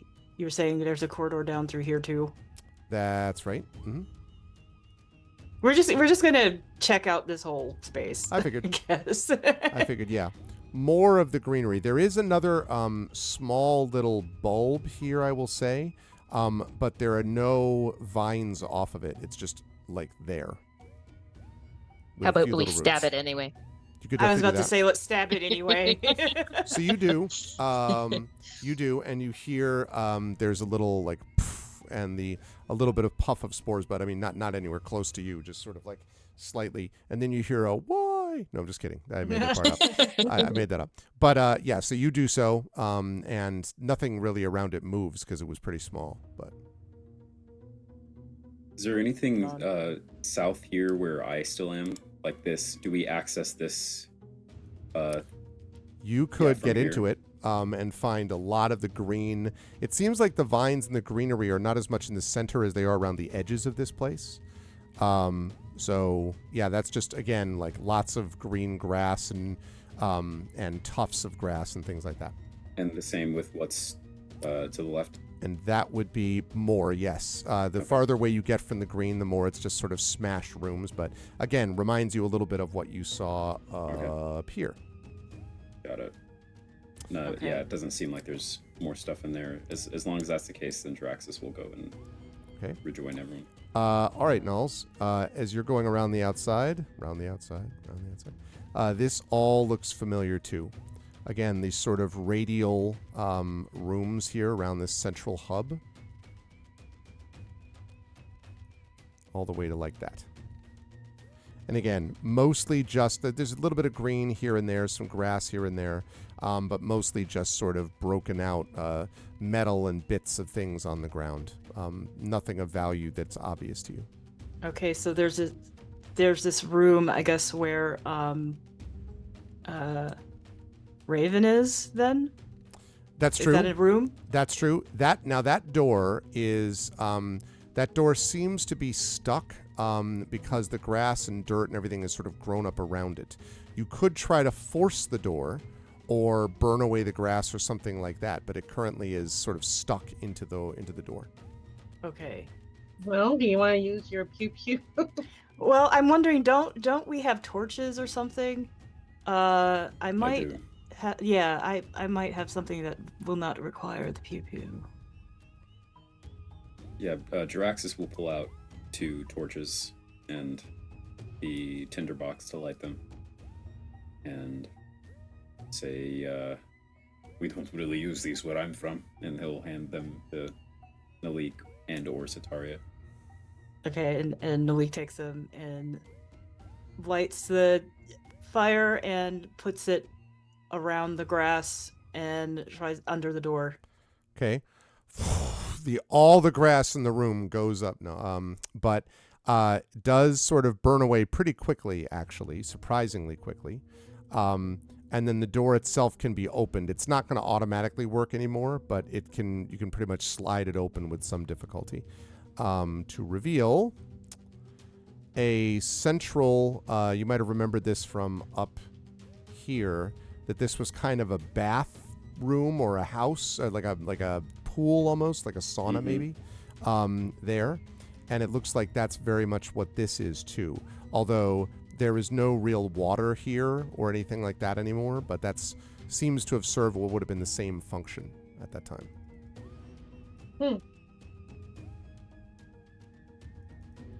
Is there anything unusual about this room that we can see? The bath one, you mean? Mm-hmm. Not, I mean, you could stay and sort of search around it, but it looks like the other one. Okay. And there's even less sort of like, there are no bodies, bones, anything like that. Okay, what about this black square right here? That is, I believe, accessible from where Jaraxxus is. Okay. And it's just sort of a separate crew quarter. So it looks like, just like the one opposite it. All right, and continuing around. Yeah. Okay. If you continue down this way, you have another hallway here. Which basically goes there. And then it's cut off by... Actually, no, I'm sorry. There's one more door that goes like that. Yeah. Again, just like the one on the opposite side. And if you want, you could open up if you want to open up the squares to the right and the left. Yeah, I think we do. Same thing. Quarters and quarters. Nothing. Yep. Interesting. Okey-dokey. But not So- surprising. That's Yeah, so- everything. We've opened up everything. All right. So the blue key card is somewhere else. Mm-hmm. Well, Sataria, take Turbo us to the time. turbo lift. Yes. Now, which one are you going to, Sataria? Because you've got the functional one. You came through the one from the south that was sort of like a entrance, and then you have the Yeah. turbo lift east, west, and north. Oh, yes. I have my Well, notes. west is right over there, right? So Yeah. Jaraxxus will he'll replay part of the log that he recorded. Mhm. It makes sense that I'm taking all these notes. So the east and west turbolifts go to the research level. The north turbolift goes to the engineering level. And I think our theory was that research might be the more dangerous area because whatever they were researching, which caused Seems a this. little virusy. Right. Engineering, on the other hand, might have the equipment necessary to get the ship running again or to unlock other rooms. So, Fair point. I'm thinking engineering myself. I'm also thinking engineering. Engineering would probably be the best place to go to. Okay. Engineering it is. All right. So let's make sure. Yes, I do. Well done, past me. I thought I had prepared that. Okay. well, is that where we wrap for the night? I was just going to say that. So, Raven, you want to move yourself up to the turbo lift up here? Oh, yep. Mm. Okay. So, when you, just as you get into the turbo lift to head down below, let me make sure that I got that there. And that's going to be over there. Yeah. Okay. The you hear this sort of as you sort of activate the lift, this kind of thrumming, and then with a bit of a lurch, the turbo lift starts to head downwards. And as it heads downwards, and you're all standing in the turbo lift, you can feel it getting warmer. And as the turbo lift kind of like chuffs to a stop, and the doors open, you see you are staring down a rather long passageway. And from the inside down the passageway, you hear a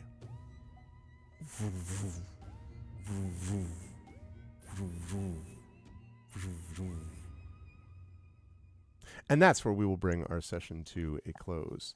As we finally got off the deck, we're down at the engineering deck. The completionists did win. I understand why. The mystery of this ship as we begin to see the different decks of the ship. And of course it is, kind of the focal point of a big portion of this adventure, so I understand why. But I am excited to see what these folks get up to next time with that. Good work today, everybody. And I will start, I guess, with Jiraxis, who I just realized I hadn't redone the pictures after we all switched them. So 1 second, I'll just do that. And there we go. Jared's Jiraxis, right. So I'll start with you, Zach. Good stuff from Jiraxis. I was very curious to see how you were going to react to this bad trip of yours. And honestly, that combat was definitely a little dicey. Those are not the easiest creatures, especially under the circumstances. And it helped when we got Raven there, and you had a four-person crew that was able to manage it with the mending and all that other stuff. But yeah, I am very curious to see how Jiraxis is going to react to many of the things that he sees down here. I vaguely dapper wolves as part of your trips. I wasn't sure if you had that on your video card, but anyway. How'd you feel about today's session? Where will the fine folks find you next? Today was great. It's nice to play some D&D again. At the moment, this is pretty much the only campaign that I'm in, so it's nice to be able to play as a character and do some cool stuff and combat nonetheless. Did not have inhaling spores and hallucinating a posh wolf on my bingo card for today, but I'm glad that it's there. And I'm curious what the whole next level brings for us, and like what control that gives us over the ship, and like if there's any secrets, or if our theory about research being more dangerous is correct or not. But other than that, people will find me here for this, of course. You'll also find me on Our Vocalist, which is another show on this channel where we voice act text-based video games. We're playing another kind of RPG-like game called Citizen Sleeper right now, next Tuesday, so in a couple days you'll be able to see us then. And then spacey like this. Yeah. And then Gen GMs is also the podcast that Greg and I do together talking about GMing. So you can check that out. Mostly on YouTube. And then on my own Twitch channel.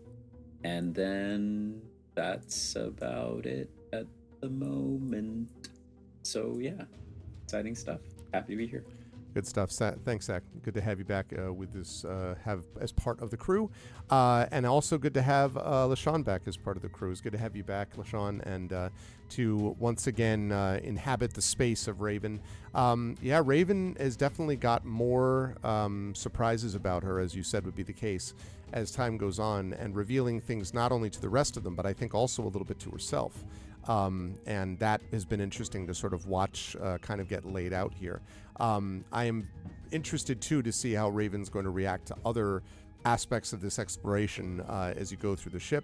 And I like the little moment, too, of paying respects to the person that gave you this wrist beam, in effect, and how that affected other people that came up and did something similar. So that was neat. How'd you feel about today's session? Where will the fine folks find you next, LaShawn? Yeah, it worked out well. I was a little worried that I would be lost on stuff, but the way that things started, actually worked out very well. So I was actually very pleased that I was able to slowly like move back into the story, and even have me being out of it work out as part of the story and things like that. Mm-hmm. And yeah, it's been fun to actually also to reveal that Raven was a medic at one point. She was a healer. But yeah, the fact that she is the key word is was. So I can't wait for y'all to find out the back history behind that and why she doesn't use her healer powers as much. So yeah, that will be fun. So, and yeah, it's good to be back to exploring, and can't wait for the next chapter to roll out and see what else we discover. You can find me on Facebook. You can find me on Blue Sky. And I actually now am, well, I have a blog, and it's called the Cafe in the Woods, and it has a new domain name, tbonecafeblog.com. So I'll put it in chat for people to see that. But yeah, that's where people can find me. It sounds good. Thanks, LaShawn. And yeah, we'll get the command on that updated soon as well. But thank you. Good stuff. Glad to have you back. Good to have, as always, Toya with us too. Knowles, as always, doing some excellent work. The pew pew thing was not something I was expecting was going to be like Knowles' thing. It was like, I get my own awesome gun thing, laser thing. That's a part of this, which I think is fun. And I was also finding it very funny that you could, and it was totally legitimate, viciously mock a constrictor vine. That was not something I was thinking about, but that was interesting and was obviously appropriate and worked out really well. And that'll lead us to some interesting things, obviously, because you went out of your way to notice what Raven did and go over and pay respects and all that. So Knowles is always kind of aware, I think, of what other people are doing around her, and that provides this interesting element of sort of curiosity about other people that are in the crew, and that obviously leads to some good roleplay moments also. How did you feel about today's session? Where will the folks find you next? Well, weeds are worthless. I mean, this was a lot of fun because, I mean, at first I was wondering, okay, how serious are these plants going to be? And they got more and more serious and poisonous and venomous and all that fun stuff. And I'm kind of sad that the lower left quadrant didn't have anything, but I'm also kind of not surprised. And now I'm beginning to wonder if there is a humanoid alive somewhere on this ship, because I think we're expecting everything to be dead, but I think it would be kind of a cool twist, and that just came to me. The combat again was really awesome. I always enjoy, how everybody chooses to, strategize and what they choose to do and how they choose to do it. So that was a lot of fun. Where can you find me? I'm not really active on social media. I lurk a lot. I'm a dumb jock, so I spend my time on NFL Twitter. I'm not really gonna be too many places until next year, so I'll just be hanging out in Nashville. As always, if you need any editing work done, if you know of anyone who needs any game writing done, please hit me up at schnoodlemedia.com. I am way too available right now. So that's best where you can find me. I might try to do the coffee thing. I have a coffee. Might actually start trying to use it soon because I have a couple of projects that I'm trying to figure out which one do I tackle. So good stuff, Toya. And just quickly to go back to LaShawn. So LaShawn, I don't know if you saw on Twitch chat, but Triffid was asking, does she need to replace the tbonecafe.wordpress with tbonecafe.blog? Like what's the new? Yeah, I sent you the link in Zoom. I'm gonna put Okay, I'm gonna put this in Twitch chat. There we go. Trivid, can you switch that up? Like just replace the word bone, yes, exactly. The tbonecafe.wordpress with tbonecafe.blog.com. But thank you, Toya, and yes, best of luck to your Titans this weekend, and we will. I'm looking forward to having you back next month. And last but certainly not least, Rhiannon, also good stuff from Sataria. I really liked the idea that I had this. I thought the visual of you was very interesting, of you falling backwards, coming to life, not immediately flailing and sort of being like, so the vines would let you go, and then looking in the other direction. And the fact that we got a new command out of you, I don't know if you noticed that, but there's a new command now that's just that Triffid put in called Verbin, which is this woman really wants to heal something. That's Toya's quote and all's quote. But so now we have a Verbin command. Yeah, so a lot of very good healing in there that was necessary, by the way. But also, I am curious to see what happens as you begin to explore the ship about the things that you're going to find, Sataria is going to find interesting, relative to what the others will or won't find interesting. That's going to be, there was a bit of that just now where it was like research deck, engineering deck, and all that. So I'm curious to see how Sataria works out those things. And figures out a little bit about what's going on with this strange environment as a Thalesian, but maybe a little more scientifically minded than Nulls would be.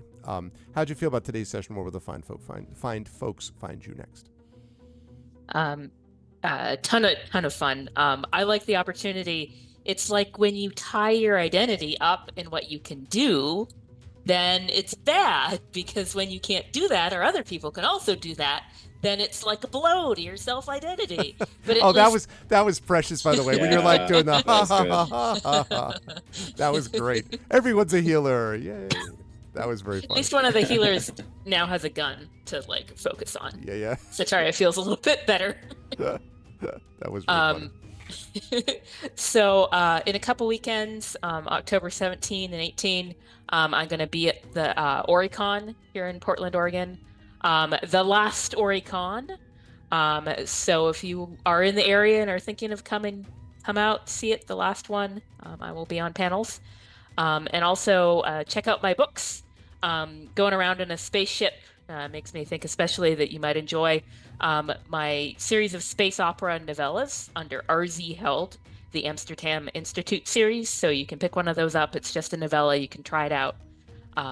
And those got lots of romance and space opera action. So check those out. Good stuff. Thanks, Rhiannon. And I didn't know that was Oricon's last one. They're done after that? Yeah, so I think some of the Concom are going to switch over and sort of try a new kind of appeal to a younger generation, different focus. I don't know if I'll be going back, because if they're not focusing on books as much, then, I won't be part of it. But interesting. Okay, I didn't know that. Well, yes, then definitely go and check that out if you were in the Oregon area, and be safe, Rhiannon. I'm sure you're following the news, and so be safe out there. It's sigh. Yeah, I mean, it's not good, but don't believe everything that people say as far as what it's actually like. Especially certain people. I think I believe none of it. But anyway, good to see you. Good to see everyone here. And thank you all as well for being indulgent and part of the subathon and helping us get over the hump there on getting over the 100 subs limits. That's great. Chat, can we get some love for the amazing crew? I'm hoping we can get 2 sessions in next month, but we'll definitely get at least one as we get moving on. And I'm glad that we're on another deck of the ship, only because there's a lot of other cool stuff to find too. But great work today from everybody. Can we get some love for the awesome and amazing Rhiannon Held, awesome and amazing Toya Krista Finley, awesome and amazing LaShawn M. Wanig, and awesome and amazing Zach Clay. Great work, crew. I will see you back here next month. Thanks, everybody. Good Bye night. Thank you, Greg. Bye. All right. So that is going to wrap up a really enjoyable expedition sequence, but it is not, he said, it is not the end of the stream for tonight, because we have a few more, we have a little more time to go. So here's where things stand as far as this is all concerned. Let me just sign out of Roll20. Here is where we are at. I will get rid of that too. Okay. Here's where we stand at the present time. So right now we are running until let's see, until 12:10 p.m. Eastern. Yeah, I know, no kidding, right, Fleos? Um, but anyway, we are now going up to 12:10, which means I'm going to take about 5 minutes to switch back over to Dragonlance, which we'll be doing for the rest of the night. But we're there till 12:10. However, I am willing to go up to 1:30, and as it happens, 1:30 is going to be the cap because 1:30 is also I've been streaming for at that point close to 12 hours, which is the limit for YouTube uploads, and because I don't want to get into that freaking business of having to split into different, that's a pain in the butt. So I'm not going to want to do that. So I am going to we're going to keep it to below that, but that means we're not quite there yet. As of right now, we're going until 12:10. So if you would like to see us go all the way to 1:30, then the best way to do that is to sub to the channel. And you folks know that we're doing with the subathons right now. It is very simple. If you have not done so already, every tier 1 sub or $5 Patreon sub adds 10 minutes to the timer. Every tier 2 sub is 15 minutes. Every $10 Patreon sub, don't forget about those, is 20 minutes. Every tier 3 sub is 25 minutes and triggers a game/book giveaway. And a $20 Patreon sub would add 30 minutes and would also trigger a game book giveaway. And that would be the signed copy of my first ever novel, The Third Sign, first ever published novel, which is out of print. But I have a couple of extra copies that I have found. So I will send that to you. We've got the giveaways going on if we get those tier 2 and tier 3 subs to make those giveaways happen. So please think about that. Would love to see. Be happy to go on until 1:30 today. But to do that, we're going to need a little bit more sub support. So it's about 10:51. I'm going to take about 7 or 8 minutes basically to get switched back over. Then at 11, we'll get rolling. We will run for an hour and 10 minutes as at the present. But as I say, if we get some more support, then we will move all the way up until 1:30 a.m. But thank you so much, everyone, for being here so far. I am going to leave you now, put a little bit of music on, and then I will be back to you in just a bit with some Dragon Spear stuff. Thank you for the reminder, Triffid. I only have one reading left. A Foundry reading left tomorrow at noon Eastern. I should mention that. Thank you for the reminder. The Flights of Foundry panel was really great today that I was on. I was really, really grateful to actually have the opportunity to be on that. That was a lot of fun. And now I have a reading tomorrow at noon Eastern. And that'll be the last thing that I'm doing for Flights of Foundry this year. And then I'll be back on the con circuit next month when I go up to Canada for KenCon. But I've got the Foundry thing tomorrow. So if you haven't done so already, Flights of Foundry is, I believe, pay what you want. And so you can pay to get access to this virtual con. There's tons and tons of programming going on basically all the rest of today through the day because it's all worldwide and then into tomorrow. And we had really good attendance today too at the con. So that was pretty cool.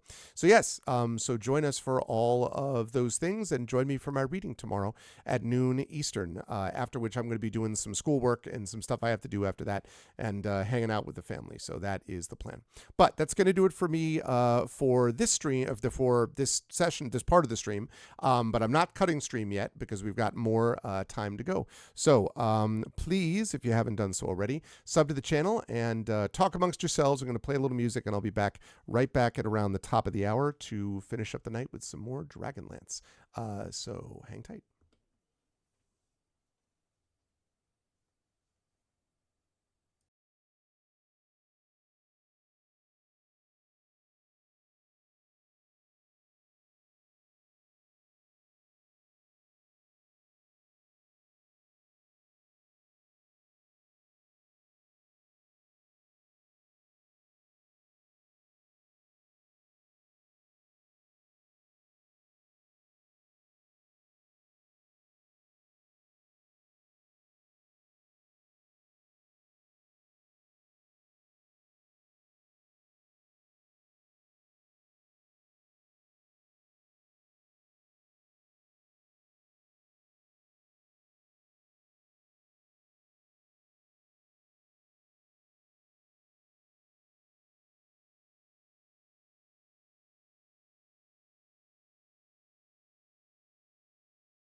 treasure in crystalline clear, fading light and darkness complete, dancing with a rising flame, our destination remains the same. Blank stares and idle gestures, contemplating the higher pleasure.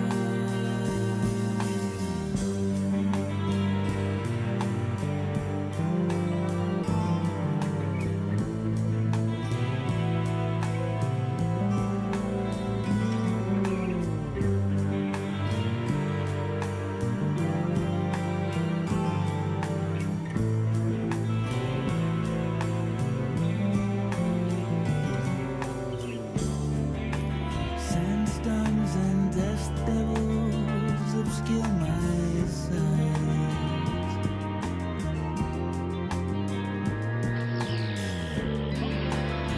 Sand burns my skin, sand seeks my eye.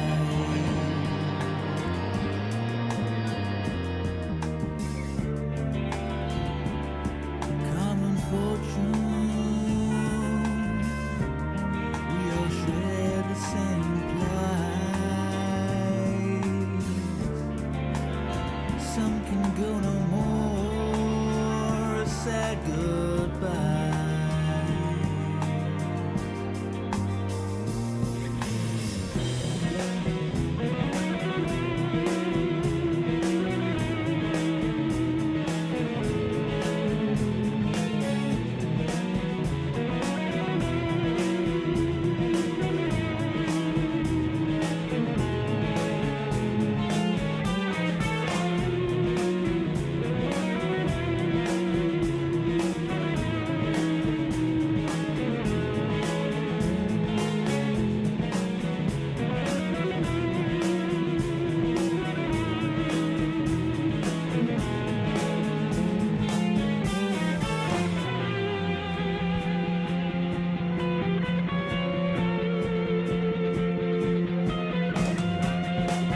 Shouts of terror, screams of horror, run the raiders, must dodge their arrows, shortness of breath, they seek my death, darkness ahead, will soon be dead.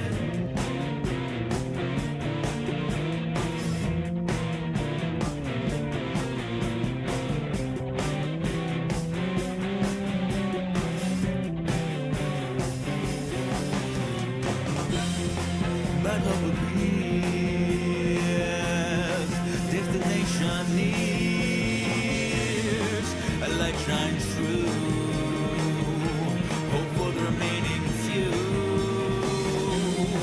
race to the gate, oh smiling fate, it drops behind, demons denied.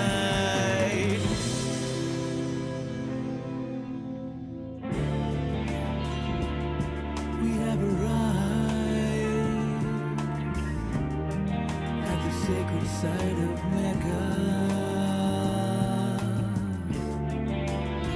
where we are I don't know, only the path we must follow.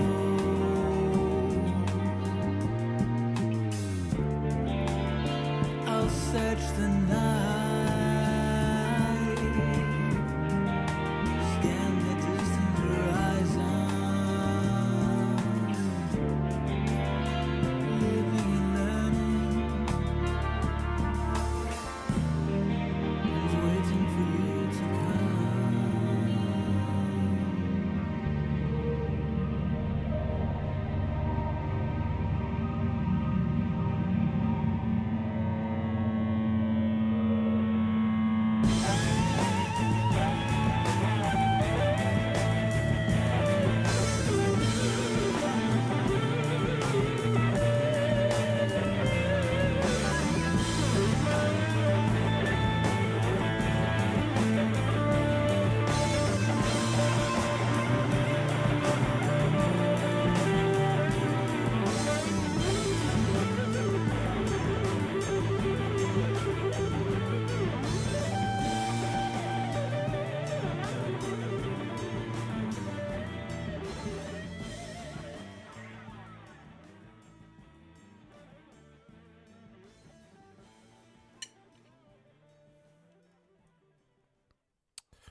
All right.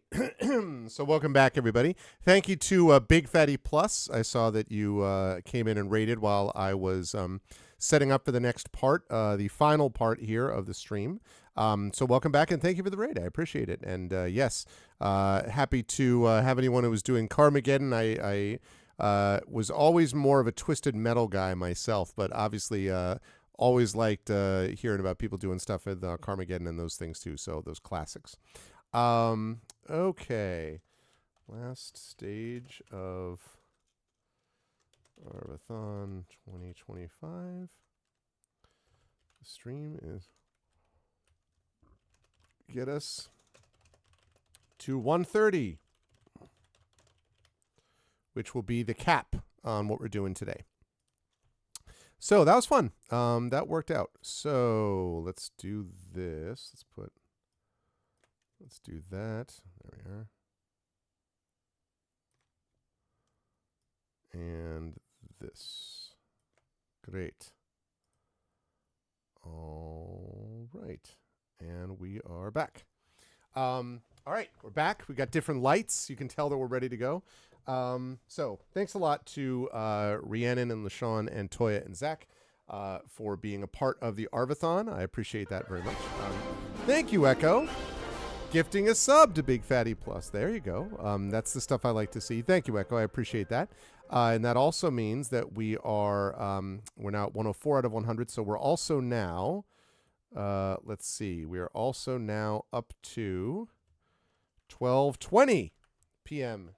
Eastern Standard Time. So, or Eastern Daylight Savings Time. So we're up to that. Yep. So we are there. Then I can never gift any again because you're going to have the, 117. No, wait, I thought the best number was 111 though. Isn't the number that you want 111? Or are you talking about 13 of the number? Oh, because I see, because then you will have gifted 69. Yes. I see what we did there. Yes, I get it. I'm with you. I now officially understand where we're at. Oh man. All right. Let us do this. So we are closing in on the end of Dragonlance also. So I am looking forward to that. Never played these other two. So I played Pool of Radiance, played Curse of the Azure Bonds. Never played Secret of the Silver Blades. Did not play Pools of Darkness. It's the first time I played this. I've played a lot of Unlimited Adventures. Countdown to Doomsday. One of these is the Buck Rogers thing. I'm not familiar with either of these. Countdown to Doomsday or Matrix Cubed. I don't know either one of those. So sure. What do you want me to clarify?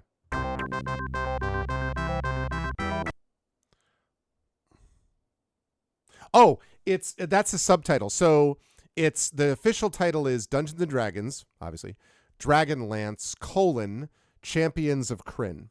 So there is Dragonlance: Death Knights of Krynn, Dragonlance: The Dark Queen of Krynn. So there's 3, and then there's a couple of other like action Dragonlance titles, which I heard aren't very good, but I don't know a whole lot about those, to be honest. We're looking at H.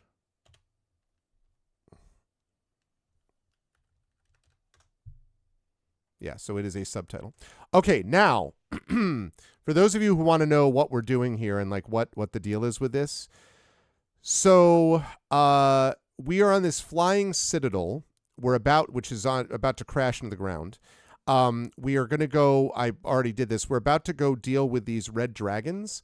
The problem that we've got is that we're going to have to deal with like 4 red dragons, and you'll notice that our health is not what you would define as optimal.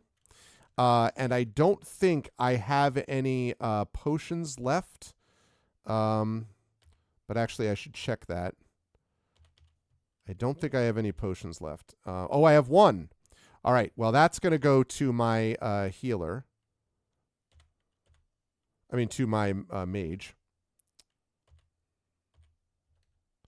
Let me have her use that right now.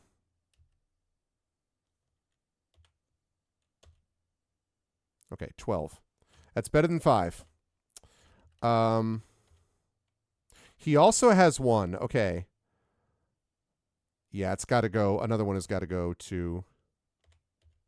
I'm glad I picked these up.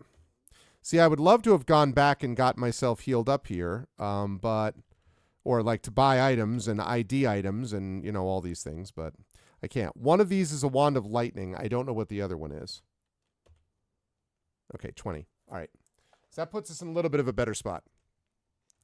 Welcome back. Thank you again, Big Fatty Plus, for the raid. I appreciate it. Thank you very much. It was good to see people jumping in while I was gone, and I understand that you did some Carmageddon stuff, and Echo knows about you. So thank you. I appreciate it. And also, Echo gave you got you a gift sub, since this is our subathon at the time. So enjoy the emotes and the like. And thank you again, Echo, for doing that. And yeah, thanks, Big Fatty Plus. I appreciate it. So thank you. Yeah, and I think, yeah, okay, cool. That's it. So anyway, we are in this spot where we are, we've got sort of a tough, one more space forward, we're going to get into trouble here. So I think what I'm going to have to do is I think I'm going to have to basically buff everybody up and hope we survive down below and that we can rest somewhere down there. Boy, do I hope so. Okay, we're going to cast Bless. Everybody is blessed. Also prayer. Also, do I have enlarge? I do.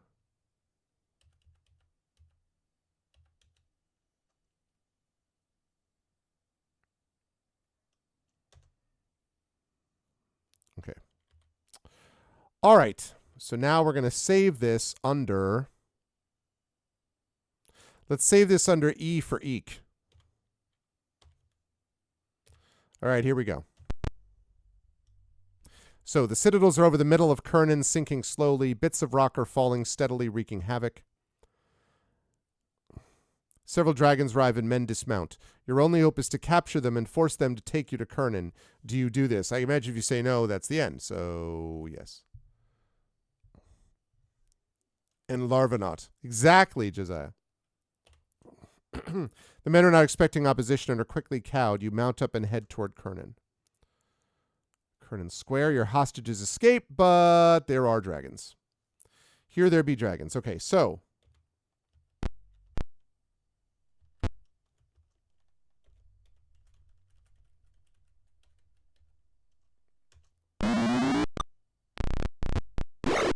Ow.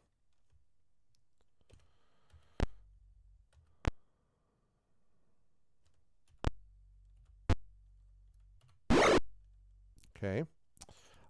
Now it is time to cast. Let's see. I'm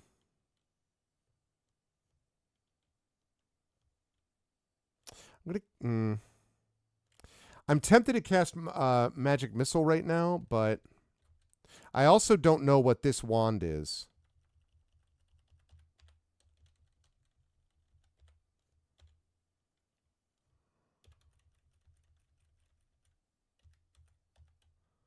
Guess we're going to find out.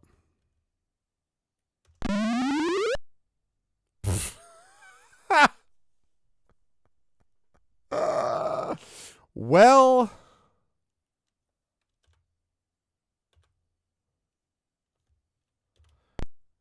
now we know what they are.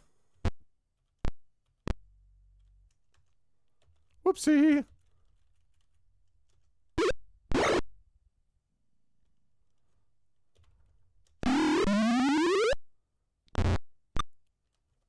All right, she's no longer held. That's nice.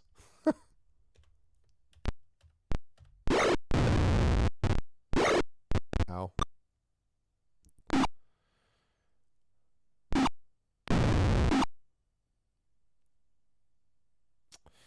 Yeah, well, time to restart. That whole thing was a mess. All right, so one of them is a wand of, like, hold person, I assume. And the other one is a wand of lightning. So, all right, now we know.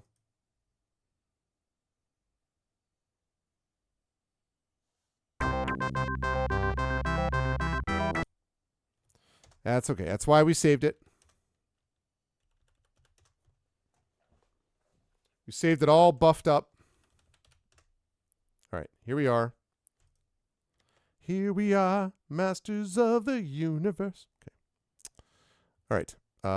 There we go down here. Let's try that again. Maybe this time without actually without doing what we shouldn't do. Yes, we want to do that. Okay, we head towards Krynn. We arrive here. The battle begins. Okay.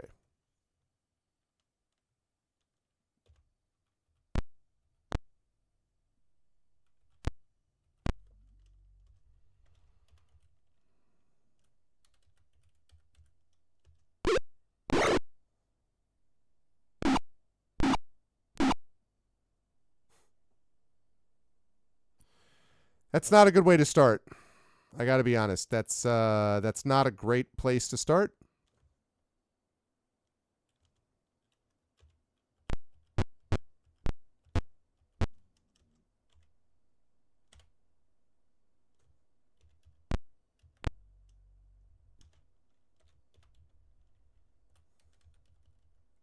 It's going to be a really hard fight like this.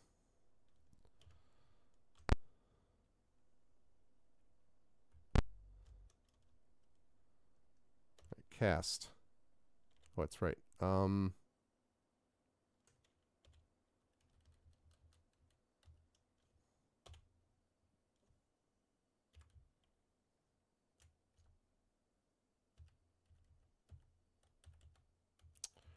effing kidding me?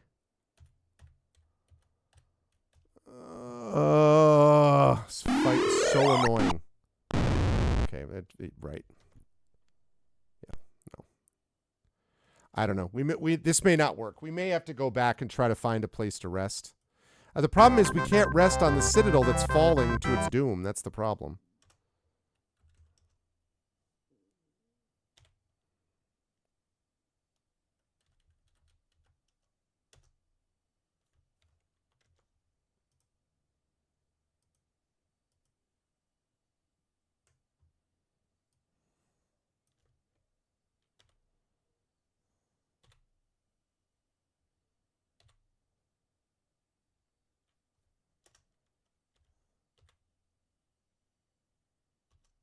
Possible to rest. Oh. Oh. Okay, okay.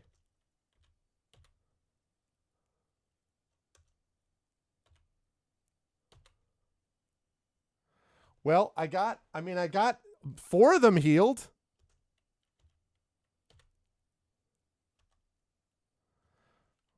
It doesn't look like anything's going to attack me. It's just going to keep telling me I can't do it. So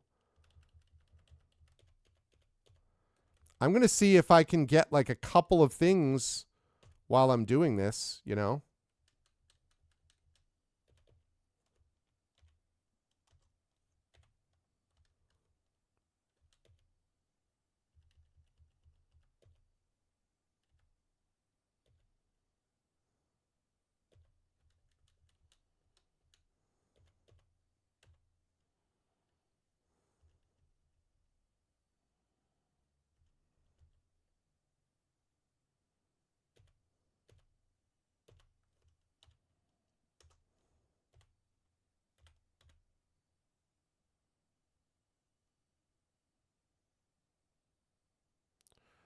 All right, I got some things.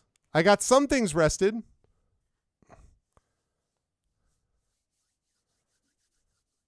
Oh, I was doing something else today? What's that?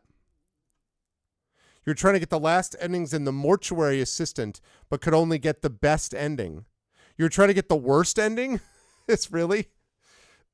And it wasn't working out for you, huh? That's funny.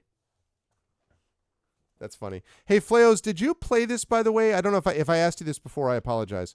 Have you played this particular one? Okay. Okay. Magic memorize.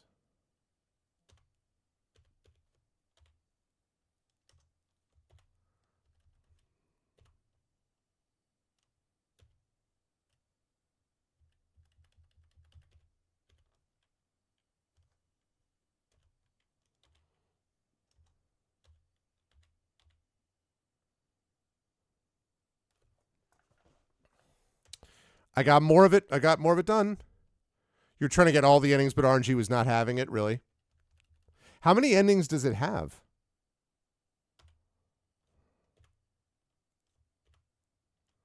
He got all of his spells back. That's huge.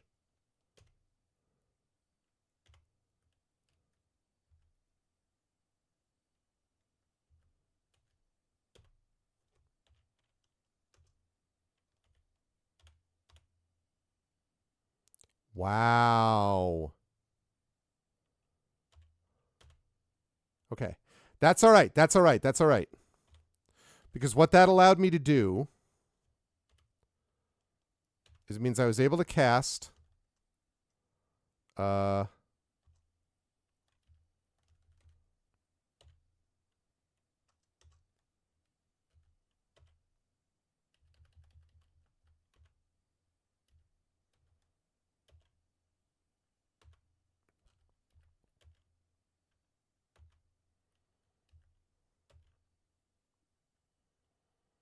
and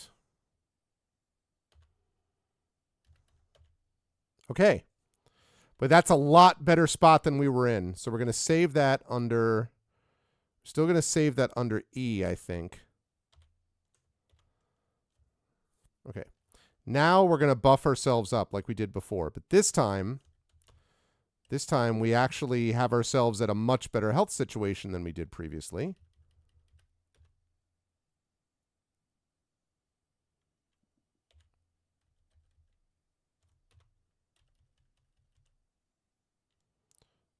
Cast.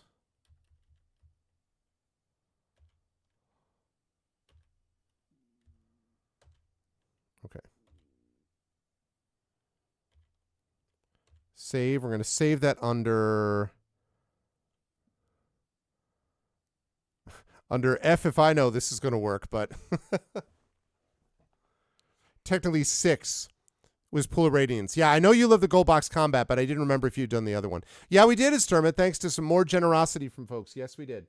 104 over 100. We're still trying to get to that triple digits in the Patreon if we can, but yep, sub stuff, we've arrived there, which is really great. So we have, right now we're running until 12, I think it's 12:20 or something like that, PM-ish.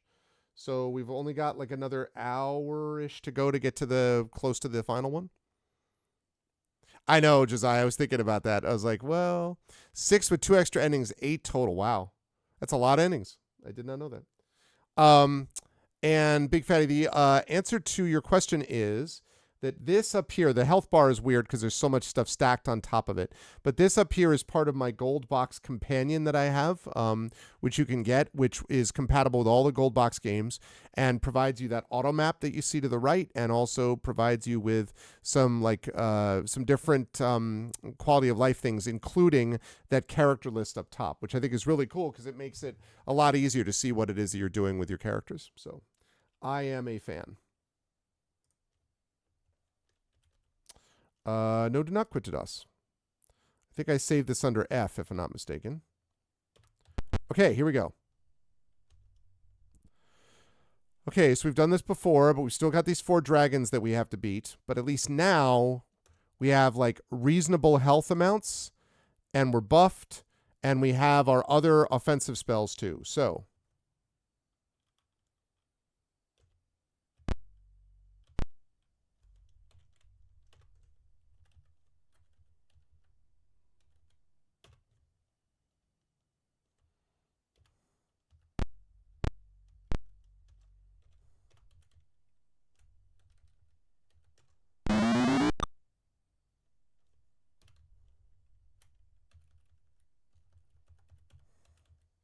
all right, so I have to redo that because I can't have an ice storm that's not. I wish it were a farther distance. So, thank you, Esturma. I appreciate that. Thank you for being part of it that made that happen. So thank you. I appreciate that. Yeah, it's really great. The gold box companion thing, honestly, is like, it's one of those, once you do it, you probably wouldn't want to go back. Because it's compatible, I think, with, as I say, all of them. And I played through the subathon last year. I did Forgotten Realms Unlimited Adventures, which was really great too. And like having this with that was really amazing. Like it really was a whole different experience. So, and better experience. All right, so here we go. Okay, here come the dragons. Okay, then we go down there. Now they arrive. Okay, right. So now, let's see.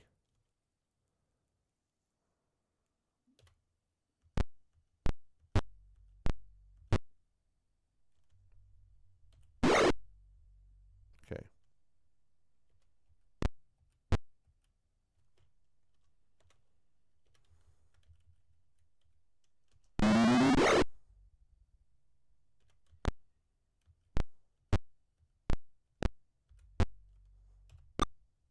Damn it.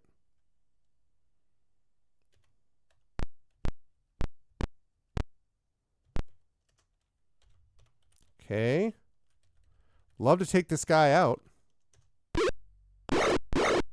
Let's go. That's fine.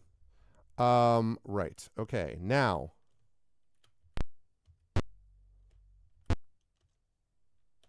This can't run far enough away anyway. All right, we're going to do that.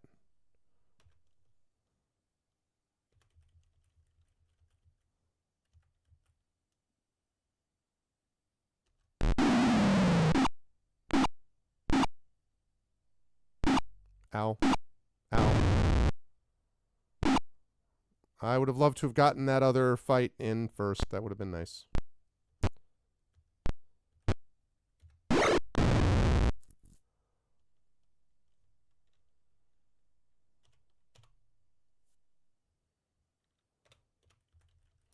Okay.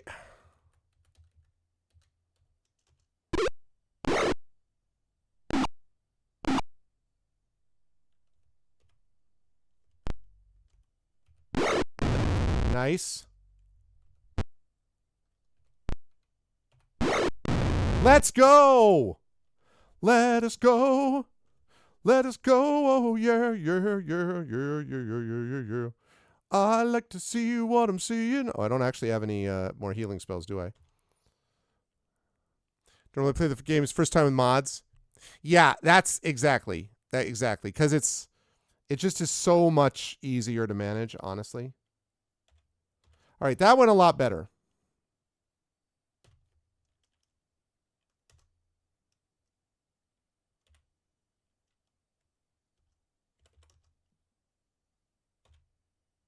The heart of Krynn is in disarray as rubble falls from the sky. Okay, that's fine. Can I oh,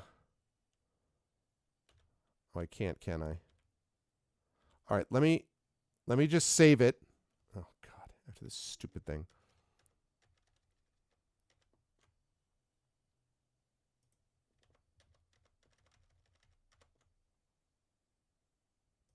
All right, hang on a second while I get to the rule book. All right. What is this now? Using menus.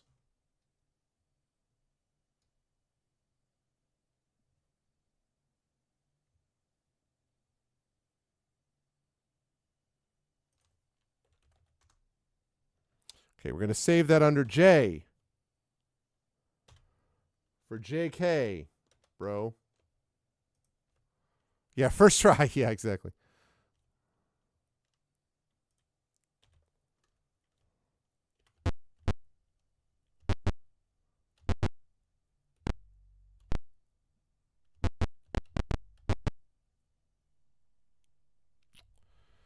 Hey, look, it's Draconians. The hell is that?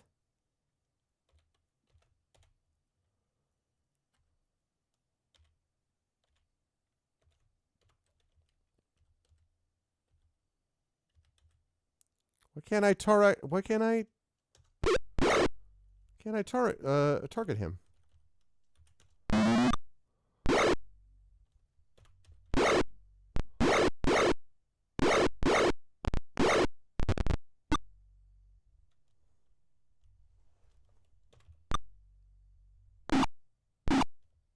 Ow.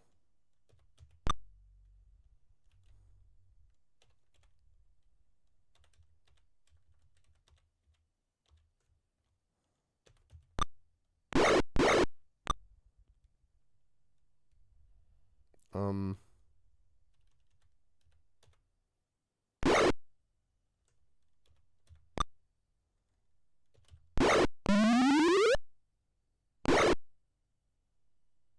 Aurak goes mad, huh?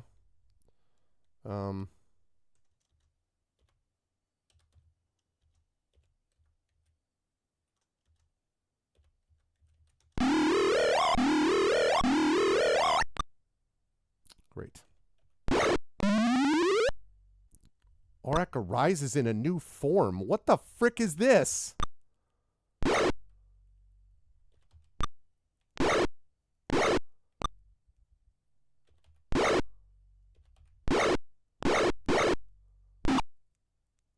What the hell is this?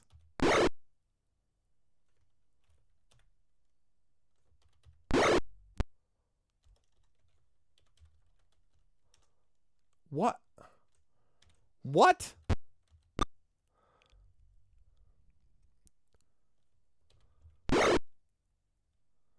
But like, what do I do? I'm just screwed? Like,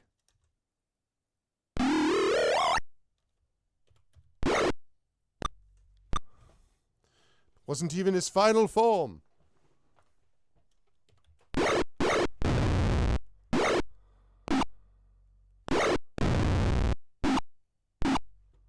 Aurak explodes. Okay. All right, well.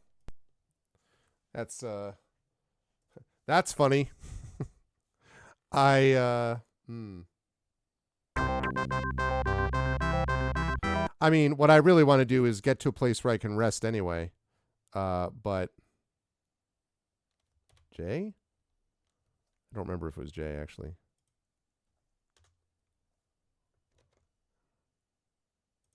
Search. Okay. Move.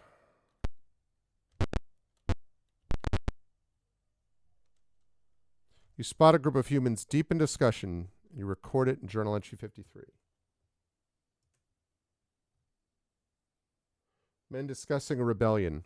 I can't believe that we're letting an Aurak dictate what we have to do. It's not right. We created them to serve us, not the other way around. At the meeting, I'm going to speak in favor of restructuring this alliance. Only their slimy blood will flow. Wow. Party is undisguised at the moment. What do you do? Oh.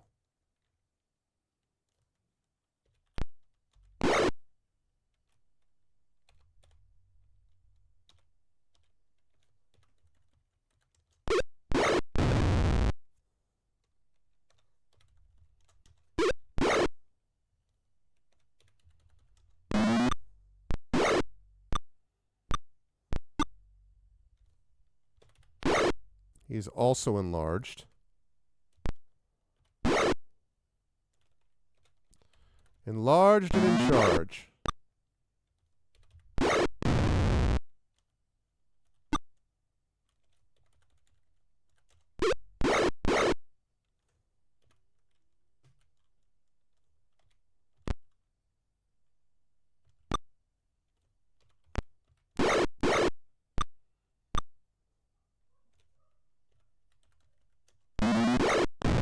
Okay.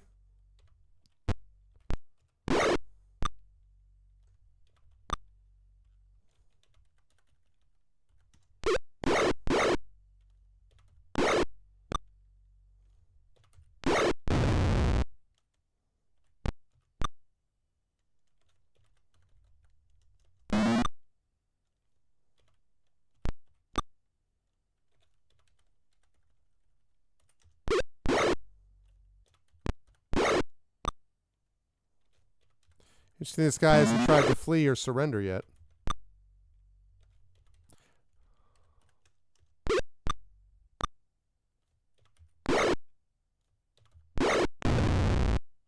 Nice. No.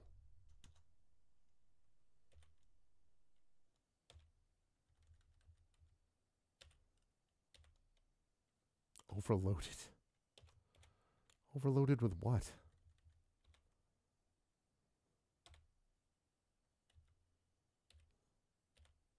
Okay. Come back and claim your treasure. No. Save. And we're going to save it as don't know how I'm going to get out of this. That's how we're going to save it. D for don't know how I'm going to get out of this. Rockfall prevents the dragons. Heart of the city is strangely deserted.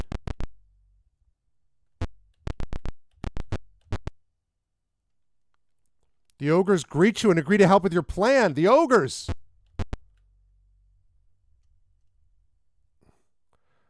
I forgot that we have ogres. But that, I mean, that's, although...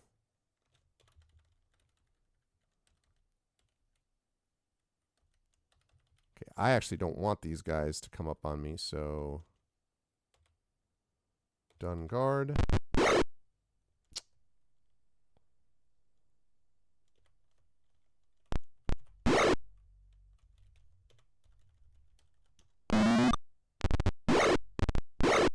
Ow. Oh my god.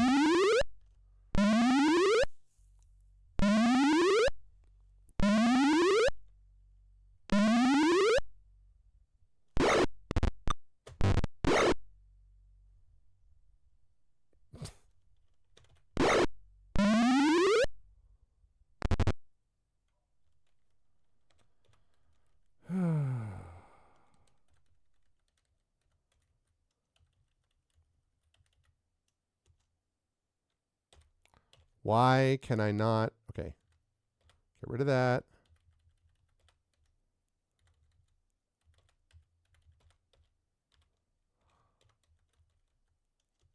That was a mistake. It's the wrong one.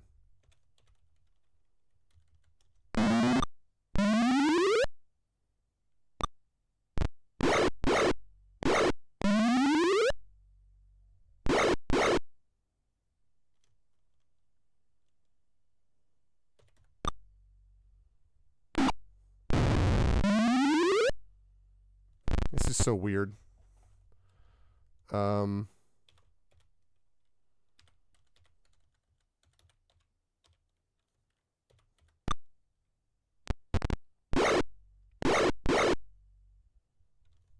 in such trouble. Yeah, I know, exactly.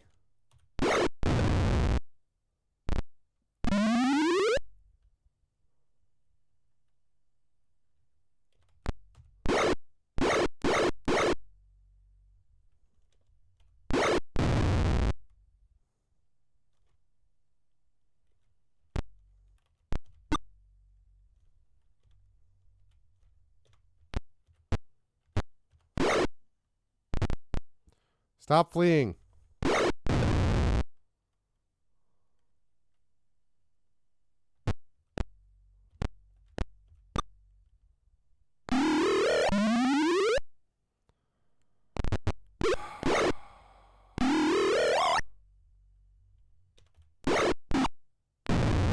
The frick was that? What?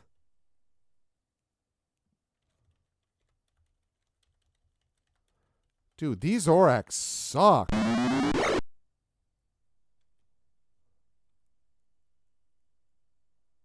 don't even...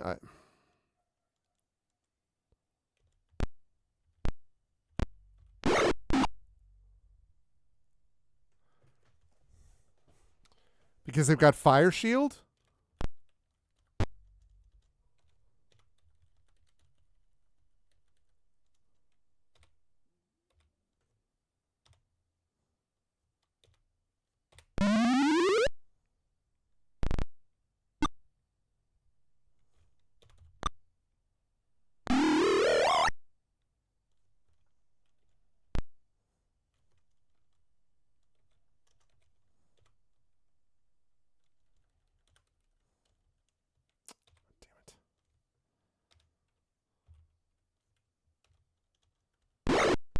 Jerk.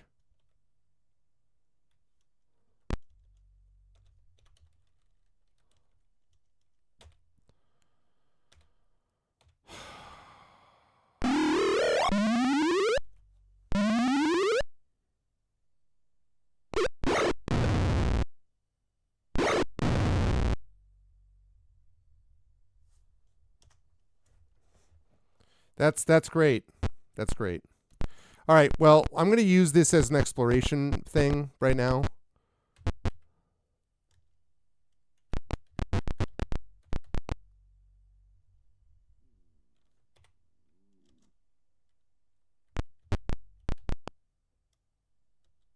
Okay. All right. So no. This is very, very hard at this point. This is obviously the final city. It's because it cast Fire Shield. Yeah, yeah.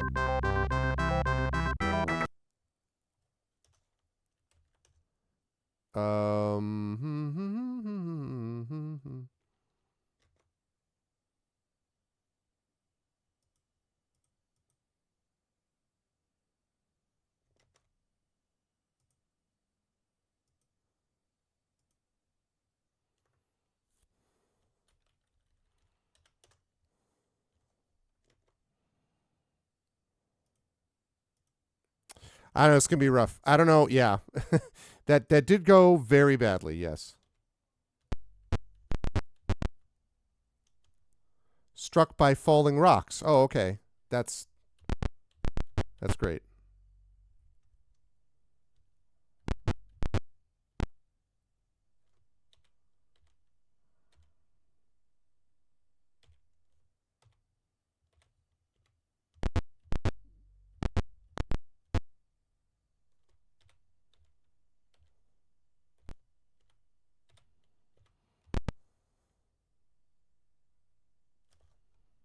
I hate to do this. I'm gonna have to keep reloading. I can't go through these fights.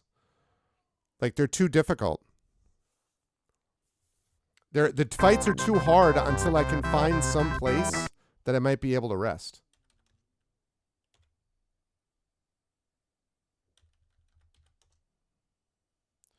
I also wonder if this is probably absurd, right?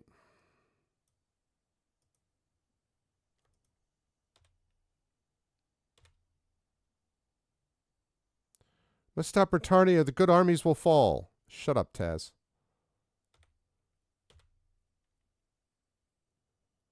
Taz wants the party to... I want you to shut the hell up.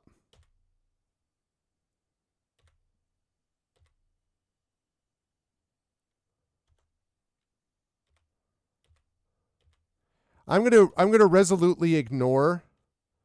This has already gone better. I'm going to resolutely ignore Taz the way everyone else does in the books.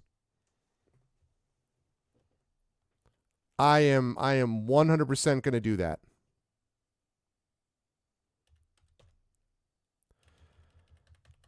Taz has been a jerk from the beginning. Nobody likes him, so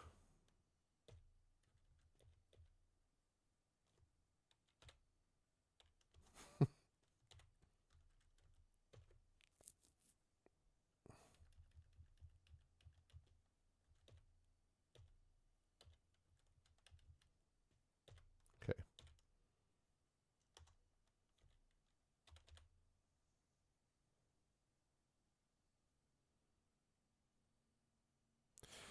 We did it.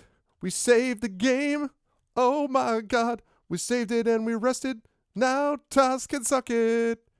He can suck it. Suck it, Taz. You can assault on your own business. I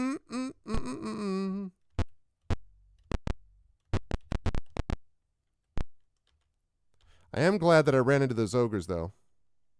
Okay, so we did it. Success.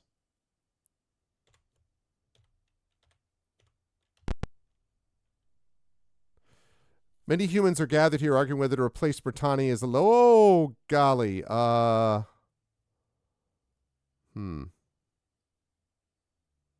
where is Tess in this fight? Incidentally.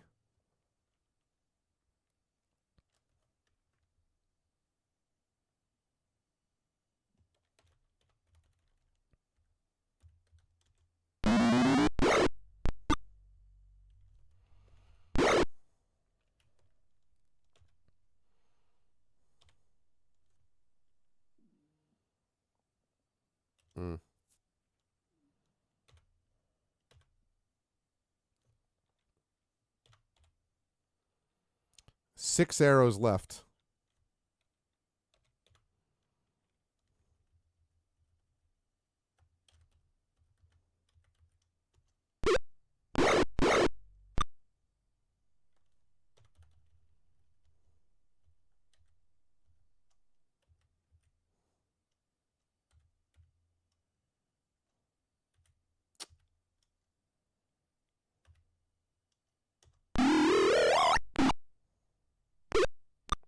God damn it.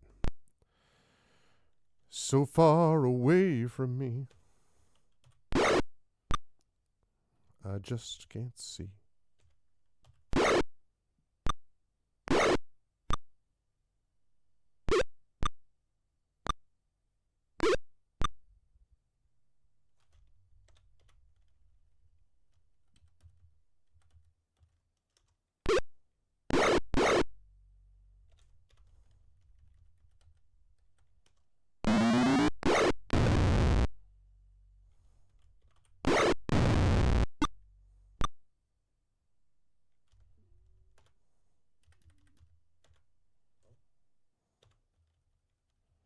Who's casting? I know you're not. You're definitely not casting.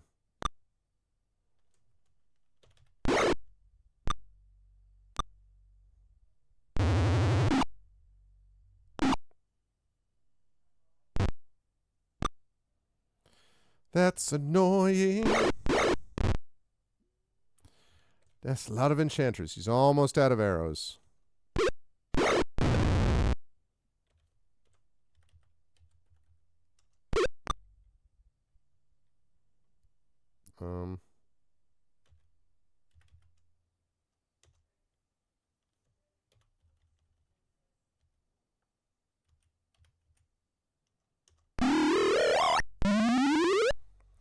This is going to be tough, folks. But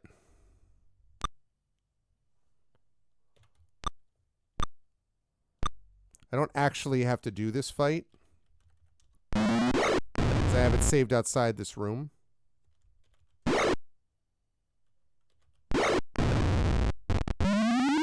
Oh, what a shame.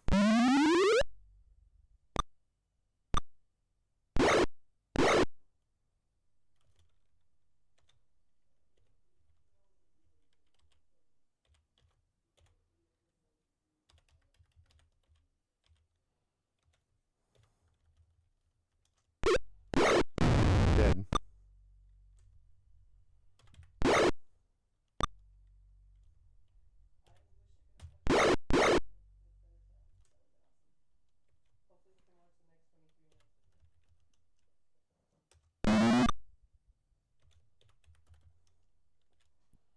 Oh, am I finally out of arrows? Yeah, I am.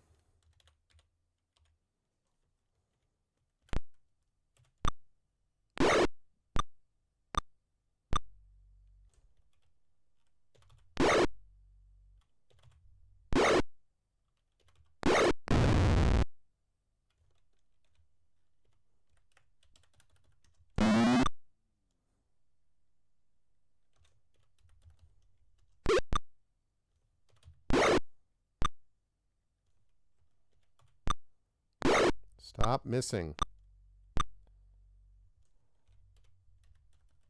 Ugh.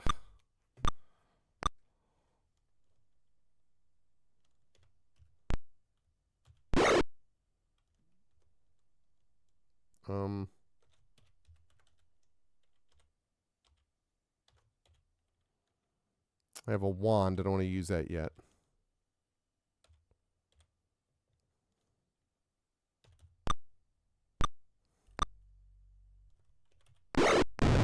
Thank you.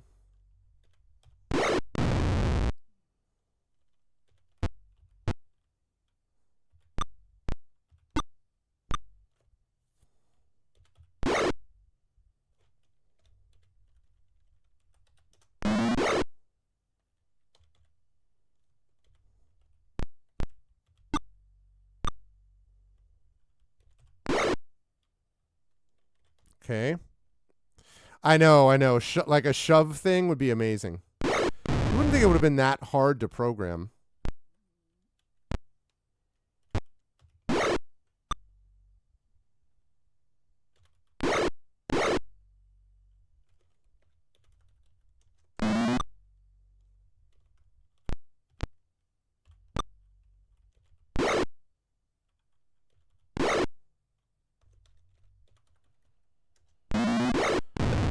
the part where you start fleeing in panic?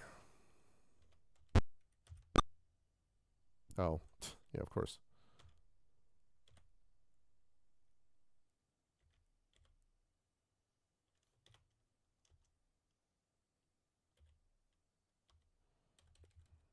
All right, I can take a dart.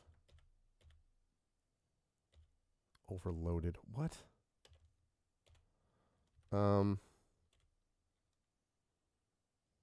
3 darts. Take. What am I overloaded with? What are you talking about? Pool. Take. Items. Okay.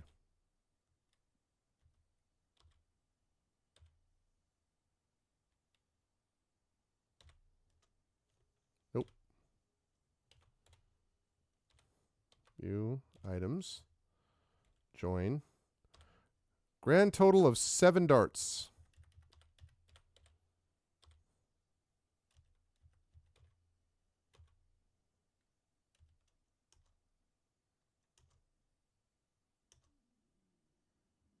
Okay. Ooh, Witcher 3 with a level up. Hey, speaking of Fire Shield. Ooh, Charm Monster, Confusion. Can't you see this is the spell of confusion? I'm going to Charm Monster. Definitely. Okay,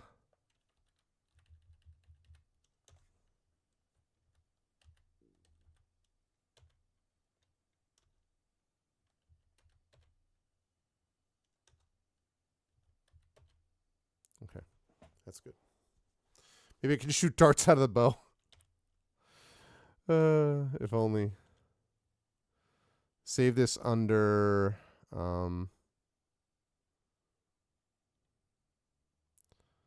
I. Save it under I.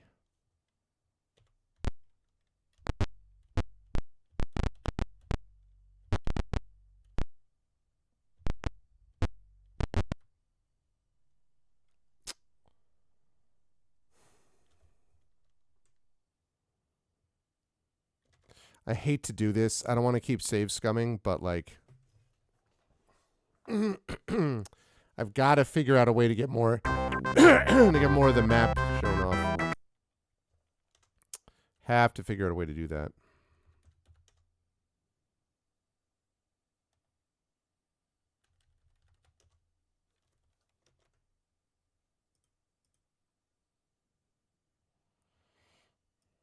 Okay.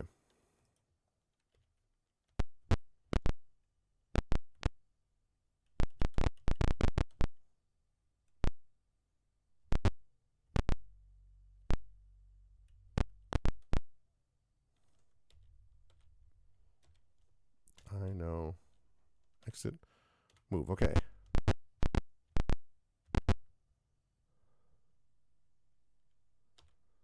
Is this the base?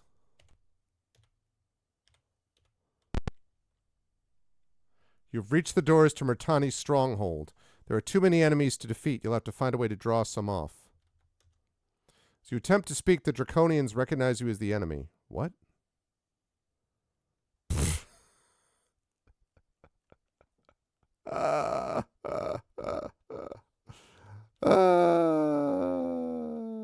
Yeah, that's sure. This seems perfectly valid. Oh yeah.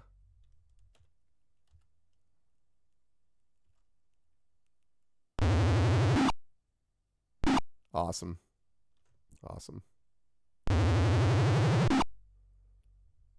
Great.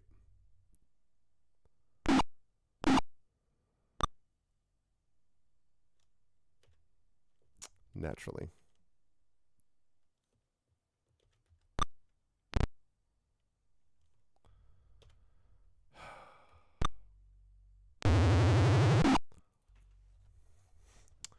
I'm fascinated. So, okay. So we have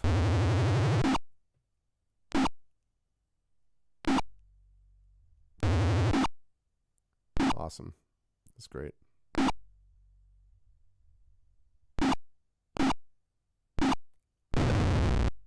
great. So it looks like we've got about like 6 red dragons. Okay. Stop! They're already dead! 6 red dragons. Like 60 freaking million Bozaks. Great. Great. Awesome.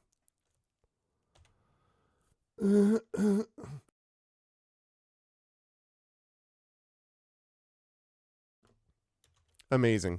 Absolutely amazing.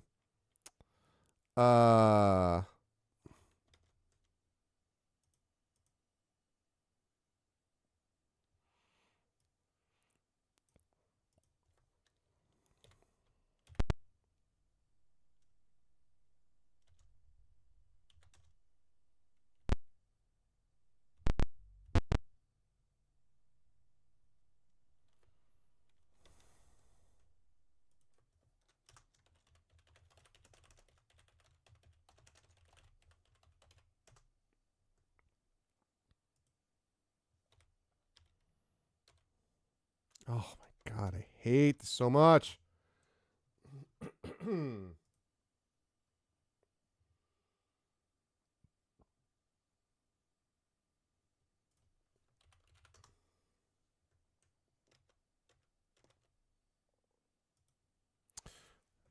I mean, yeah. And second, then let's not go to Myrtalia's stronghold. It is a silly place. I mean, that is like.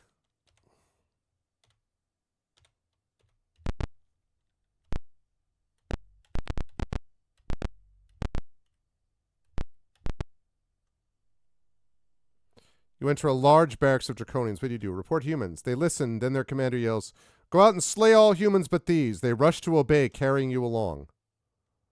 Oh.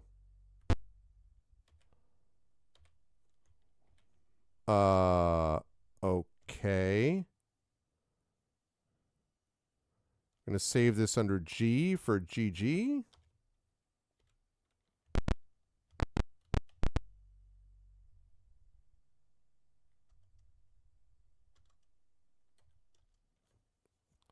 Okay, so I can pull more troops away.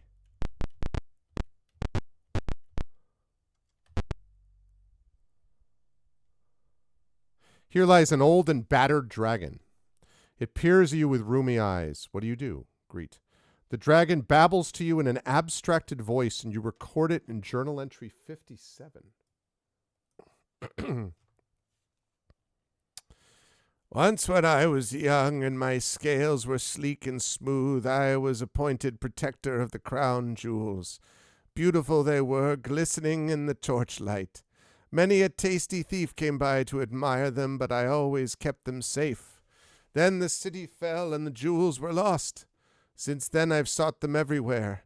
I'm sure they'll turn up so that I can watch their glittering beauty again. The crown was the prettiest piece, golden and encrusted with gems.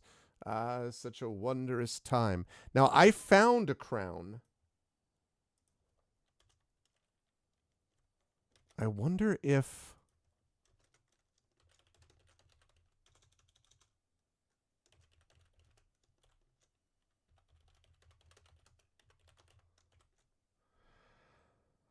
I found the crown, but I don't remember where it was. Oh,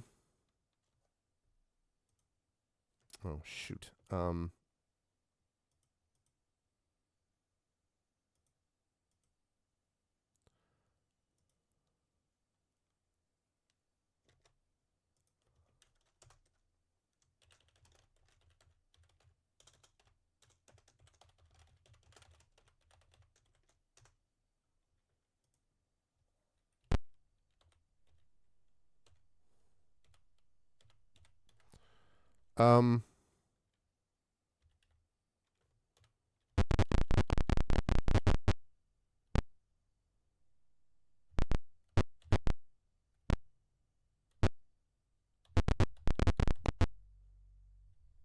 That one.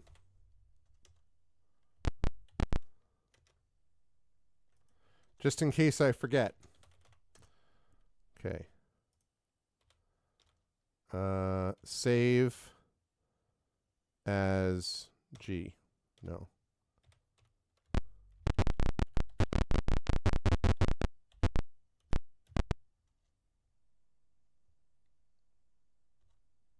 The dragon perks up when he sees Tass playing with the fake crown. The crown jewels! I must return them to the vault. He moves to grab the crown. Do you let him? He takes the crown and races over to the headquarters. The guards try to bar his way and a fight erupts. When it's over, the dragon is slain and the gate guard is weakened. Ha ha ha! Now we're starting to cook with gas, chat.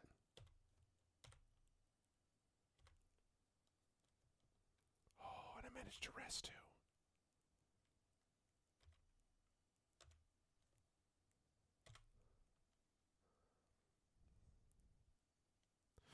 I think I'd feel worse for the dragon if I hadn't gotten my butt handed to me multiple times at this point by these things.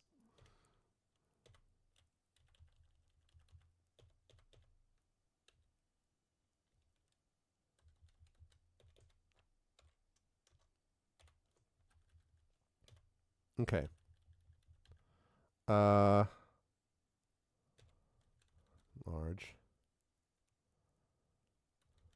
Another stinking cloud. Another fireball. Definitely 2 charm monsters.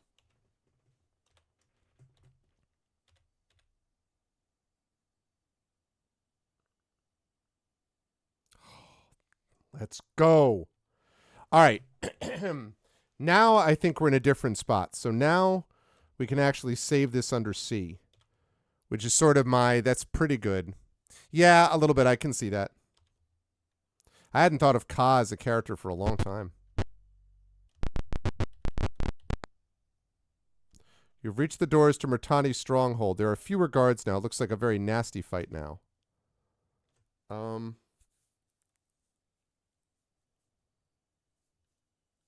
going to do this just because I want to see how big the fight is right now.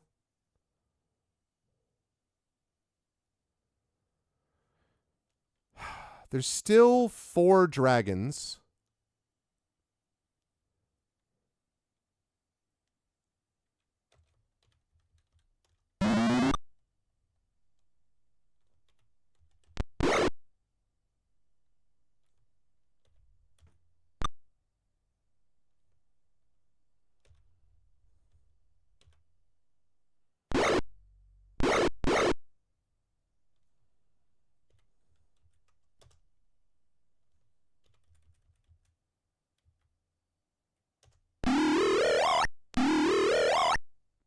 Didn't think it would work, but...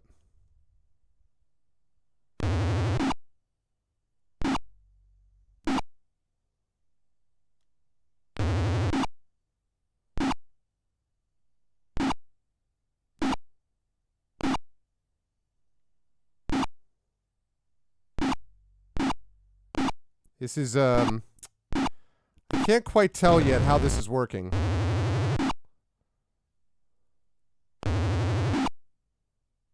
I also did not buff my characters at all either. I didn't bless them or...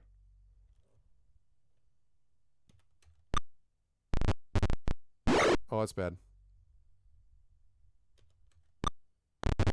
Also, my guy's constantly missing is not great either.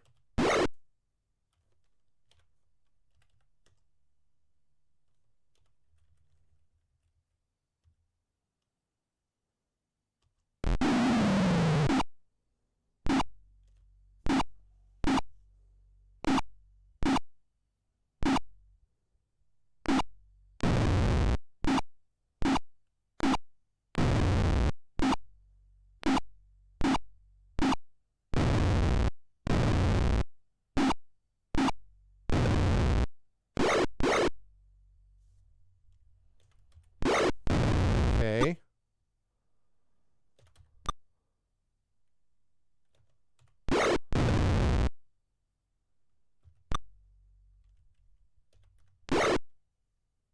Ow.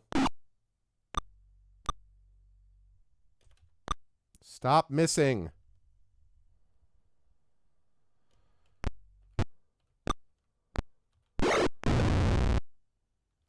Okay.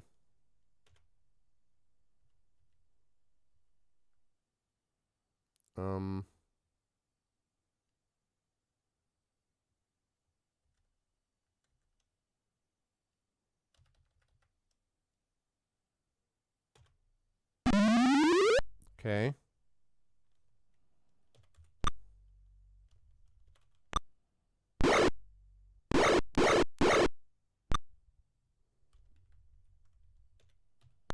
Oh, stop missing.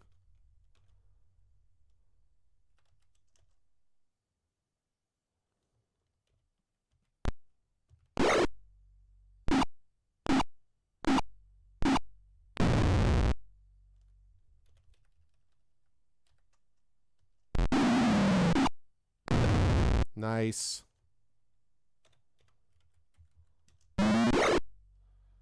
Also nice.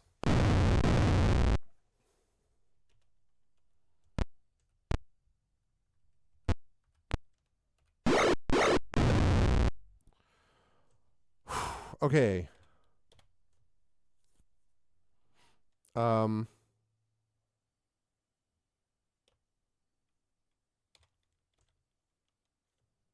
Yeah, I want to continue the battle. So I'm supposed to have the Dragonlance by this point. I wonder if I missed part of this because of the Citadel, like something in the Citadel while I was running around doing stuff, maybe.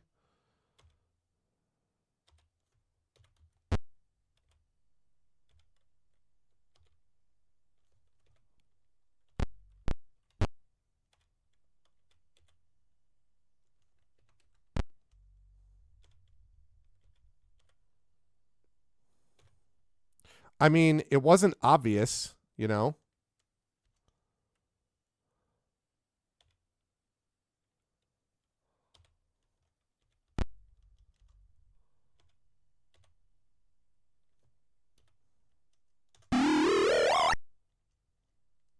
No, because I need to get Arvanelleron up.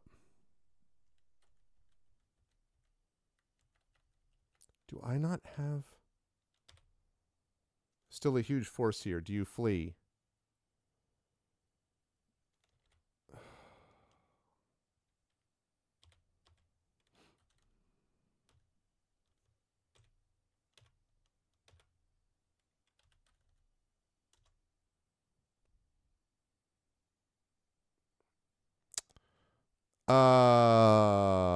So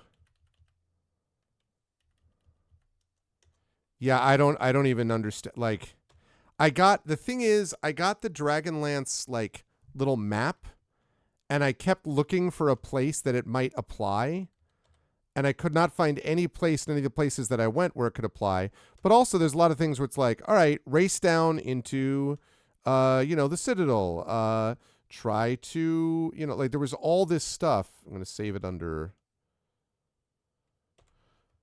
J. No.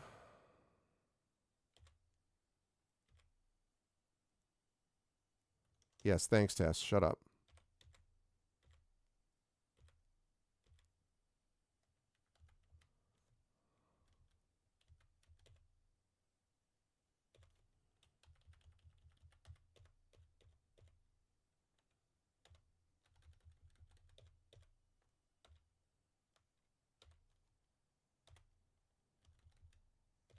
What if I have to fight all those guys again? I really would hope not.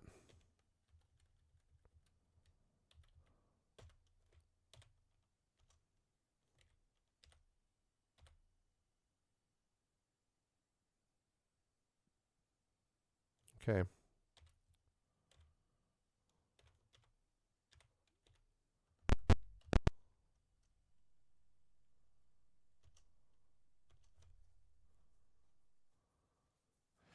So that's lame. So you have to fight them each time?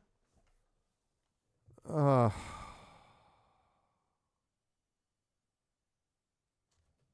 right, well, I'm obviously going to reload this. That's really lame. Really, really lame. Is that like you really do have to fight them every time? Is that how that works? Like, I'm wondering if it's just a bunch of consecutive, like a boss rush, consecutive fight type things.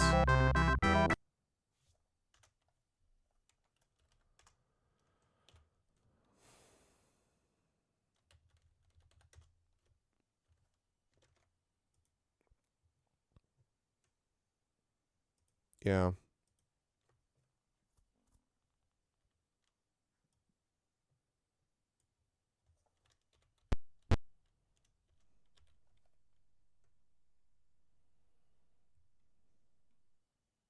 I wonder if there's ways that I can reduce this fight even further.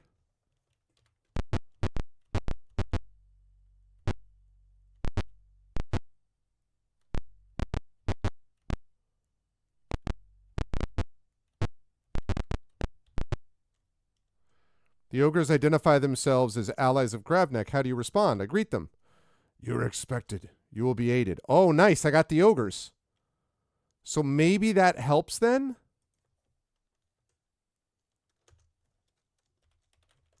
Because I helped the ogres at the ogre base.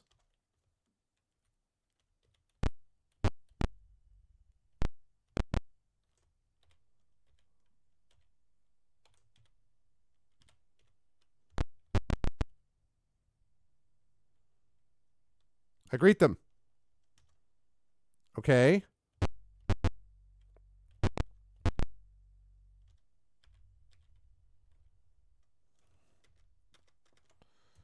We're number 6 after spells.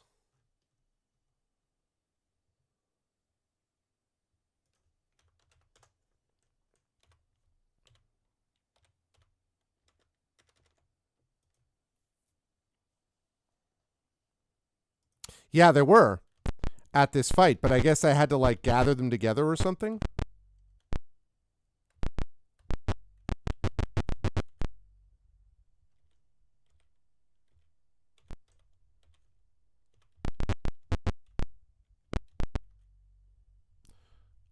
I greet them. Okay.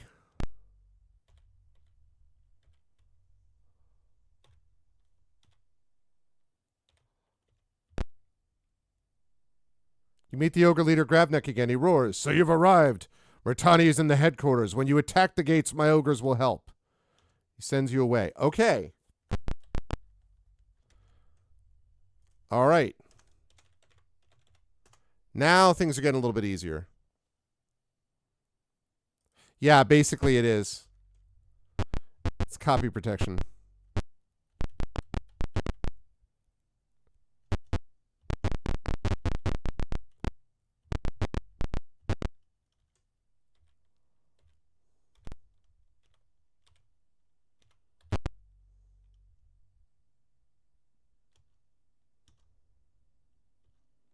Okay. So the ogres attack the flanks, which means they've only got 3 dragons.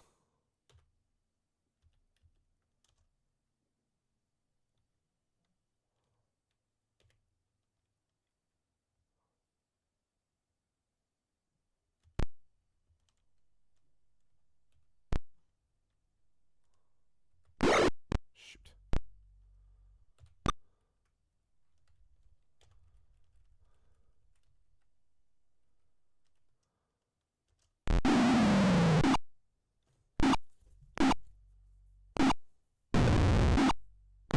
That's a hell of a fireball.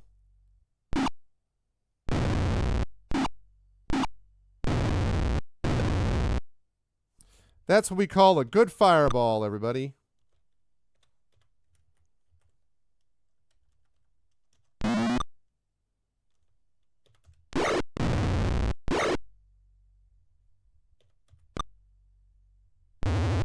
Damn it.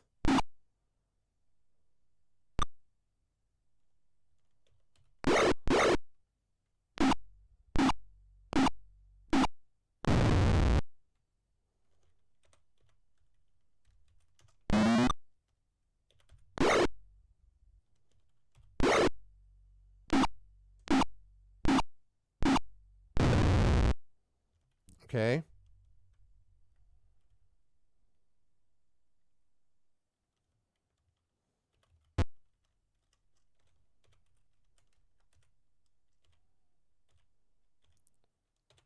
I'll try to have her save stuff.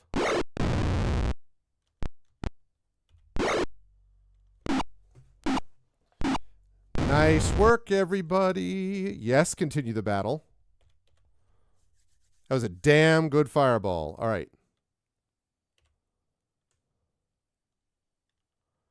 It's just Nimblefinger. Well,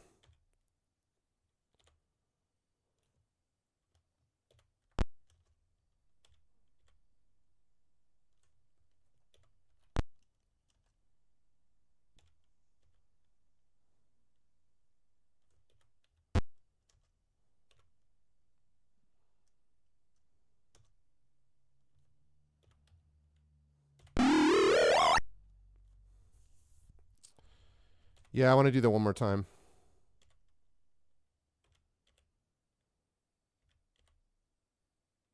Cast. Cure Serious. Done. Quit.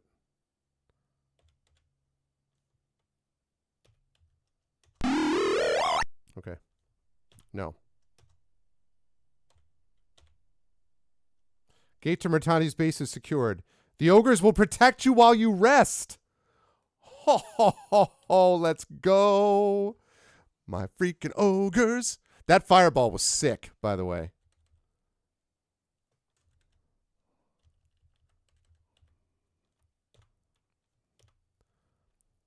It's like the Daniel Craig thing. Ladies and gentlemen, the ogres.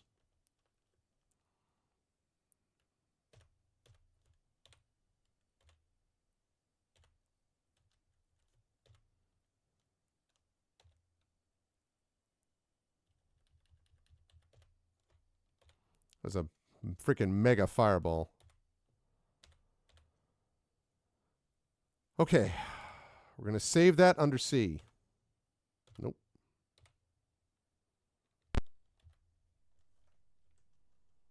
As you enter the ogres, form up on your flanks. You meet some of Murtani's personal guard. Oh, it's personal guard. This game just went into ogre time. They're ogre powered. Look at my ogres. Oh, man. Okay, now.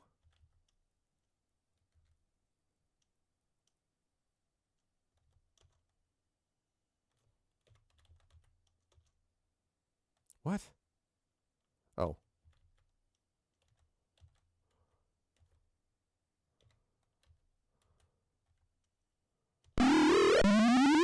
Okay.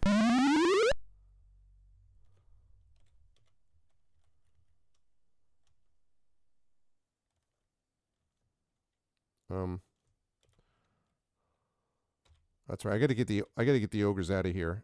Get them in range.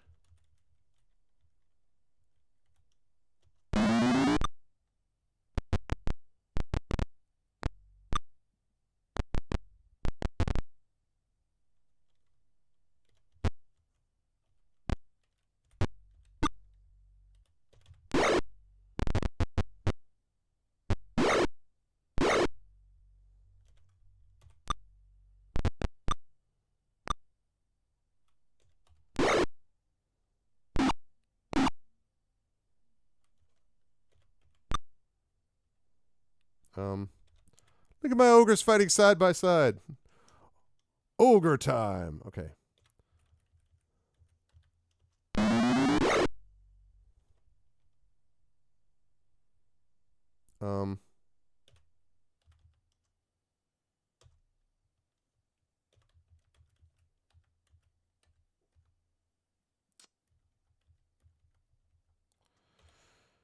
No, I screwed it up.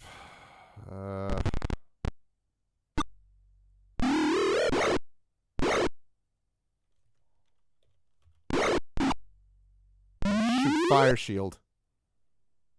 I didn't see that he did that. All right.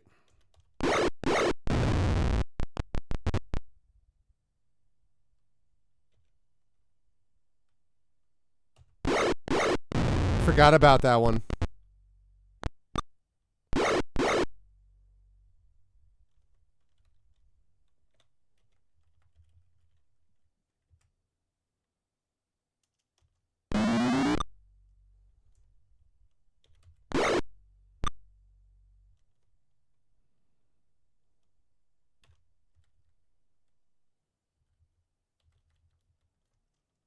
Um.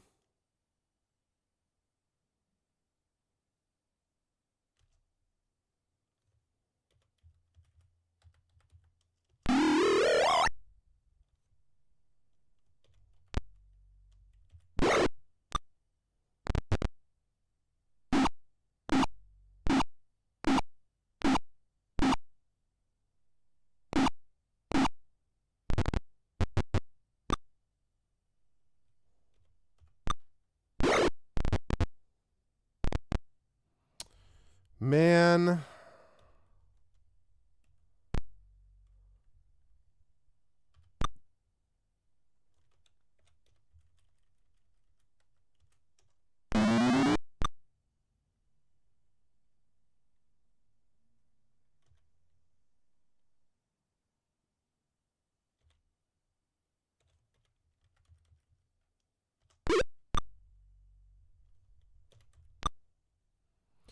Miss, miss, miss, miss, miss, miss, miss.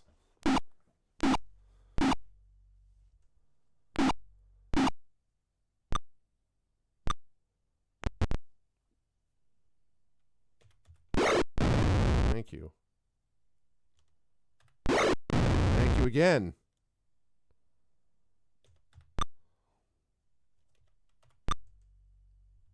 Damn it. Dude is surrounded by these things.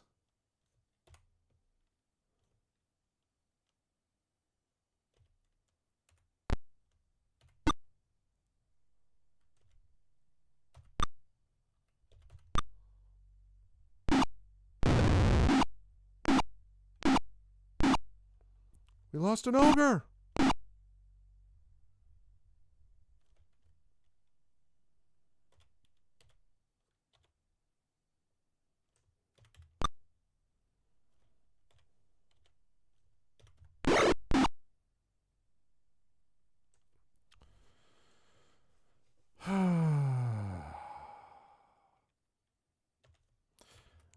Oh, baby, it ain't ogre till it's ogre. So many tears I've cried. I gotta wait.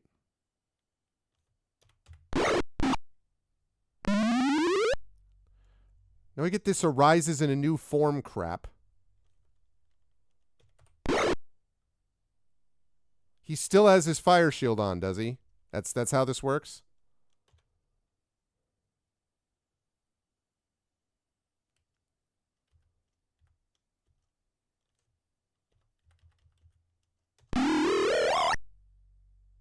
Of course, unaffected. I don't know what to do with this guy. Like, I don't know whether to just, like, wait until it wears off or something. Or just move him out of the way and let the ogres hit him a bunch. I think I'm going to have to do that. Yeah, yeah.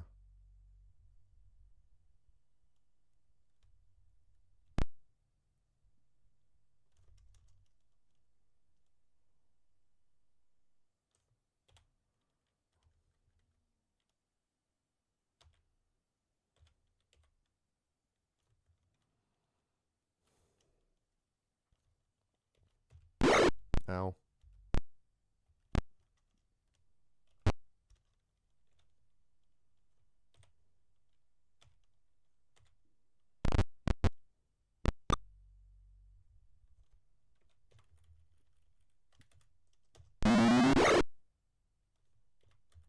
Yep, I know. I'm just going to wait here and let the ogres deal with it.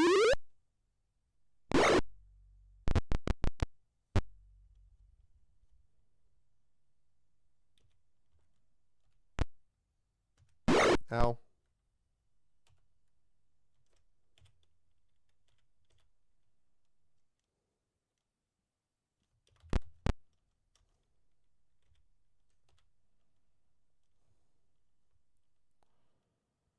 Um...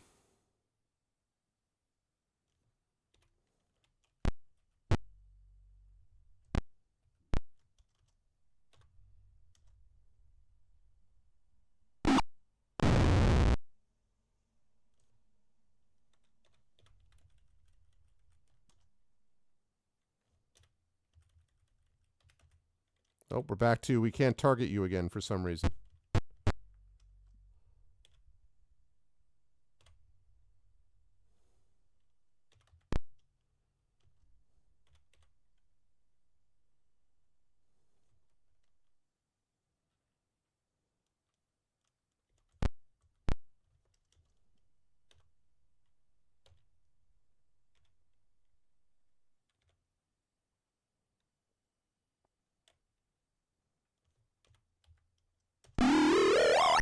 Okay. I'm just running them out of there and letting the ogres do all this work because Morak explodes. Okay, yes, continue the battle because I need you to cast Cure Serious Wounds. Jeez, those Aurochs are really strong.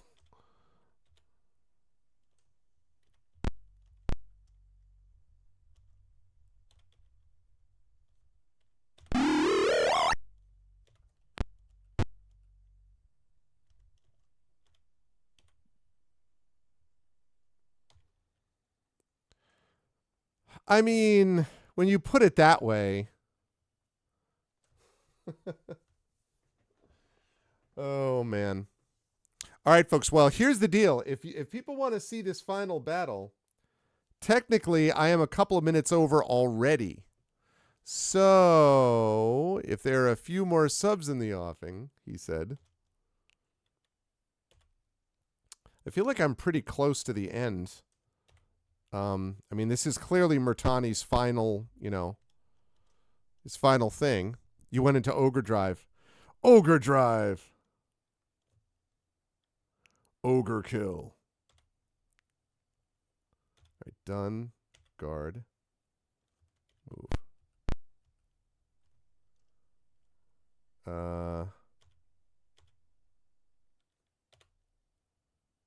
Done. Guard. Cast. Let's see. Let's send that to actually me.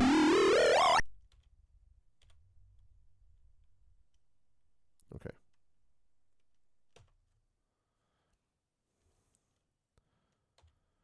Boy, I hope not. The main force of ogres sets up here to hold the gate. If you come along to act as guides. D. No.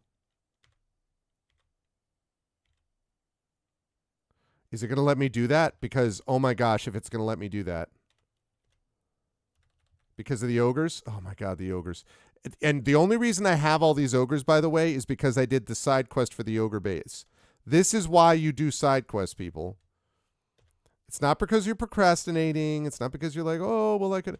You're doing it because occasionally you get ogre buddies. You get ogre friends.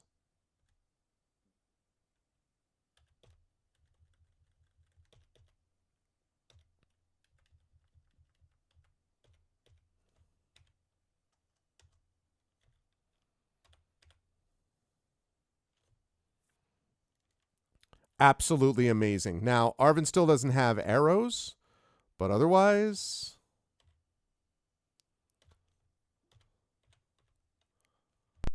They watch ogre you when you sleep.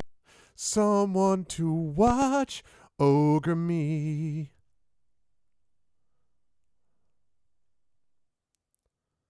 Okay. Is that another one of those goddamn Oryx?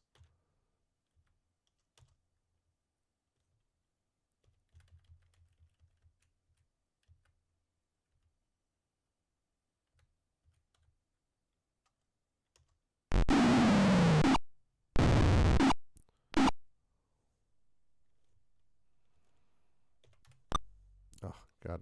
I need to... yeah.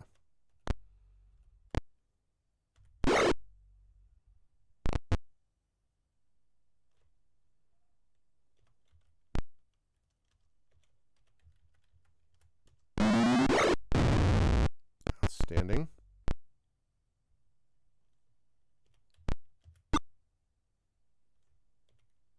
It's going to hurt. Nope. Oh, God bless America. I didn't mean to do that. That's what I meant to do.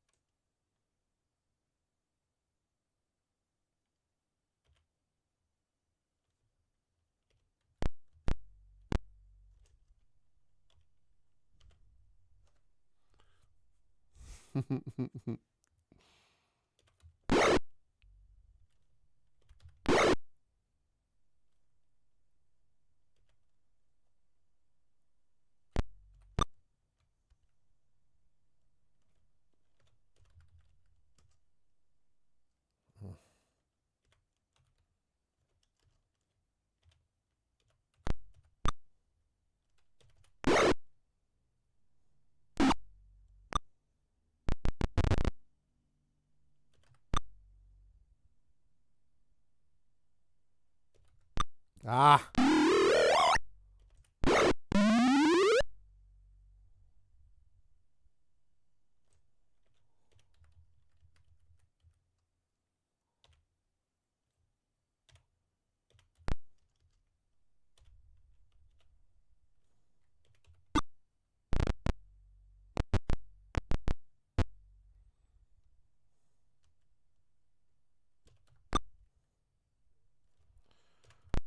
From behind.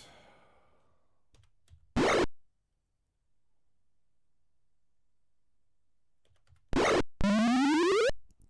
we go with the new form.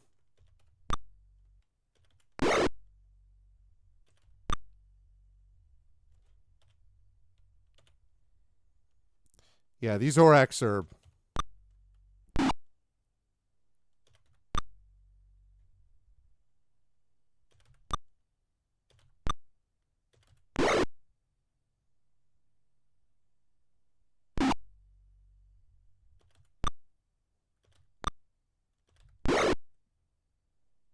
Just have to keep hitting him because eventually he just dies.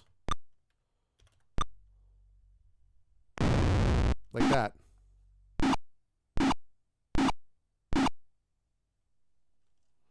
Yes, continue the battle. Okay. You're actually fine, so you move out of the way. If you've recently been really messed up in a fight. I got casted on Arvanilleron too, who spent the whole game being a ranged guy, and now he's like, all right, I guess I'm going to be... I have no arrows left. No one was going to give me arrows. Nobody has any arrows ever, so...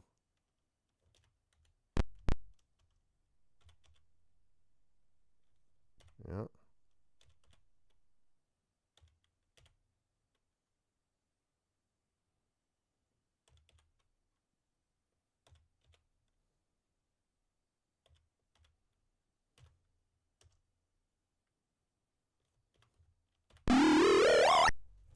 Very nice. And then can I do a light on Nimble Finger?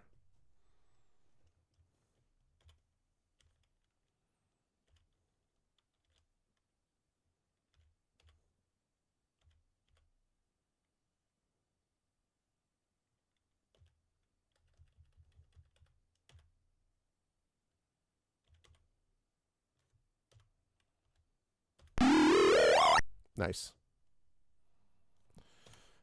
No, that's good. Okay, we're going to save this under J.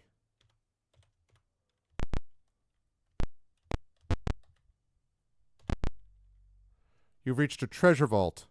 The ogres with you forget about their mission and start to fight over the treasure. Wait, what?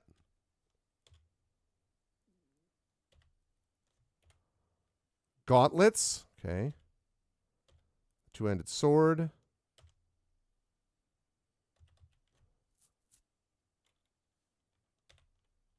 Oh my god.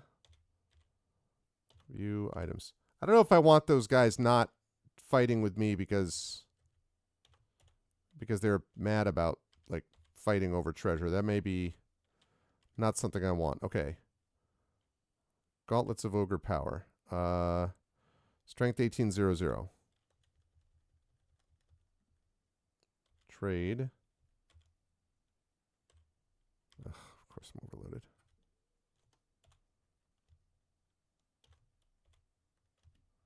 Trade. Select. Trade. Select.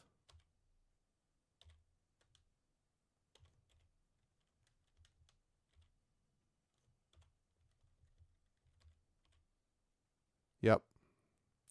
1800 strength. Oh, also, it's a good time for a level up. Okay.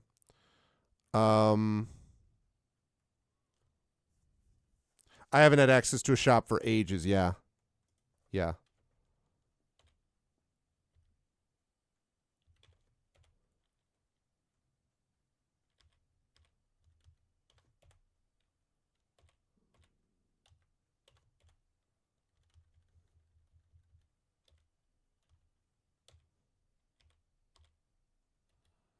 Okay, so that go 10, 1d8 plus 5.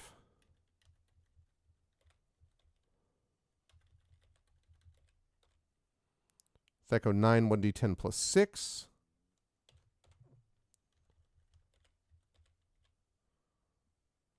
D10 plus 5.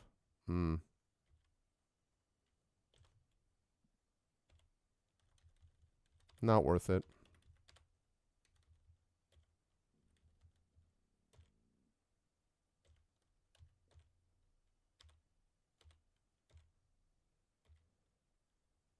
Nope.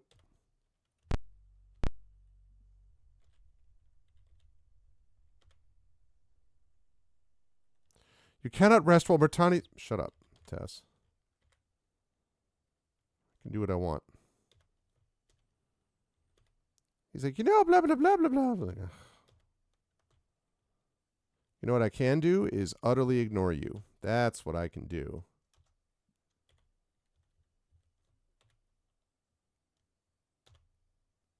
Of course, this is a Telltale Games. It would be like, Tasselhoff will remember this, right?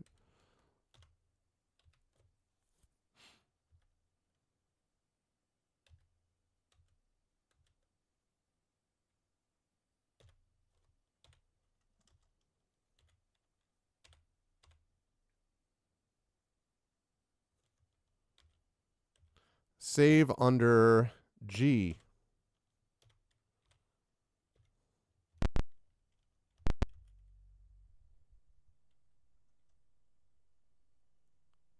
Let me try loading that again.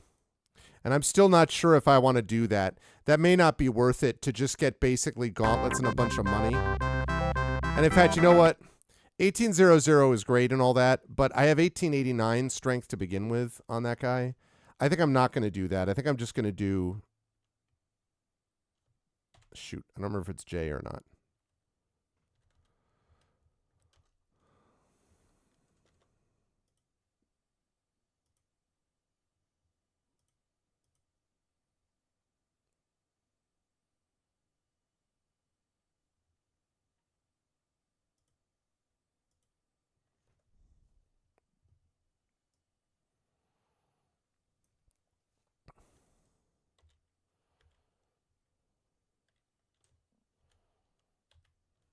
Okay. So, magic, memorize, memorize, memorize, memorize. Which are 3. Okay.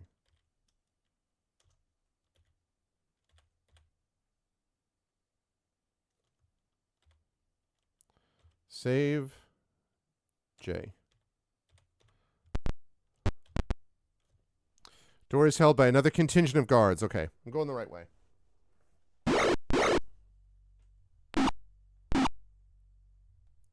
Where are my ogres at?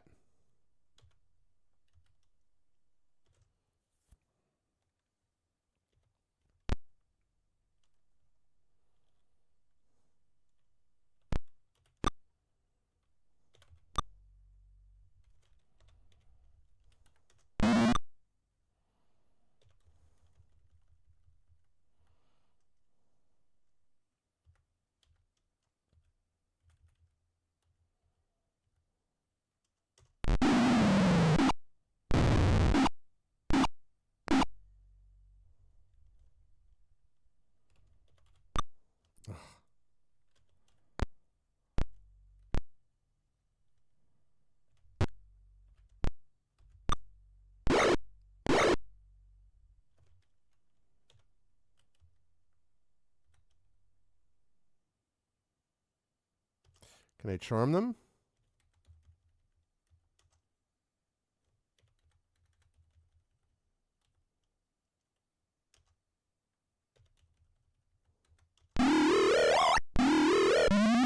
Hey!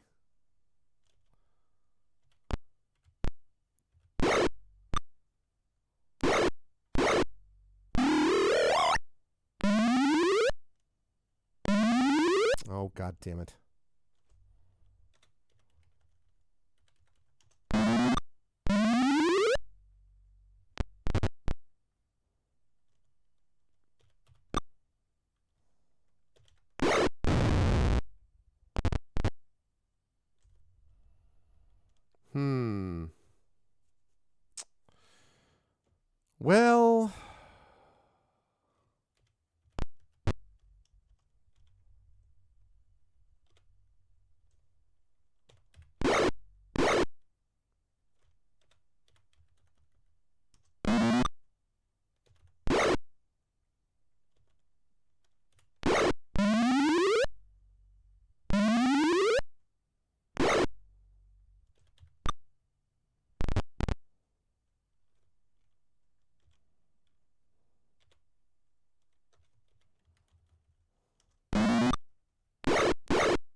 Just kill this Sivak, would you please?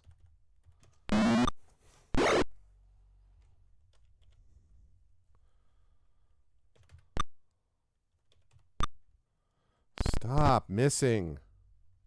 You do have everything like... Okay, yeah.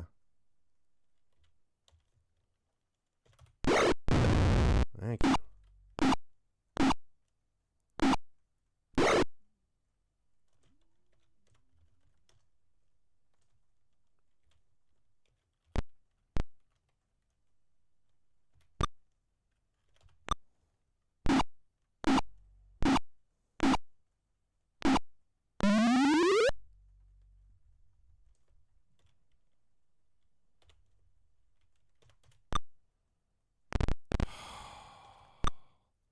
Stop missing. Oh my god, dude.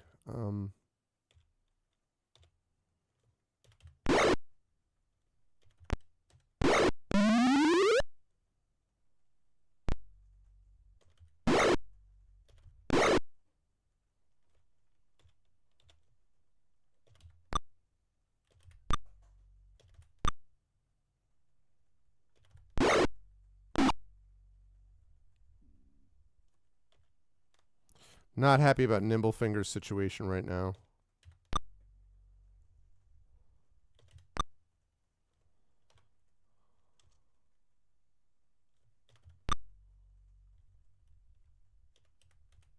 Okay.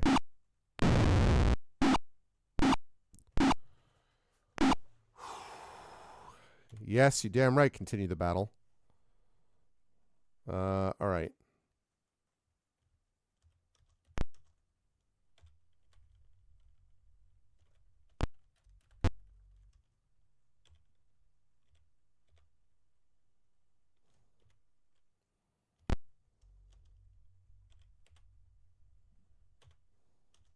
Okay.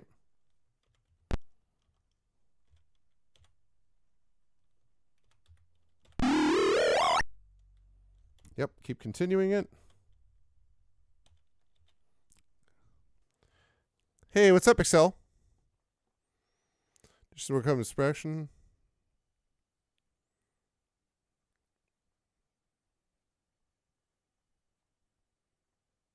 Yeah, it definitely influences it, but it's definitely a lot more prominent in what you get here in second edition. I mean, I never minded, honestly, like I never minded the whole Thaco thing. I never thought it was that complicated. But I think there were easier ways to do it. Yep. So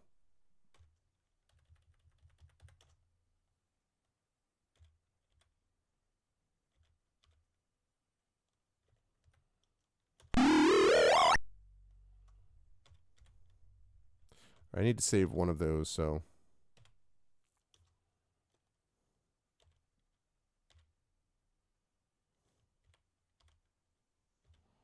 I'm going to save that under I.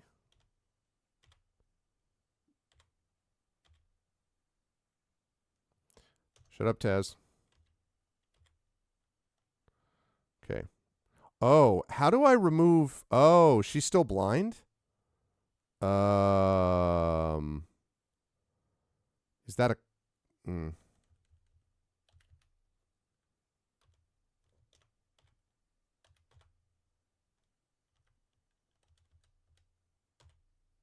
Okay, good. Dispel Magic did it. I wasn't sure. Memorize. Memorize. Memorize. Memorize. Memorize.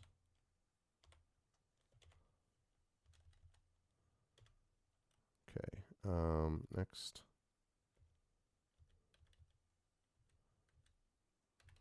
Charm Monsters actually did work there.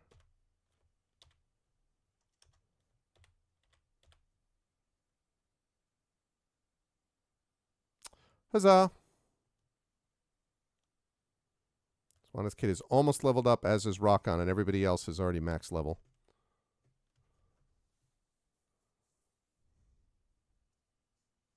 Right. Yeah, I mean, like, as I say, I certainly don't think it's a problem that they changed it, because I mean, it is more intuitive in some level. 2, 3, 4, 5.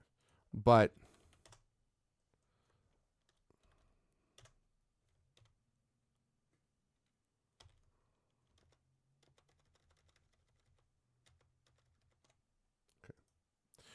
right, okay. I am way past the time because of the sub stuff. I'm willing to go to 130 if I get the sub support, but we're technically past that already, so we'll see. I am also kind of trying to get to the end.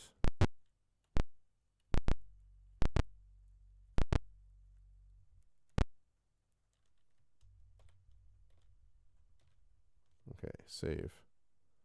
See now. So it was once a study, but now it's been demolished. Appears someone was looking for something.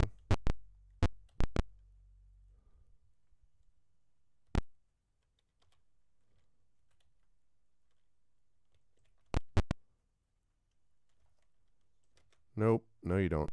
No, you don't spot me in attack.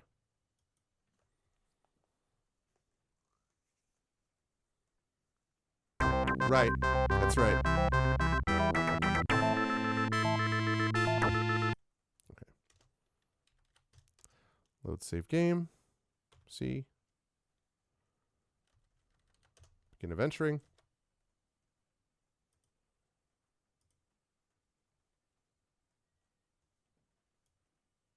Okay. So that's a study.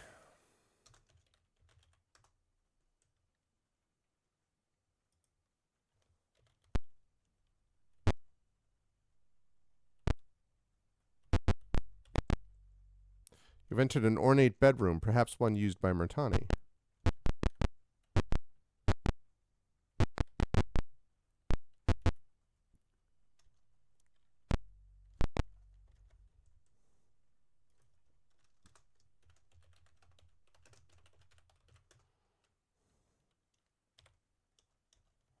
Okay.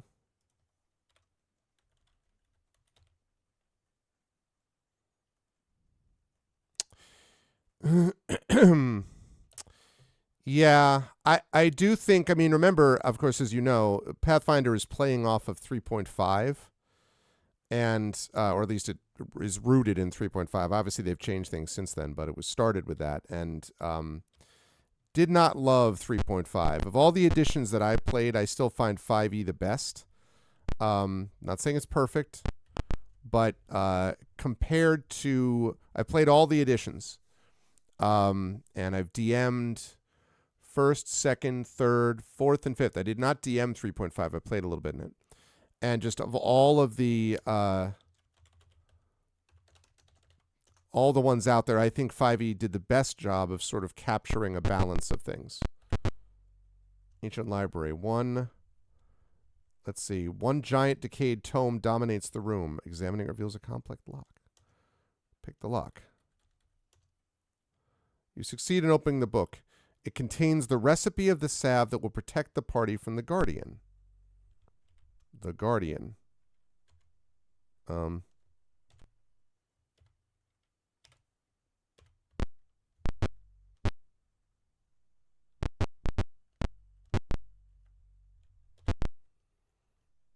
shoot. No. I didn't want to do that. Forgot I don't want them in there. You like 3.5? Yeah. That's fine. Different strokes for different folks. Not my bag. Did not like it very much, but that's fine. Everyone can like different things. It's no problem. I can see why with a name like Excel, though, that you'd be interested in the math-based stuff. That seems like it tracks.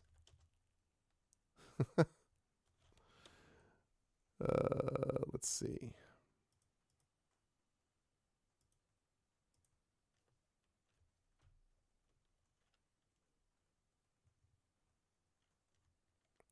I just thought that it got very maybe my experience of it was that it just got very fiddly, I found.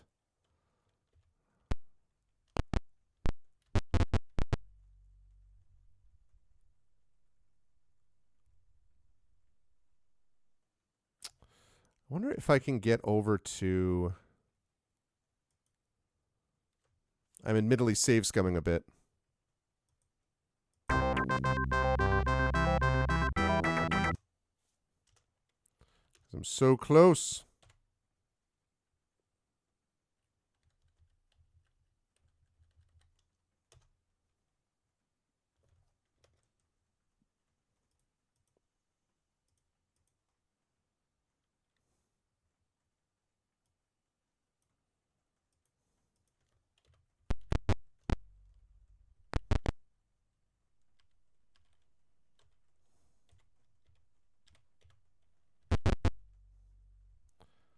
Some ogres move ahead to the west. Suddenly, a shadow seems to seems to form over them.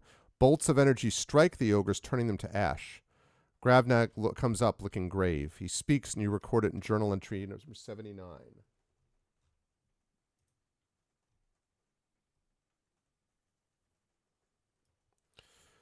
The oldest rulers of Krynn ordered the city's mages to create a deadly guardian for their castle.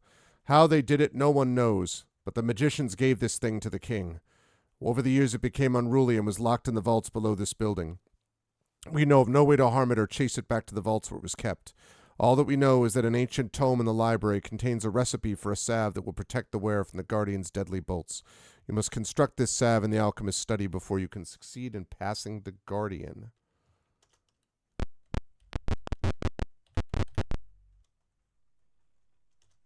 I have the recipe.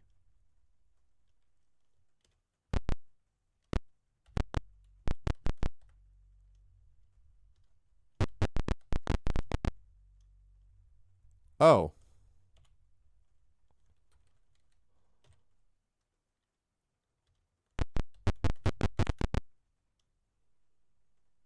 You find all the essential components to create the protective salve. After a short time, the salve is created and applied. Okay.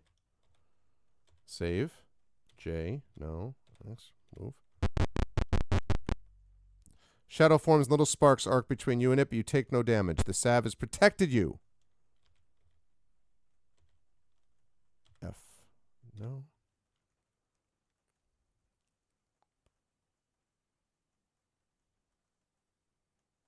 Yeah, I think it's the unwieldy part that was starting to get like something very heavy blocks this door.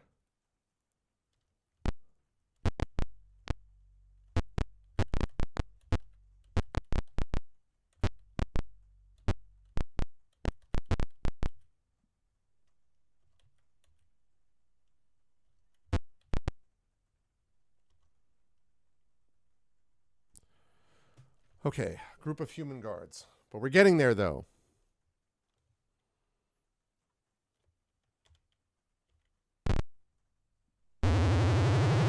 Oh, god damn it.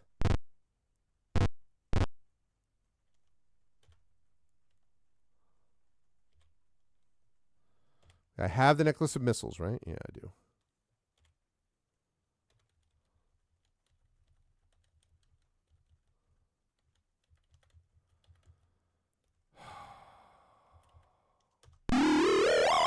That doesn't help much.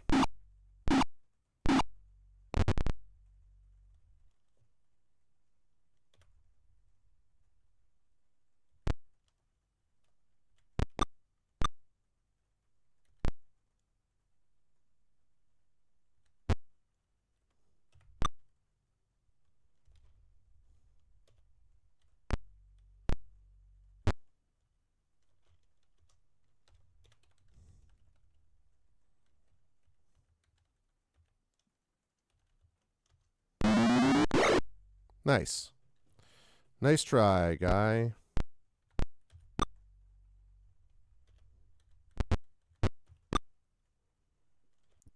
If anyone wanted to stop missing, that would be great.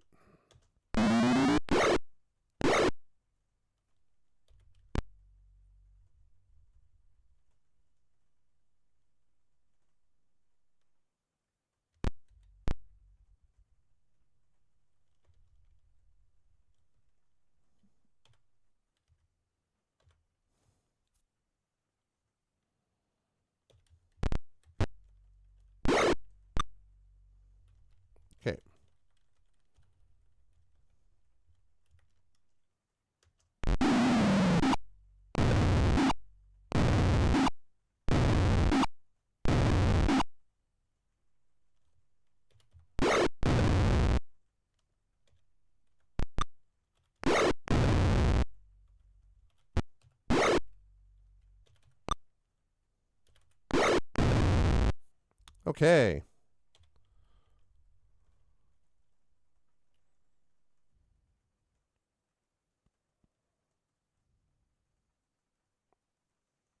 Yeah. Yeah, there was almost a little bit of character creep that you run into with MMOs sometimes where, like as time goes on it becomes harder and harder to figure out how to keep everything balanced and together. So all right, I just need for you to cast Cure Serious Wounds.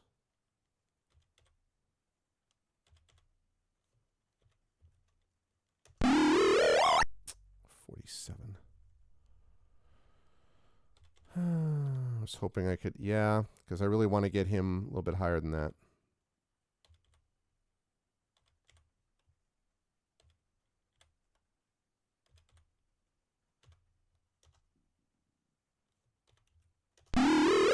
That's better. No. I mean, 4E was the problem with 4E. Like I can tell, as a DM, was just it was so slow, especially in combat. Overloaded. Why?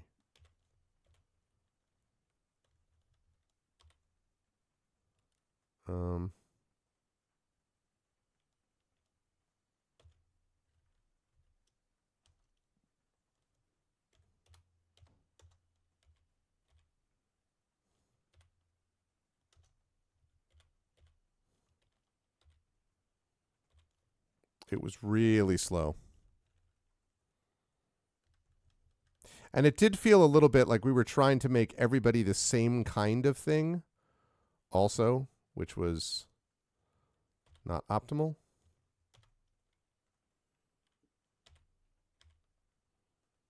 Save that under G.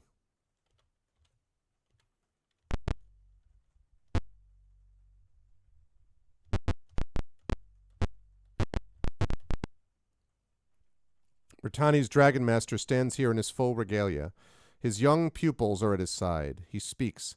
I guard the entrance to my master's lair. You will go no further. Oh. He really is a Dragon Master. Okay.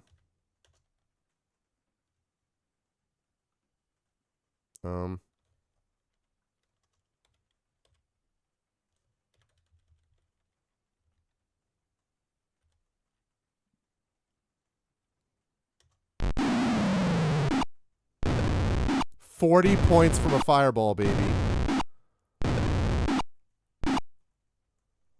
Wow.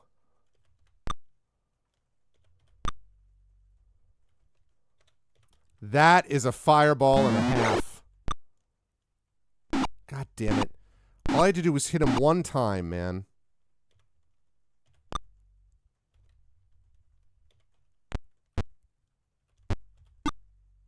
Somebody hit the freaking dragon, please.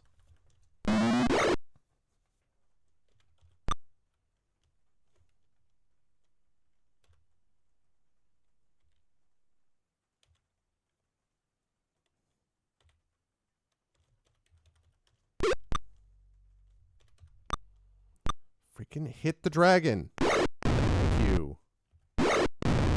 Thank you.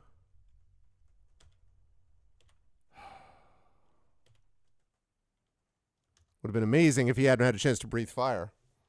That firefall's too sick. Yeah, I mean, there were some aspects of it. It's just, I feel like it seemed sort of like more efficient in concept than it was in reality. You know, it never quite cohered for me. Oh, I'll bet that's magical.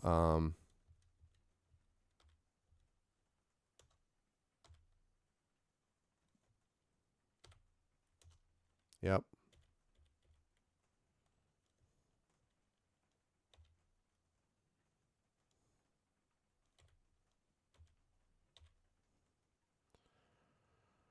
Find a passage to take a yes.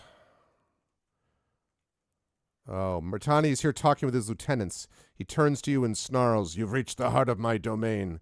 Also, you've got a level up coming." Good timing. Very good. I was hoping to thank you for luring the good army here for me. Points behind him. Pinned to the wall is Maya in human form. She only has enough strength to lift her head and look hopefully at you. Bertani continues. She flew in after me, foolish creature. Now she can watch as her last hope dies with you.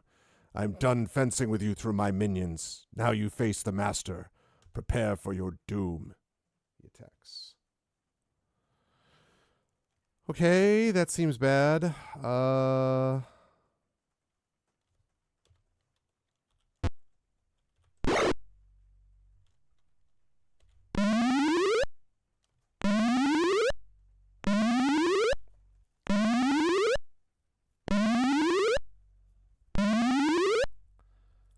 I thought the passage I had to take it. I should have tried to save it earlier. Did not do that.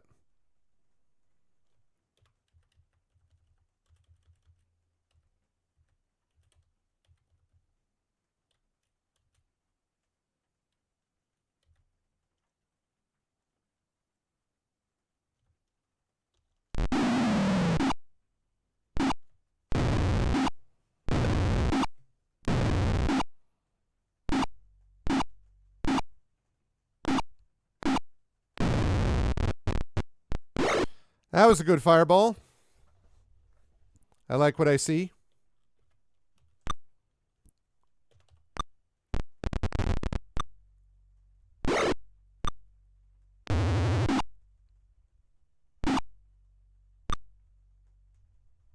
Do I have any chance of getting one of these?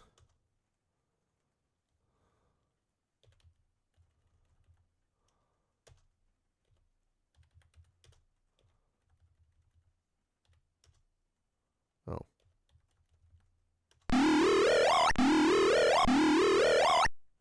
Yeah.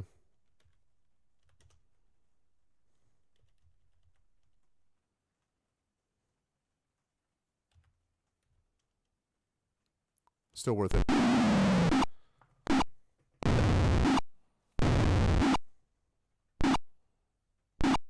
Ow.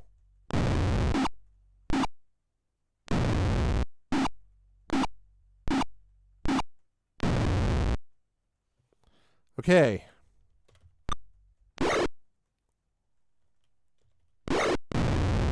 Dead.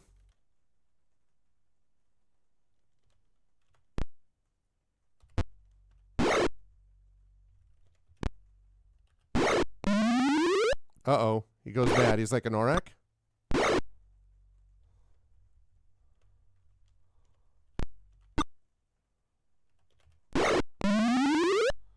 Rises in a new form. Okay.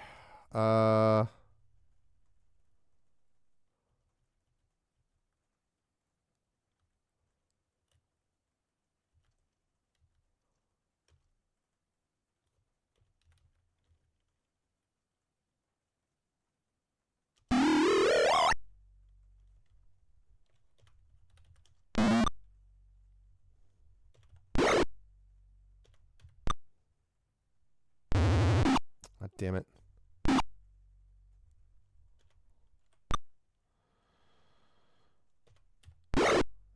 Be great if someone could kill this last freaking... All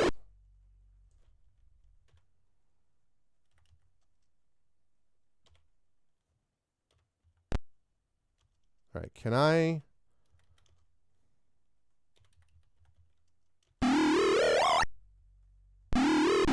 Damn it.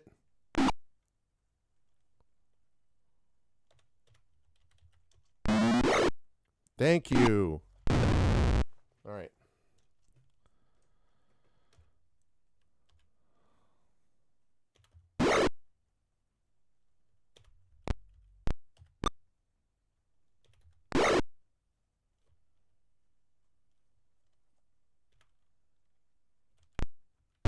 Okay. Firing my pyro ball. Sorry, I was really focused with that. Yeah. I mean, 4E was trying. I actually knew a guy who was like absolutely loved 4E. I understood the theory, but I I still think that they were sort of trying to make it into an MMO when it really wasn't. Okay. I need to see who exactly is enlarged and who is not.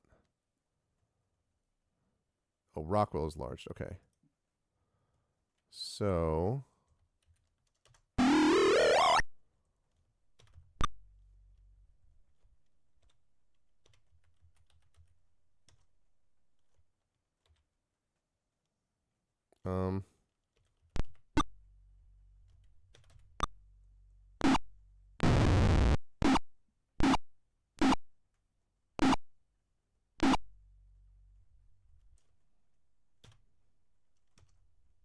Okay. Tect. Take items. The ring.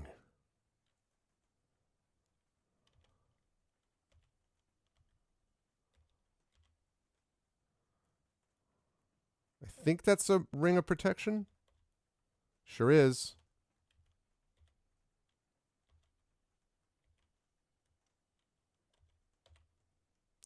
Bertani whispers with his last breath, "The messengers will still fly. I have lost, but so has your army." Tass yells, "I hear dragon wings in the next room. We must hurry to stop them." He reaches into his bag and pulls out some potions. These look like they might fall off a shelf, so I took them for safekeeping. He hands them out and you drink them. You feel healed. Now it's after the messengers. Whoa, can I save, please?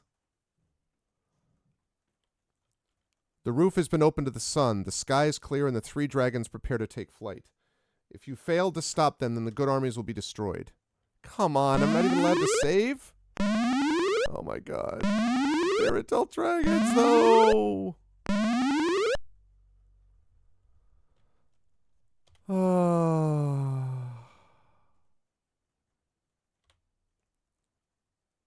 How is Autumn? Autumn really is not really underway yet. I mean, it has officially started, but...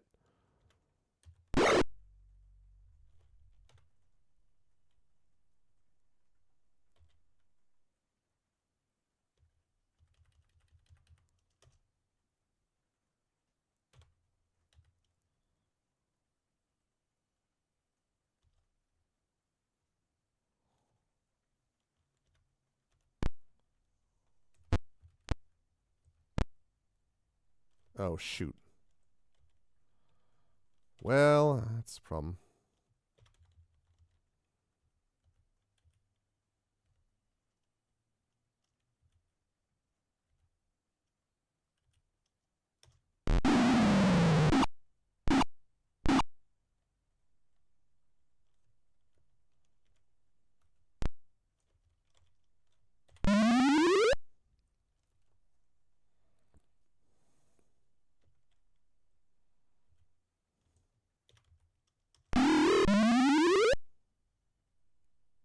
Why would it not bless every... this is very bad.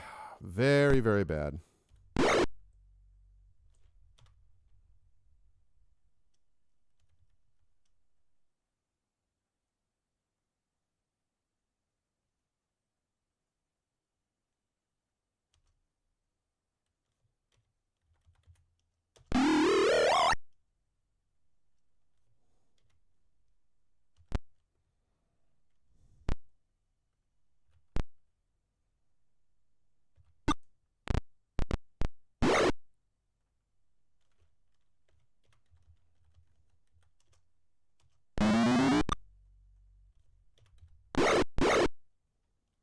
Ow.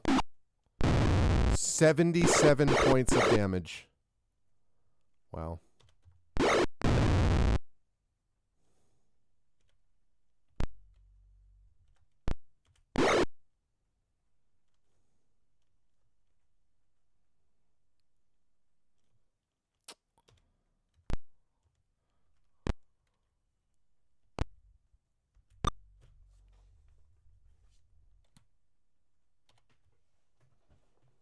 This is super bad. Yeah, Summer and Fall are in tug of war, I agree. Ow.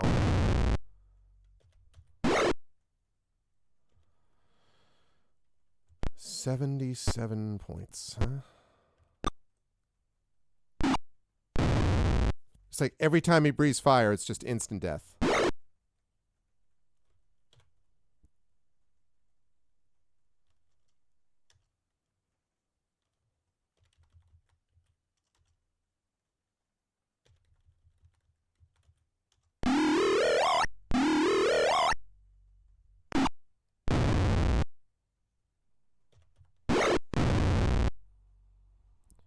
My goodness.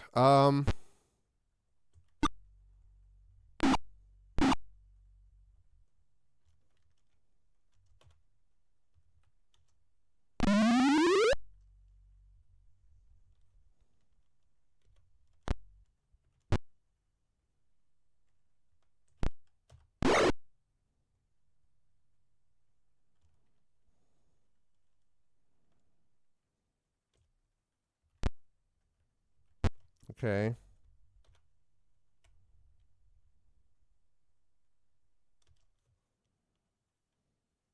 This is never going to work. I just realized.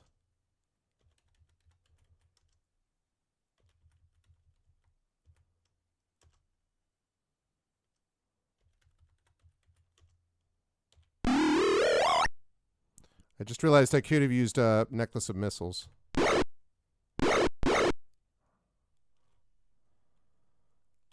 All right. Oh, and I have lightning too, but that's... All right. This is going to be tough. This is going to be tough. Yeah, thank you.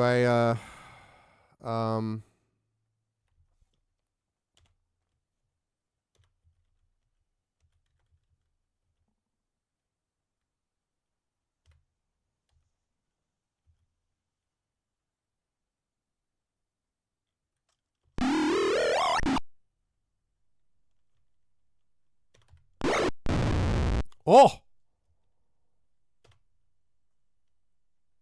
Okay.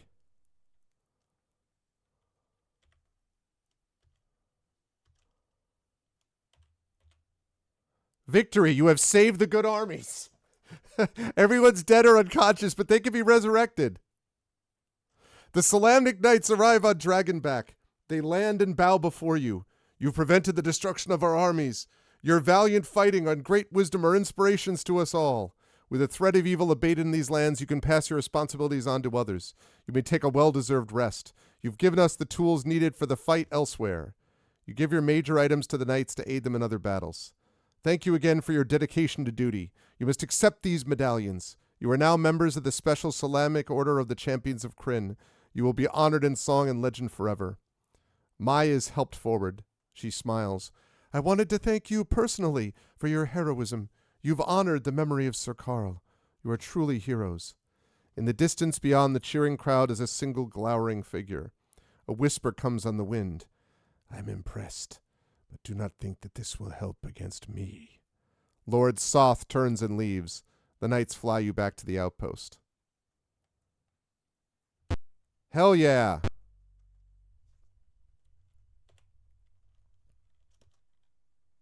Everyone at the outpost gathers together and gives you 3 cheers. The bar is thrown open and a party begins.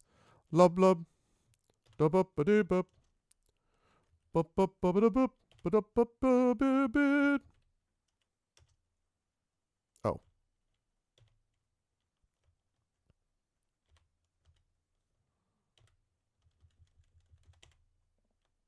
Yep. What do you mean we don't have enough money? We have nothing but money. What are you talking about? Okay. Let's do this again, please.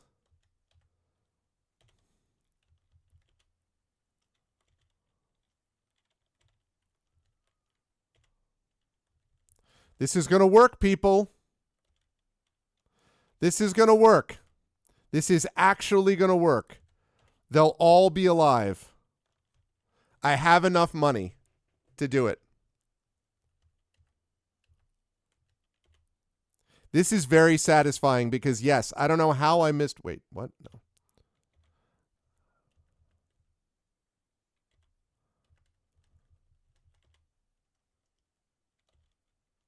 Oh.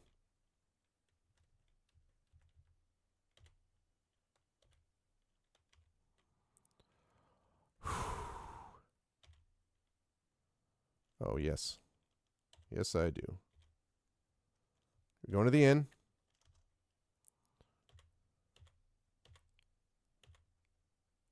We did. Everyone's alive. Everyone's alive. Everyone's alive. We did it. No one left behind. No one was left behind.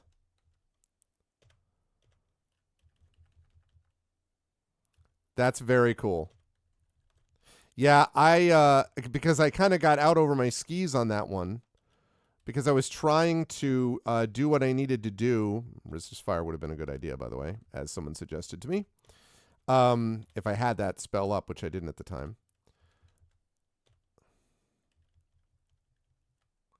Okay, let's see. We want magic missile. Magic missile. And the enlarge really helped as well. That mirror image was clutch. Like, just her, like the Solamnic Knight. And again, that side quest that gave her all that stuff made it possible for her to do that too.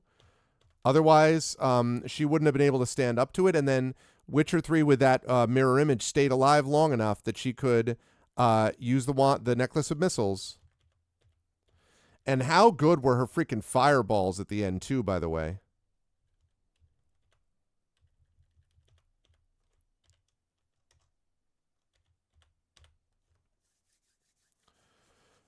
Super clutch. Okay. Now, last thing I want to do is, just because I'm curious, I want to go to the armory and have them ID. So I did save it.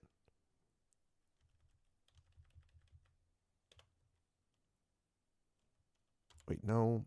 View items. Okay.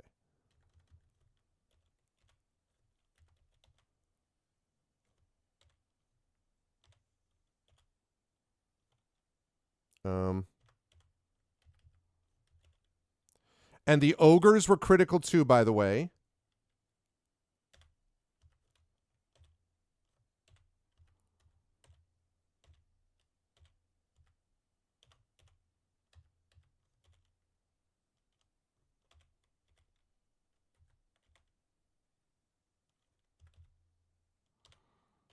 Okay.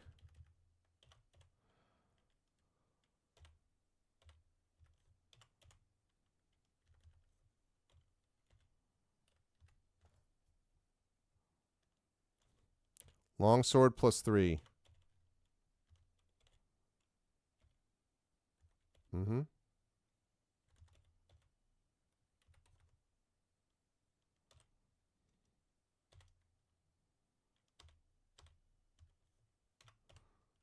That worked out.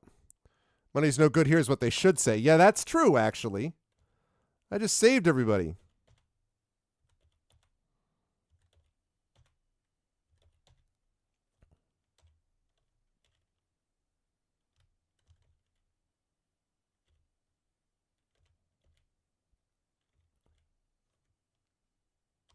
Okay.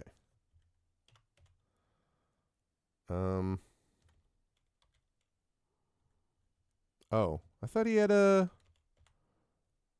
shield +1 and plate mail +1 also. That's a mistake because I'm pretty sure those are magical.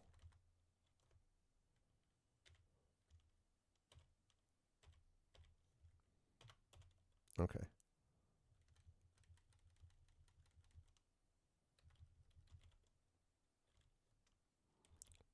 Wand of Lightning, Wand of Paralyzation.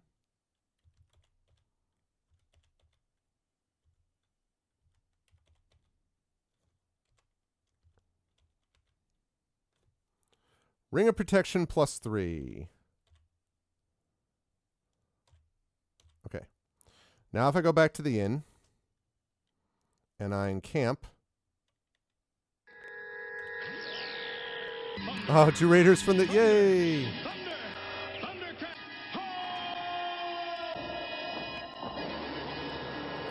Thank you very much, Tilted. I appreciate it, man. Thank you, thank you. Good to see you, man. Welcome to the end of the subathon. Hi, Karen. And good to see everybody. We have successfully completed the subathon and completed Dragonlance.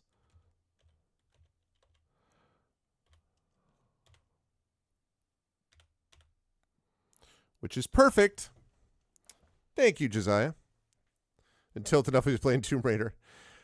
So, yes, success. I was able to do this. We were able to do this together. And I have just completed Dragonlance.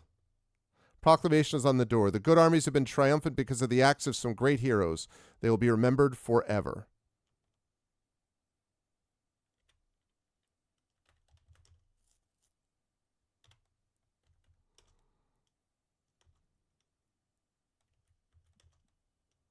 Tavern Tale 57. That'll be a good way to finish this off.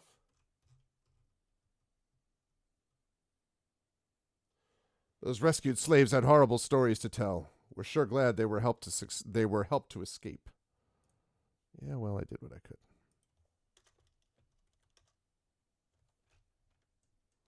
It's a good thing they found the good dragon eggs in the prison. I've heard that the good dragons are heading down because of that. Nice. Okay, so in. Save. Thanks, I appreciate it, Tilted. Appropriate, I suppose. We have to do this one last time. Rulebook, page 8. Spells. 1, 2, 3, 4, 5, 6.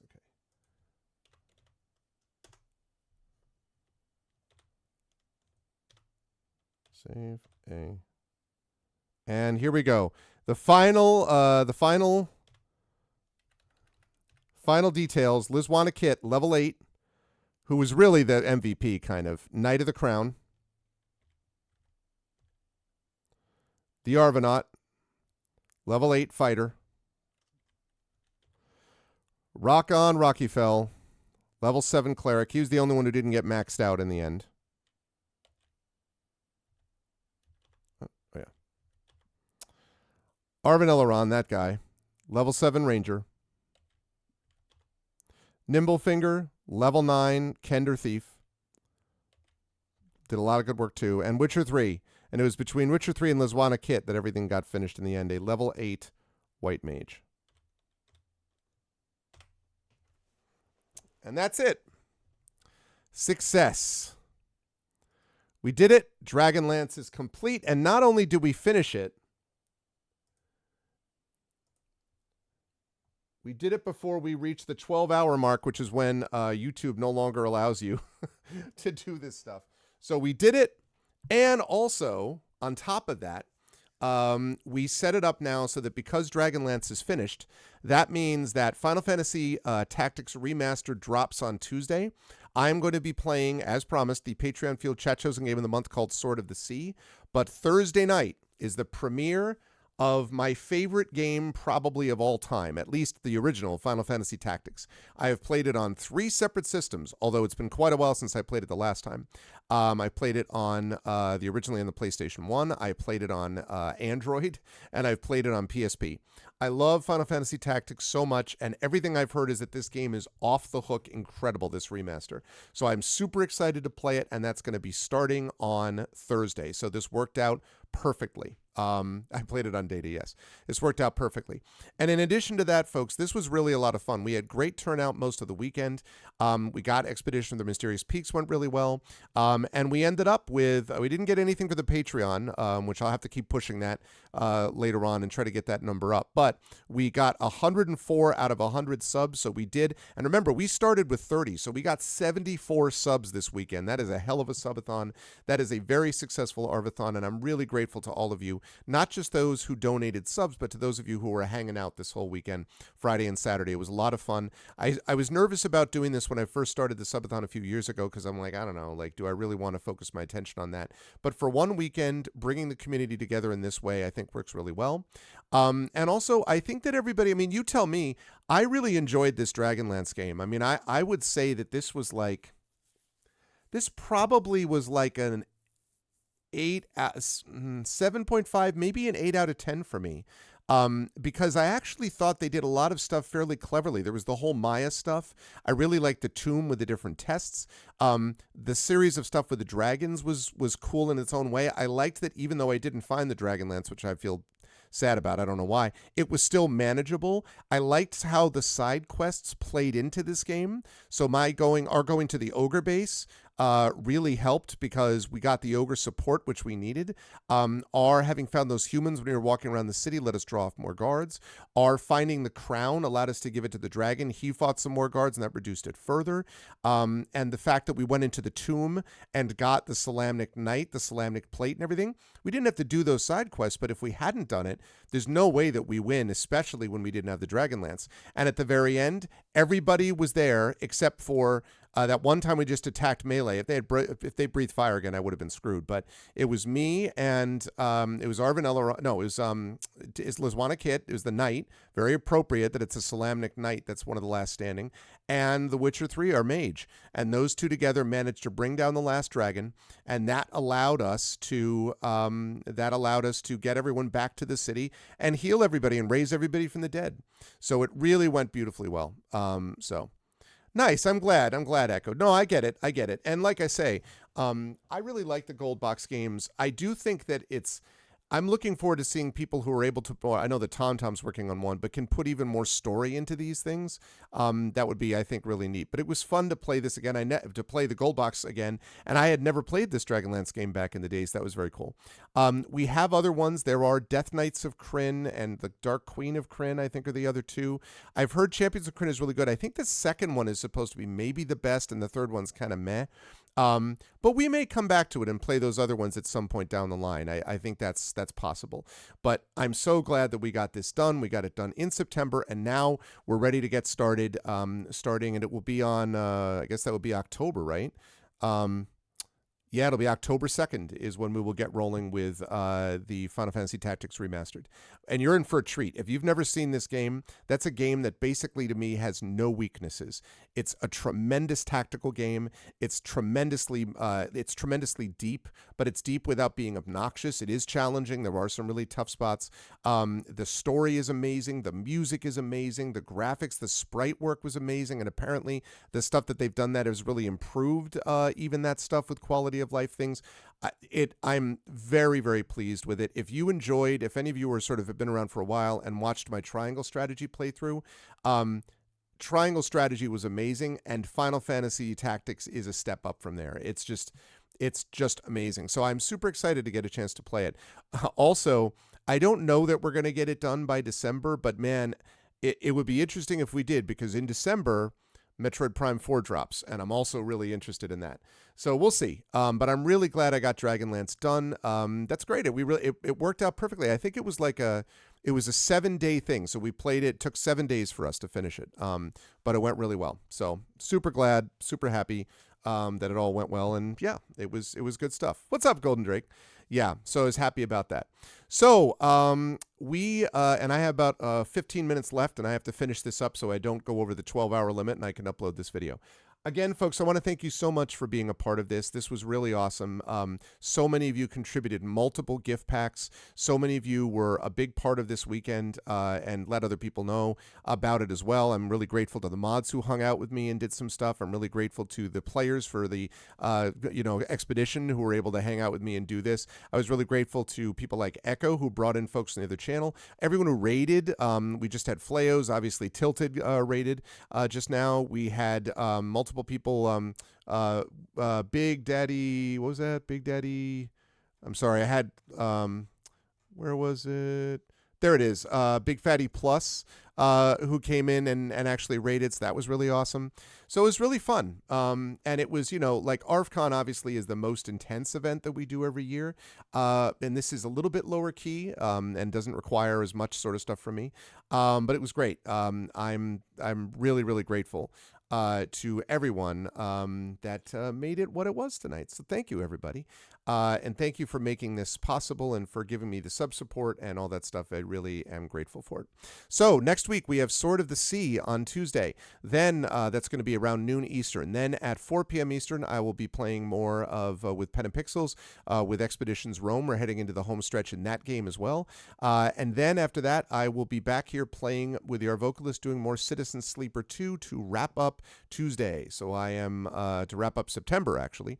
And then Wednesday and then Thursday, the premiere of Final Fantasy Tactics Remastered. It's going to be great. I expect Triffid and I will be working on the schedule. There will be some things going on and off about different things. I have college visits with my daughter going on over the course of this month. I do have one bit of travel. I'm going to be going up to CanCon in Ottawa during the month of October. I think that's the 17th, 18th, 19th, or whatever. So I'll need to be careful. I may not be able to stream much, if at all, during that weekend. We'll see. And then, play through Silent Hill 2. But of course, at the end of next month, we have one of the most fun things that we do, I always really enjoy, which is our annual Edgar Allan Poe reading on Halloween. So that's always a good time. I can't believe we're almost up to Halloween, by the way. And then we get into November, and obviously at that point we have not only all the tabletop stuff going on, both months actually, but in November we have Thanksgiving, which is always a great time. And then December, that brings on our holiday show. It brings up, with the family, which is always great. It brings our annual Our Vocalists Christmas Carol reading, which is always amazing, a real highlight for me and the channel. And then the end of the year show, where I do my Game of the Year stuff and talk about what it is. And, Dragonlance will enter into that equation. Obviously, Expeditions Rome has put in some major, stuff into this. We'll see how Final Fantasy Tactics Remastered works. Looks for that. If I get to play Metroid Prime 4 by the end of December, I may not be able to play Metroid Prime 4 until next year, January, February, depending on tactics. So we'll see. But thank you, Drew. Well, I appreciate that, man. Well, thank you to everybody who made this possible. So it's going to be great. Yep, your birthday coming up at that time. Yeah, that'll be cool, Echo. So anyway, I'm really thankful to all of you. It was great. Thank you so much. And again, if you enjoyed this and you're like, this is really cool, I think we have the best community on Twitch. I hope you will spread the word and you'll talk to other folks and let them know what we do here, and bring them back. So. That said, I am going to have us do a raid today because although it is late, I want to bring on the good feeling. So I think I know who I'm going to raid. So if you're not a sub, you're going to do that. The Arvanauts have landed, followed by Twitch raid, lowercase Twitch, uppercase R, lowercase AID. If you are a sub, you're going to do that. Arvanauts have landed, Arvany Roar, Arvany Hype, Twitch raid, Arvany Switch, Arvany Love, Arvany Blown, Arvany Smug, all the Arvanys. Thank you, Big Fatty Plus. I appreciate it, man, and thank you again for the raid. So you'll do all of that when you're brought over automagically. If you like what you saw and heard, I hope you will follow the channel if you haven't done so already. I hope you will consider checking out our YouTube. Thank you for all those who are watching over on YouTube, !ArvTube. Subscribe to me there. It's free for you to do that there, but really helps us out. Discord, hang out with us in between streams on Discord. That is always hopping, !ArvCord for that. Blue Sky, !ArvSky. I am very happy to be on that microblogging site. That's been a cool place so far, so please join me over there. A lot of new followers over there. And again, Gen GMs, as Zach Clay mentioned earlier today, that's the DMGM tip show I do with Zach, !Gen GMs. And the website for all this is arvanelaron.com. Financially, !Arv Shop, that's the merchandise area. And you already know about this. The subs, !Arv, subs, sub to the channel, that really gets you a lot of cool stuff, plus those awesome custom emotes, but you know all about that after this weekend, so thank you for that. The Patreon, I would really love to get that Patreon up because that's where the fewest fees come out of. You can get some unique stuff for you and some cool stuff for the channel, and to get us towards various channel goals. So I hope you'll consider supporting the Patreon. Remember, it doesn't really overlap with the sub goals except for inspirations. But other than that, you get some different stuff from the Patreon that you get from subs. So doing both is always helpful. But no. Anyway, if you want, that support is always appreciated. On the publishing front, !Icarus, my graphic novel from Mathis Arts, !Library, my Tales and Tomes from the Forbidden Library, that's my 5e adventure and sourcebook from Alligator Alley Entertainment, and !Greyshade, that's my Greyshade IP, Greyshade, Renegade, and Heretic, the Grey Assassin trilogy, award-winning and critically acclaimed. You can get that, and then you can also pre-order the audiobook of Greyshade from our very own Trent Sparks. Actually, not pre-order, you can just buy it. It's available now. Be on the lookout, though, for Renegade and Heretic audiobooks from Trent coming later this year.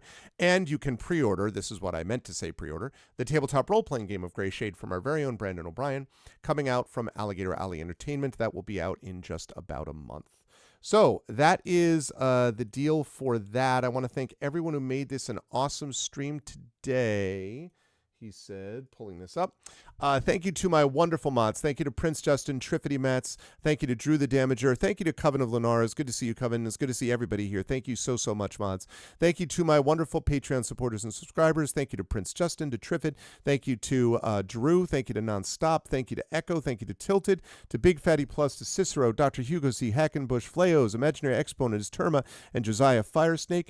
Thank you to my wonderful viewers. Thank you to Blue Phoenix RPGs, to Excel. Enjoyed that little mathematical D&D discussion, Excel. Thank you to Gaia Shield. What's up, Gaia Shield? Thank you to Golden Drake. Always a pleasure.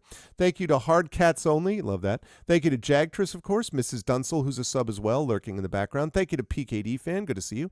Thank you to Shattermage, also a mod, lurking in the background.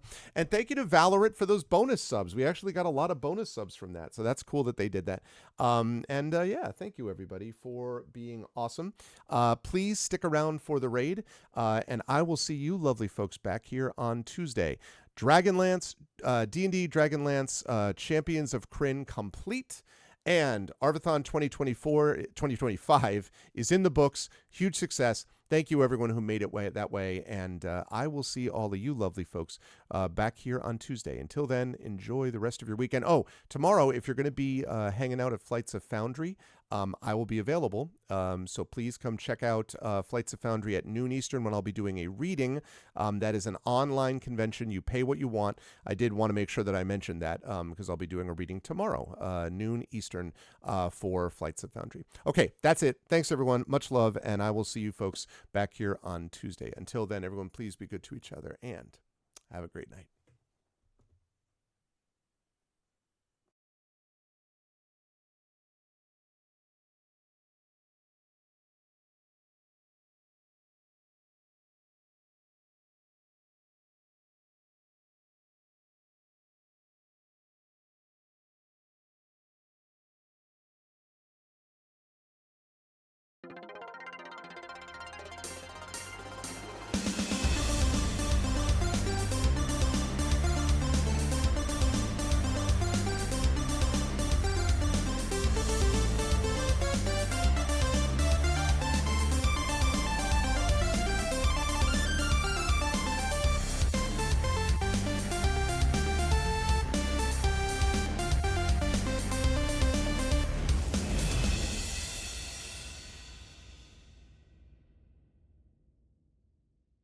Honk.